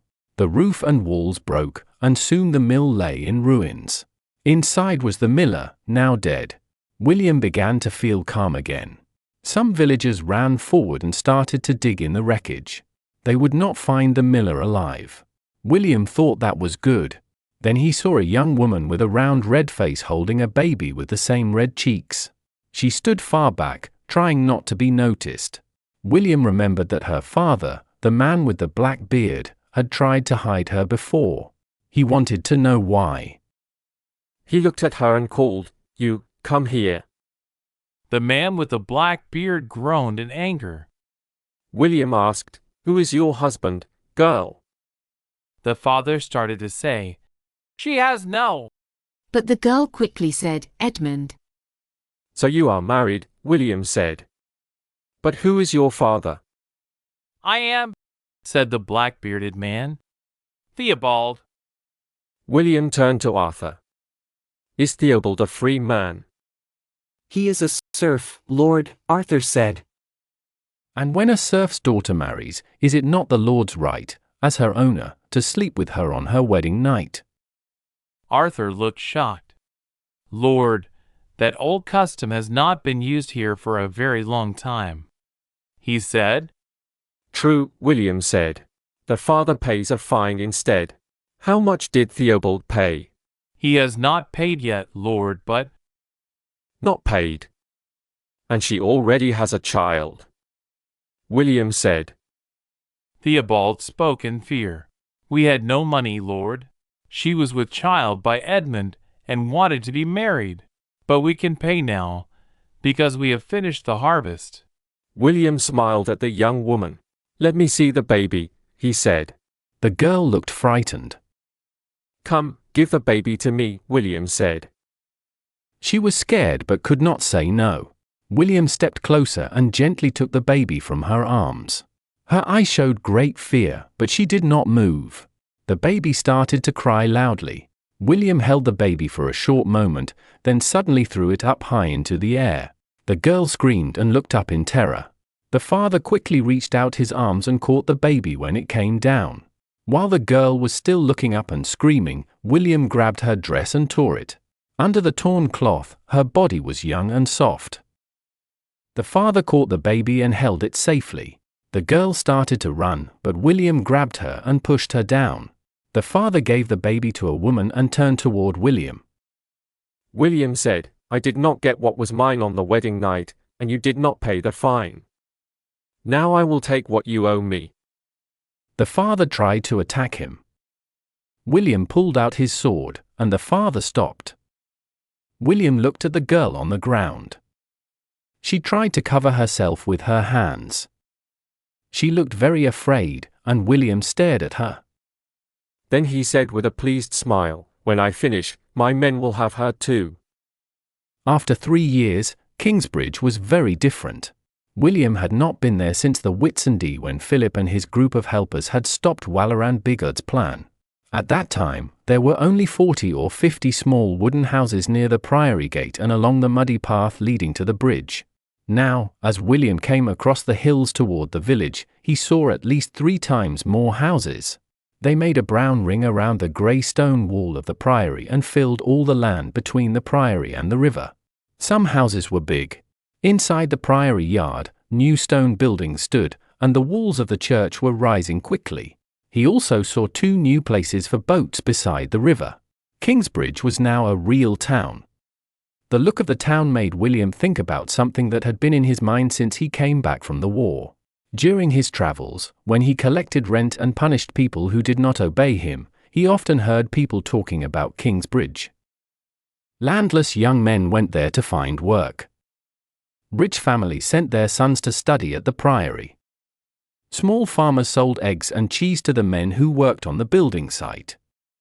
Everyone who could went there on holy days, even though there was still no cathedral.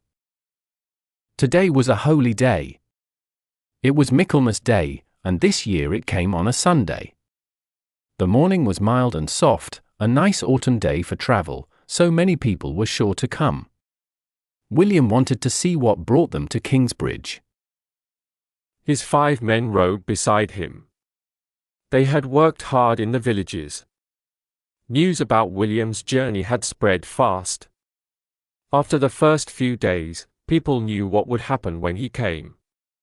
When they saw him coming, they hid the children and young women in the woods. This made William happy. He liked to see people afraid of him. It showed that he had power. People knew he was in control now. As they came near Kingsbridge, William made his horse go faster. The others did the same.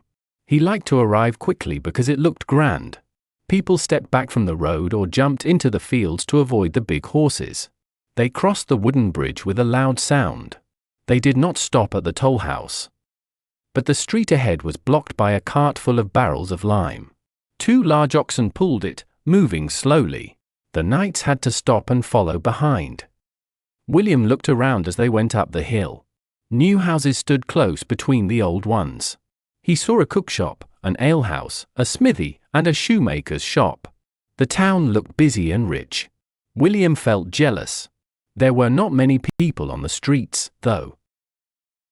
Perhaps they were all inside the priory.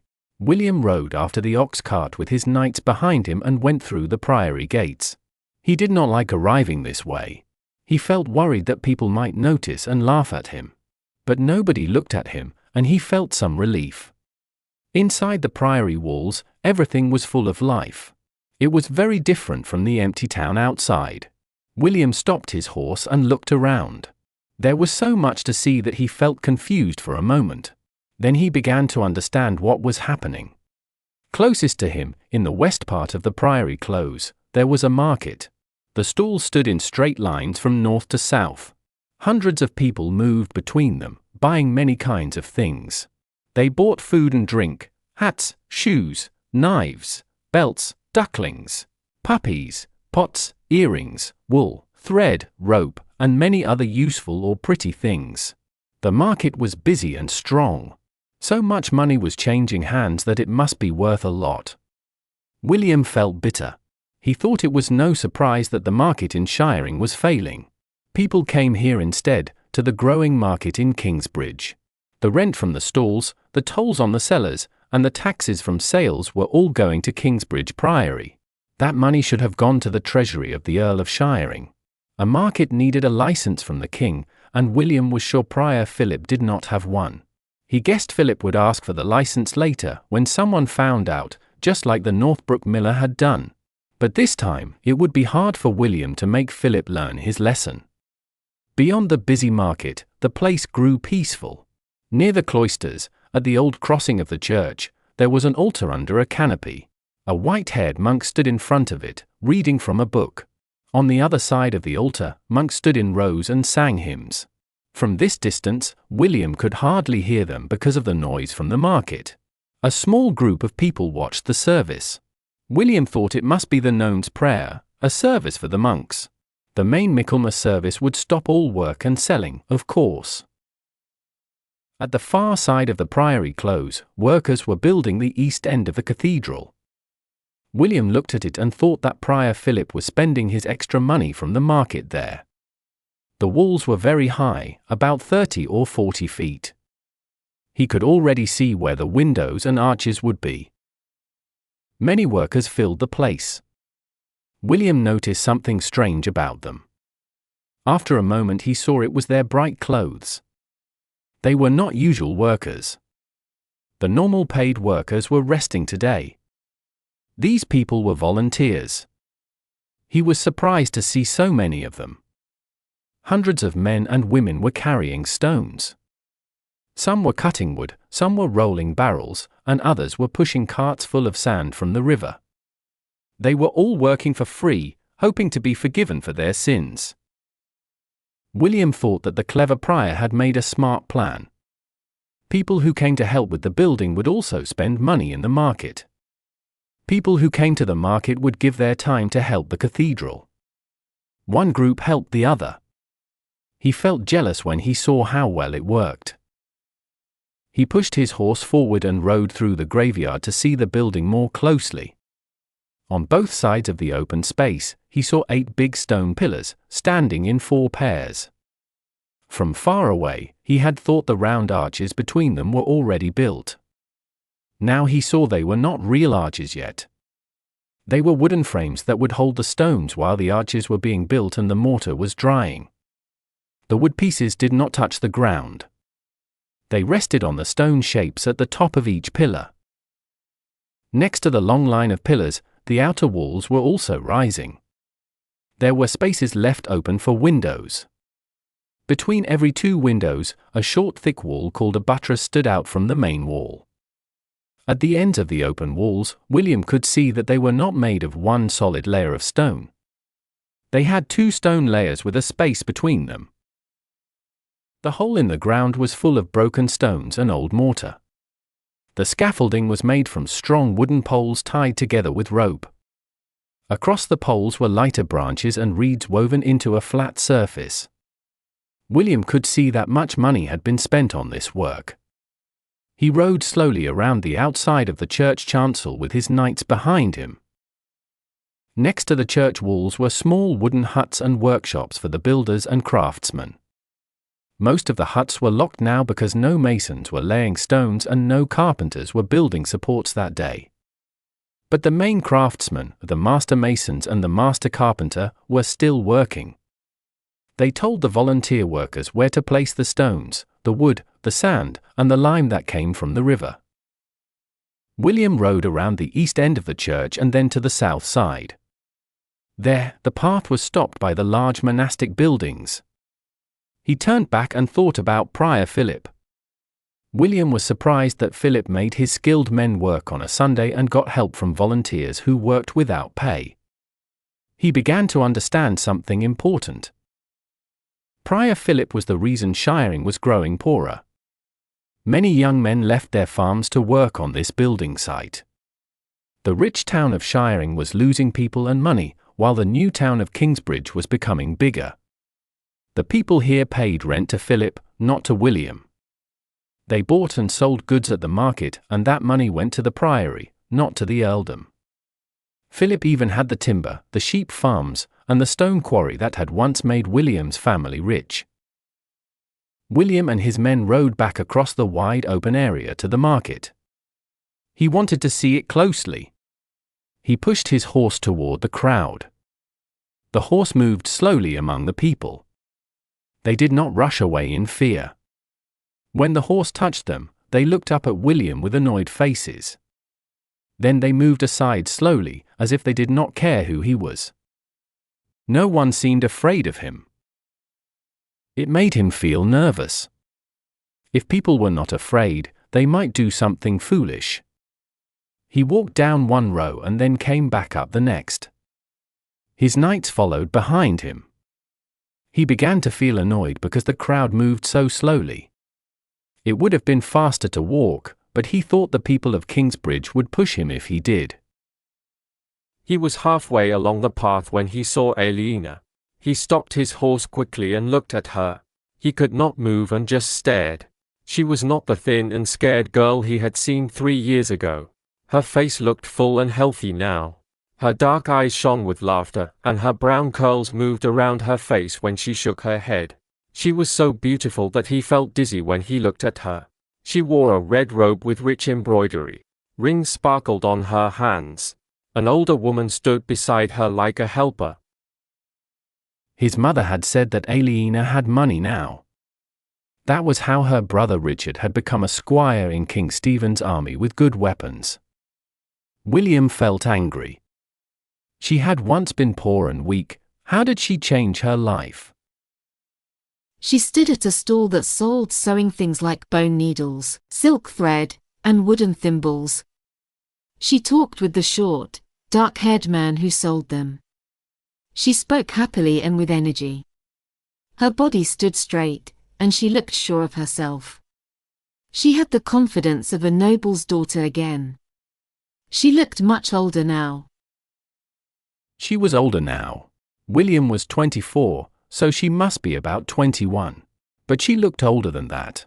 She did not look like a child anymore. She seemed grown and strong. She looked up and met his eyes. The last time they had looked at each other, she had gone red and run away. This time she did not move. She kept looking straight at him. He tried to smile as if he knew something she did not. Her face changed to cold anger. William felt his face get hot. She was proud again, just like before. She looked at him with dislike, as she had 5 years ago. He remembered how he had hurt and shamed her once.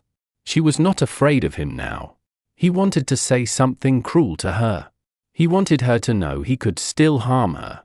But he did not want to shout across the crowd. Her calm, strong eyes made him feel weak. He tried to look proud, but could not. He knew his face looked silly. He felt deep shame. He turned away quickly and made his horse move.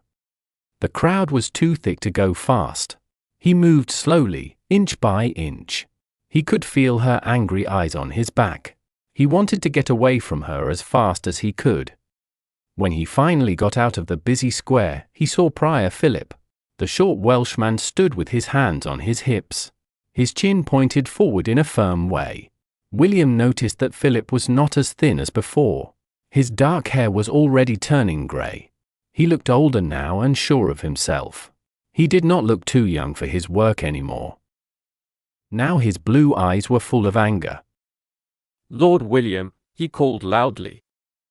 William quickly stopped thinking about Aliena and remembered he wanted to accuse Philip of something. I am glad to meet you, Prior, he said. And I am glad to meet you, Philip said, sounding angry.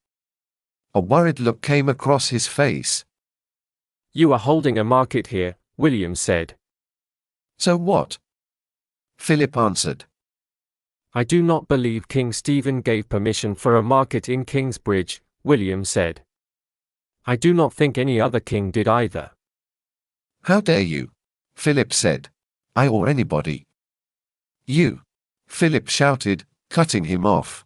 How dare you speak of a license? You, who have gone through this county burning houses, stealing, hurting women, and even killing. That has nothing to do. How dare you talk about a license in a monastery? Philip shouted. He stepped closer and pointed angrily at William. William's horse moved to the side.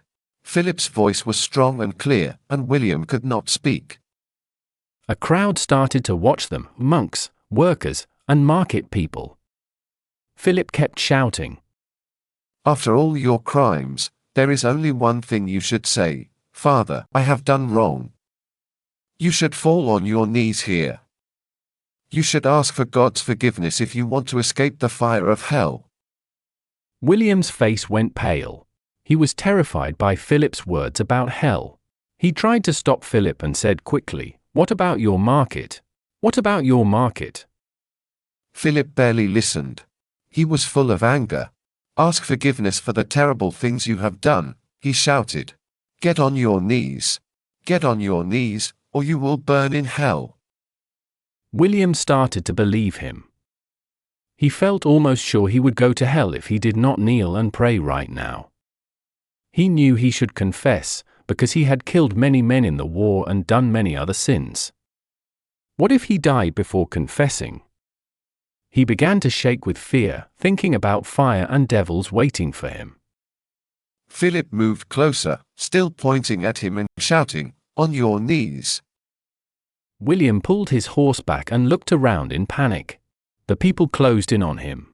His knights stood behind him, confused and unsure what to do against a monk with no weapon. William could not stand any more shame. After what happened with Aliena, this was too much for him. He pulled the reins hard, and his big warhorse rose on its back legs. The crowd moved away from the heavy hooves. When the horse came down, William kicked it, and it jumped forward. People ran aside. He kicked again, and the horse started to move faster. Full of shame, he rode through the priory gate. His knights followed him, wild and angry, like dogs chased away by an old woman. Later, William knelt on the cold stone floor of the small chapel at the bishop's palace. He confessed his sins with fear. Bishop Waleran listened quietly, his face cold and proud, while William spoke of the people he had hurt and killed. As he talked, William felt hate for the bishop, who looked so clean and calm, as if everything around him was dirty. It was hard for William to ask this man for forgiveness, but his sins were too great for a common priest. He stayed on his knees while Walleran told him to keep a candle burning forever in the chapel at Earl's Castle. Then the bishop said that his sins were forgiven. The fear left William slowly, like mist disappearing. They walked out into the great hall. Smoke hung in the air. They sat near the fire. The weather was turning cold. A kitchen boy brought hot bread with honey and ginger. William began to feel a little better. Then his worries came back. Bartholomew's son Richard wanted the earldom. William needed money to build an army, but he did not have enough. He had taken in some good money lately, but it was still far too little. He sighed and said, "That monk is taking all the wealth from the shiring earldom." Walleran took a piece of bread with his thin white hand. "I was waiting to hear you say that," he said. William knew Walleran had already thought of it. The bishop always acted like he was smarter. William did not like talking to him, but he needed to ask a question. "The king has never given permission for a market in Kingsbridge, has he?" "No," Walleran said. "Never." "Then Philip is breaking the law." Walleran moved his shoulders under his black robe. "For what it's worth, yes." He sounded bored, but William continued, "He must be stopped." Walleran smiled slightly. "You cannot deal with him the same way you deal with a poor man who marries off his daughter without permission." William's face became red. That was one of the sins he had confessed earlier. "Then how can I deal with him?" he asked. Walleran thought for a moment. "Markets belong to the king," he said. "In peaceful times, the king himself would take care of this." William gave a short laugh. He knew the king better than Walleran did. Even in peaceful times, the king would not thank me for complaining about a market without a license. "Then there is his deputy," Walleran said. "He looks after local matters. That is the sheriff of Storing." "What can the sheriff do?" "He can make a complaint against the priory in the county court." William shook his head. "I do not want that. The court would only give them a fine. The priory would pay, and the market would go on. It would almost be like giving them permission." Walleran nodded slowly. "The problem is, there is really no strong reason to say no to a market in Kingsbridge." "Yes, there is," William said. "That takes trade away from the market at Shiring," said William angrily. "Shiring is a full day's journey from Kingsbridge. People will walk a long way." Walleran shrugged again. William noticed that Walleran always shrugged when he did not agree. Walleran said, "There is an old rule. A man spends one part of the day walking to a market, one part at the market, and one part walking home. So a market serves people within 1/3 of a day's walk. That means about 7 miles. If two markets are more than 14 miles apart, their areas do not cross. Shiring is 20 miles from Kingsbridge. So Kingsbridge has the right to have its own market, and the king should allow it." "The king does what he wants," William said loudly, but he felt worried. He did not know about this rule before. It made Prior Philip stronger. Walleran said, "We will not deal with the king. We will deal with the sheriff." He frowned. The sheriff could tell the priory to stop holding a market without a license. "That will not work," William said with scorn. "No one cares about an order unless it has a threat. Philip might care." William did not believe that. Why would he? A small smile appeared on Walleran's pale lips. "I do not think you will understand," he said. "Philip believes that the law is above the king." "That is foolish," said William quickly. "The king is the ruler. I told you that you would not understand." Walleran's calm, knowing look made William angry. He stood up and walked to the window. He looked out and saw the top of the hill. For years ago Walleran had started to build a castle there. He had hoped to pay for it with money from the shiring lands. Philip had stopped his plan. Now the grass had grown back over the earth, and the dry ditch was full of brambles. William remembered that Walaran had wanted to use stone from the Earl's quarry. Now Philip owned that quarry. William thought aloud, if I had my quarry again, I could use it to get money and raise an army. Then why don't you take it back? Walaran said. William shook his head. I already tried. And Philip defeated you. But there are no monks there now. You could send some soldiers to make the stonecutters leave. And how can I stop Philip from coming back again like before? Build a tall fence around the quarry and keep guards there all the time. William liked the idea at once. It could solve his problem quickly. But he wondered why Walaran was suggesting it. His mother had warned him about the bishop. She had said that Walaran never did anything without a reason. He was never careless, and he was never kind.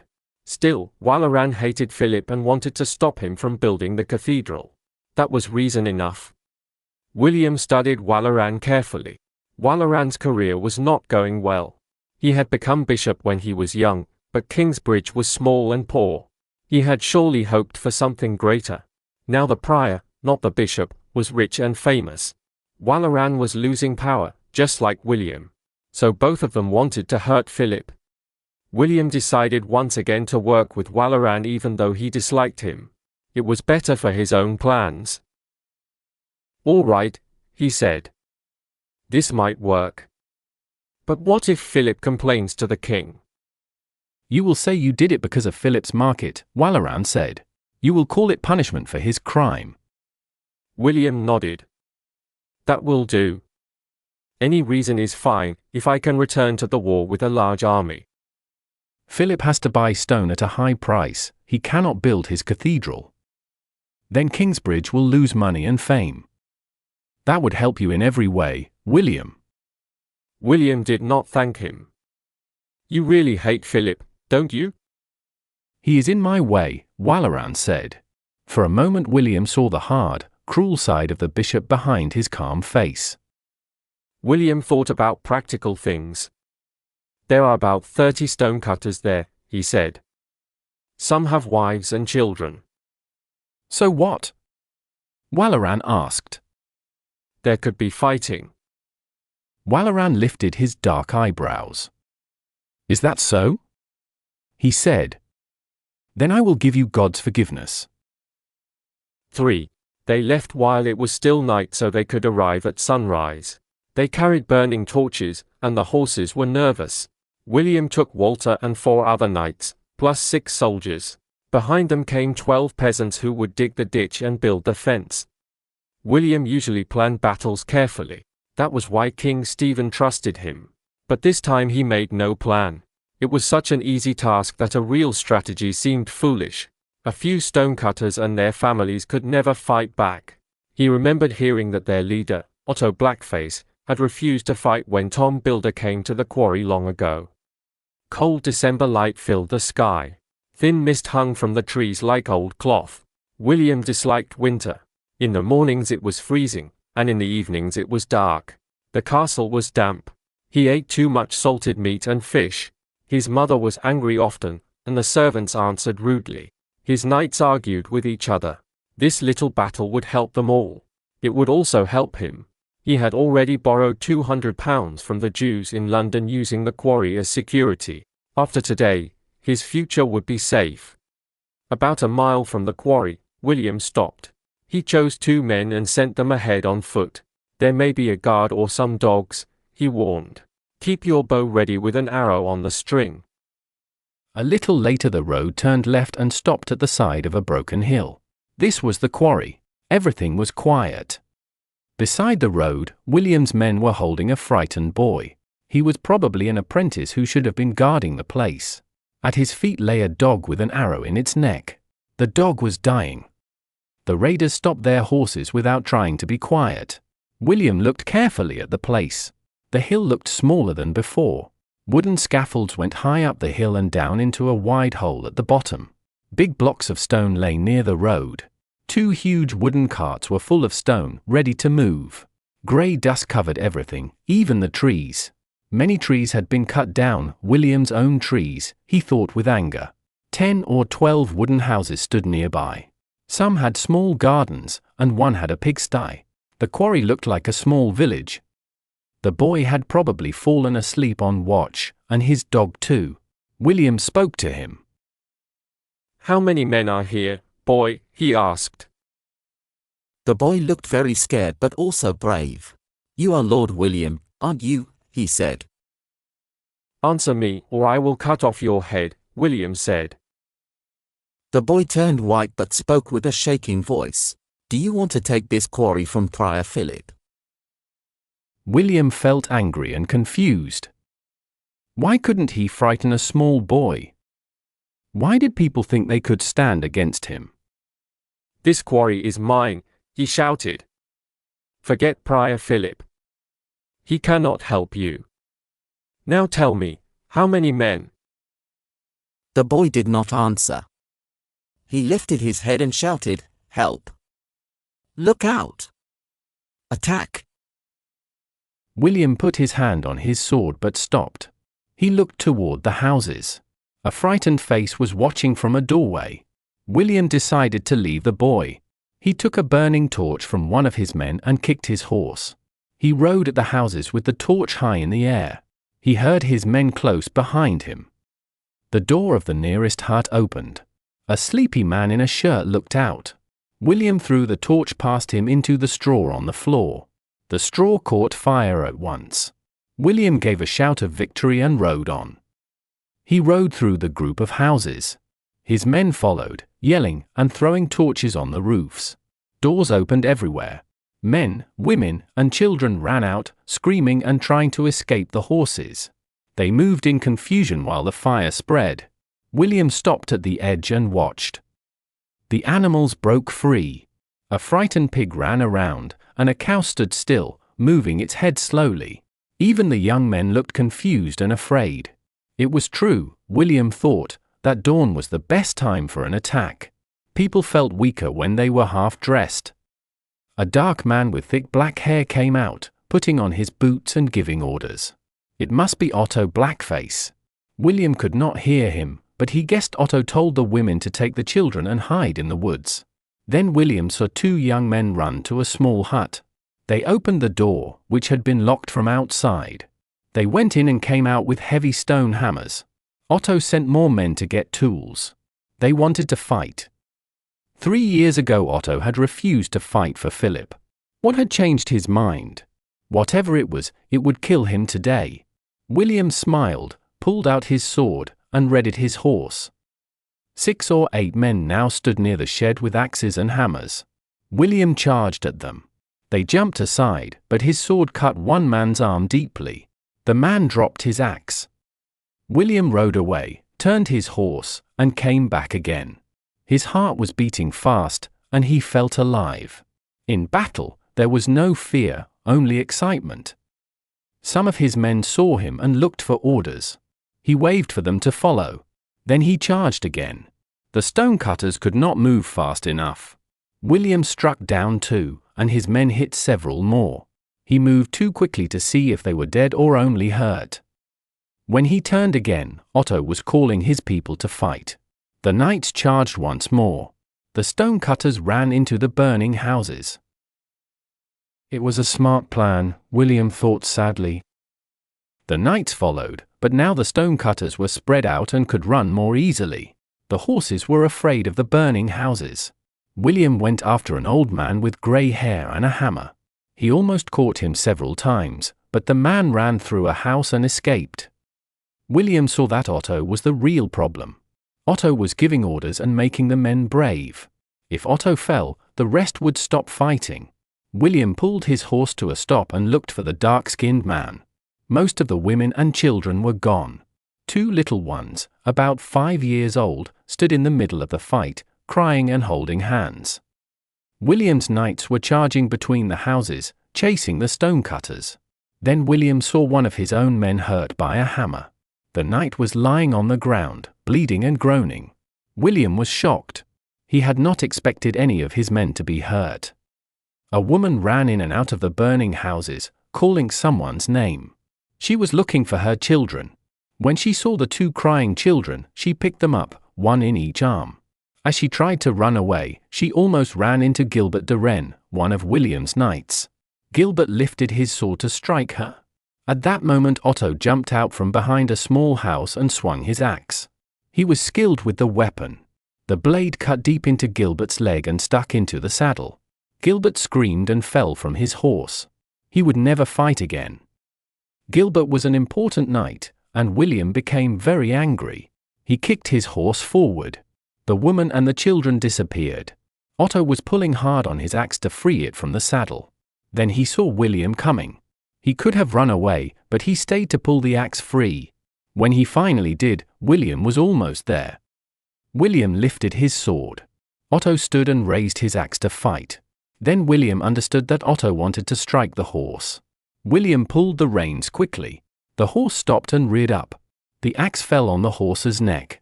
The strong animal collapsed. William jumped off before the horse hit the ground. He was furious. The horse had been expensive and had stayed with him through a year of war. To lose it now was terrible. He ran at Otto with his sword.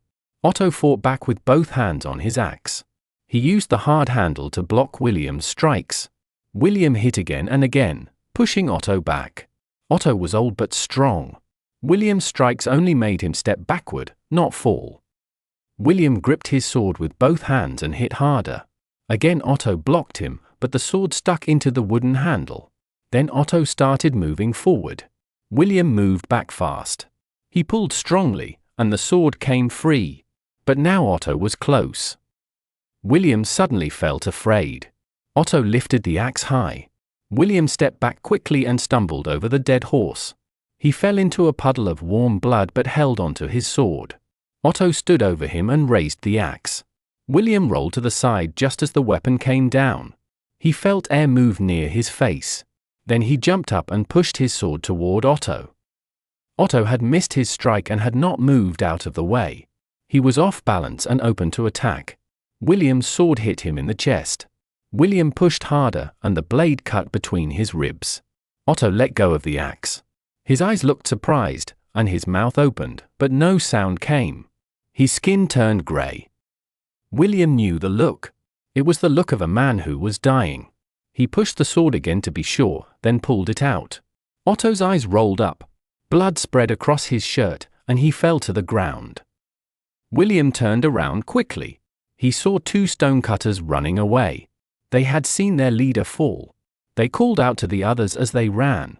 The fight turned into a retreat. William's knights chased the men who fled. William stood still and breathed heavily. The quarry workers had fought back. He looked at Gilbert, who lay on the ground in a pool of blood. His eyes closed. William put his hand on Gilbert's chest. There was no heartbeat. Gilbert was dead. William walked around the houses that were still burning. He counted the bodies. 3 stonecutters were dead. A woman and a child were also dead, and it looked like horses had stepped on them. 3 of William's soldiers were hurt. 4 horses were dead or badly hurt. When he finished counting, he stood beside his dead war horse. He had liked that horse more than most people. After a battle, he usually felt excited. Now he felt sad. It was a terrible mess. The fight should have been easy. He only wanted to chase away a few workmen. But it had become a real battle with many dead. The knights had chased the stonecutters into the woods. The horses could not move fast among the trees, so the knights returned. Walter rode to William and saw Gilbert lying on the ground. He made the sign of the cross. Gilbert has killed more men than I have, he said. There are not many like him, William said with anger. I cannot afford to lose a man like that because of a fight with a monk. And we lost some horses too. What a surprise, Walter said. These people fought harder than Robert of Gloucester's rebels. William shook his head. I do not understand, he said, looking at the bodies. What were they fighting for? Chapter 9. It was just after dawn. Most of the monks were in the crypt for the morning service. Only 2 people were in the dormitory. Johnny Eightpence was sweeping the floor at one end, and Jonathan was playing at the other end. Prior Philip stopped in the doorway and watched the boy. Jonathan was almost 5 years old. He was bright and confident. Everyone liked his serious little face. Johnny still dressed him in small monk's clothes. Today Jonathan was pretending to be a teacher. He spoke to an empty bench. "That is wrong, Godfrey," he said sternly. "No dinner for you if you do not learn your verbs." He meant verbs. Philip smiled warmly. He loved the boy like his own son. Jonathan made him very happy. The child ran around the priory like a small puppy. The monks often played with him and gave him sweets. To them he was like a pet. But to Philip and Johnny, he was more than that. Johnny loved him like a mother. Philip, though he tried not to show it, felt like a father. Philip himself had grown up with a kind abbot who cared for him. So it felt natural for him to care for Jonathan in the same way. He did not tickle or chase him like the other monks. Instead, he told him Bible stories. He played counting games and watched over Johnny. Philip walked into the room, smiled at Johnny, and sat on the bench next to the invisible pupils. "Good morning, Father," Jonathan said seriously. Johnny had taught him to be very polite. Philip smiled. "How would you like to go to school?" he asked. "I already know Latin," Jonathan said proudly. "Really? Yes. Listen. Omnius pluvius buvius tuvius nomini patria amen." Philip tried not to laugh. It sounds like Latin, but it is not quite right. Brother Asmund, the novice teacher, will show you the real way to speak it. Jonathan looked sad to learn that he did not know Latin after all. He said, "Anyway, I can run very fast. Look." He ran from one side of the room to the other. "Wonderful," Philip said. "That is really fast." "Yes, and I can go even faster." "Not now," Philip said gently. "Listen to me for a moment.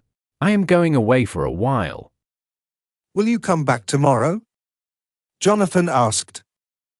"No, not that soon," Philip said. "Next week." "Not even then." Jonathan looked confused. He could not think about a time that was later than next week. Another question came to his mind. "But why?" "I have to see the king." Oh. That did not mean much to Jonathan. "And I want you to go to school while I am away. Do you want that?" "Yes." "You are almost 5 years old. Your birthday is next week. You came to us on the first day of the year." "Where did I come from?" "From God. Everything comes from God." Jonathan knew that was not a real answer. "But where was I before?" he asked again. "I do not know." Jonathan frowned. It looked strange on his happy little face. "I must have been somewhere." Philip thought that one day he would have to explain to Jonathan how babies are born. He did not like that idea. He was glad this was not the right time. He changed the subject. "While I am away, I want you to learn to count to 100. "I can count," Jonathan said. 1, 2, 3, 4, 5, 6, 7, 8, 9, 10, 11, 12, 13, 14, 14, 14, 14. "Not bad," Philip said. "But Brother Asmund will teach you more. You must sit quietly in the schoolroom and do everything he tells you." "I'm going to be the best in the school," said Jonathan. "We will see," Philip said after looking at him for a moment. Philip often thought about how Jonathan was growing and learning new things. The boy always wanted to learn Latin, count, or run faster than others. Philip found this very interesting. He wondered if these things helped Jonathan become truly educated. Maybe it was part of God's plan. One day Jonathan would be a man. Philip often asked himself what kind of man he would become. He wanted Jonathan to grow up soon, but that would take a long time. It might take as long as building the cathedral. "Give me a kiss and say goodbye," Philip said. Jonathan lifted his face. Philip kissed his soft cheek. "Goodbye, father," Jonathan said. "Goodbye, my son," Philip said. Philip gave Johnny 8 pences a kind squeeze and then went out. The monks were walking from the crypt to the dining room. Philip went the other way and entered the crypt to pray. He asked God to help him succeed on his mission. He had felt very sad when he heard what happened at the quarry. 5 people were dead. One of them was a little girl. Philip had cried alone in his house. He had felt like a child himself. 5 of his people were killed by William Hamley and his cruel men. Philip knew all of them. Harry of Shiring had worked for Lord Percy long ago. Otto Blackface was the man who ran the quarry from the start. Otto's son Mark was a handsome man. Mark's wife, Ulwen, liked to play music on sheep bells at night. Little Norma was Otto's granddaughter, only 7 years old, and Otto's favorite. They were all good and honest people. They worked hard and trusted their lords to give them peace and fairness. William Hamley had killed them like a fox kills chickens. Philip thought even angels would cry for them. He had mourned their deaths deeply. Then he had gone to Shiring to ask for justice. But the sheriff refused to act. "Lord William has many soldiers," Sheriff Eustace had said. "How can I arrest him? The king needs knights for the war against Queen Maud. If I take William, the king will be angry. If I charge William, his knights will kill me now, or the king will hang me later for being a traitor." Philip then understood that justice is lost when there is war. After that, the sheriff told him William had complained officially about the Kingsbridge market. It seemed crazy. William could kill people and still blame Philip for a small mistake. But Philip knew it was true that he had not asked permission to run the market. He had done something wrong. However, he could not stay wrong in people's eyes. He was the prior of Kingsbridge. He had no soldiers, no power, no royal support. He only had his moral strength. Others had armies and titles. Philip only had the truth to say what was right and what was wrong. If he lost that, he would lose everything. So he told the people to stop the market. Now he was in big trouble. Money at the priory had become stable because of better rules and good profit from the market and sheep. But Philip had spent everything on the cathedral and had borrowed money from the Jewish lenders in Winchester. He still had not paid them back. Now he had lost free stone from the quarry. He had no more money from the market. And soon, fewer men would come to help, because many came only for the market. He would have to dismiss half of the builders and would never finish the cathedral in his lifetime. He could not accept that. Philip began to ask himself if the problem was his own fault. Had he wanted too much? Had he pushed too far? Sheriff Eustace had told him angrily, "You act too big, Philip. You run a small monastery. You are a small prior, but you try to rule a bishop, an earl, and a sheriff. You cannot. We have more power than you. You only make trouble." Eustace was an unpleasant man. He had bad teeth and one crooked eye. His robe was dirty and yellow. He did not look noble, but his words hurt Philip deeply. Philip knew the quarryman would still be alive if he had not become William Hamley's enemy. But he could not be William's friend. If he stopped fighting evil, worse things would happen. William had already killed a miller and hurt innocent people. Philip had to keep fighting. To do that, he had to go to see the king. He did not like the idea. For years earlier, he had met the king at Winchester. Although he got what he wanted then, he had felt very uncomfortable at the royal court. The king was always surrounded by clever and dishonest people. They pushed each other to get his attention and fought for his favors. Philip thought they were shameful men. They wanted money and position they did not deserve. He did not understand their way of life. In his world, people received things because they worked for them, not because they flattered others. Now he had no choice. He had to go back to that world and play their game. Only the king could give him the right to hold a market. Only the king could save the cathedral. When his prayers were done, he left the crypt. The sun was rising, and a pink light touched the grey walls of the new cathedral. The builders were starting their day. They opened their lodges, sharpened their tools, and mixed mortar. The loss of the quarry had not stopped the work yet. There was still plenty of stone ready to use. It would last for many months. It was time for Philip to leave. Everything was prepared. The king was in Lincoln. Philip would travel with Richard, Aliena's brother.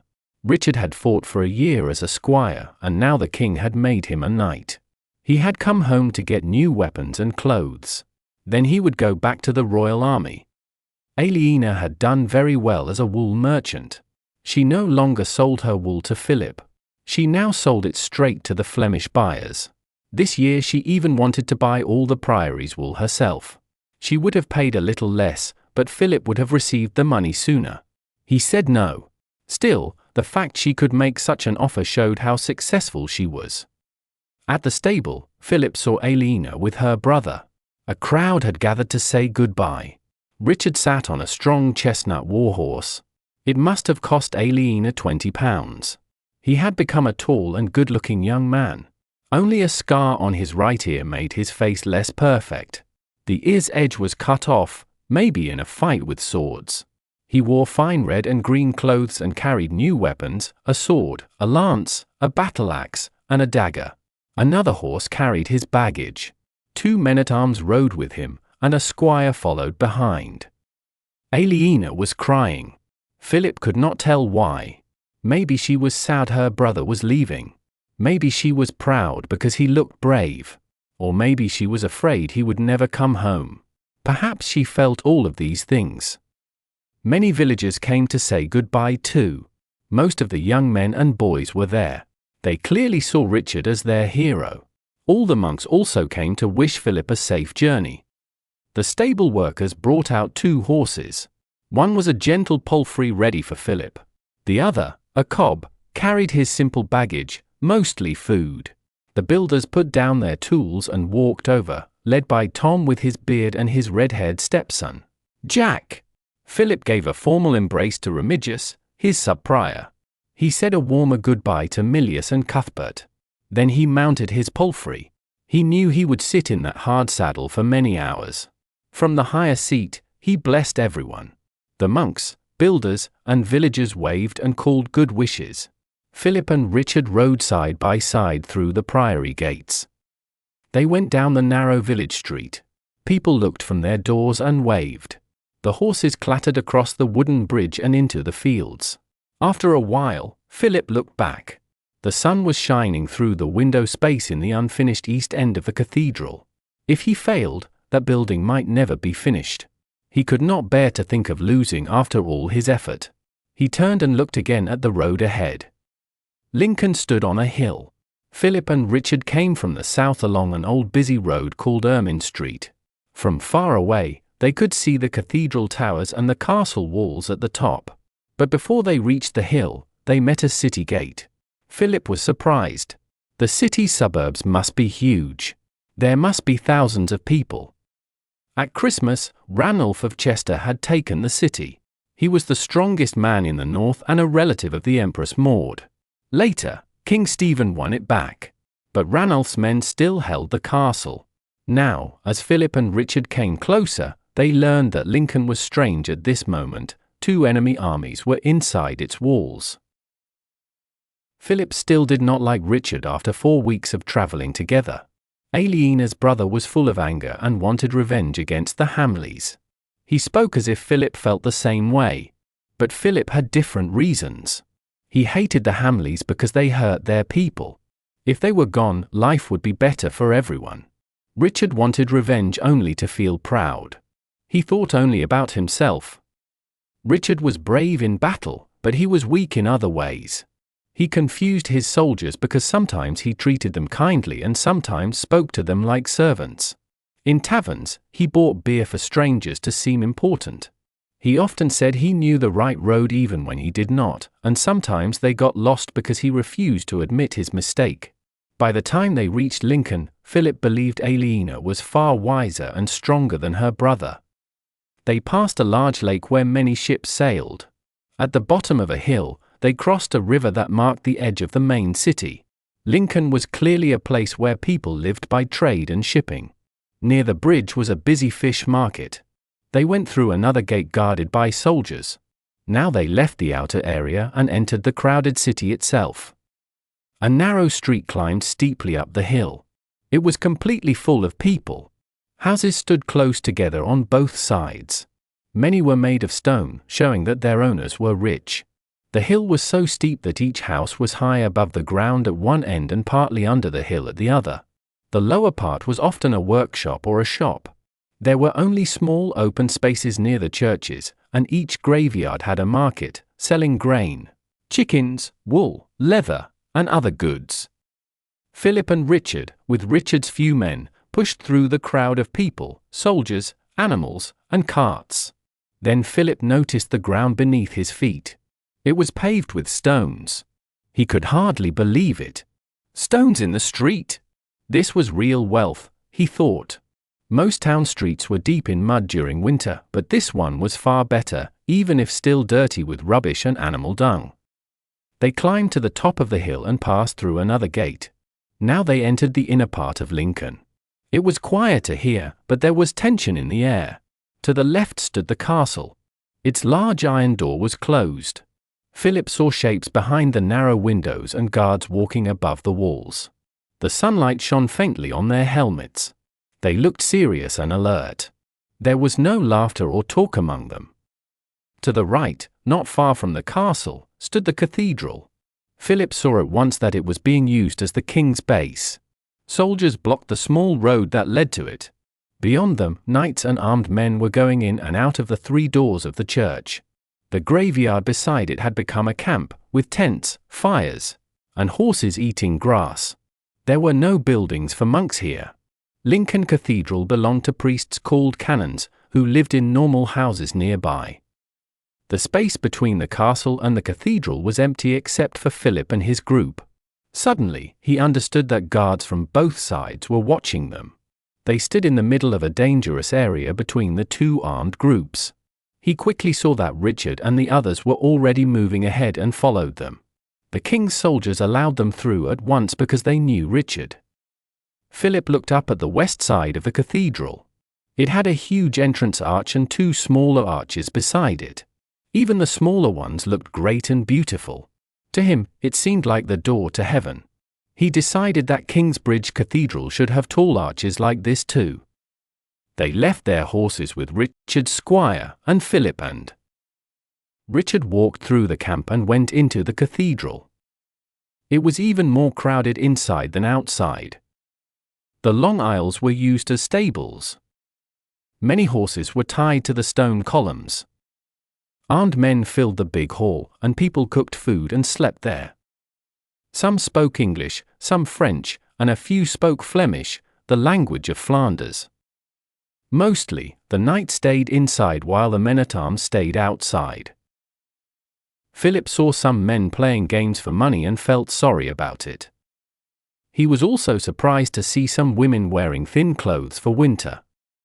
They smiled and talked with the men. He thought they looked like sinful women, maybe even whores. He did not want to look at them, so he lifted his eyes to the ceiling. The roof was wooden and painted with bright colors. It was beautiful but dangerous, because people were cooking below. He followed Richard through the crowd. Richard looked calm and sure of himself. He spoke to lords and barons and greeted knights with friendly words. A rope separated the middle and the east end of the cathedral. The east end was for the priests, Philip thought, as it should be. The middle part was used by the king. Behind the rope, there were guards, then courtiers, then earls standing close to King Stephen. The king sat on a wooden throne. Philip saw that the king looked older than when he had last seen him 5 years ago in Winchester. Lines showed worry on his face. His brown hair had turned a little grey. He was thinner after a year of war. Still, he looked kind as he talked with his earls. They seemed to argue about something, but not in anger. Richard went near the rope and bowed deeply. Richard of Kingsbridge, I am glad you came back. Thank you, my Lord King, Richard said. Philip stood beside him and also bowed. Did you bring a monk to be your helper? All the courtiers laughed. This is the Prior of Kingsbridge, my lord, Richard said. Stephen looked again at Philip. Philip saw that the king remembered him. Of course, I know Prior Philip, the king said, but his voice was less friendly than before. Have you come to fight for me? The courtiers laughed again. Philip was happy the king remembered his name. He said, I came because God's work of rebuilding Kingsbridge Cathedral needs help from my Lord King. I want to hear everything, Stephen said quickly. Come and see me tomorrow. I will have more time then. He turned back to the earls and spoke to them again in a quiet voice. Richard bowed and left, and Philip did the same. Philip did not talk to King Stephen the next day, or the day after, or the day after that. The first night he slept in an alehouse, but he felt bad because of the strong smell of meat and the loud laughter of the women there. There was no monastery in the town. Usually, the bishop would have given him a place to stay, but the king was staying in the bishop's palace, and all the houses near the cathedral were full of the king's people. On the second night Philip went outside the town, past the suburb called Wigford, to a monastery that cared for people with leprosy. There he ate rough bread and weak beer for supper, slept on a hard mattress, and enjoyed silence from sunset until midnight. He joined the prayers early in the morning and ate simple porridge for breakfast. He was happy there. Every morning he went early to the cathedral. He carried the important paper that said the priory could take stone from the quarry. Each day the king ignored him. When other petitioners talked about who was liked and who was not, Philip stayed quiet. He knew why he had to wait. The church and the king were not in agreement. Stephen had not kept the promises he made when he became king. He had angered his brother, Bishop Henry of Winchester, by choosing another man to be Archbishop of Canterbury. That also made Waleran Bigod unhappy because he had hoped to benefit from Henry's power. But the worst thing King Stephen had done, in the eyes of the church, was to arrest Bishop Roger of Salisbury and his two nephews, who were bishops of Lincoln and Ely. He accused them all of building castles without permission. Churchmen everywhere were shocked. Stephen felt hurt and said that men of God did not need castles. If they built castles, he said, they could not expect people to treat them only as holy men. He meant well, but he did not understand people. After this, the fight between the king and the church stopped for a while. But Stephen no longer liked to listen to priests or monks. So Philip had to wait. He used his free time to think and pray. He had missed that quiet time while he worked hard as a prior. Many hours passed each day, and he just sat and thought. Soon the other people moved away from him, and he stood alone. That made him easy to notice, and Stephen could not ignore him forever.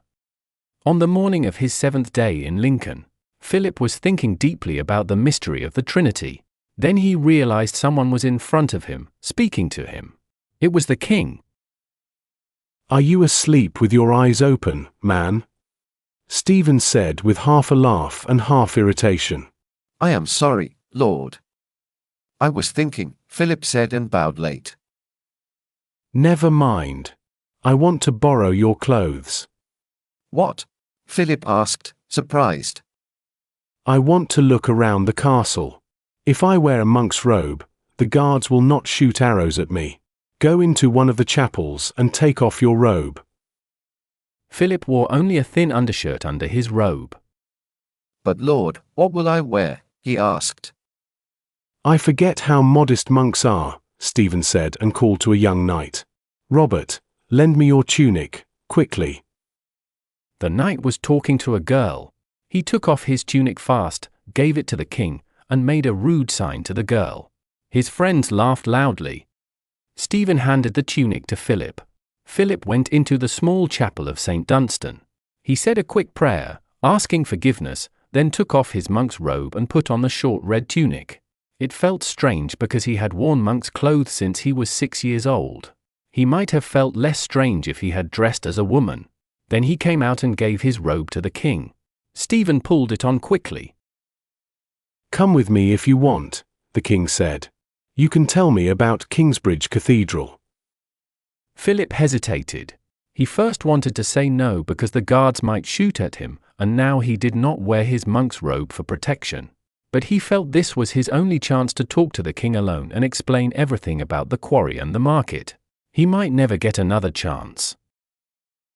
Stephen took his own purple cloak, which had white fur around the collar and bottom.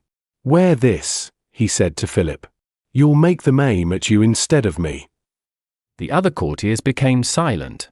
They watched and waited to see what would happen. Philip understood that the king was making a point. The king wanted to show that Philip did not belong in a camp of soldiers. He meant that Philip could not ask for special favors while other men risked their lives for him. Philip saw that this was fair, but he also knew that if he agreed, he might as well go home. Then he would lose his only chance to get back the quarry and reopen the market. He had to accept the risk. He took a deep breath. "Maybe it is God's will that I die to save the king," he said. Then he put on the purple cloak. The crowd murmured in surprise. Even King Stephen looked shocked. Everyone had thought Philip would refuse. At once, Philip wished he had refused too. But he could not step back now. Stephen turned and walked to the north door. Philip followed him. Several courtiers tried to come along, but Stephen waved them away. "Even a monk might look suspicious if the whole royal court walks with him," he said. He pulled the hood of Philip's robe over his head, and they went out into the graveyard. As they crossed the camp, men looked at Philip's fine cloak. They thought he was a nobleman but did not know who he was. Their curious looks made him feel guilty, as if he were pretending to be someone else. No one looked at Stephen. They did not go straight to the castle gate. Instead, they walked through narrow lanes until they came to the church of St. Paul in the Vale, near the northeast corner of the castle. The castle rose on big earth banks and was surrounded by a dry ditch. 50 yards of open ground lay between the ditch and the nearest houses. Stephen stepped onto the grass and began walking west, keeping close to the houses. Philip walked beside him. Stephen placed him on his left side, between himself and the castle. The empty space was made so archers could shoot anyone who came near the wall. Philip was not afraid to die, but he was afraid of pain. He kept thinking about how much an arrow would hurt. "Are you scared, Philip?" Stephen asked. "Very," Philip said honestly. Then, feeling bold, he asked, "What about you?" The king laughed. "A little," he said. Philip tried to remember that this was his moment to talk about the cathedral. But he could not think clearly while he stood in danger. He kept watching the castle walls, looking for any soldier raising a bow. The castle filled the southwest corner of the city. Its west wall was part of the city wall, so to walk around it they had to leave the city. Stephen led Philip through the west gate into the suburb called Newland. Here the houses were small and poor, built of sticks and mud, with large gardens. A cold wind blew from the open fields beyond the houses. Stephen turned south and stayed near the castle. He pointed at a small door in the wall. "I think Ranulph of Chester escaped through that door when I took the city," he said. Philip felt less afraid here. Other people were walking on the path, and there were fewer guards on this side. The people in the castle were more worried about an attack from inside the city than from the countryside. Philip took another deep breath and then said quickly, "If I die, will you give Kingsbridge a market and make William Hamley return the quarry?" Stephen did not answer right away. They walked downhill to the southwest corner of the castle and looked up at the tall keep. From where they stood, it looked too strong to attack. Just below that corner, they turned through another gate and entered the lower city. They walked along the south wall of the castle. Philip began to feel in danger again. It would be easy for someone inside the castle to guess that the two men walking around the walls were checking the place. That would make them targets, especially the man in the purple cloak. To forget his fear, Philip looked up at the keep. There were small holes in the wall where people entered their latrines. The waste ran down the wall and stayed there until it rotted. The smell was terrible. Philip tried not to breathe deeply, and they hurried past. There was another smaller tower at the southeast corner. Now they had walked around 3 sides of the square castle. Philip wondered if Stephen had forgotten his question. He was nervous about asking it again. The king might think he was being pushed and become angry. They reached the main street in the middle of the town and turned again. Before Philip could feel safe, they passed through another gate into the inner city. A few moments later, they were between the cathedral and the castle. To Philip's shock, the king stopped walking. Stephen turned to speak to Philip and stood so that he could look at the castle over Philip's shoulder. Philip's back was now facing the gatehouse full of guards and archers. He became as stiff as a statue. He waited for an arrow or spear to hit him. Even in the cold wind, he began to sweat. "I gave you that quarry years ago, didn't I?" the king asked. "Not exactly," Philip said, trying to stay calm. "You gave us the right to take stone for the cathedral, but you gave the quarry itself to Percy Hamley. Now his son, William, has thrown out my workers. He killed 5 people, including a woman and a child, and he will not let us take stone." "He should not do that," Stephen said slowly. "Not if he wants me to make him Earl of Shiring." Philip felt a bit of hope. But then the king said, "I still cannot see how to take this castle." "Please make William open the quarry again," Philip said. "He is disobeying you and also taking what belongs to God."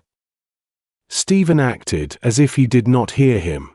"I do not think they have many men in the castle," he said in a quiet, thoughtful way. "I think most of them are just standing on the walls to look strong.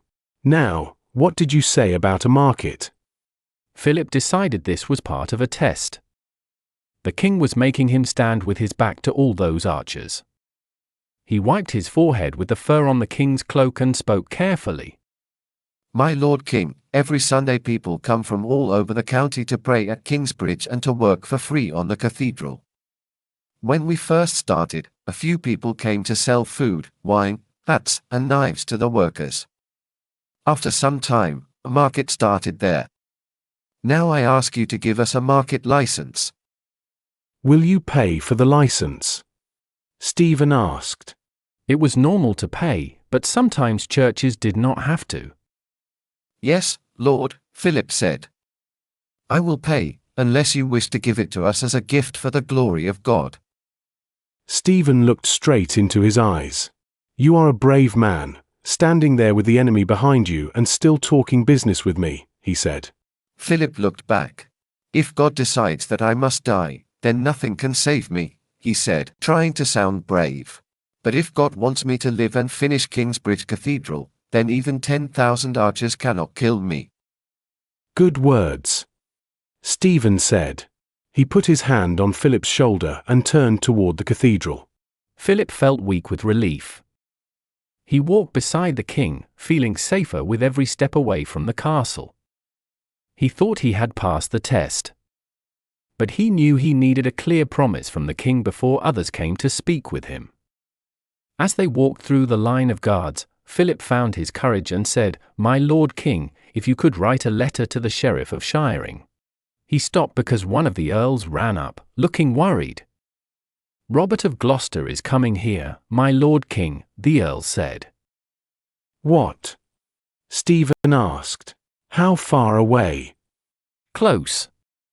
1 day at most," the man said. "Why did no one tell me?" the king asked. "I put soldiers all around us." "They came by the Fosse Way," the man answered. Then they left the road and came across the open land. "Who is with him?" the king asked. "All the earls and knights who lost their lands in the last 2 years," the man said. "Ranulph of Chester is with him too." "Of course," said the king. "That false man." "He brought his knights from Chester," the man went on. "He also brought many wild Welsh fighters." "How many men does he have?" the king asked. "About 1,000, the man said. The king frowned. "That is 100 more than we have." By now, several barons stood around them. One of them spoke. "My lord, if they cross open land, they must cross the river at the ford." "Good idea, Edward," said King Stephen. "Take your men to the ford and try to hold it. You will need archers too." "How far away are they now?" Edward asked. Very near, said the first Earl. The scout said they may reach the ford before you. I will go now, Edward said. Good man, said King Stephen. He made a fist and hit his other hand softly. At last, I will meet Robert of Gloucester on the battlefield. I wish I had more men, the king said. But still, 100 extra men are not much. Philip listened in silence. He felt sure the king had almost agreed with him. Now the king's thoughts were far away. Philip did not give up.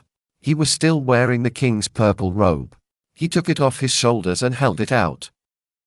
Maybe we should both be ourselves again, my lord king, he said. Stephen nodded without really thinking. A courtier came and helped the king remove the monk's habit. Philip gave him the royal robe and said, My lord, you seemed ready to agree with me. Stephen looked a bit annoyed. He put on his robe again and was about to speak when a new voice called out. My lord king. Philip knew that voice. His heart sank. He turned and saw William Hamley.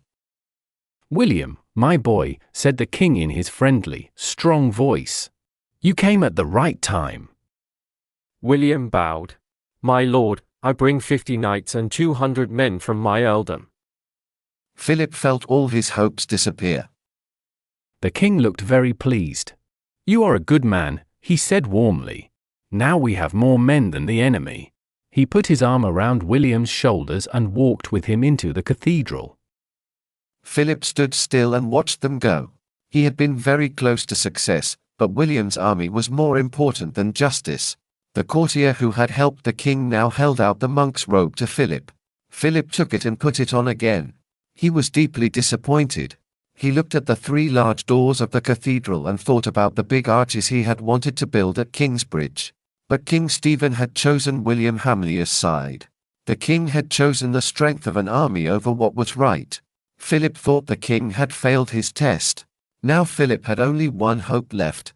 He hoped the king would lose the coming battle. 2. The bishop held mass in the cathedral when the sky was turning from black to grey. Outside, the horses were ready. The knights wore their chain mail. The soldiers had eaten and drunk some strong wine to give them courage. William Hamley knelt with the other knights and earls. The great horses stamped and breathed loudly in the church. The priest gave them forgiveness for the killing they would do that day. William felt afraid and excited. If the king won, people would say that William's men had helped him win. If the king lost, anything could happen. William shivered on the cold stone floor. The king stood in front wearing a clean white robe and held a candle. When the priest raised the host, the candle broke and the flame went out. William felt a wave of fear. It seemed a sign of bad luck. A priest brought a new candle and took away the broken one. The king smiled as if it did not matter, but many men, including William, felt uneasy. After the mass, the king put on his armor with the help of his valet. He wore a leather coat with iron rings on it. It reached his knees and was open in front and back so he could ride. The valet tied it at the neck. Then he put a cloth cap and a mail hood over the king's head to cover his hair and protect his neck. Above it he placed an iron helmet with a nosepiece. The king's boots were trimmed with metal and had pointed spurs. When he was ready, the earls came around him. William remembered his mother's advice and acted like he was part of them. He moved into the group near the king. He listened for a moment and saw that the men were trying to persuade the king to leave Lincoln and go south. You have more land than Maud, said an older man William knew as Lord Hugh. You can get more soldiers. Go south, bring more men, and then come back stronger. After the broken candle, William almost wanted to agree. But the king refused. We are strong enough to win now, he said cheerfully. Where is your courage? He fastened his belt, which held a sword and a dagger. The 2 armies are almost the same size, said a tall man with gray hair and beard. He was the Earl of Surrey. It is too dangerous. William knew the king did not like that argument. 2 evenly matched, the king said with a smile. I like a fair fight. He pulled on his leather gloves that had small pieces of metal on the fingers. The servant gave him a long wooden shield covered with leather. He put the strap around his neck and held the shield in his left hand. We don't have much to lose if we leave now, Hugh said. We don't even control the castle. I would lose my chance to fight Robert of Gloucester, Stephen said. For 2 years he has stayed away from me. Now that I can stop the traitor, I will not leave just because we are equal in number. A servant brought Stephen's horse, ready with the saddle. As Stephen was about to mount, there was noise near the west door of the cathedral. A knight came running up the aisle, covered in mud and blood. William felt a bad feeling in his chest. He knew this man brought bad news. When the knight bowed to the king, William saw that he was one of Edward's men, sent to guard the river crossing. "We were too late, my lord," the man said, breathing hard. "The enemy has crossed the river." William felt a chill inside him. There were only open fields now between the enemy and Lincoln. King Stephen looked shocked for a moment, but he quickly stood tall again. No matter, he said. We will face them sooner. He climbed onto his war horse. A battle axe hung on his saddle. The servant gave him a lance with a sharp iron head. When Stephen clicked his tongue, the horse moved forward at once. He rode down the main aisle of the cathedral. The lords and knights followed him on their horses, and together they left the church. Outside, the soldiers joined them. Some men felt afraid now and wanted to run, but the slow, proud march and the watching townspeople made it hard to escape. About 100 townsmen also joined them. There were bakers, weavers, and brewers. They wore poor armor and rode small horses. Their joining showed that many people did not like Ranulph. The king's army could not go near the castle because archers could shoot at them from the walls. So they left the town through the north gate called Newport Arch and turned west. That was where the battle would take place. William looked closely at the land. The southern hill of the town dropped sharply to the river, but to the west there was a long ridge that went down slowly to the flat fields. He saw that Stephen had chosen a good place. The enemy would have to fight uphill no matter how they came. When Stephen was about 1/4 of a mile from the city, 2 scouts rode up the slope quickly. They saw the king and came straight to him. William moved closer to listen. "The enemy is coming fast, my lord," one scout said. William looked across the plain. He saw a dark mass moving slowly toward them. It was the enemy army. A cold fear ran through him. He shook his head, but the fear stayed. It would leave when the battle began. King Stephen asked, "How are they positioned?" "Ranulph and the Knights of Chester are in the middle, my lord," the scout said. "They are fighting on foot." William thought the scout must have gone very near the enemy camp to know this. That was brave work. Ranulph in the center? Stephen asked, as if he were the leader and not Robert. "Robert of Gloucester is on the left side," the scout said. "He leads men who call themselves the disinherited." William knew these men had lost their lands during the war. So Robert lets Ranulph lead the battle, Stephen said. A pity. I know Robert well, I grew up with him, and I could guess how he fights. But Ranulph, I do not know. No matter. Who is on their right? "The Welsh, my lord."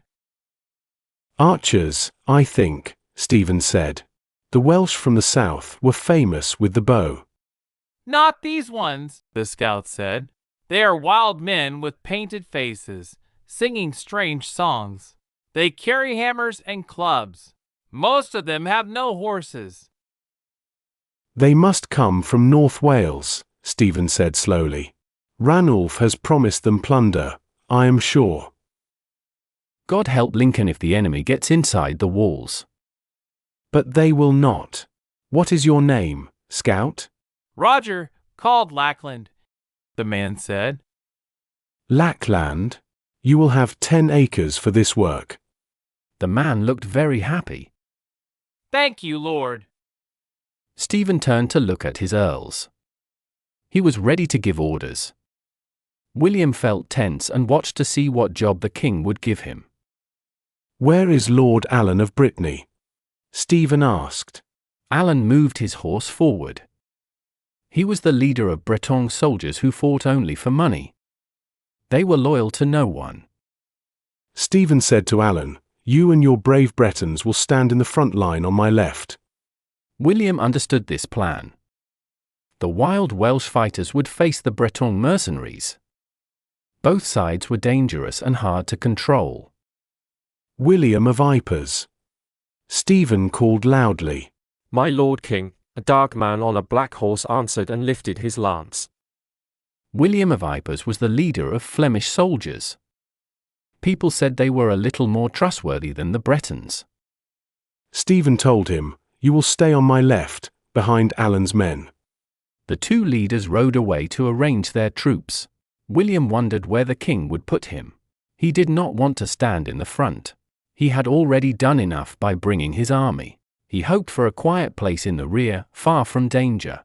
Then King Stephen said, "My lords of Worcester, Surrey, Northampton, York, and Hertford, with your knights, form my right side." William saw this plan made good sense too. The earls and their knights would fight on horseback against Robert of Gloucester and his group of unhappy nobles, who were also riders. Still, William felt unhappy that he was not placed with the earls.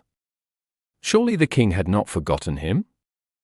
"I will stand in the middle, on foot, with the soldiers," Stephen said. For the first time, William did not like the king's choice. It was safer to fight on horseback, but Ranulph, the enemy leader, was fighting on foot, and Stephen wanted to face him the same way. "With me in the centre will be William of Shiring and his men," the king said. William did not know if he should feel proud or afraid. It was a great honor, and his mother would be pleased. But it was also the most dangerous place. He would have to fight on foot where the king could see him. He must look brave and strong, even though he preferred to stay safe. "The citizens of Lincoln will stay behind us," Stephen said. This was kind and sensible. The citizens were not good soldiers. In the rear they would be safer and cause less trouble. William lifted the banner of the Earl of Shiring. It was his mother's idea. He was not really the earl, but his men always followed that banner. He could explain it if someone complained. And if the battle went well, he might truly become the earl. His men came close around him. Walter stood beside him, strong and calm. Near them were Ugly Gervais, Hugh Axe, and Miles Dice. Gilbert, who had died at the quarry, was replaced by Guillaume de St. Clair, a young man with a cruel smile. William looked around and became angry when he saw Richard of Kingsbridge. Richard wore new shining armor and sat on a fine horse. He was with the Earl of Surrey. He had brought no army to help the king, but he looked brave and proud. If he did something great today, the king might notice him. Battles were never certain, and kings often changed their minds. William looked at Richard and thought, perhaps he would die today. That would be perfect. William wanted that more than anything he had ever wanted before. He turned his eyes to the west. The enemy was getting closer. Up on the cathedral roof, Philip could see the whole city of Lincoln below him like a map. The old town surrounded the high hill where the cathedral stood. The old city had straight streets and tidy gardens. The castle stood in the southwest corner. The newer part of the city was full of noise and people. It lay on a steep hill to the south, between the old city and the river Witham. Usually this area was busy with trade, but today it was quiet and strange. People were standing on their roofs, watching the battle. The river came from the east and ran along the foot of the hill. It widened into a large harbour called Brayfield Pool. There were quays around it, and many ships and boats were tied there. A canal named the Fosdyke went west from the pool all the way to the River Trent. Philip had heard this information before. From high above, he admired how straight the canal ran for miles. People said it was made long ago. The canal marked the edge of the battlefield. Philip watched King Stephen's soldiers walk out of the city in a rough crowd. Slowly they formed 3 neat lines on the ridge. Philip knew the earls were placed on the king's right side. They looked bright in red and yellow clothes and under colorful banners. They rode their horses here and there, giving orders and making plans. The soldiers on the king's left side wore grey and brown. They had fewer horses and stood quietly, saving their strength. Philip guessed they were hired fighters. Beyond Stephen's army, near the canal where the hedges began, the rebel army filled the fields.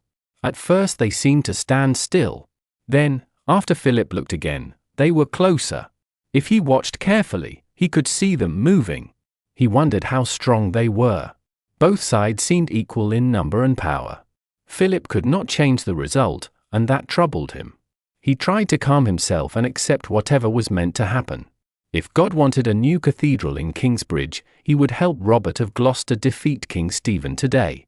Then Philip could ask the Empress Maud to return the quarry and open the market again. But if Stephen won, Philip would have to accept God's choice and let Kingsbridge fall back into quiet sleep once more. Even so, he hoped Robert would win. A strong wind hit the towers and almost pushed people from the roof. It was very cold. Philip shivered and pulled his cloak close. The two armies were now about a mile apart. The rebels stopped when they were that distance from the king's forces. Philip could see the large group but not the details. William wanted to know how many weapons they had and if they looked brave or tired. He even wondered about their size and height. The rebel line kept moving slowly forward because men at the back wanted to see the enemy better. In Stephen's army the earls and knights sat ready on their horses. They held their lances like it was a tournament.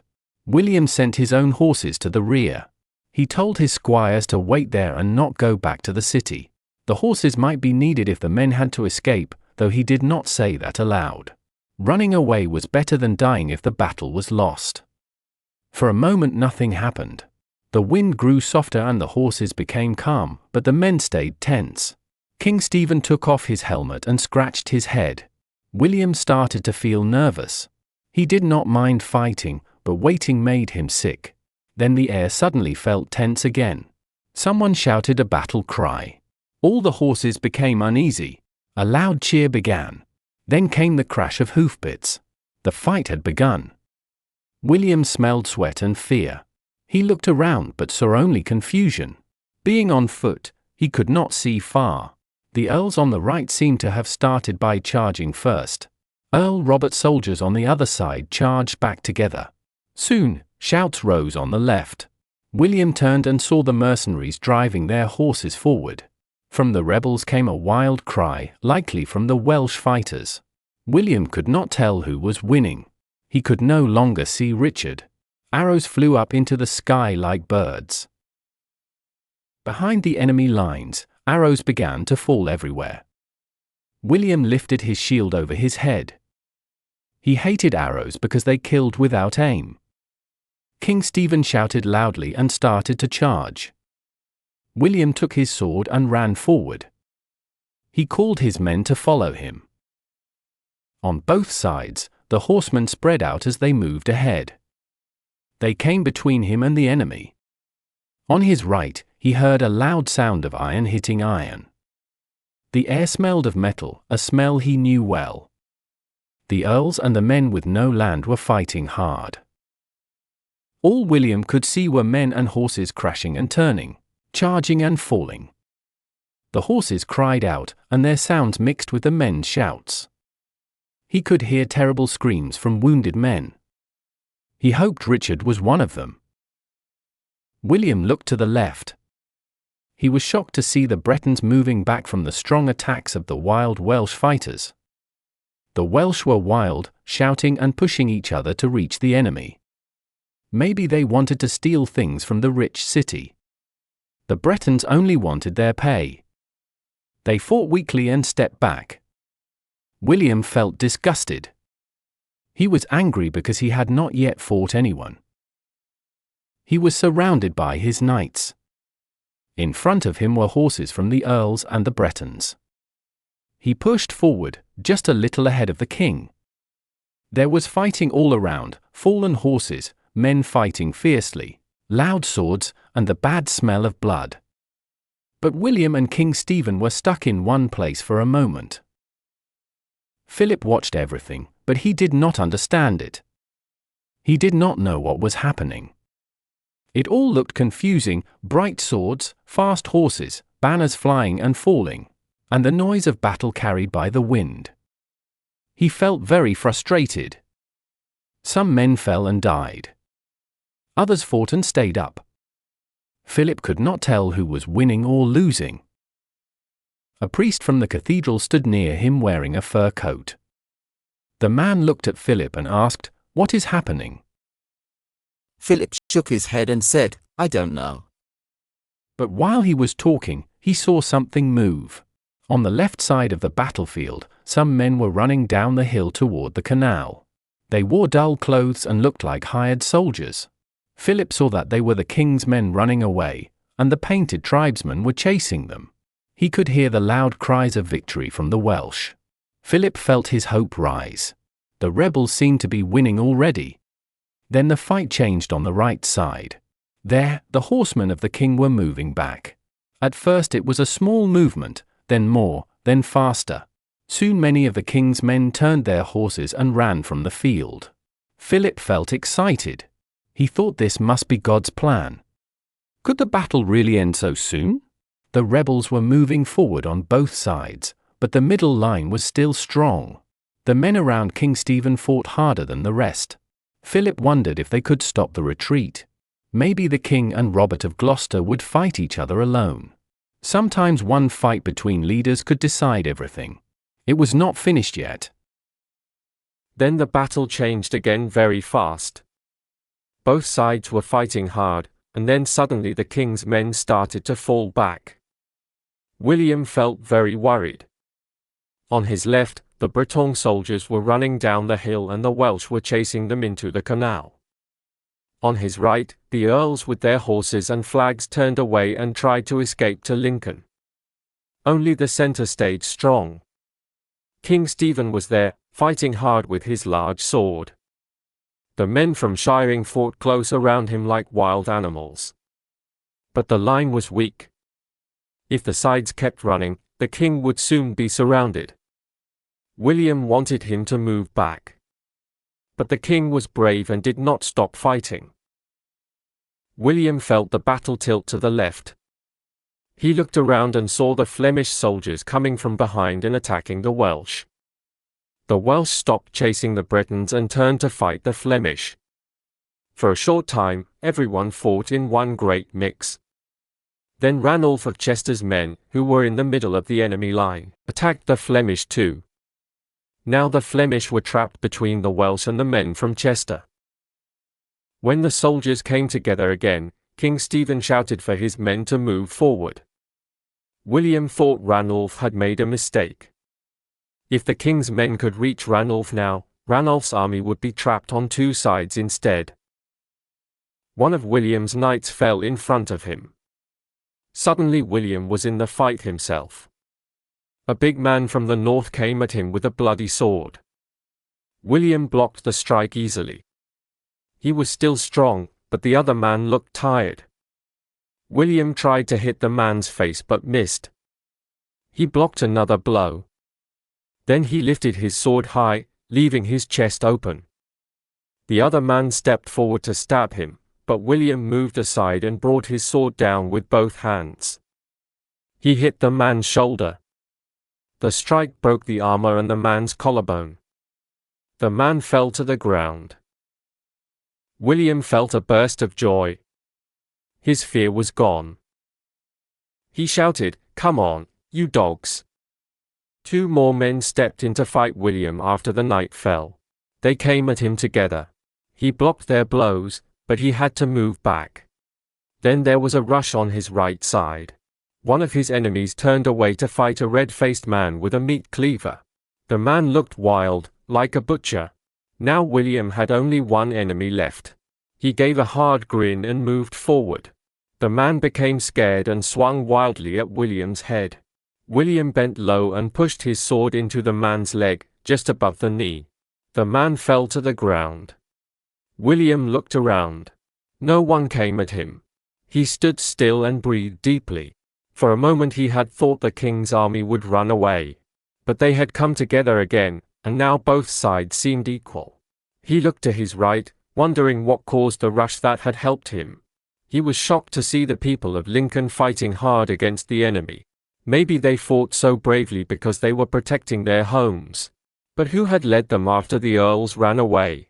Then he saw the answer. Richard of Kingsbridge was on his horse, calling to the townsmen to fight. William felt his heart sink. If the king saw Richard being brave, it could ruin all William's plans. He looked at King Stephen.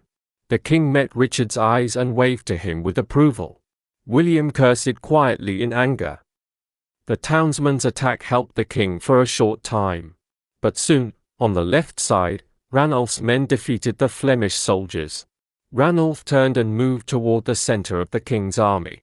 At the same time, the disinherited men fought back strongly against Richard and the townspeople. The fight grew more intense. A very large man with an axe came at William. William jumped aside again and again, afraid for his life. Each time the axe swung, he moved back. He noticed the king's army was also stepping back everywhere.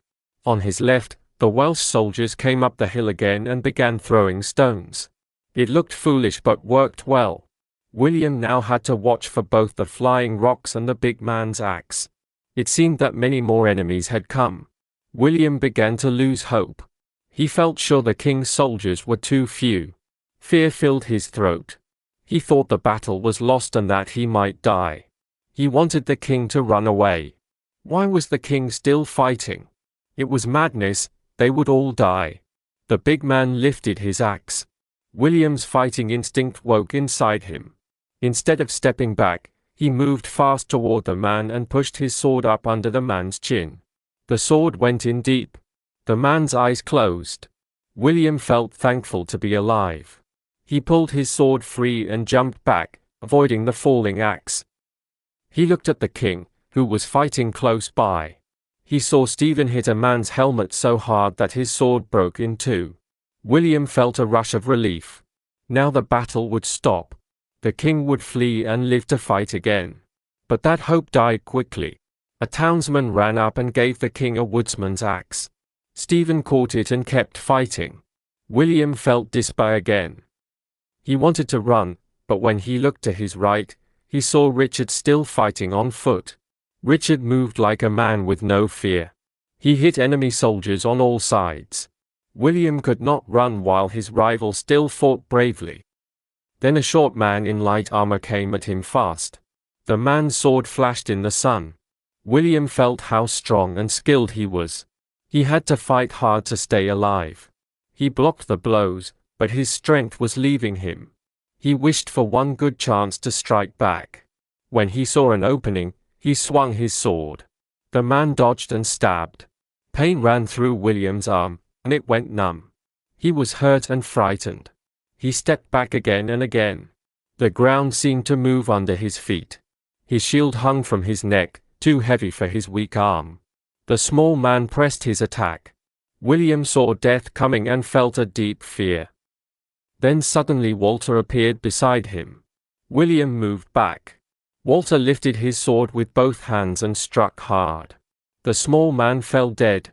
William felt dizzy with relief and put his hand on Walter's shoulder. "We have lost," Walter shouted. "Let's get out." William tried to stay calm. The king still fought, even though the battle was already lost. If only the king would stop now and run away, he could go south and build a new army. But if he stayed longer, he might be caught or killed. Then Maud would become queen. William moved back beside Walter. Why was the king so foolish? He only wanted to show his bravery. That bravery would kill him. William again thought about leaving the king behind. But Richard of Kingsbridge was still fighting hard on the right side, strong like a rock, using his sword again and again. "Not yet," William said to Walter. "Watch the king." They walked back slowly. The fight became weaker as men saw they could not win. No one wanted to die now. William and Walter fought 2 nights, but only to defend themselves. The knights pushed them back but did not want to take big risks. Swords hit hard, but everyone stayed careful. William stepped back 2 steps and looked for the king. Then a big stone flew across the field and hit Stephen's helmet. The king fell on his knees. The knight fighting William looked too, turning his head. Stephen dropped his battle axe. An enemy knight ran to him and pulled off his helmet. "The king!" he shouted with joy. "I have the king!" William, Walter, and the whole royal army turned and ran. Philip felt great happiness. The soldiers started to run in the middle and soon all the others followed. In just a few moments, the whole army was fleeing. This was the price King Stephen paid for his unfair acts. The rebels chased them. Behind the king's army, about 50 horses stood without riders, held by squires. Some men jumped on these horses and rode away, not to Lincoln, but to the open fields. Philip wondered what happened to the king. The people of Lincoln were leaving their roofs in fear. They took their children and animals inside. Some stayed in their houses and closed all doors and windows. Others ran to boats on the lake to escape by water. Many people hurried to the cathedral to find safety.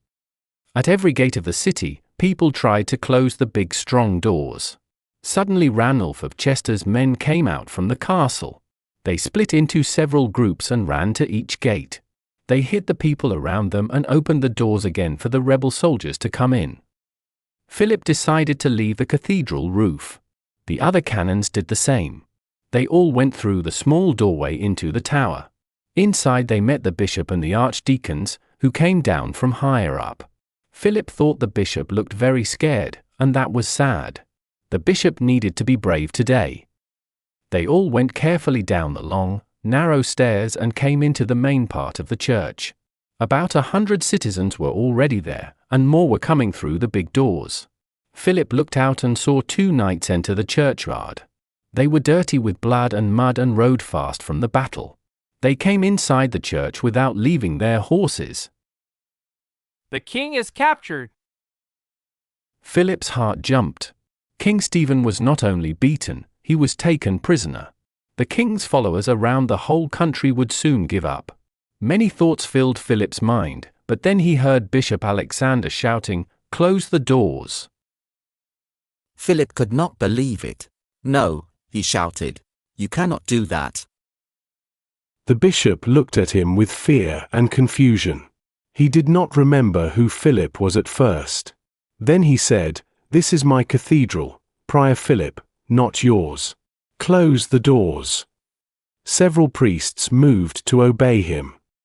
Philip was shocked by the bishop's selfishness. "You cannot lock the people out," he shouted. "They could be killed." "If we do not lock the doors, we will die too," Alexander screamed. Philip took hold of his robe. "Remember who you are," he said quietly but firmly. "We must not be afraid, not even of death. Be strong." "Get him off me!" Alexander cried. Some canons pulled Philip away from him. Philip shouted, "Don't you see what he's doing?" One canon said, "If you are so brave, why don't you go out and protect them yourself?" Philip pulled himself away. "That is what I will do," he said. He turned around. The big door in the middle was closing. He ran across the church. 3 priests were pushing the door while more people tried to get inside. Philip slipped through the gap just before the door shut. Soon a small crowd gathered outside. Men and women hit the door and shouted to be let in. No one answered from inside. Philip began to feel afraid. He saw panic on their faces and it frightened him. He started to shake. He remembered seeing soldiers once when he was 6. The fear he had felt then came back. He saw again the moment when soldiers ran into his parents' house. It was like it was still happening. He could not move. He tried to stop trembling while people shouted around him. He remembered the nightmare clearly. He saw again the angry faces and the swords. He remembered his mother falling and his father lying hurt. The same terrible fear filled him. Then he saw a monk come out holding a cross. Everyone went quiet. The monk showed him and his brother how to close their parents' eyes so they looked peaceful. Philip suddenly understood. He was not a scared child anymore. He was a grown man and a monk. Abbot Peter had saved him and his brother long ago. Now Philip must help others who were afraid. He made himself take 1 step forward. Then the next step was easier, and soon he could walk.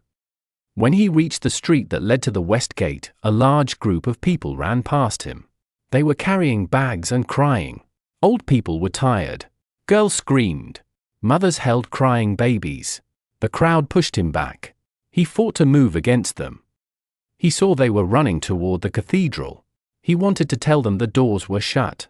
He wanted them to stay in their homes and lock their doors. But no one listened. Everyone shouted. Slowly he moved forward against the crowd. He had gone only a few steps when 4 horsemen came racing down the street. People tried to get out of the way, but some could not move fast enough. Several fell under the horses. Philip felt sick, but he could do nothing. He jumped into a narrow alley to stay safe.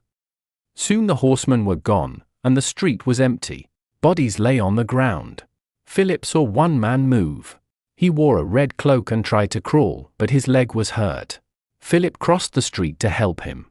Before he reached him, 2 armed men arrived. One said, "This one is alive, Jake." Philip shook with fear. The men looked just like the ones who had killed his parents long ago. Jake said, "He is worth money. Look at his red cloak." He whistled, and another man ran up. "Take him to the castle and tie him," Jake said. The third man grabbed the hurt man and dragged him away. The man cried out as his legs hit the stones. Philip shouted, "Stop." They looked at him and laughed. Then they kept going. He yelled again, but they ignored him. He watched while they pulled the man away. Another soldier came out of a house wearing a long fur coat. He carried 6 silver plates. Jake looked at him and smiled. "These houses are rich," he said. "We should go inside and see what we can find." They went to the locked door of a stone house and hit it with an axe. Philip felt useless, but he did not want to stop trying. Still, he knew God had not sent him to protect a rich man's house. So he left Jake and the others and ran toward the west gate. More soldiers came running along the street. Among them were some short, dark men with painted faces wearing sheepskin coats and carrying clubs. Philip saw that they were Welsh tribesmen. He felt ashamed because they came from the same country as he did. He stayed close to a wall and tried not to be noticed. 2 men came out of a stone house pulling an old man by his legs. He had a white beard and a small cap on his head. One man held a knife near his throat and shouted, "Where is your money, Jew?" "I have no money," said the old man softly. Philip thought no one would believe that. He knew people said that the Jews in Lincoln were rich, and this man lived in a stone house. Another soldier came out dragging a woman by the hair. She was older and must have been the old man's wife. The first man yelled, "Tell us where the money is, or she will suffer for it." He held his dagger close to her. Philip wanted to stop them, but the old man quickly cried, "Please don't hurt her. The money is in the back garden, near the woodpile. Please, let her go." The 3 men ran inside the house. The woman helped her husband stand up. Then some horsemen came charging down the street. Philip jumped out of the way. When he stood again, the 2 Jews were gone. A young man in armor ran down the street, chased by 3 or 4 Welshmen. They caught him near Philip. One hit the young man's leg with a sword. The wound was small, but the young man fell. Another man lifted his axe. Philip stepped forward and shouted, "Stop." The man raised the weapon, but before he struck, Philip ran at him. The man swung the axe, but Philip pushed him. The axe hit the stone ground close to the fallen man's head. The attacker looked shocked. Philip stared back, trying not to shake. He wished he knew a few Welsh words. Before anyone moved, the other 2 men reached them, and one of them ran hard into Philip. Philip fell to the ground. That accident saved him. When he looked up, they had forgotten him. They were killing the young man on the ground with terrible anger. Philip stood up, but he was too late. The man was already dead. Philip looked up at the sky and shouted, "If I can't help anyone, why did you send me here?" Then he heard a scream from a nearby house. It was a small, simple stone house. The door was open. Philip ran inside. There were 2 rooms with straw on the floor. A woman and 2 small children were hiding in a corner, shaking with fear. 3 soldiers stood in the middle of the house facing a short, bald man. A young woman, about 18, lay on the floor. Her dress was torn. 1 soldier was holding her down while the bald man tried to protect her. When Philip entered, the father jumped at one of the soldiers. The soldier threw him back easily. Then he pushed his sword into the man's stomach. The woman in the corner screamed in fear. Philip shouted, "Stop." The men turned and stared at him as if he were mad. He said loudly, "God will punish you if you do this." The man who had killed the father lifted his sword to strike Philip. "Wait," said the soldier who was still holding the girl. "Who are you, monk?" "I am Philip of Gwynedd, prior of Kingsbridge," Philip said. "I tell you in God's name, leave that girl alone if you care for your souls." "I thought so," said the man on the ground. "He's a prior. We can take him for money." The first man put away his sword and said, "Go sit with the woman in the corner." "Do not touch my robes," Philip said. He tried to sound strong, but he knew his voice shook. "Take him to the castle, John," said the man on the ground, who seemed to be their leader.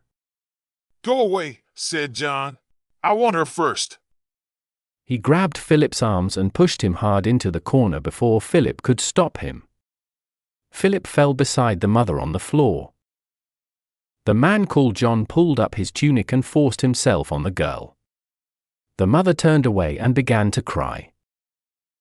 "I will not watch this." He stood and pulled the man off the girl by his hair. The man shouted with pain. A third man lifted a club. Philip saw him move but could not escape. The club hit his head. He felt sharp pain, then everything went dark. He fell and lost consciousness. The soldiers took the prisoners to the castle and locked them in cages. The cages were made of heavy wood and looked like small huts. Each was about 6 feet long and 3 feet wide, and a little taller than a man's head. They had wooden bars close together so the jailer could look inside. Usually, there were only 1 or 2 people in each cage. Now the soldiers put 8 or 10 prisoners in one cage. There were too many, so some were tied together with ropes and left in a corner of the yard.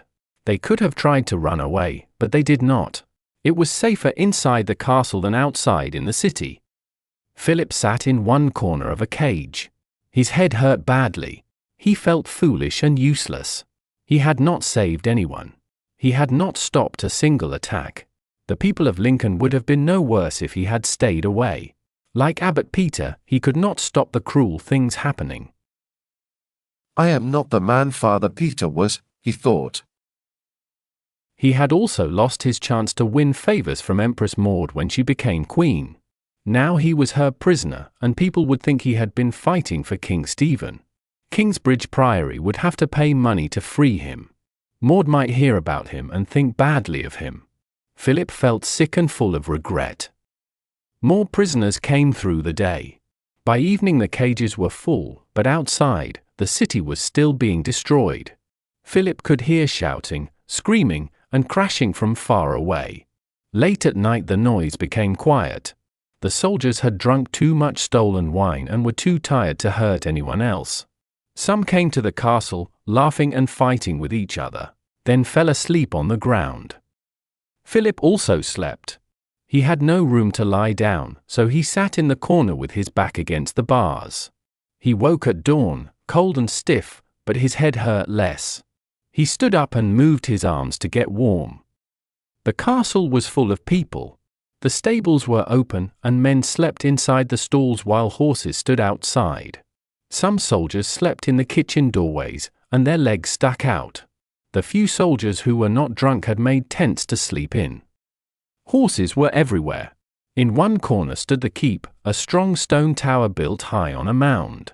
Inside that tower were the leaders and knights from the winning side. They were resting after their feast. Philip thought about what the battle meant. Was the war finished now? Maybe. King Stephen's wife, Queen Matilda, still had power in Kent and Dover Castle. But without her husband, it would be hard for her to get help from the barons.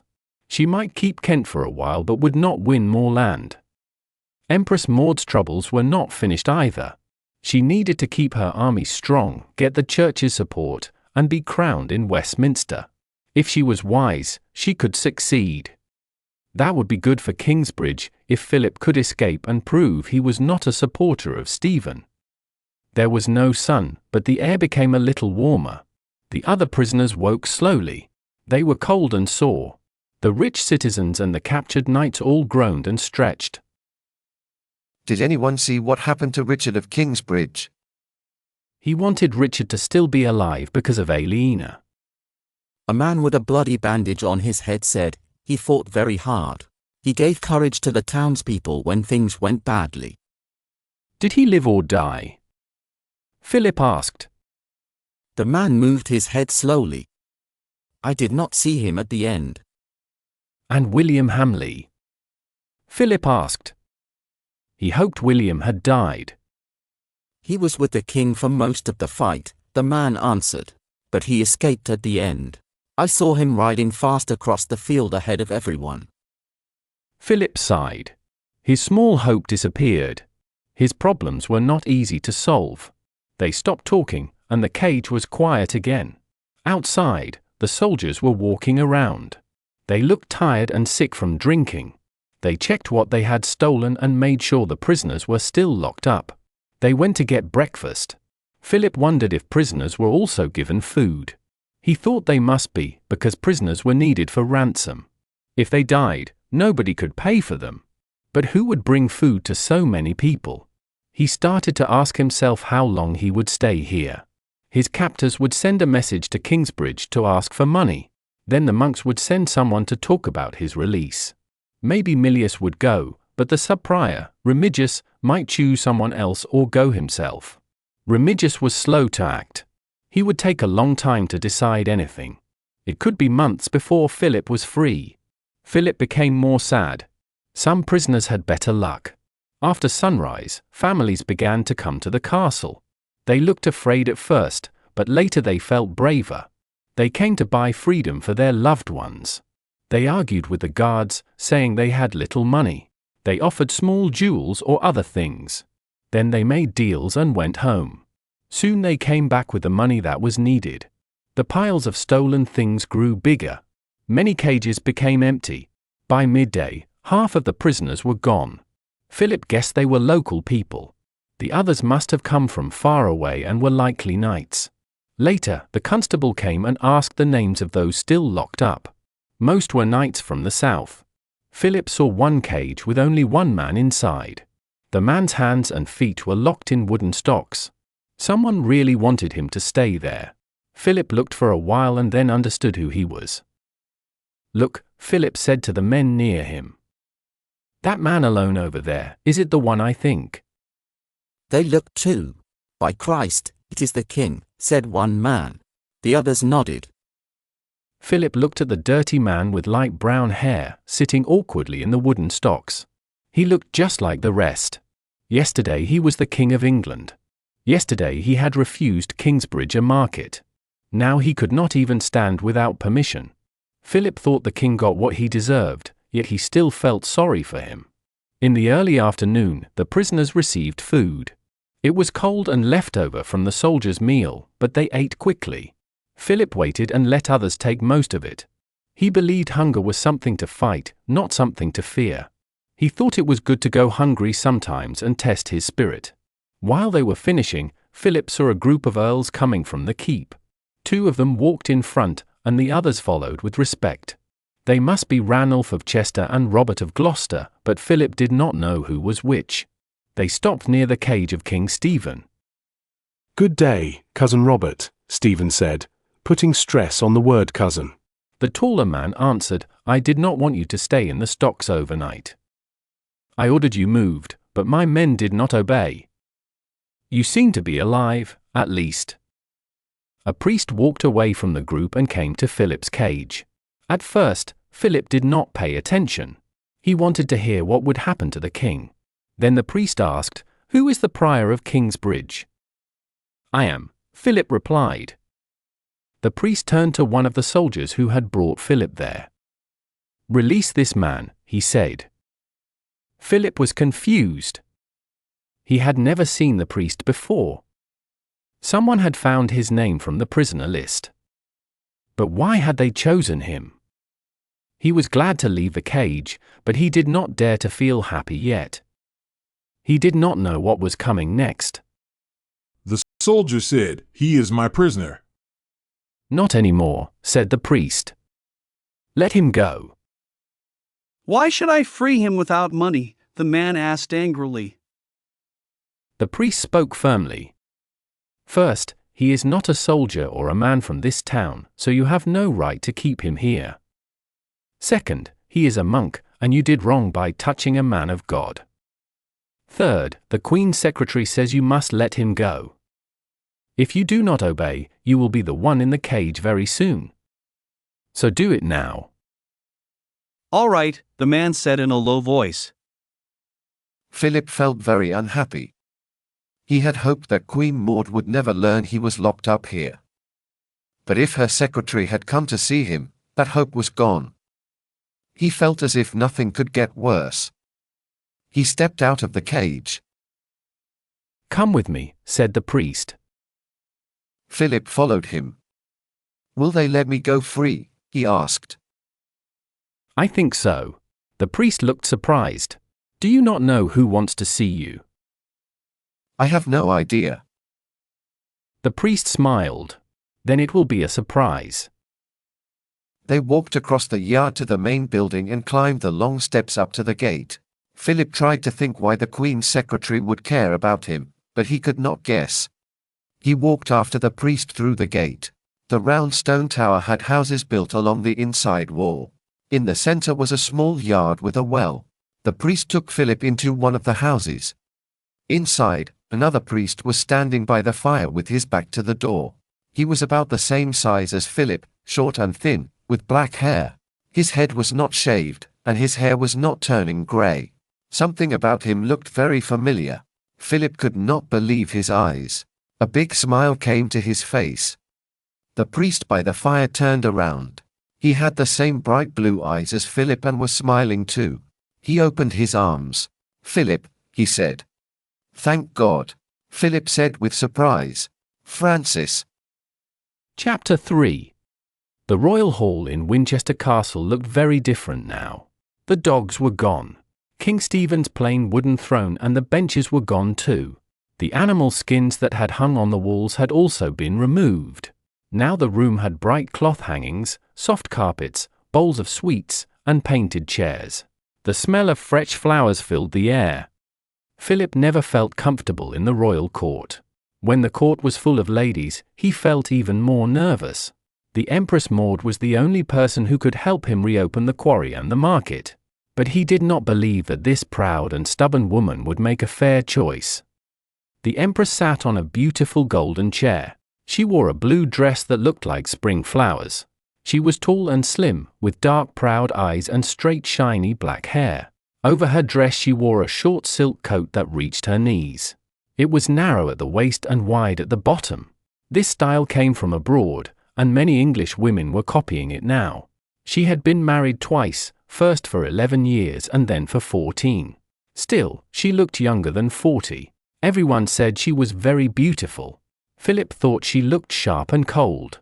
He was not easily moved by women's beauty. Philip, Francis, William Hamley, and Bishop Walleran bowed before her and waited. She did not greet them. She kept talking to one of her ladies.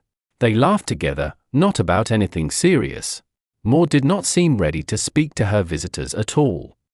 Francis worked with her almost every day, but they were not close friends. Her brother Robert, who had once been Francis's lord, gave Francis to her as her secretary when she came to England. He wanted someone skilled to help her, but also someone to watch her. At court, brothers and sisters often betrayed each other. Francis was meant to make sure Maud did nothing secret or dishonest. She knew about this and accepted it. Still, things were uneasy between them. 2 months had passed since the Battle of Lincoln. Maud's fortune had grown strong since then. The Bishop of Winchester, Henry, welcomed her, betraying his brother, King Stephen. He called together many bishops and abbots. They chose Maud as queen. Now she was planning her coronation in London. Her uncle, King David of Scotland, was travelling to visit her as an equal. Bishop Henry worked closely with Bishop Waleran of Kingsbridge.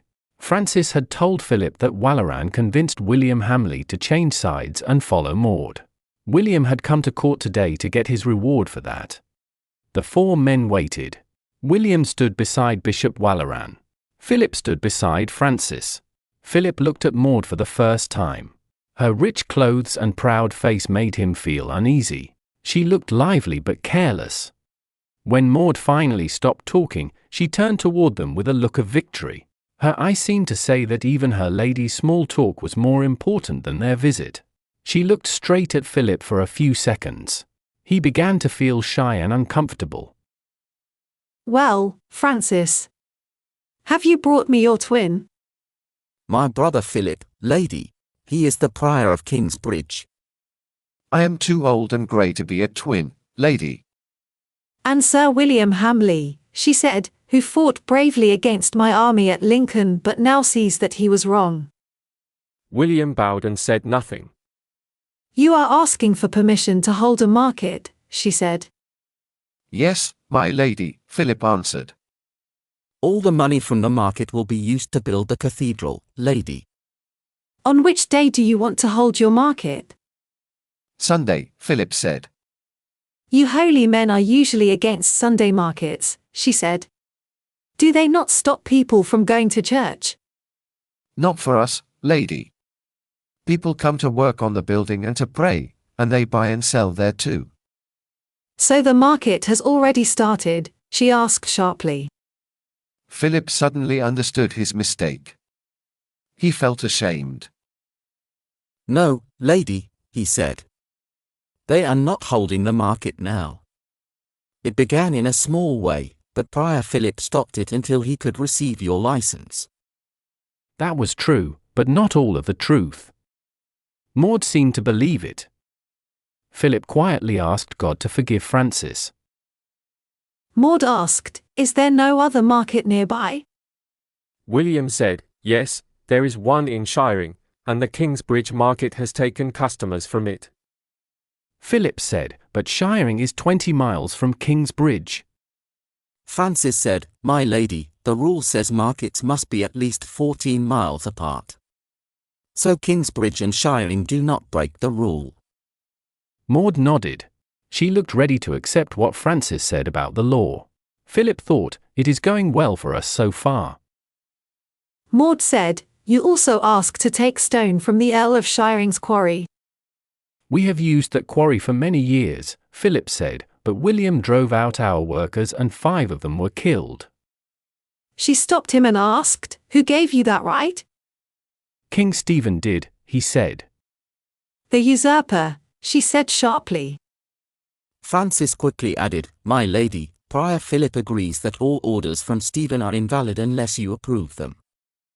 Philip did not agree at all, but he knew it was safer to stay quiet.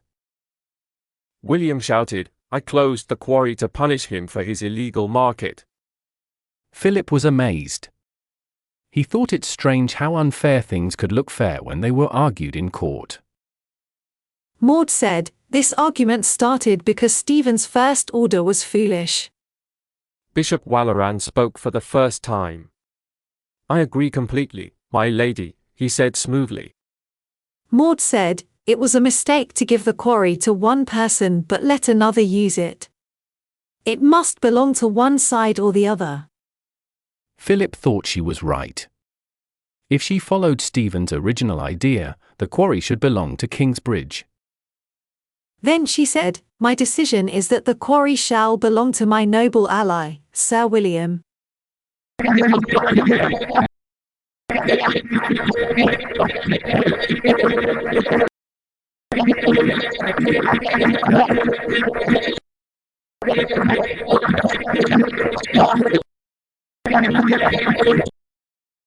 William said, Thank you, my lady. Maud said, But Kingsbridge shall have market rights the same as Shiring. Philip felt hope again. The market would not cover all the cost of stone, but it would help a lot. He would be short of money again, like before, but at least he could go on with the work. Maud had given both men something they wanted. Maybe she was not so foolish after all. Francis said, "Market right's the same as shiring, lady." That is what I said, Maud answered.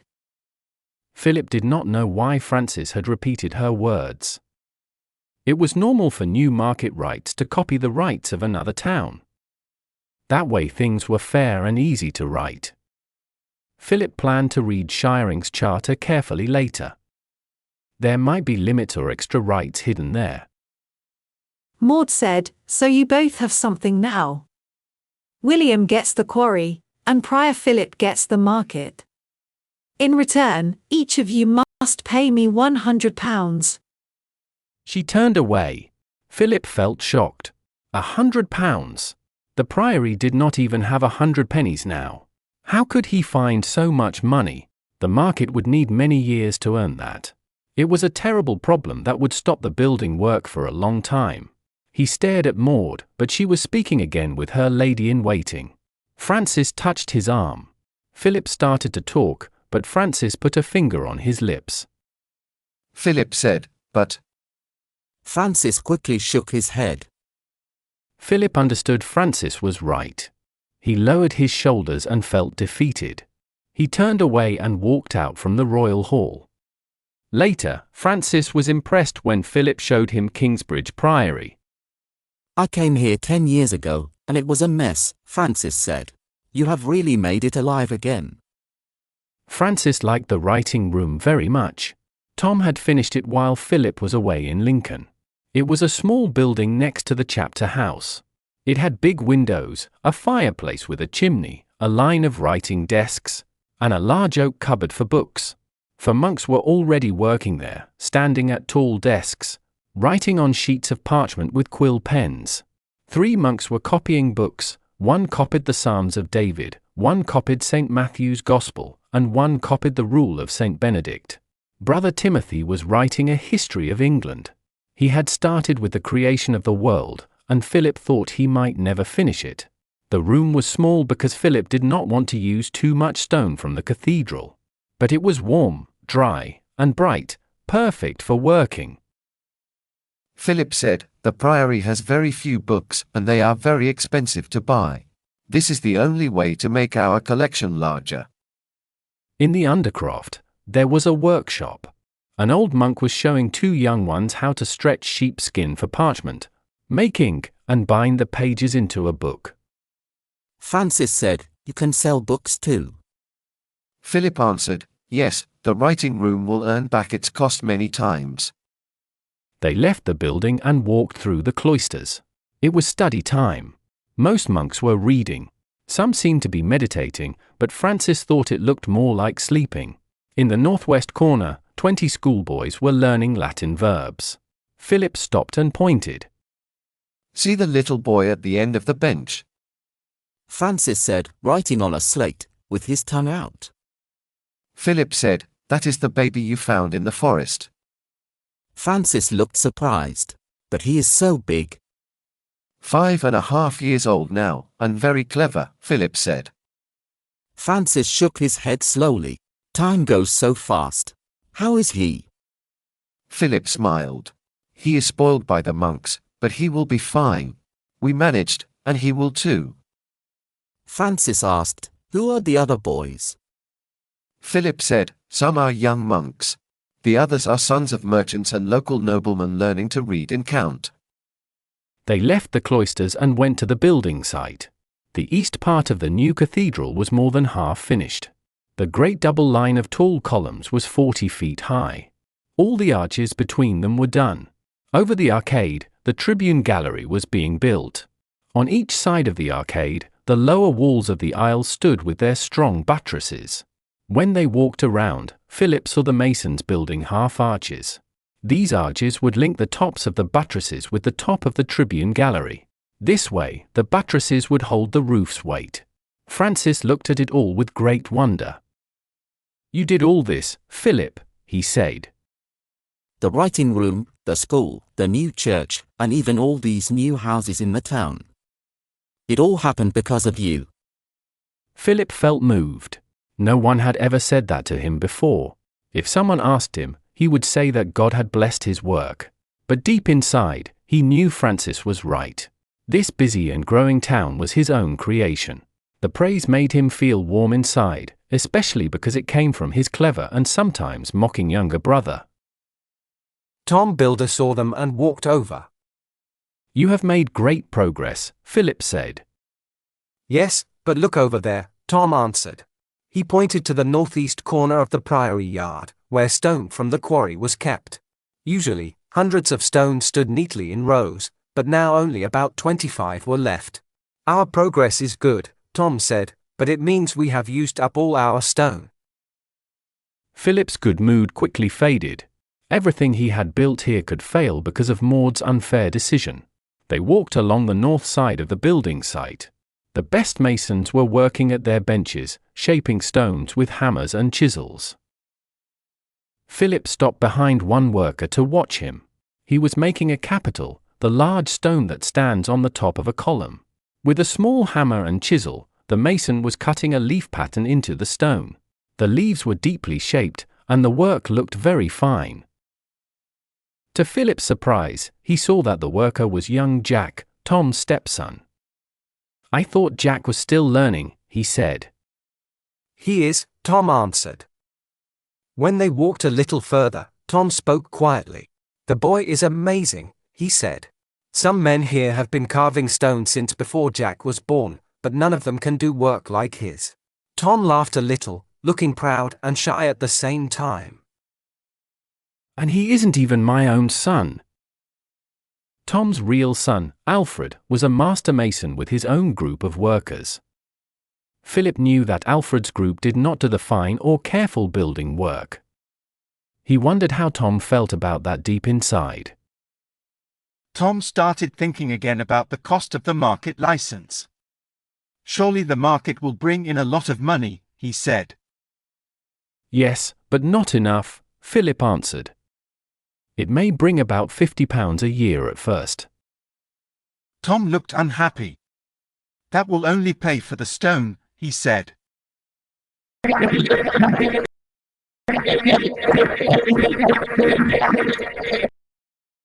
Tom asked, "What about the wool?" Philip had a lot of wool stored in his barns. He planned to sell it soon at the Shiring Fleece Fair. It would bring about £100. "That's what I will use to pay Maud," he said. "But then I'll have no money left for the builder's wages for the next year." "Can't you borrow some money?" Tom asked. "I already have," Philip said. "The Jewish merchants won't lend me more. I asked while I was in Winchester. They only lend money if they believe you can pay it back." Tom thought for a moment. "What about Aliena?" he said. Philip was surprised. He had never thought about borrowing from her. She had even more wool than him. After the fair, she might have £200. "But she needs that money to live," he said. "Christians cannot take interest. If she lends me her money, she will have nothing to trade with. Although..." His voice stopped as he began to think of something new. He remembered that Aliena had wanted to buy all his wool this year. Maybe they could make a deal. "I think I'll speak with her anyway," he said. "Is she home now?" "I think so," Tom said. "I saw her this morning." "Come, Francis," Philip said. "You will meet a very special young woman." They left Tom and walked quickly into the town. Aliena had 2 houses by the west wall of the priory. She lived in one house. The other was her barn. She was very rich. Philip thought she might help the priory pay the huge cost of Maud's market license. A new idea started to form in his mind. Aliena was in the barn, watching 2 men unload sacks of wool from an ox cart. She wore a fine coat made of brocade, like the one the Empress Maud had worn. Her hair was tied under a white linen cover. She looked strong and sure of herself, and the men followed her orders quickly. Everyone respected her, but strangely, she had no close friends. She smiled when Philip came in. When we heard about the battle at Lincoln, we were afraid you were dead, she said. Her eye showed real worry, and Philip was touched that she cared. He introduced her to Francis. Did you get justice at Winchester? Aliena asked. Not really, Philip said. The Empress Maud gave us a market, but she would not give us the quarry. The market helps us a little, but she asked for £100 for the market license. Aliena looked shocked. That's awful. Did you tell her the money from the market will go to the cathedral? Oh yes, Philip said. But where will you find £100? I hoped you could help, he said. Me? Aliena asked with surprise. In a few weeks, when you sell your wool to the Flemish, you'll have more than £200, Philip said. Aliena looked worried. I would give it to you if I could, but I need it to buy new wool next year, she said. Do you remember you wanted to buy my wool? Philip asked. Yes, but it's too late now, she said. I wanted to buy it early in the season. You can sell it yourself soon. Philip thought for a moment. I wondered, he said, could I sell you next year's wool? She looked confused. But you don't have it yet, she said. Could I sell it before I have it? He asked. I don't see how, she said. It's simple, Philip said. You give me the money now, and I'll give you the wool next year. Aliena looked uncertain. She had never heard of business done that way. The idea was new for Philip too. He had just thought of it himself. Aliena spoke quietly and thought for a moment. I must offer you a price that is a little lower than what you could get if you wait, she said. The price of wool may rise before next summer. It happens every year since I started in this trade. So I lose a bit and you gain a bit, Philip said. But this way, I can keep building for another year. And what will you do next year? She asked. I do not know, Philip said. Maybe I will sell you next year's wool too. Aliena nodded. That sounds reasonable, she said. Philip took her hands and looked into her eyes. If you do this, Aliena, you will save the cathedral, he said with deep feeling. Aliena looked serious. You saved me once, didn't you? She asked. I did, he answered. Then I will do the same for you, she said softly. God bless you, Philip said and hugged her with great thanks. Then he remembered she was a woman and stepped back quickly. I do not know how to thank you, he said. I was lost and did not know what to do. Aliena smiled and laughed a little. I am not sure I deserve such big thanks, she said. I think I will also do well from this deal. I hope so, Philip said. Let's drink a cup of wine to finish the agreement, Aliena said. I will pay the carter first. The ox cart was empty now, and the wool was piled neatly. Philip and Francis went outside while Aliena paid the carter. The sun was setting, and the workers were walking home. Philip felt happy again. He had found a way to keep building, even with many problems. Thank God for Aliena, he said. You did not tell me she is so beautiful, Francis said. Beautiful? Maybe she is, Philip said. Francis laughed. Philip, you really cannot see, he said. She is one of the most beautiful women I have ever seen. She could make a man stop being a priest. Philip looked at Francis quickly. You should not say things like that, he said. Sorry, Francis said. Aliena came out and locked the barn. Then they all went into her house. It was a big house with one main room and a bedroom. A beer barrel stood in one corner. A ham hung from the ceiling. A clean white cloth covered the table. A woman servant, about middle age, poured wine from a flask into silver cups for the guests. Aliena lived in comfort. Philip looked at her and thought, if she is so beautiful, why does she not have a husband? Many men had asked to marry her. Every young man in the county had tried, but she had said no to all of them. Philip felt very thankful to her and wanted her to be happy. She was still thinking about work. I will not have the money until after the shiring fleece fair, she said when they finished their toast. Philip turned to Francis. Will Maud wait? How long? Francis asked. The fair is 3 weeks from Thursday. Francis nodded. I will tell her. She will wait. Aliena took off her headdress and let her dark curly hair fall. She gave a tired sigh. The days are too short, she said. I cannot finish all my work. I want to buy more wool, but I must find enough carters to carry it all to shiring. Philip said, next year you will have even more wool. I wish the Flemish buyers would come here, she said. It would be much easier than sending everything to shiring.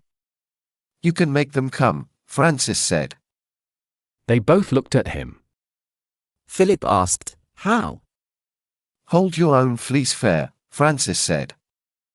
Philip started to understand. Can we really do that? He asked. Yes, Francis said. Maud gave you the same rights as shiring. I wrote your charter myself. If shiring can have a fleece fair, so can you. That would be wonderful, Aliena said. We would not have to carry all the sacks to shiring. We could sell the wool here and send it straight to Flanders. That is only part of it, Philip said with excitement. A fleece fair brings in as much money in 1 week as a Sunday market makes in a whole year. We cannot do it this year, because no one knows about it yet. But at this year's shiring fleece fair, we can tell everyone that we will hold our own fair next year. We can make sure all the buyers know the date. It will change things in shiring, Aliena said. You and I sell the most wool in the county. If we both stop selling there, the shiring fair will be less than half its usual size. William Hamley will lose money, Francis said. He will be very angry. Philip felt cold at the thought. William Angry was like a wild beast. So what? Aliena said. If Maud has given us permission, we can go ahead. There's nothing William can do about it, is there? I hope not, Philip said softly. I really hope not. Chapter 10. Work stopped at noon on St. Augustine's Day. Most of the builders felt tired and happy when they heard the midday bell. They usually worked from sunrise to sunset, 6 days every week, so they were glad to rest on holy days. But Jack did not hear the bell. He was lost in his work. He loved the challenge of turning hard stone into soft, round shapes. Each piece of stone felt alive in his hands. If he forced it too much, it seemed to fight him. Then his chisel would slip or cut too deep, and the shape would be ruined. When he took time to understand the stone, he could change it easily. The harder the task, the more he enjoyed it. He started to think that the carving work Tom gave him was too simple. He did not enjoy making zigzags, squares, spirals, or plain curves again and again. Even carving leaves felt dull to him, because they all looked the same. He wanted to make leaves that looked real, soft, and different from each other, like oak, ash, or birch leaves. But Tom said no. Jack also dreamed of carving pictures from stories. He wanted to show Adam and Eve, David and Goliath, and the Day of Judgment. He imagined monsters, devils, and people with no clothes. But he was afraid to ask for permission. At last Tom told him to stop working. It's a holiday, lad, he said. Also, you are still my apprentice. You must help me clean up. We have to lock away all the tools before dinner. Jack put his hammer and chisels away. He placed his piece of stone carefully in Tom's shed. Then he walked around the site with Tom. The other apprentices were cleaning too. They swept away bits of stone, sand, dry mortar, and wood. Tom picked up his compasses and level. Jack collected the yardsticks and plumb lines. Together they carried everything to the shed. Inside the shed, Tom kept his special poles. They were long iron rods, square and straight, and all the same length. They were kept in a locked wooden rack. They were measuring sticks. As they walked around the site picking up hats and shovels, Jack thought about the poles. How long is a pole? He asked. Some of the masons heard him and laughed. They often thought his questions were funny. Edward Short, a small old mason with brown skin and a bent nose, said, "A pole is a pole." The others laughed again. They liked to tease the young workers because it made them feel clever. Jack did not like being laughed at, but he stayed calm because he wanted to learn. "I don't understand," he said. "An inch is an inch, a foot is a foot, and a pole is a pole," said Edward. Jack understood it was a kind of measurement. "So how many feet are in a pole?" he asked. Edward said, that depends. In Lincoln there are 18. In East Anglia there are 16. Tom spoke then, giving a clear answer. "Here we use 15 feet for one pole," he said. A woman mason said, "In Paris they don't use poles. They only use the yardstick." Tom looked at Jack. "The whole plan of the church is measured in poles," he said. "Go and bring one. I will show you. You need to learn this." He gave Jack a key. Jack went to the shed and took a pole from the rack. It was quite heavy. Tom liked to explain things, and Jack enjoyed listening. The building site had an interesting pattern, like fine cloth, and Jack wanted to understand it more and more. Tom stood inside the half-built church, in the open space where the two parts of the building would meet. He took the pole and put it on the ground so it reached across the aisle. "From the outside wall to the middle of the pier is one pole," he said. He turned the pole over. "From there to the middle of the nave is another pole." He turned it again until it reached the middle of the other pier. "The nave is 2 poles wide." He turned it once more, and it touched the far wall. "The whole church is 4 poles wide." "Yes," said Jack. "And each bay must be 1 pole long." Tom looked a little annoyed. "Who told you that?" he asked.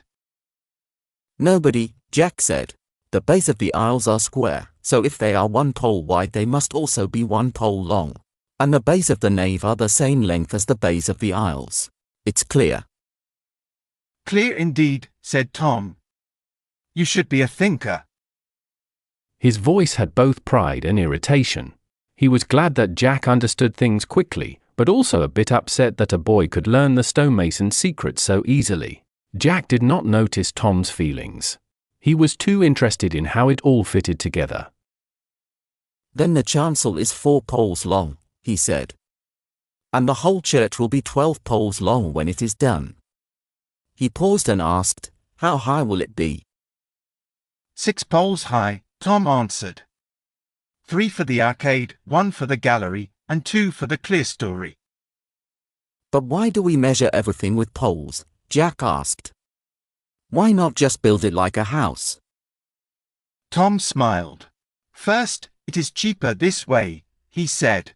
"All the arches are the same, so we can use the same wooden frames again and again.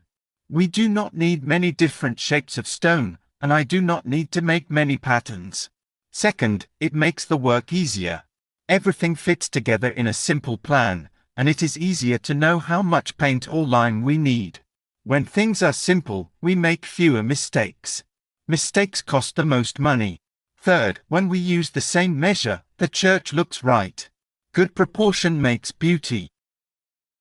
Jack nodded, deeply interested.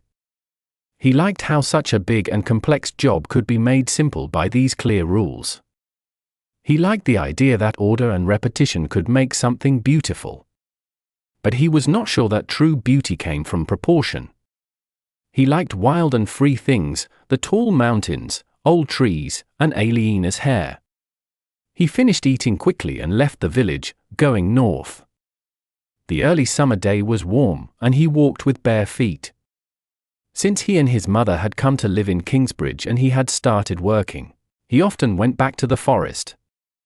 At first he went there to use his energy, running and jumping, climbing trees, and shooting ducks with his sling. That was when he was still learning to live inside his new taller and stronger body. At first it had felt strange and exciting, but that feeling had gone. Now when he walked through the forest he often thought about many things. He wondered why certain shapes looked beautiful. He thought about how buildings could stay standing. He also thought about what it might be like to touch Aliena's body. He had admired her from far away for many years. He always remembered the first time he had seen her. She had been walking down the stairs in Earl's Castle. He had thought she looked like a princess from a story. After that she had always seemed very far from him. She spoke with important people such as Prior Philip, Tom Builder, Malachi the Jew, and other rich and powerful people in Kingsbridge. Jack never had a reason to talk to her. He only watched her instead. He saw her praying in the church. He saw her ride her horse over the bridge. He saw her sit outside her house in the sun. She wore warm furs in winter and fine light clothes in summer. Her free hair made her face look even more beautiful. At night before he went to sleep he often thought about her. He thought about taking off her clothes and seeing her body. He wanted to kiss her soft mouth. In the past few weeks his dreams about her had made him unhappy. It felt useless to only look at her and imagine. He wanted her in real life. There were girls near his age who could have been with him. The apprentices often talked about them. They said which girls liked young men and what they might allow them to do. Most of the girls wanted to stay pure until they married because the church taught them to do so. But people said there were some things you could still do and not break that rule. Many girls thought Jack was a little strange and he agreed with them. But some of them liked that he was different. One Sunday after church he talked with Edith, who was the sister of another apprentice.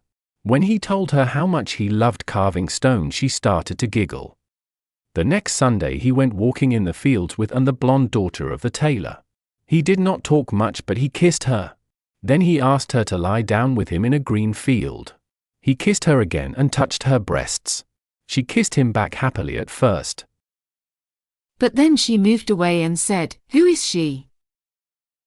Jack had been thinking about Aliena at that moment and her question shocked him deeply. He tried to forget what she said and wanted to kiss her again.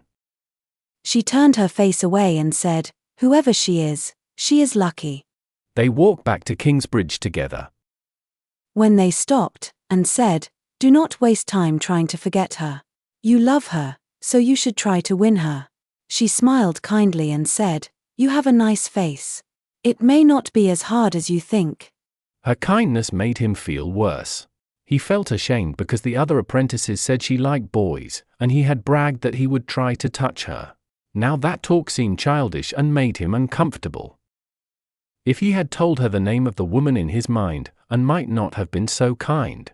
Jack and Aliena were a very unlikely pair. Aliena was 22, and Jack was 17. She was an earl's daughter, and he was born without a father's name. She was rich from selling wool, and he had no money. She was also known for refusing many men. Many young lords and rich merchants came to Kingsbridge to ask for her hand. Every one of them left sad because she said no. So what chance did Jack have, with nothing except a nice face? He and Aliena had only one thing in common. They both liked the forest. Most people felt safer in the fields and villages. But Aliena liked to walk in the woods near Kingsbridge. There was one quiet place where she liked to sit. He had seen her there before, but she had not seen him. He could walk without sound. He learned that skill when he was a child finding food in the forest. Now he walked toward her special place without knowing what to do if he found her. He knew what he wanted, to lie beside her and touch her gently. But talking would be easier. He did not know what words to use. It was simple with girls his own age. He had teased Edith once. "I do not believe the bad things your brother says about you," he said. Of course she wanted to hear what he meant. And he was direct. "Would you like to walk in the fields with me this afternoon?" he had asked. But with Aliena it was different. When he tried to think of something to say, nothing came to his mind. He could not stop seeing her as older and far above him. She looked serious and careful. He knew she was not always like that. When she was 17, she had been full of fun. She had faced many hard times since then. But he thought the happy girl was still somewhere inside the woman she had become. That made her even more interesting to him. Jack was getting close to her place. The forest was still and hot. He walked quietly through the bushes. He wanted to see her before she noticed him. He was not sure he was brave enough to go near her. He did not want to make her feel uncomfortable. He remembered the first time he spoke to her when he came back to Kingsbridge. It was Whitsunday, when many people came to help build the cathedral. He had said something wrong that day. Because of that, he almost never talked to her for the next 4 years. He did not want to make another mistake like that. After a short time, he looked around a big beech tree. He saw her there. She had chosen a beautiful place. A small waterfall fell into a deep pool surrounded by green stones covered with moss. Sunlight touched the edge of the water. Behind it was cool shade under the trees. Aliena sat there in the soft light reading a book. Jack was surprised. A woman was reading a book. In the open air, only monks read books, and even they usually read only prayers. It was a strange book, much smaller than the big ones in the priory library. It looked like it was made for a woman, or for someone who wanted to carry it easily. He was so surprised that he forgot to feel shy. He moved through the bushes and stepped into her clearing. "What are you reading?" he asked. She jumped and looked up with fear in her eyes. He saw that he had scared her.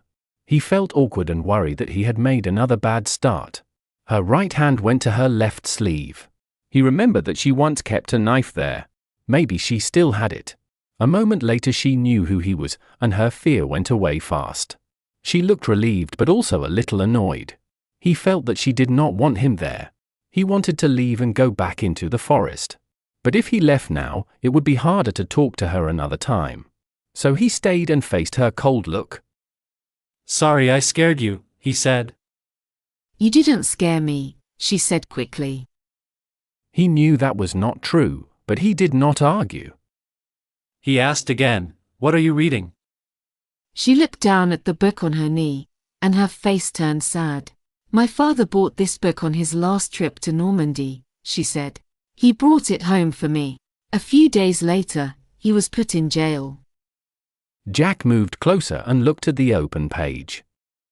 "It's in French," he said. "How do you know?" she asked in surprise. "Can you read?" "Yes," he answered. "But I thought all books were in Latin." "Most are," she said. "But this one is different. It's a poem called The Romance of Alexander." Jack thought, "I'm really talking to her. This is great. But what can I say next? How can I keep this going?" He said. "Well, what is it about?" Jack asked. "It is the story of a king called Alexander the Great," Aliena said. "He conquered beautiful lands in the east where precious stones grow on vines and plants can speak." Jack forgot his worry because he was very interested. "How do the plants talk?" he asked. "Do they have mouths?" "It doesn't say," she answered. "Do you think the story is true?" he asked. She looked at him with curiosity, and he looked into her dark eyes. "I don't know," she said. "I always wonder if stories are true. Most people don't care. They only enjoy them." "Except the priests," Jack said. "They always believe the sacred stories are true." "Well, of course they are true," she said. Jack did not believe in the sacred stories or other ones. His mother had taught him not to believe easily, but also not to argue about it. He stayed quiet. He tried not to look at Aliena's chest because it was close to his eyes, and he knew she would notice if he did. He wanted to think of something else to say. "I know many stories," he said. I know asterisk the Song of Roland asterisk and asterisk the Pilgrimage of William of Orange Star. What do you mean, you know them? She asked. I can say them aloud, Jack answered. Like a jongleur? She asked. What is a jongleur? A man who travels and tells stories, she said. Jack found that idea new and strange. I never heard of such a man, he said. There are many in France, she said. I used to travel there with my father when I was a child. I loved the jongleurs. But what do they do? Jack asked. Did they just stand on the street and talk? It depends, she said. They go into the Lord's Hall on feast days. They perform at markets and fairs. They entertain pilgrims near churches. Great barons sometimes have their own jongleur. Jack realized something. He was not only talking to her, but also having a conversation that he could never have had with any other girl in Kingsbridge. He and Aliena both understood stories from France, and he was sure no one else did except his mother. They liked the same things and were sharing ideas. He felt so happy and excited that he forgot what they were saying for a moment. He felt shy and foolish, but Aliena kept talking. Usually the jongleur plays a fiddle while he tells the story, she said. He plays fast and high when there is a battle. He plays slow and soft when two people are in love. He plays quick and funny for a comic part.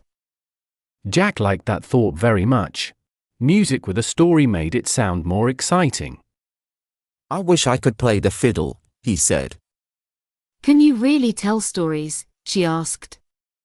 He could not believe she was truly interested in him. She was asking him questions about himself. Her face looked even more beautiful when she was curious. My mother taught me, he said. We lived in the forest, just the two of us. She told me the stories many times. But how do you remember them? She asked. Some stories take many days to tell. I am not sure, he said. It feels like walking in the forest. You do not remember the whole forest, but you always know where to go next. He looked at her book again. Something caught his eye. He sat down on the grass next to her to see better. The rhymes are different, he said. She looked puzzled. In what way? She asked. They sound better, he said. In the Song of Roland, the word sword rhymes with horse or lost or ball. In your book, sword rhymes with hoard, lord, and board, but not with horse or loss or ball. It is a very different way of rhyming. But I think it is nicer. I really like these rhymes. She looked shy. Would you tell me some of the Song of Roland? She asked softly. Jack moved a little so he could see her face. Her eyes were shining with excitement and hope. For a moment, his throat felt tight. He took a deep breath, then started to speak. The Lord and King of all France was Charles the Great. He had fought in Spain for 7 long years. He had won every mountain and every plain. Now there was no fort left before him, no town wall to break. Only one place was still free, the city of Saragossa on a high hill. It was ruled by King Marsili, who followed a different faith. He prayed to other gods, but even there he was not safe.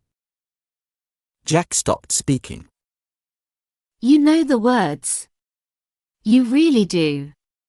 You sound like a singer. You see what I mean about the rhymes, Jack said.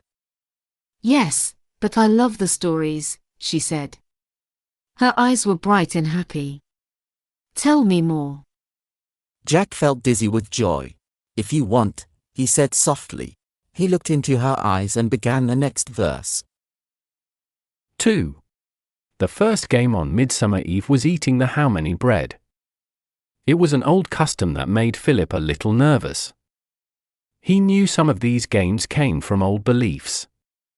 But if he stopped all of them, the people would be angry. So he allowed most of them and only stopped a few. The monks had put tables on the grass near the west side of the priory. Kitchen workers carried large pots of hot food across the courtyard. The prior was also lord of the manor, so he had to give a feast on big holidays. Philip always chose to give plenty of food but little drink. He served weak beer and no wine. Still, a few men somehow drank too much and ended the night drunk every time. At Philip's table sat the most important people of Kingsbridge. Tom Builder and his family were there. The main master builders, including Tom's older son Alfred, were also seated there. The merchants sat with them too, including Aliena.